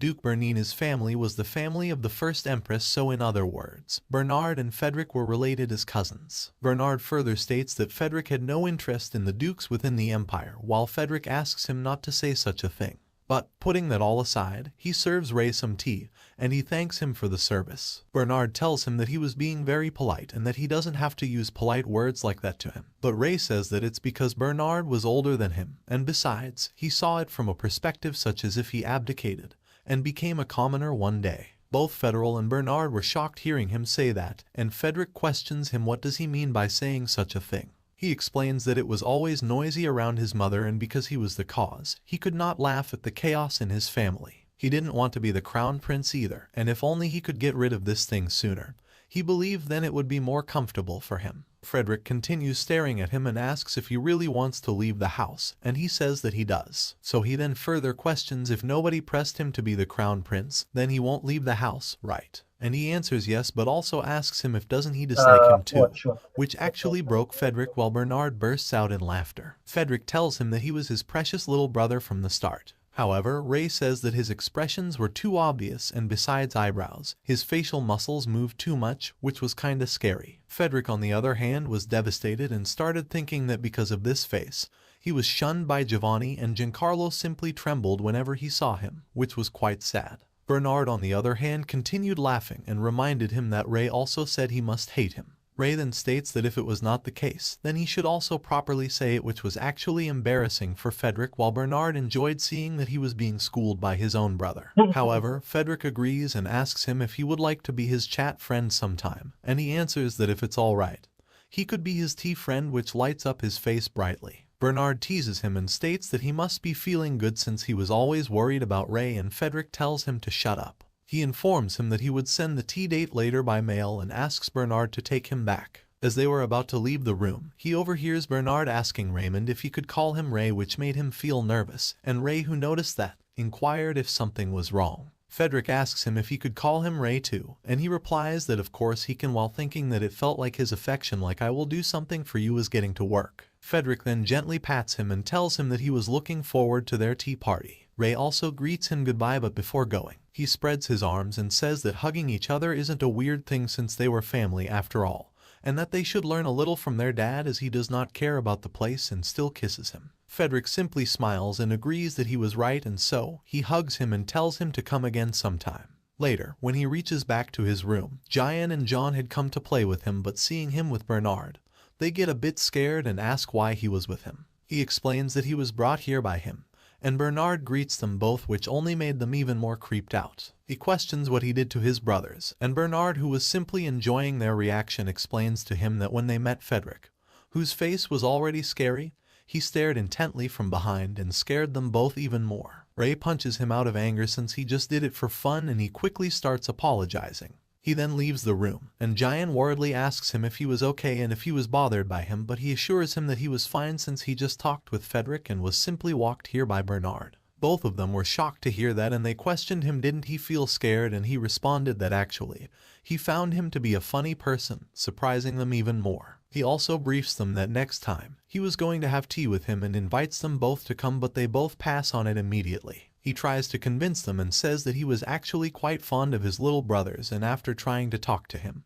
he was really a funny person. Therefore, it could not be helped if they didn't want to, but if they were interested, he requested them both to come too. Seeing his face, and after being told like that, they could not really refuse him, and so they both agreed and promised to join him. After some time, Maria comes in and informs him that there was a tea invitation letter that came from Frederick. Since he was about to join, he asks her if she could prepare the gifts in his place, and she agrees. He notices that she was in a very good mood and wonders if she was feeling happy that he was communicating well with his older brothers. Cyril had also come to take care of him, and as usual, he was amazed to see how cool he was. He remembered that this year Cyril was going to be 30 years old and Maria was 24 years old. So they both could get married, and he was sure that he would love their child later. He was not going to allow Maria to marry a half-hearted man, and he wanted his master to marry the best woman there was. Just then, Bertrand also arrives there and inquires if he was going somewhere, since it was so rare for him to go anywhere other than his place or Giovanni's and Giancarlo's. Ray briefs him that he was having a tea party at Frederick's place, and hearing that, he asks if he could join them too. Ray states that he does not really know if the tea and snacks were enough, but Bertrand simply responds that it does not matter since the maids would always prepare a lot, and having said that,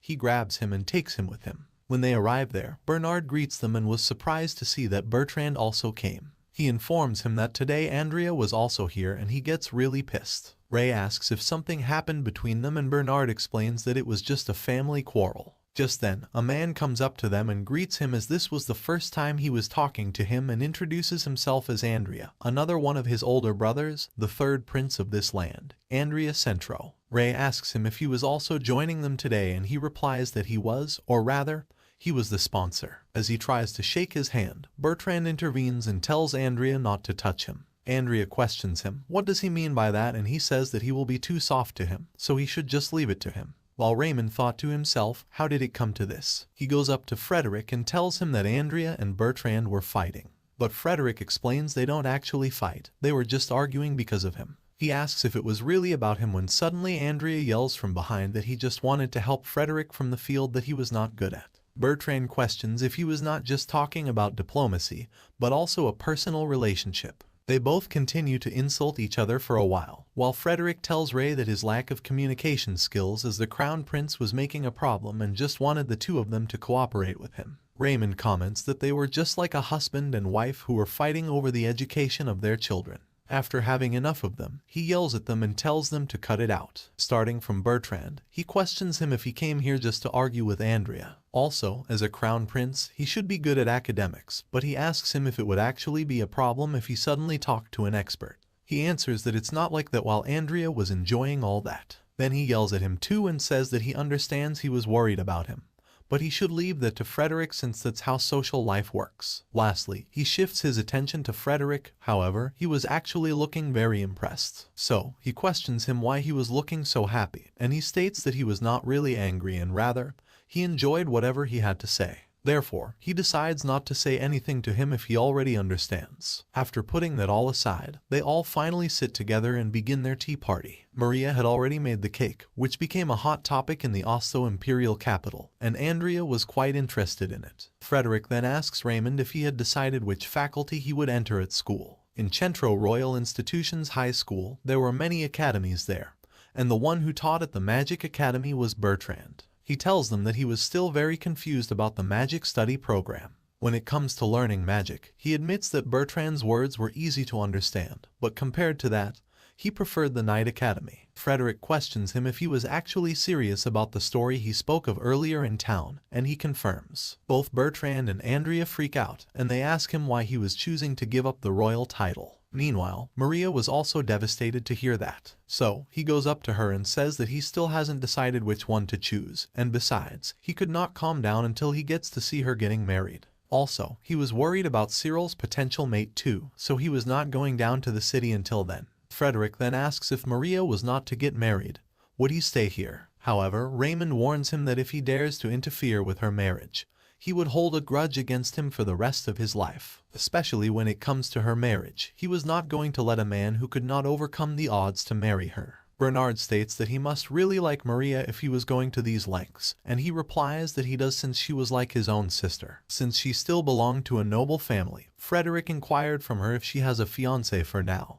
and she says she has none as she kept rejecting people for the sake of waiting for Raymond to grow up. Frederick tried to imagine the two of them as a couple, but she was 24 and there was an 18 years age gap. However, Raymond gets offended from that and states that if he was engaged with Maria now, he would not be attending this tea party anymore. Bertrand expresses that when compared to marrying Maria, Lindra's fiancé candidate, the Balrussia family definitely would not stand still, while Ray asks if he already has a fiancé for him. But they told him they were not sure if there were girls of his age. He starts to wonder if he should just go down to the city already, but then Bertrand comes to him and tells him that whatever he was thinking, he was there to help him, so there was no need to rush. Then Andrea also chips in, saying that he would also be worried if he was alone and therefore, he was also ready to help him and promises to protect him. In response, he bluntly states that either way doesn't matter and inquires who was the condition of the royal faction now. They explain to him that the current ruling faction was his mother, who belonged to the Maya faction, and Frederick's mother was a member of Karina's faction. The Maya noble faction wanted to put him in full charge. Meanwhile, Karina's faction wanted to make him their pawn. He asks if that means his mother was just a royal ornament, and Bertrand was surprised to see that he could call his own mother an ornament without a doubt. However, Andrea then expresses that instead of talking about the noble faction, it was better to talk about his school. Hence, he asks him why he wants to enter the Knight Academy. Even though it could be better than the Magic Academy, he wanted to know his reason for studying swordsmanship. Raymond finally tells him that the truth is, he wanted to be someone like Cyril, which even left Cyril himself shocked. As all of them started staring at him, he nervously apologizes to them. Andrea questions him why he wants to become like Cyril that much, and he answers that he treats everyone gently, even kids like him, so there was actually no reason not to idolize him. As a man, he wanted to be admired as a strong person, and that was also his goal after returning to the palace from his long journey. Throughout their training, he always supported him fully, and even when his hands and feet hurt, he always gave him a helping hand while reminding him that he still has a long way to go.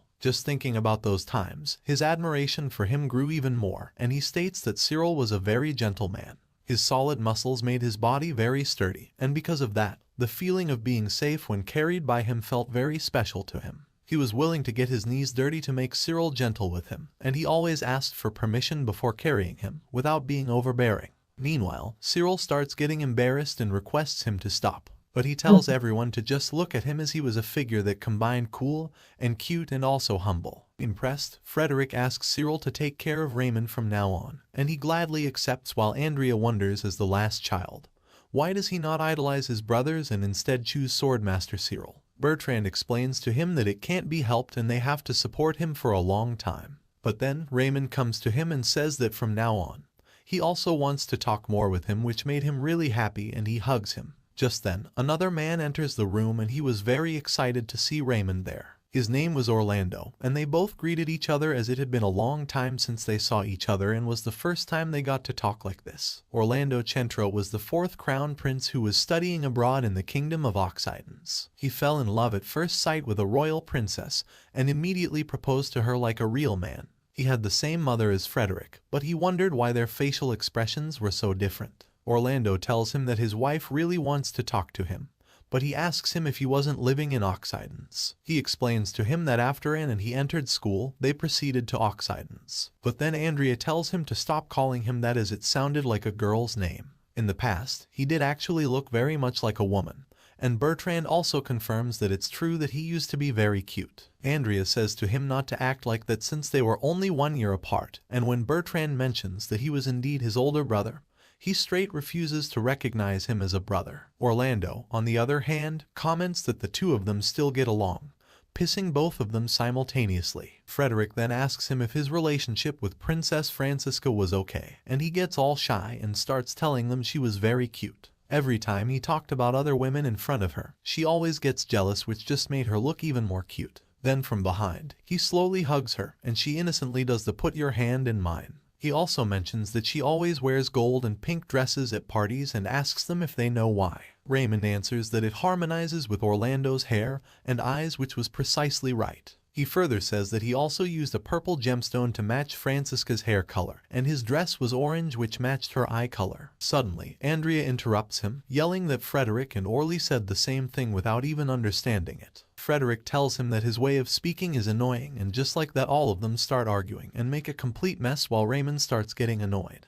He asks Rudo if he could go back now, but he says that everything is still not finished. However, he wanted to go back since he was not important here anymore, and Rudo bluntly tells him to stay here even if it sucks. So, he finally snaps and yells at all of them to stop all this. He reminds all of them that they did not come here to fight and were here for the tea party. Even then, Orlando asks him what gift was suitable for Francisca, and he says that he should think for himself since she would be happier if the gift was chosen by himself. Everyone else starts apologizing to him, and he tells them to just make up already. Just then, someone knocks on the door, and when the door opens, it turns out Giancarlo and Giovanni had also arrived at the party. Gian and John nervously say that they heard Ray was having a tea party with Frederick, even though they knew it was rude to attend without an invitation.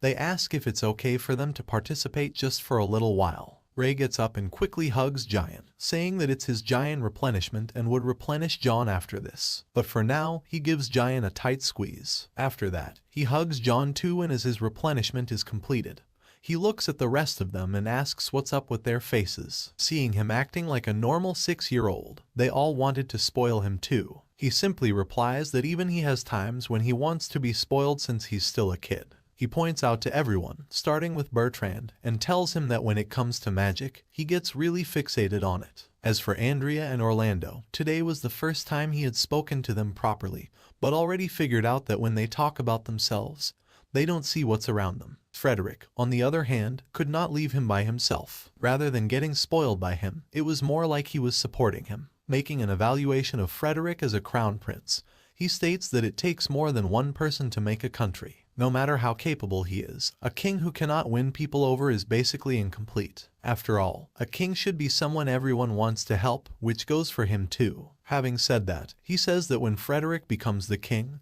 he would help him out. Hearing that, Frederick simply melts away. But putting all that aside, he takes Jian and John and sits in the middle of them as all the 7 brothers are finally together in a room now. Jian still nervously asks if it's really okay for them to join. Frederick, with a scary face that he had, tells him that he does not mind, which was, in fact, his happy face. Ray understands that he's so happy that he was able to talk to Jian that his whole body went all tense. However, Jian cannot get that, and trembling in fear, he apologizes to him, leaving an awkward silence between the two of them. Frustrated, Raymond yells out that this was all such a pain to watch. Only adolescent boys and girls could not talk honestly when their eyes met. So he tells Frederick to go on and say what's on his mind to Jian. Frederick musters up the work and assures him that he's not angry. It's just that he's not used to talking. Therefore, he apologizes for the misunderstanding. Jian still nervously tells him that he doesn't need to apologize. But then Raymond says to him that he shouldn't be too lenient with him. Frederick further states that he understands he's scared of him. But if possible, he tells Jian and John that he wants to get along with them. Jian also opens up and says that he had always avoided him despite not knowing much about him. But he also wants to get along. Then John adds on that they never even tried to get to know him. So, if anything, they should be the ones asking him. Even though they're not nearly as knowledgeable about magic as Bertrand and are not good at talking to people like Andrea was, and they cannot take action like Orlando could, he wants to get along with them. However, he's just a half-wit who cannot even use magic. Frederick goes up to John and assures him that things like that don't matter at all. Visit He completely understands that children born of humans and demi-humans are scorned. But the two of them are still his family. Therefore, no matter what bad mouths them, he would never refuse to acknowledge them as his brothers for a reason like that. Hearing that, the two of them get very emotional, as they hope they will always be together. Seeing them like that, Frederick doesn't really know what to do when Ray comes up to him and tells him to go and comfort them by giving them a hug. However, he's too shy to do it. But, looking at Ray's eyes, he finally agrees. He holds them both and says that he's not good at talking. But he wants to get to know the two of them better. So, he asks them if they would come to see him again. Overjoyed, Jian tells him that they definitely will, and they both hug him. After a while, Jian has finally calmed down, while John, on the other hand, is just ashamed of the way he acted. Nonetheless, Andrea says that it's cute as normally. They cannot spoil each other since they never got close to each other to begin with. However, Orlando was glad since Jian, John, and Ray are his only younger brothers, so he asks if he could spoil them too. Meanwhile, Bertrand goes on to say that for now, the movements of each faction are not as active as when Lady Maya was isolated. They are also different from in the old days when they were helpless against the movements of the faction. The power of the Maya faction fell when Maya and their father became closer. Hence, right now, the most they could do was to send a fiancé candidate to bring them into their faction. But getting back to the young ones, he tells the three of them to feel free to rely on them anytime they need. Andrea then confirms from Jian if he's 11 years old, and he says that he is, while Bertrand asks John if he goes to middle school. He answers that he does. However, he does not have any talent with magic or swords. Because of that, his father introduced him to a music teacher, and due to Jian's poor health, he decided not to enroll in the academy last year. It's common for children to enter middle school at the age of 14. Although the minimum age to enroll in middle school is 12 years old, there is no upper limit, so 15-year-old John could enroll at any time. However, there are many people like him who choose not to enroll if they are able to find their own teacher. As for Jian, he expresses that he's still worried about his body, so he's not going to enroll. Hence, they all conclude that their current problem is Jian and Ray's social debut, and including Giovanni, there is also the problem of finding fiancés for three of them. Frederick questions whether Ray has Balshur's backing, and Andrea says that father has not admitted it yet, and the Maya faction cannot overlook it. Bertrand believes that most likely, the Maya faction would try to provide a wife for Raymond, and if anything, they should be trying to get Gio and Jian, who are close to Raymond, under their influence. Meanwhile, Ray, who is just exhausted at this point, states that he just wants to become a monk, leaving an awkward silence in the room. Meanwhile, in a mansion where a girl named Lindra lived, her father told her that she must become engaged to His Highness at all costs. The fate of the Nausher family depended on her, and she understood it as she looked out the window, whispering Raymond's name. The scene then shifts back to Raymond where Jian was drawing a portrait of him. He asks him if he was really thinking of becoming a monk, and he assures him not to worry because even if he became a monk, he understood that he would only lose the right to inherit the throne. He would not actually be removed from the royal family like reducing himself to a commoner. Hence, there was no need to worry about it that much. Jian yells at him and says that of course he cannot do that because his dream was to hold his child someday. To him, he was an important member of the family and the one who saved his life. Therefore, he wanted him to be the happiest person of all. He could not do anything for him like their older brothers, but even so,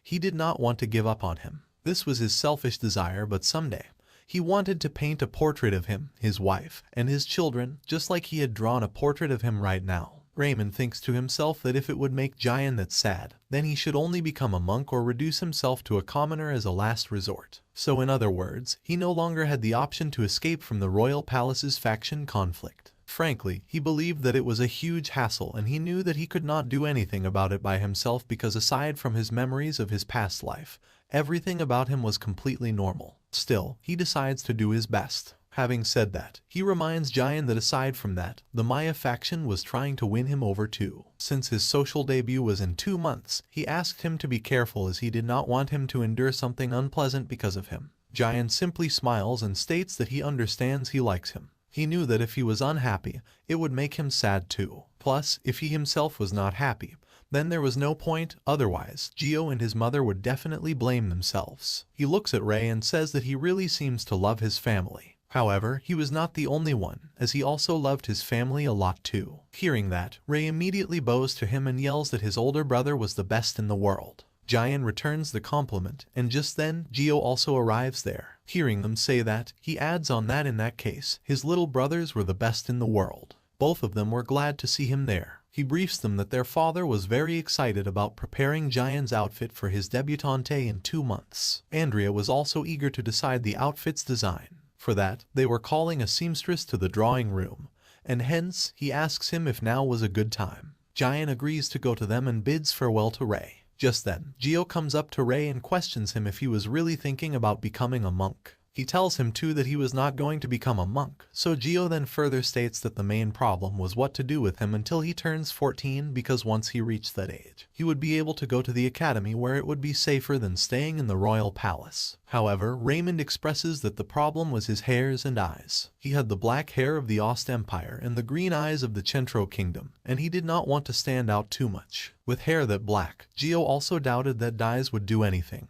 But then he wondered if he asks Gio how he was looking. However, Gio was just creeped out and requests him to change it back since it was such a beautiful color. So, he uses the melanin strengthening magic and turns them back to black, and Gio hugs him, saying that he really does like this color better. Putting that all aside, Ray asks him shouldn't they be worrying about him more than him right now because if any of them was going to get a fiancé, it was most likely him. If he was not going to the academy, he would have no escape from it either. Gio explains to him that that won't be a problem because he was actually thinking of going to his mother's home country, the United Kingdom of Nodos, to study music for a while. Ray was shocked since this was his first time hearing this, and he asks him if Jian was also going with him, to which he replies that he was not. It seemed he had something else he wanted to do. So, he then asks him wouldn't he be suffering from Jian deficiency, and he tells him that it's not like he would never see them again. He could come back to Chentro as much as he wanted, and it was not like he was losing his hometown. Raymond thinks in his mind how he used to believe that Gio would not leave the royal palace as long as Jian was here. But seeing that everyone was trying to move forward,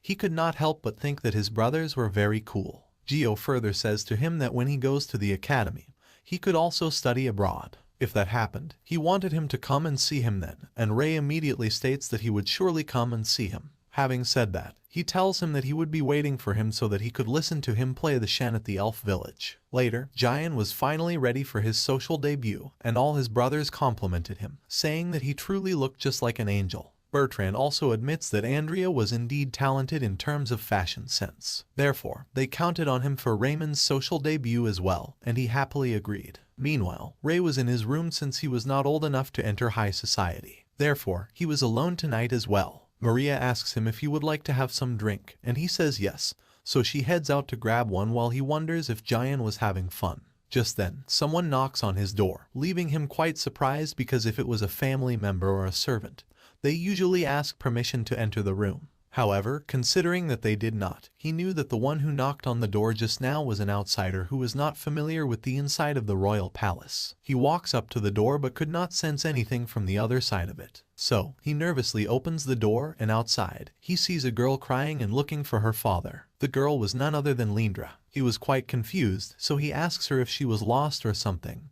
but she gets startled. Looking at her, he thought to himself that she seemed to be about the same age as him and wondered if she wandered this far from the main hall. He asks her if she was okay and if he should call someone, even though there were only servants present. However, she, on the other hand, was just mesmerized looking at his eyes, and suddenly she screams in shock. Looking at his black hair and green eyes, she asks him if he was actually Prince Raymond, and he tells her that he was as he introduces himself and greets her. She was dumbfounded and continues to scream in shock while Maria also comes in and asks him what was the matter. He explains to her that it seems like she was lost, so he decides to accompany her to the main hall. Maria also offers to help her change clothes. He asked her to stay with her since she was all by herself until just now, so he was sure that she was feeling anxious. He goes back to his room to get ready, and since it was a public place, he understood that he should look a bit presentable. So, after getting dressed, he goes back to the girl and asks if she has calmed down now. Lindra gets up and elegantly introduces herself as the daughter of the Duke Balshar, and expresses what an honor it was to make his acquaintance on this day. He then takes her hand and offers to escort her to the main hall. As they walked, he asks her with whom did she come to the royal palace, and she answered that she came with her father. He then confirms from her if she was not still able to enter high society, and she says yes while also explaining that she came here to observe her father's work. She was thinking of going home when it was time for the party, but the king told her that she could at least eat some sweets. Meanwhile, he recalls that her father was the head of the Balshar family, also known as General Balshar. He was taught swordsmanship by the previous Duke of Balshar, and to his father, the current General Balshar was like a brother to him. He then also remembers that his brother said before that Lindra was his fiancé candidate. But he puts that aside and asks her why she was here by herself since his room was quite far from the main hall. In response, she requests him not to laugh as she explained to him that the garden she saw from the window was so beautiful that she wanted to see it up close. So, she snuck away, and then the next thing she knew, she got lost. Ray chuckles a little, thinking that she was kind of cute. But then, she holds his hand and questions if she were to ask him to show her around. Would that be selfish of her? He simply smiles at her and apologizes to her. She immediately understands what he meant, which broke her heart a little, and she even got a bit emotional as he contemplated that her father, General Balshar, was part of the Karina faction which supports Federico as the crown prince. In other words, if he were to become closer to her, nobles would spread rumors that he has joined the Karina faction, and he could not let that happen. However, he also felt Maria's cold gaze piercing him right at that moment, saying that he must not make a lady cry. Just then, her father also arrives there along with Cyril, and he asks her where she has been. She was quickly relieved to see her father again, and she told him that she got lost, so Raymond accompanied her here. He was surprised to see Raymond there, and even though he was planning on escaping before things became troublesome, he greets the father and says that he was also surprised when she knocked on his door, and she seemed to be in a predicament. With a serious look, he also states that he thought it might have been someone who wanted to use this party as a pretext to form a connection to him, catching the general off guard. But then he quickly laughs and says that he was just kidding while also asking if he was surprised. The general admits that he was even wiser than he had heard. However, since this was the first time he was speaking to him like this, he was amazed to see that he had inherited the black hair of the Ost as well as the green eyes of the Centro, which was quite magnificent. He finally understood why there were people in the royal palace who supported him as the next king. Ray responds that they were his mother and father's colors, so he liked them too and he was often praised for them. So, the general asks him, praised by whom?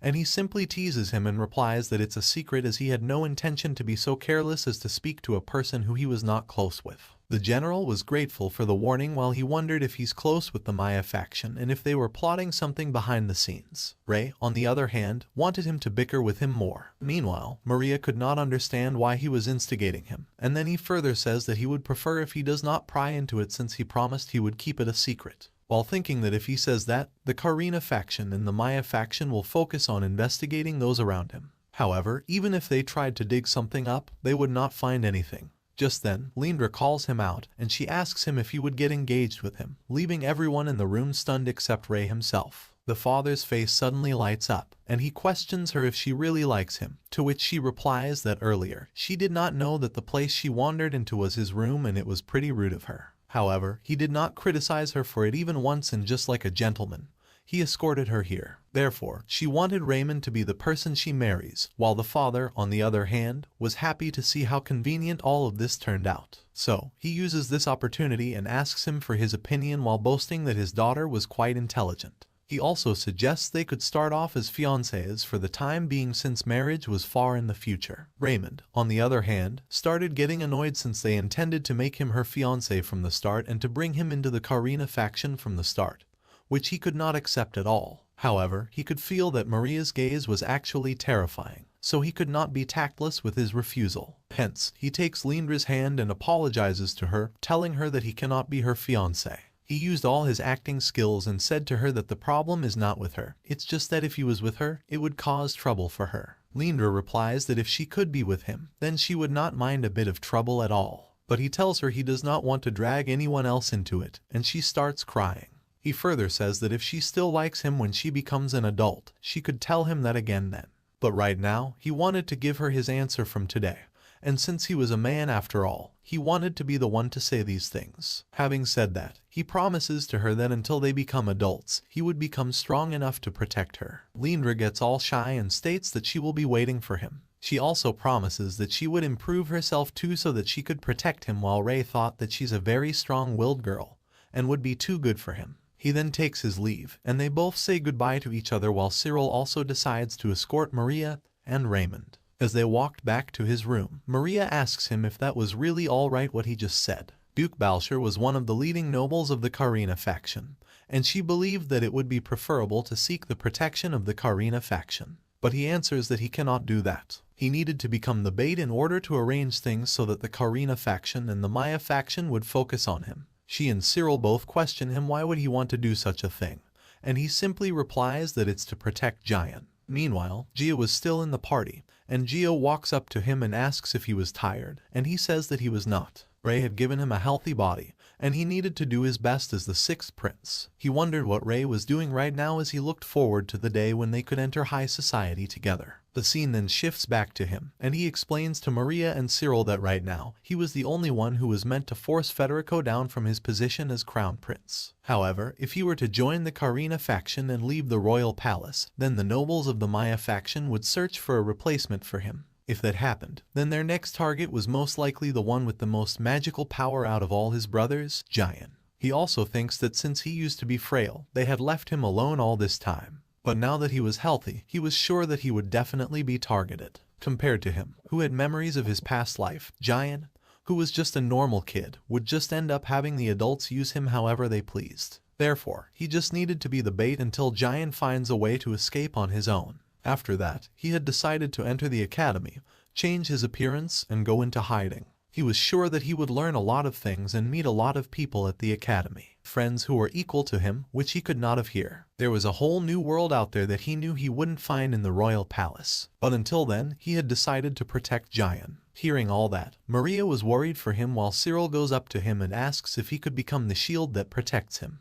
But Raymond tells him that he cannot because he was an honorary noble of this kingdom, so siding with him personally would be troublesome. Cyril was formerly a commoner adventurer, an S-rank adventurer of which there were only a few in the entire world. He had power on par with a duke's family, and if he had him by his side when he became an adult, the opinion that he was trying to force Federico down from the position of crown prince would begin to seem more credible. If that happened, then he would be treated as a traitor. In response, Cyril says that he will also improve himself until he is able to protect him and Maria, and if Ray did not want him to be his shield, he was ready to be his sword too. However, he tells him that he does not need a sword or shield, and if it were to put him in danger, then he himself would rather be the one to die. Hearing that, Cyril was left speechless, but then Ray further says to him that rather than dying for his sake, if he could resolve himself to live for his sake, then he would also resolve himself to make him his right-hand man. Cyril accepts that, but also asks that if he were to be his right-hand man, wouldn't it be even more meaningless for him to not be at his side? And he answers that it would. If he were to ever fall into somebody's plot and could not find a way out, in times such as those, he requests him to become his sword. And when he does, he is also determined to die alongside him, and Cyril agrees. However, he warns him that if he tries to throw away his life just because of that, then he would cut him loose and will say that they are not comrades anymore. Therefore, he was not going to let him stubbornly insist on dying for his sake, and Cyril agrees with him. Meanwhile, Maria stood there and thought to herself how powerless she was. She could not become his sword or shield like Cyril, and therefore she could not be of use to Raymond. But then he goes up to her and tells her that she was just like a mother, older sister, and teacher to him, so if he ended up in a predicament in the future, he begs her not to think that she can't do anything. Because after all, everything that he had, he gained it from her. When he let out his first cry in this world, she was the first one who held him. She was the one who taught him about the world when he had shut himself in his room alone. Maria was the one who brought him into the outside world, and also Cyril, Jian, and Gio, his brothers. He found people who were important to him. He was the person he was today because of everything she had done for him. Maria also states that she was proud that she was able to look after him. She could not protect him like Cyril, nor could she stand by his side or even support him from behind. When he becomes an adult, she is sure that he will be able to find somewhere to come home on his own. And when that happened, she believed that she would no longer be needed here. However, she promises to defend his honor. If he were to ever stray down the wrong path, she was ready to risk her life to stop him. And if he was falsely accused of a crime, then she would speak out until the end, louder and longer than anyone else. As his first teacher, she takes it up as her first duty. Looking at her eyes, he was once again reminded that she really was the best woman ever. Some time passes, and Gio had also begun his trip to Nodos. As Jian and Ray sat together in the garden, he asks him if he was feeling lonely now without Gio, and he answers that they both were indeed always together, so it did feel a bit strange. But he was not as lonely as he thought he would be. Ray was quite surprised, and he jokingly says that he would make Gio cry with what he just said. And Jian tells him that what he just said would be more shocking to him because, surprisingly,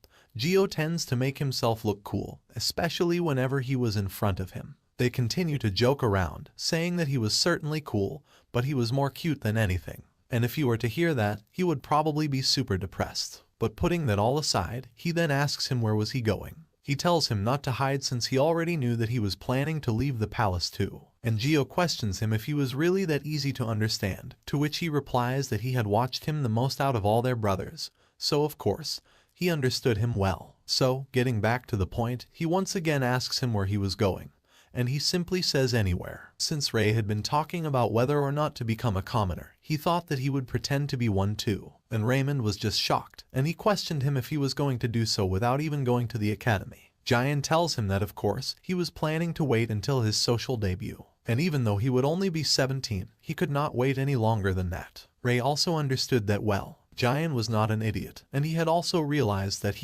his younger brother, was protecting him. He was vaguely aware of what sort of effect his existence would likely cause in the future. So, he then asks him what he was going to do about his eye color since green eyes were the symbol of the royal family, so they would stand out. And Jian replies that he was thinking of becoming a blind painter, which was a terrible plan. Ray tells him that there's no way he could travel alone for the first time while keeping his eyes closed. So Jian then asks him to think of a spell that could hide his eyes while still allowing him to see what was around him. And even though it was very unreasonable, Ray says that he would do his best to think of one. He began to hate his brother Complex because if it meant that he would be able to see Jian smile, he was ready to take a little bit of trouble. Jian then confirms from him if he was thinking about enrolling in the night department at the academy, and he says yes. So he further states that he could form a party with other students at the academy. The academy had something called the party system where they could form parties of around 5 people to see if they could put what they have learned into practice. He himself was not cut out for fighting, so when he were to go outside for traveling,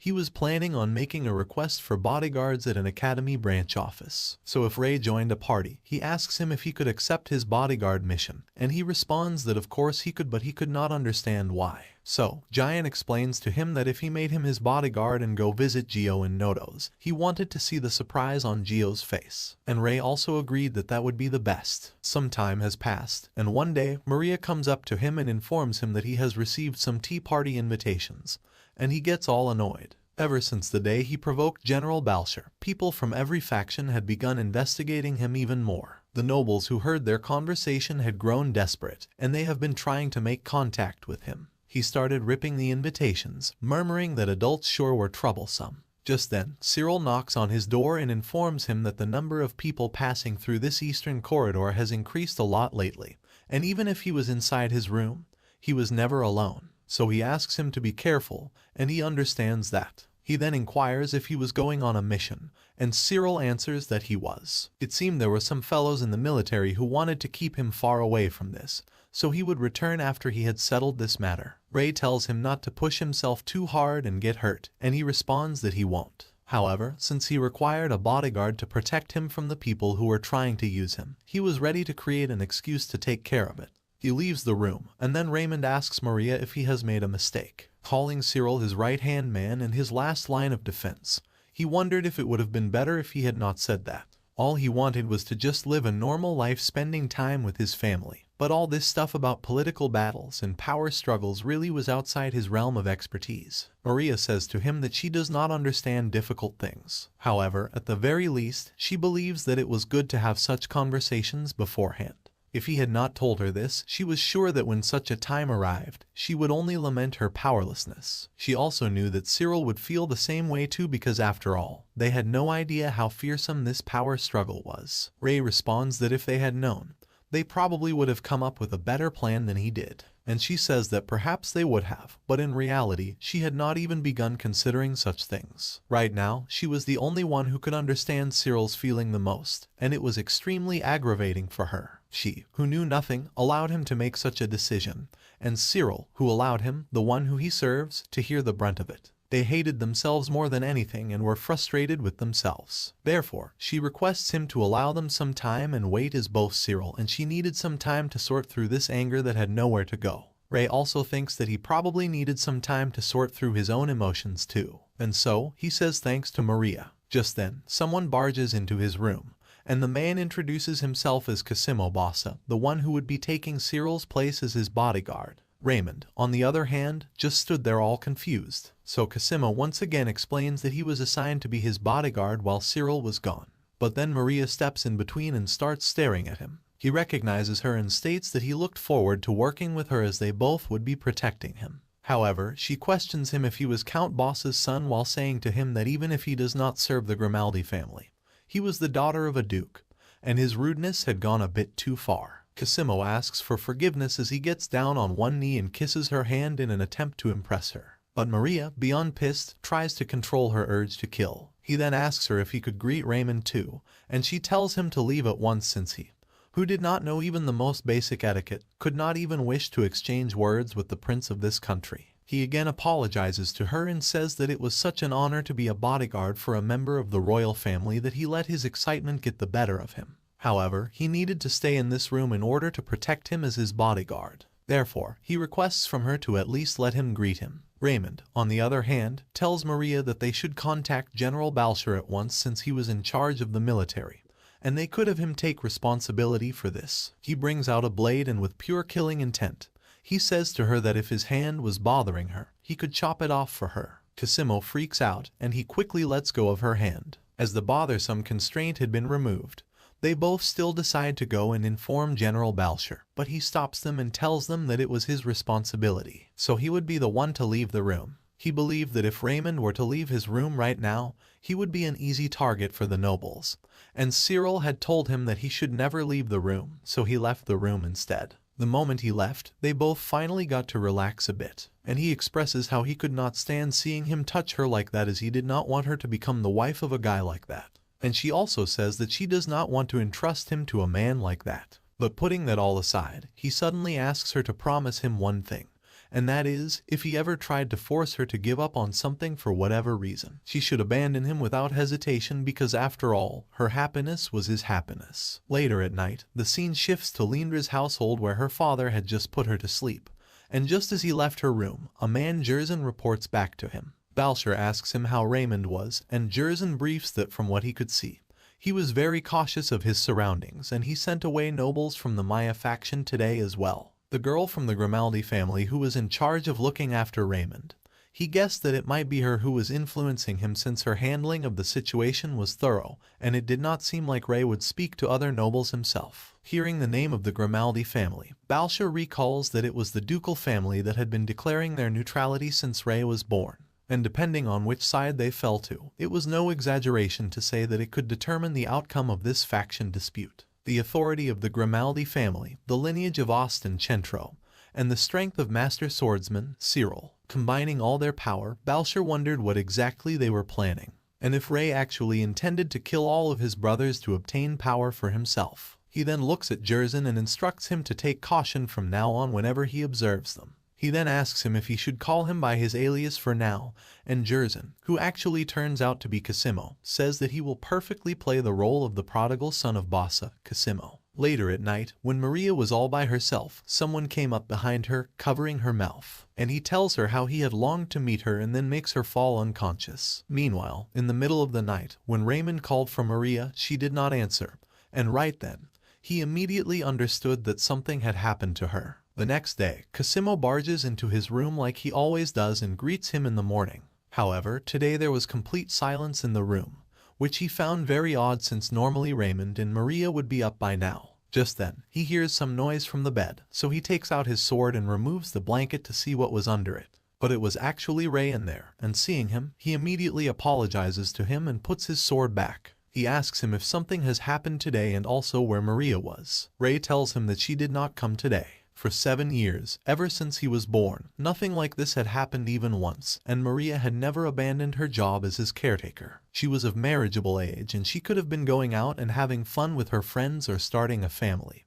But even so, she always prioritized him, and he knew that she would never take a day off without informing him. Therefore, he concludes that she may have been kidnapped. He looks at Bossa and says that he should repay her kindness, and for that, they were forming a united front to search for her. Bossa, on the other hand, was still confused, and he asks him how he knows that she has been kidnapped, as it could be possible that she just happened to be late. But he responds that Maria had devoted her 7 years to him, and she got dragged into some troublesome situations because of him. He needed to do everything in his power to protect her. Therefore, he tells him that this was not a request, it was an order, and his answer to that must be yes or understood. So, with a menacing look on his face, he questions him what his answer would be. Bossa, who was completely terrified, says understood. He then orders him to explain the situation to General Balshur right away, and also to call Cyril back immediately. To him, Maria and Cyril were practically his family, and it was no exaggeration to say that they both raised him together. So he warns him that if General Balshur brought this through an error in judgment, then he should prepare himself to be beaten in his place. And Bossa frighteningly says okay.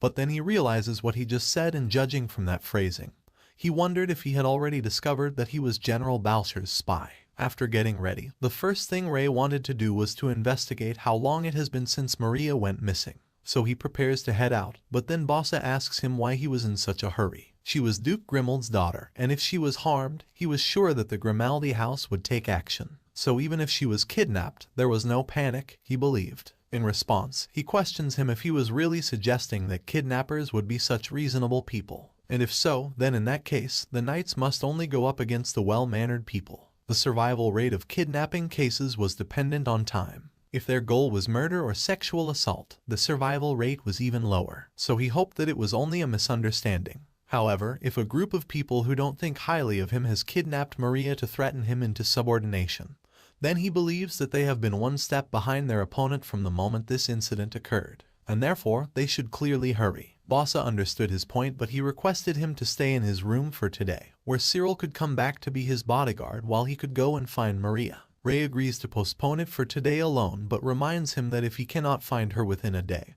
then he would also intend to act in earnest. He then tells him to escort him to his mother first, and Bossa finally takes a sigh of relief while thinking to himself if he had ever felt this much pressure before whenever he talked to him as Cosimo Bossa. He had certainly thought he was wise, but he could not understand just how in the world a 7-year-old kid knew about post-kidnap survival rates. He then takes his hand to escort him to Maya's room. However, the moment he held his hand, he noticed that he was trembling, and he was indeed nervous. He was acting brave but was still anxious on the inside. He had thought that he was not very childlike, but in the end, the fact is he was still a child. He started to think that if only this child could rely on Lord Geraldum, then he could protect him while not wearing the mask of this false identity, but as Rashid Jerzan. He asks him if he would like to be carried by him, and Ray tells him not to get carried away as it was only for today, making him a bit pissed as he wondered why he could not be a bit cuter. The scene then shifts to Maria, and when she wakes up, she finds herself in a strange room and wonders where she was. She remembered that she was attacked all of a sudden and concluded that this was surely a trap to lure Raymond.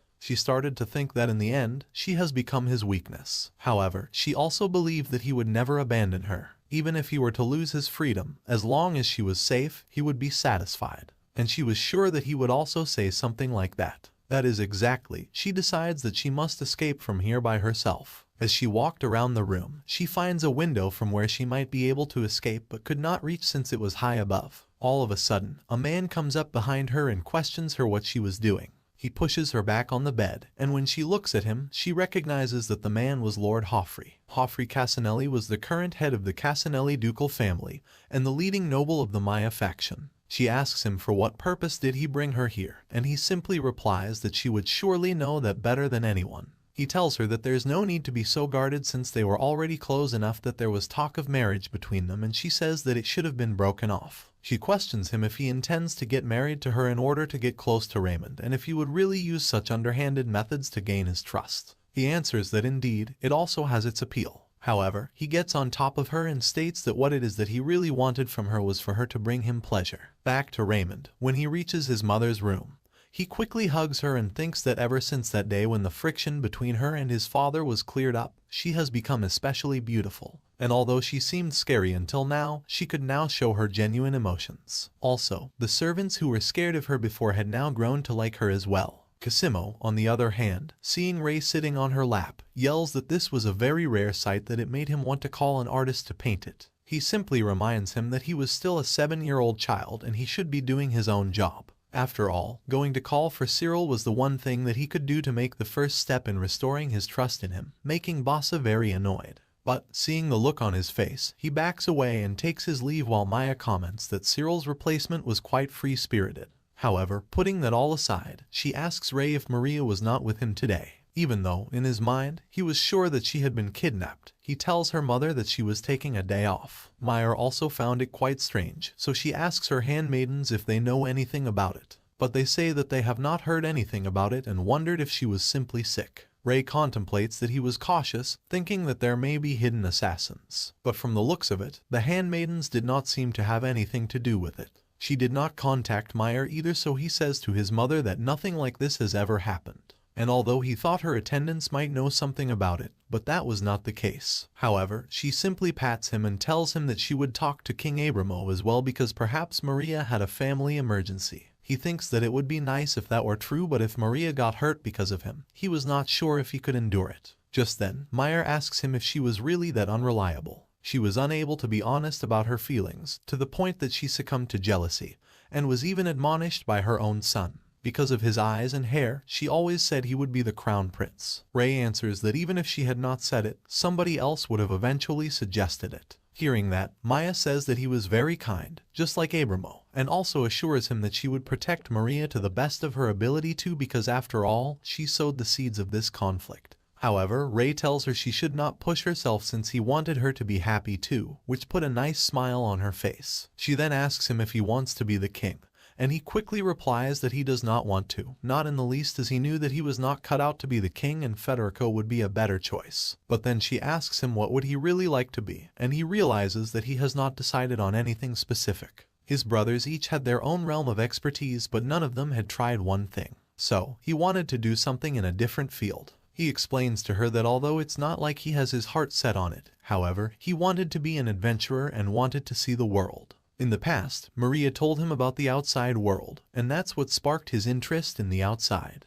In a land far to the east, in the steep mountains where the gods dwell, there lived dragons. The tale of dragon knights who bond with those dragons roused excitement in his heart. In that case, his mother suggests to him that she should go and see her homeland. The royalty of the Ost Empire all lived alongside dragons. Since she got married, she did not receive a dragon of her own, but the eldest child who inherits the throne would always be gifted a dragon. If he were to go to Ost and ask them, she was sure they would let her see one. He agrees to do so and at the same time hoped that Maria could also see that one day, and so did Maya. She further tells him to leave the search for Maria to Lord Balsher for today, and instead, they should spend some time talking to each other. Later at night, Cyril finally comes back after he heard that Maria had gone missing, and Ray briefs him that the Knight's investigation team said she has been missing since last night. First of all, Cyril expresses how glad he was seeing that he was safe and promised that he would be by his side tonight. And secondly, he wanted to have a chat with Bossa regarding Maria the next morning. He then informs the other guards that he would be sufficient enough to guard Raymond and asks them to return back to General Balcher. But they say that Balcher had entrusted his security to them. In response, Cyril bluntly states that their presence would only make it harder for him to protect him. And they try to explain that they won't get in his way when all of a sudden, Cyril points his nail right at one of the guards' throats, implying that he could have easily killed him right there. On the battlefield, even a moment's distraction could lead them to their death. Following up on what he just did, he questions them if even one of them could keep up with his movements. The guards remain speechless, and Cyril, on the other hand, with a smile on his face, requests them to join the search for Maria instead and also to gather some information regarding that as he took Raymond back to his room. Later, when they were alone in his room, Cyril asks him if the Maya faction was behind this incident as they expected. And Ray answers that it was most likely them, or so he wanted to say. However, he honestly did not know since his mother's handmaidens did not know anything about what happened with Maria. They were the daughter of nobles from the Maya faction, and if something were to happen around him, and the consort faction was involved, they would be the first suspect. So when their parents were planning something, they should have been informed, but they were not. He further asks him how many nobles could go up against Maria's family, the Grimaldi house, and Cyril explains to him that the ducal house of Bernini, the consort's family, and House Balcher, responsible for Centro Kingdom's military but supported Federico as king, House Roval, and House Casanelli, which led the Maya faction, were the ones that supported Raymond as king. And then there was the House Grimaldi, which maintained neutrality. These 5 families were the 5 ducal houses of Centro, and the one who kidnapped Maria was definitely one of these nobles. For House Bernini, Bernard knew that he said he wanted to become a commoner, so he doubted that he would do anything like abducting Maria. General Balcher, on the other hand, mobilized a lot of guards for this incident, so he was sure that it was not him. And the Grimaldi house had no reason to kidnap their daughter. So in other words, it was either Roval or Casanelli. The next morning, Cyril finally meets with Bossa and states that he heard Maria has been kidnapped in his presence. And while intimidating him, he asks him how does he intend to explain this. Bossa was at a loss for words, and just as he was about to speak, Cyril slams the wall next to him and warns him that if anything happened to Maria, he would take his throat and tear it to shreds. Bossa remained terrified, but then Ray tells Cyril to calm down since they could handle his punishment later. And today, he wanted to have a constructive conversation. Cyril agrees, but before going anywhere, he lifts him up in his arms and says that he will be the safest here, which once again made him think how cool his master was. Meanwhile, Balcher, who was right behind them, comments that they both seemed quite close and then asks what was their business here today. Ray questions him back and states between Casanelli and Roval, which one does he think would kidnap Maria? Balcher inquires why only those 2 families, and he explains that through the process of elimination, he thought that it would be either Casanelli or Roval because it would be foolish to think the Grimaldis would kidnap their own daughter. And if it was the Berninis, then Federico would have stopped them. And as for the Balcher family, he knew that they would not do anything that would damage their own reputation, while also smirkingly confirming from him would they do that. Balcher was surprised, and he asks him was it really him who thought of all this. Ray questions him back if it really interests him that much, to which Balcher says yes it does. So, in that case, Ray tells him to hurry and reveal which family was more suspicious. And if he was right, he would answer one question. Balcher states that if it was limited to these 2 families, then it would be the Casanelli family. He explains to him that the current head of the Casanelli family was Joffrey Casanelli. That man used Maya's marriage into the Centaur kingdom as an opportunity to force the previous head down from his position. It was also said that he usurped the title of Duke to support Maya. Therefore, if any of them would do something as cruel as kidnapping a woman, it would definitely be him. Hearing all that, Ray clings to Cyril and says that they should hurry over there and save Maria at all costs. Cyril agrees, and he quickly jumps out of the window of the 2nd floor to head towards Joffrey Casanelli's manor. As they were on their way to rescue Maria, they took a short break as Bossa ran out of breath, and Cyril asked him if he was okay. Pissed, he answered that they suddenly jumped down from the 2nd floor and immediately started running out of the palace at top speed, so it was really tough keeping up with them. Ray then wondered how exactly they would go to the Casanelli manor and realized that they don't even have a plan.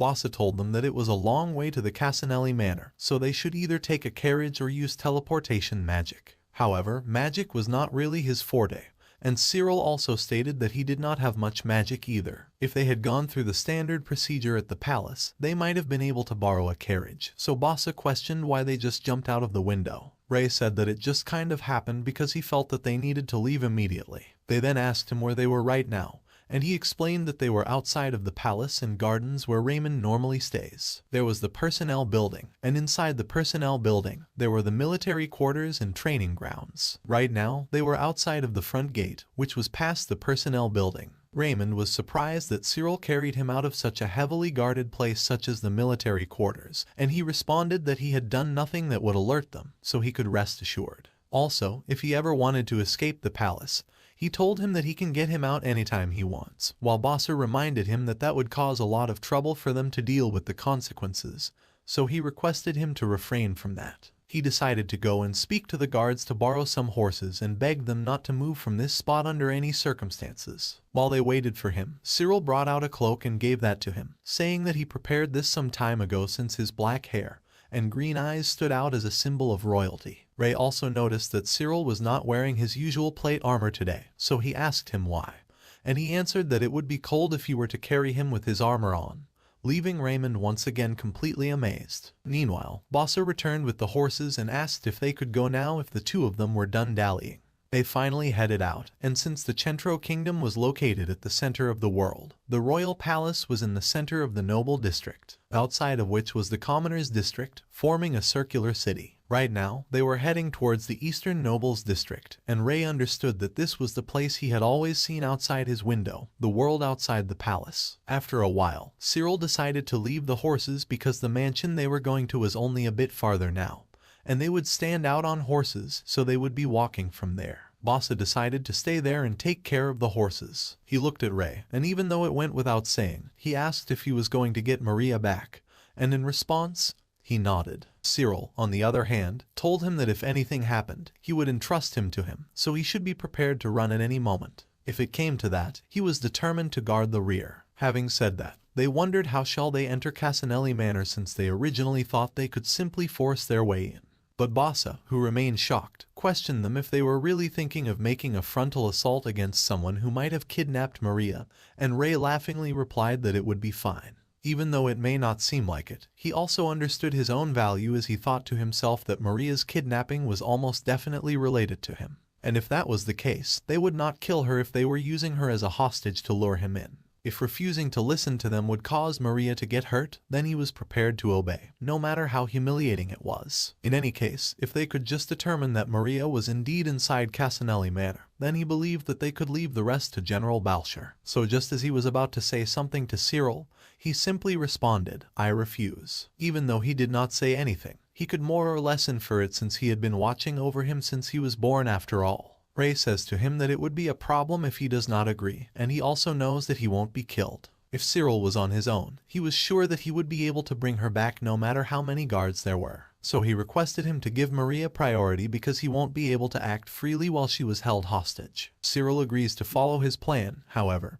He tells him that he would not leave him behind. He promises to get Maria out carrying him in his arms and would protect both him and her. Therefore, he requests him to stop this habit of giving up on himself. In front of the main gate, there were 2 guards on lookout, and Ray walked up to them. Seeing a lost child there, they ask him what business he has in Casanelli Manor, but he remains silent. Then all of a sudden, Cyril takes out one of them while Ray tells the other one that he should not look away. Cyril knocks the other one out as well. After laying them down by a tree, he wondered what would they do if it turns out Casanelli was not involved, and Cyril simply responds that in that case, he would lecture them for their lack of vigilance. They decided to go inside, and when they knocked on the door, a person from inside questioned who they were. Ray inquires if Joffrey was there in the manor right now, and the person asks what was their business with him. Annoyed, he tells him to quit his nitpicking and inform Joffrey that Raymond was here to see him. Suddenly, the man opens the door, and he was shocked to see that it truly was him who had come there. Looking at his black hair, which was as beautiful as velvet, and green eyes sparkling like polished gemstones, he was amazed to see that it was Raymond himself. Without any delay, he offers to guide them both to Joffrey. As they walk through the corridor, he states that Joffrey would surely make time for the 2 of them, even though right now, he was most likely speaking with his fiancée, Maria. Hearing that Maria and Joffrey were both here in this manner, he started to believe that this was most likely a trap, just as he expected. The man further says that he heard Maria had been studying etiquette at the palace for 7 years, and Joffrey was eager to hear about Raymond, so he welcomed her to the manor just the other day. He asks him if he was acquainted with Maria as well, and he answers that he knows her very well. However, he could not help but feel something strange about all this. Cyril then introduces himself to the man, and he also introduces himself as Sergio, Joffrey's attendant. Cyril noticed that his hair was gray, so he asks him if he was from the Ost Empire since the people of Centro had bright hair, so it was rare around there. Sergio explains that although he was born in Centro, somehow he was born with this hair color. When he was a child, it made him an outcast. However, Joffrey took a liking to his hair color and took him in. Hearing that he took in someone who was persecuted, Ray started to think that even though Balsher said that Joffrey was dangerous, things could look surprisingly different depending on one's perspective. He then leads them to an underground bunker where Maria and Joffrey currently were, and he immediately takes it back since anyone who would imprison Maria in a basement was bound to have a nasty personality. As they finally arrived in front of the door, he hoped for Maria to be okay. When they opened the door, Joffrey was asking Maria what happened when Raymond used magic for the first time and how did he react, and she told him that he was absolutely adorable. When he made a feather float all by himself, he was so overjoyed that those jewel-like eyes of his sparkled even brighter. He truly was the definition of adorable. Just hearing that, Joffrey fell to the ground and started rolling like a fangirl, yelling that Raymond was wonderful, and they must have a painting of him done immediately, while Ray and Cyril just stood there confused. Maria then says that she really wanted to get going soon, and he tells her that she has been by Raymond's side all this time. So until she tells him every last detail about him, he was not going to let her leave. She just sat there all tired, but then she noticed Ray and Cyril at the door, and he simply creeped out seeing that this man in front of him was Joffrey. Joffrey, the current head of House Casanelli, had been scheming to gain power, and for that, he kidnapped Maria to lure him in. He was known as a shady man, or at least that's what he had heard. However, the man in front of him was not at all like that. He couldn't even speak properly, making weird noises. Ray walked up to him and questioned why he kidnapped Maria and why he took her away from him. However, Joffrey, on the other hand, began to cry and said that he could die happily now. Just like that, he fell to the ground. Ray looked at Maria and asked her if Joffrey did anything to her. She explained that it seemed like he just wanted to talk about him, and because of that, he was not allowing her to return. He wondered why he was so interested in him in the first place. Sergio told him that Joffrey was actually in love with his mother, Maya. Ray immediately replied that he should be castrated. Sergio further explained that even Joffrey himself did not expect to take actions, but he thought that he had to do everything for Maya.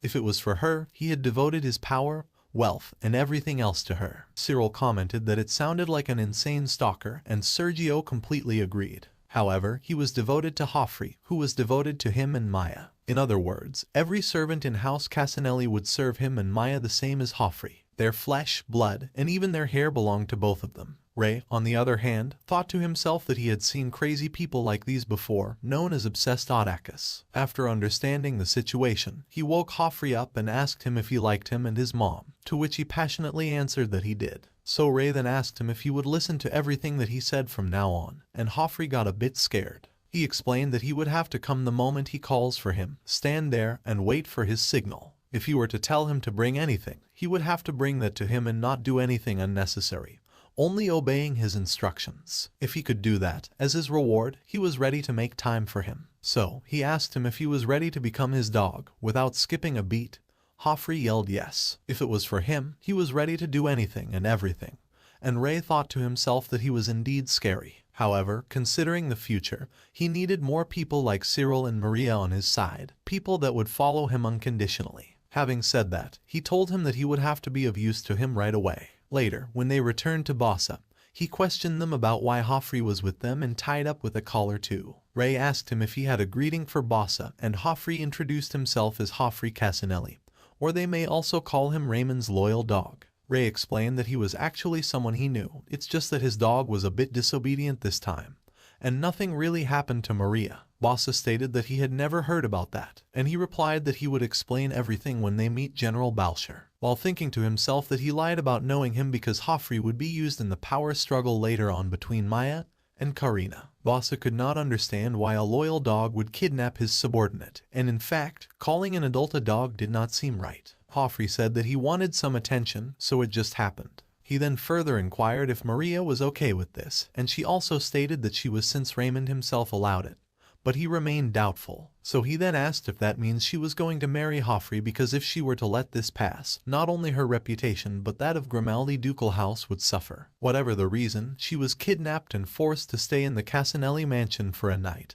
And though it was broken off, she and Joffrey were once engaged. So, in order for Joffrey to get his hands on her, he even deflowered Maria, is what he believed the rumors would say, and she remained at a loss for words. But then, Joffrey stepped in and said that he was being a bit too disrespectful towards the Duke's house. He found it very rude that he said he made Raymond his object when in reality, Ray was the one who made him this, and in fact, he admitted that he even asked for it, leaving an awkward silence between them. Ray said to him that was not the part he wanted him to back him up on, and Joffrey apologized to him while he told Bossa that if it comes down to it, he will find a marriage partner for Maria. He promised that he would look after her until the end. However, Bossa argued that in that case, wouldn't she have to give up on a happy marriage, since those who would ask for Mary's hand were only aiming for his position? Any other men would just run away. As Maria remained quiet, Cyril stepped in and said to him that his worries were unnecessary. Bossa questioned him if he would marry her, and Cyril simply replied yes, leaving everyone shocked. He turned back and looking at her, he told her that all this time,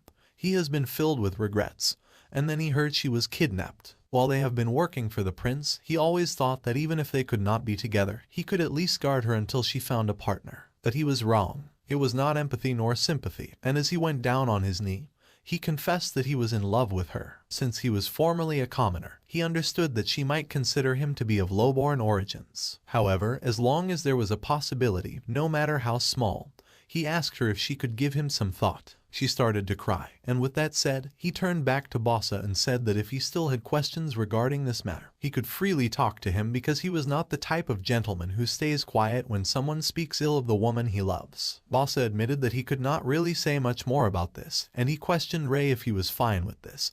But he, on the other hand, was simply crying tears of joy and could not control his emotions. As they were on their way to head back, Cyril asks Maria if she was uncomfortable even a little bit, and she says that she was fine. He was still a bit concerned leaving Raymond to Cosimo. However, he was still a better choice than Joffrey, who was just in his own thoughts, thinking that he would never be allowed to touch his smooth, delicate skin. Meanwhile, Ray continued to cry and says that he wanted to live to see Maria and Cyril's children, but their happiness was suffocating. Later, when they arrive back at Balshur's place, he questions Joffrey if what he means to say is that he kidnapped a lady of House Grimaldi, and he admits that he did, but he believed that there should not be a problem with that. Balshur reminds him that she serves Raymond, and, on top of that, he snuck past him and kidnapped someone, which was foul play. Joffrey simply replies that there was nothing more important than looking after Ray. Balshur tells him to think about the country at least and asks him if he wants to smear dirt on House of Grimaldi's face. Joffrey says that he might consider it next time, but Ray had already warned him to leave Maria alone. Meanwhile, Ray thought that basically, the story was that they were going to pretend that Joffrey and he were corresponding, but a letter signed by Joffrey would have been blocked by Maria. So, Joffrey used a pen name to stay anonymous and continued communicating with him secretly, so they'd never met before. Never knowing his name or face, Pachai was the name he used when sending letters to him. Joffrey had been hiding the fact that he knows he had been receiving these letters, and he also kept silent since he did not want to lose a pen pal. So, in order to put an end to this Pachai-Joffrey crisis, they had decided to meet in public, and that covered it. And now with him here was Bossa, sent by General Balshur and the Joffrey who had been exchanging letters with him. The factions had gathered, and this was the perfect distraction until his brother Gina leaves. He knew that the general must be wondering if all of this was even true, but he was sure that he could not outright deny it when he sees how crazy Joffrey actually was. Hence, due to lack of evidence, General Balshur agrees to believe Casanelli this time. But coming back to the security, he informs that Cosimo would continue watching over Raymond, and Cyril would guard both Maria and the prince. He then asks Joffrey what brought him here today, and he questions Ray what should he say to him. He answers that he could go home now. So, Joffrey states that he would be returning home for the day, and Balshur wondered why did he even come here then. Joffrey then takes his leave, even though he wanted to chat with him a bit longer. Looking at him behave like that, General Balshur gets hella annoyed and slams the table, yelling that he had been doing this weird stuff all his life while he had to clean up his messes every time. He looks at Raymond and asks him if he wants to know why he does not believe that man, and before he could respond, he goes on to explain that man toppled his father from his seat and then after the mess he made, "Can't be bothered" were the words he said. He pushed everything onto him instead. He does not even know what a duke's family should be, and even though his predecessor was known as a kind, wonderful person, he did not inherit any of those qualities at all. Ray replies that he would try his best to keep Joffrey under control from now on, and General Balsher could not believe that a child had to speak up for Joffrey, as he was also a duke. He wondered if he should feel ashamed or should he be reliable that someone else was there to shoulder it, while Ray thought to himself, just what in the world did Joffrey do in the past? Balsher then picks himself up, and since they still had some unfinished business as well, he reminds him that he said he would answer any one of his questions. Remembering that he did make a promise like that, he asks what does he want to ask, and General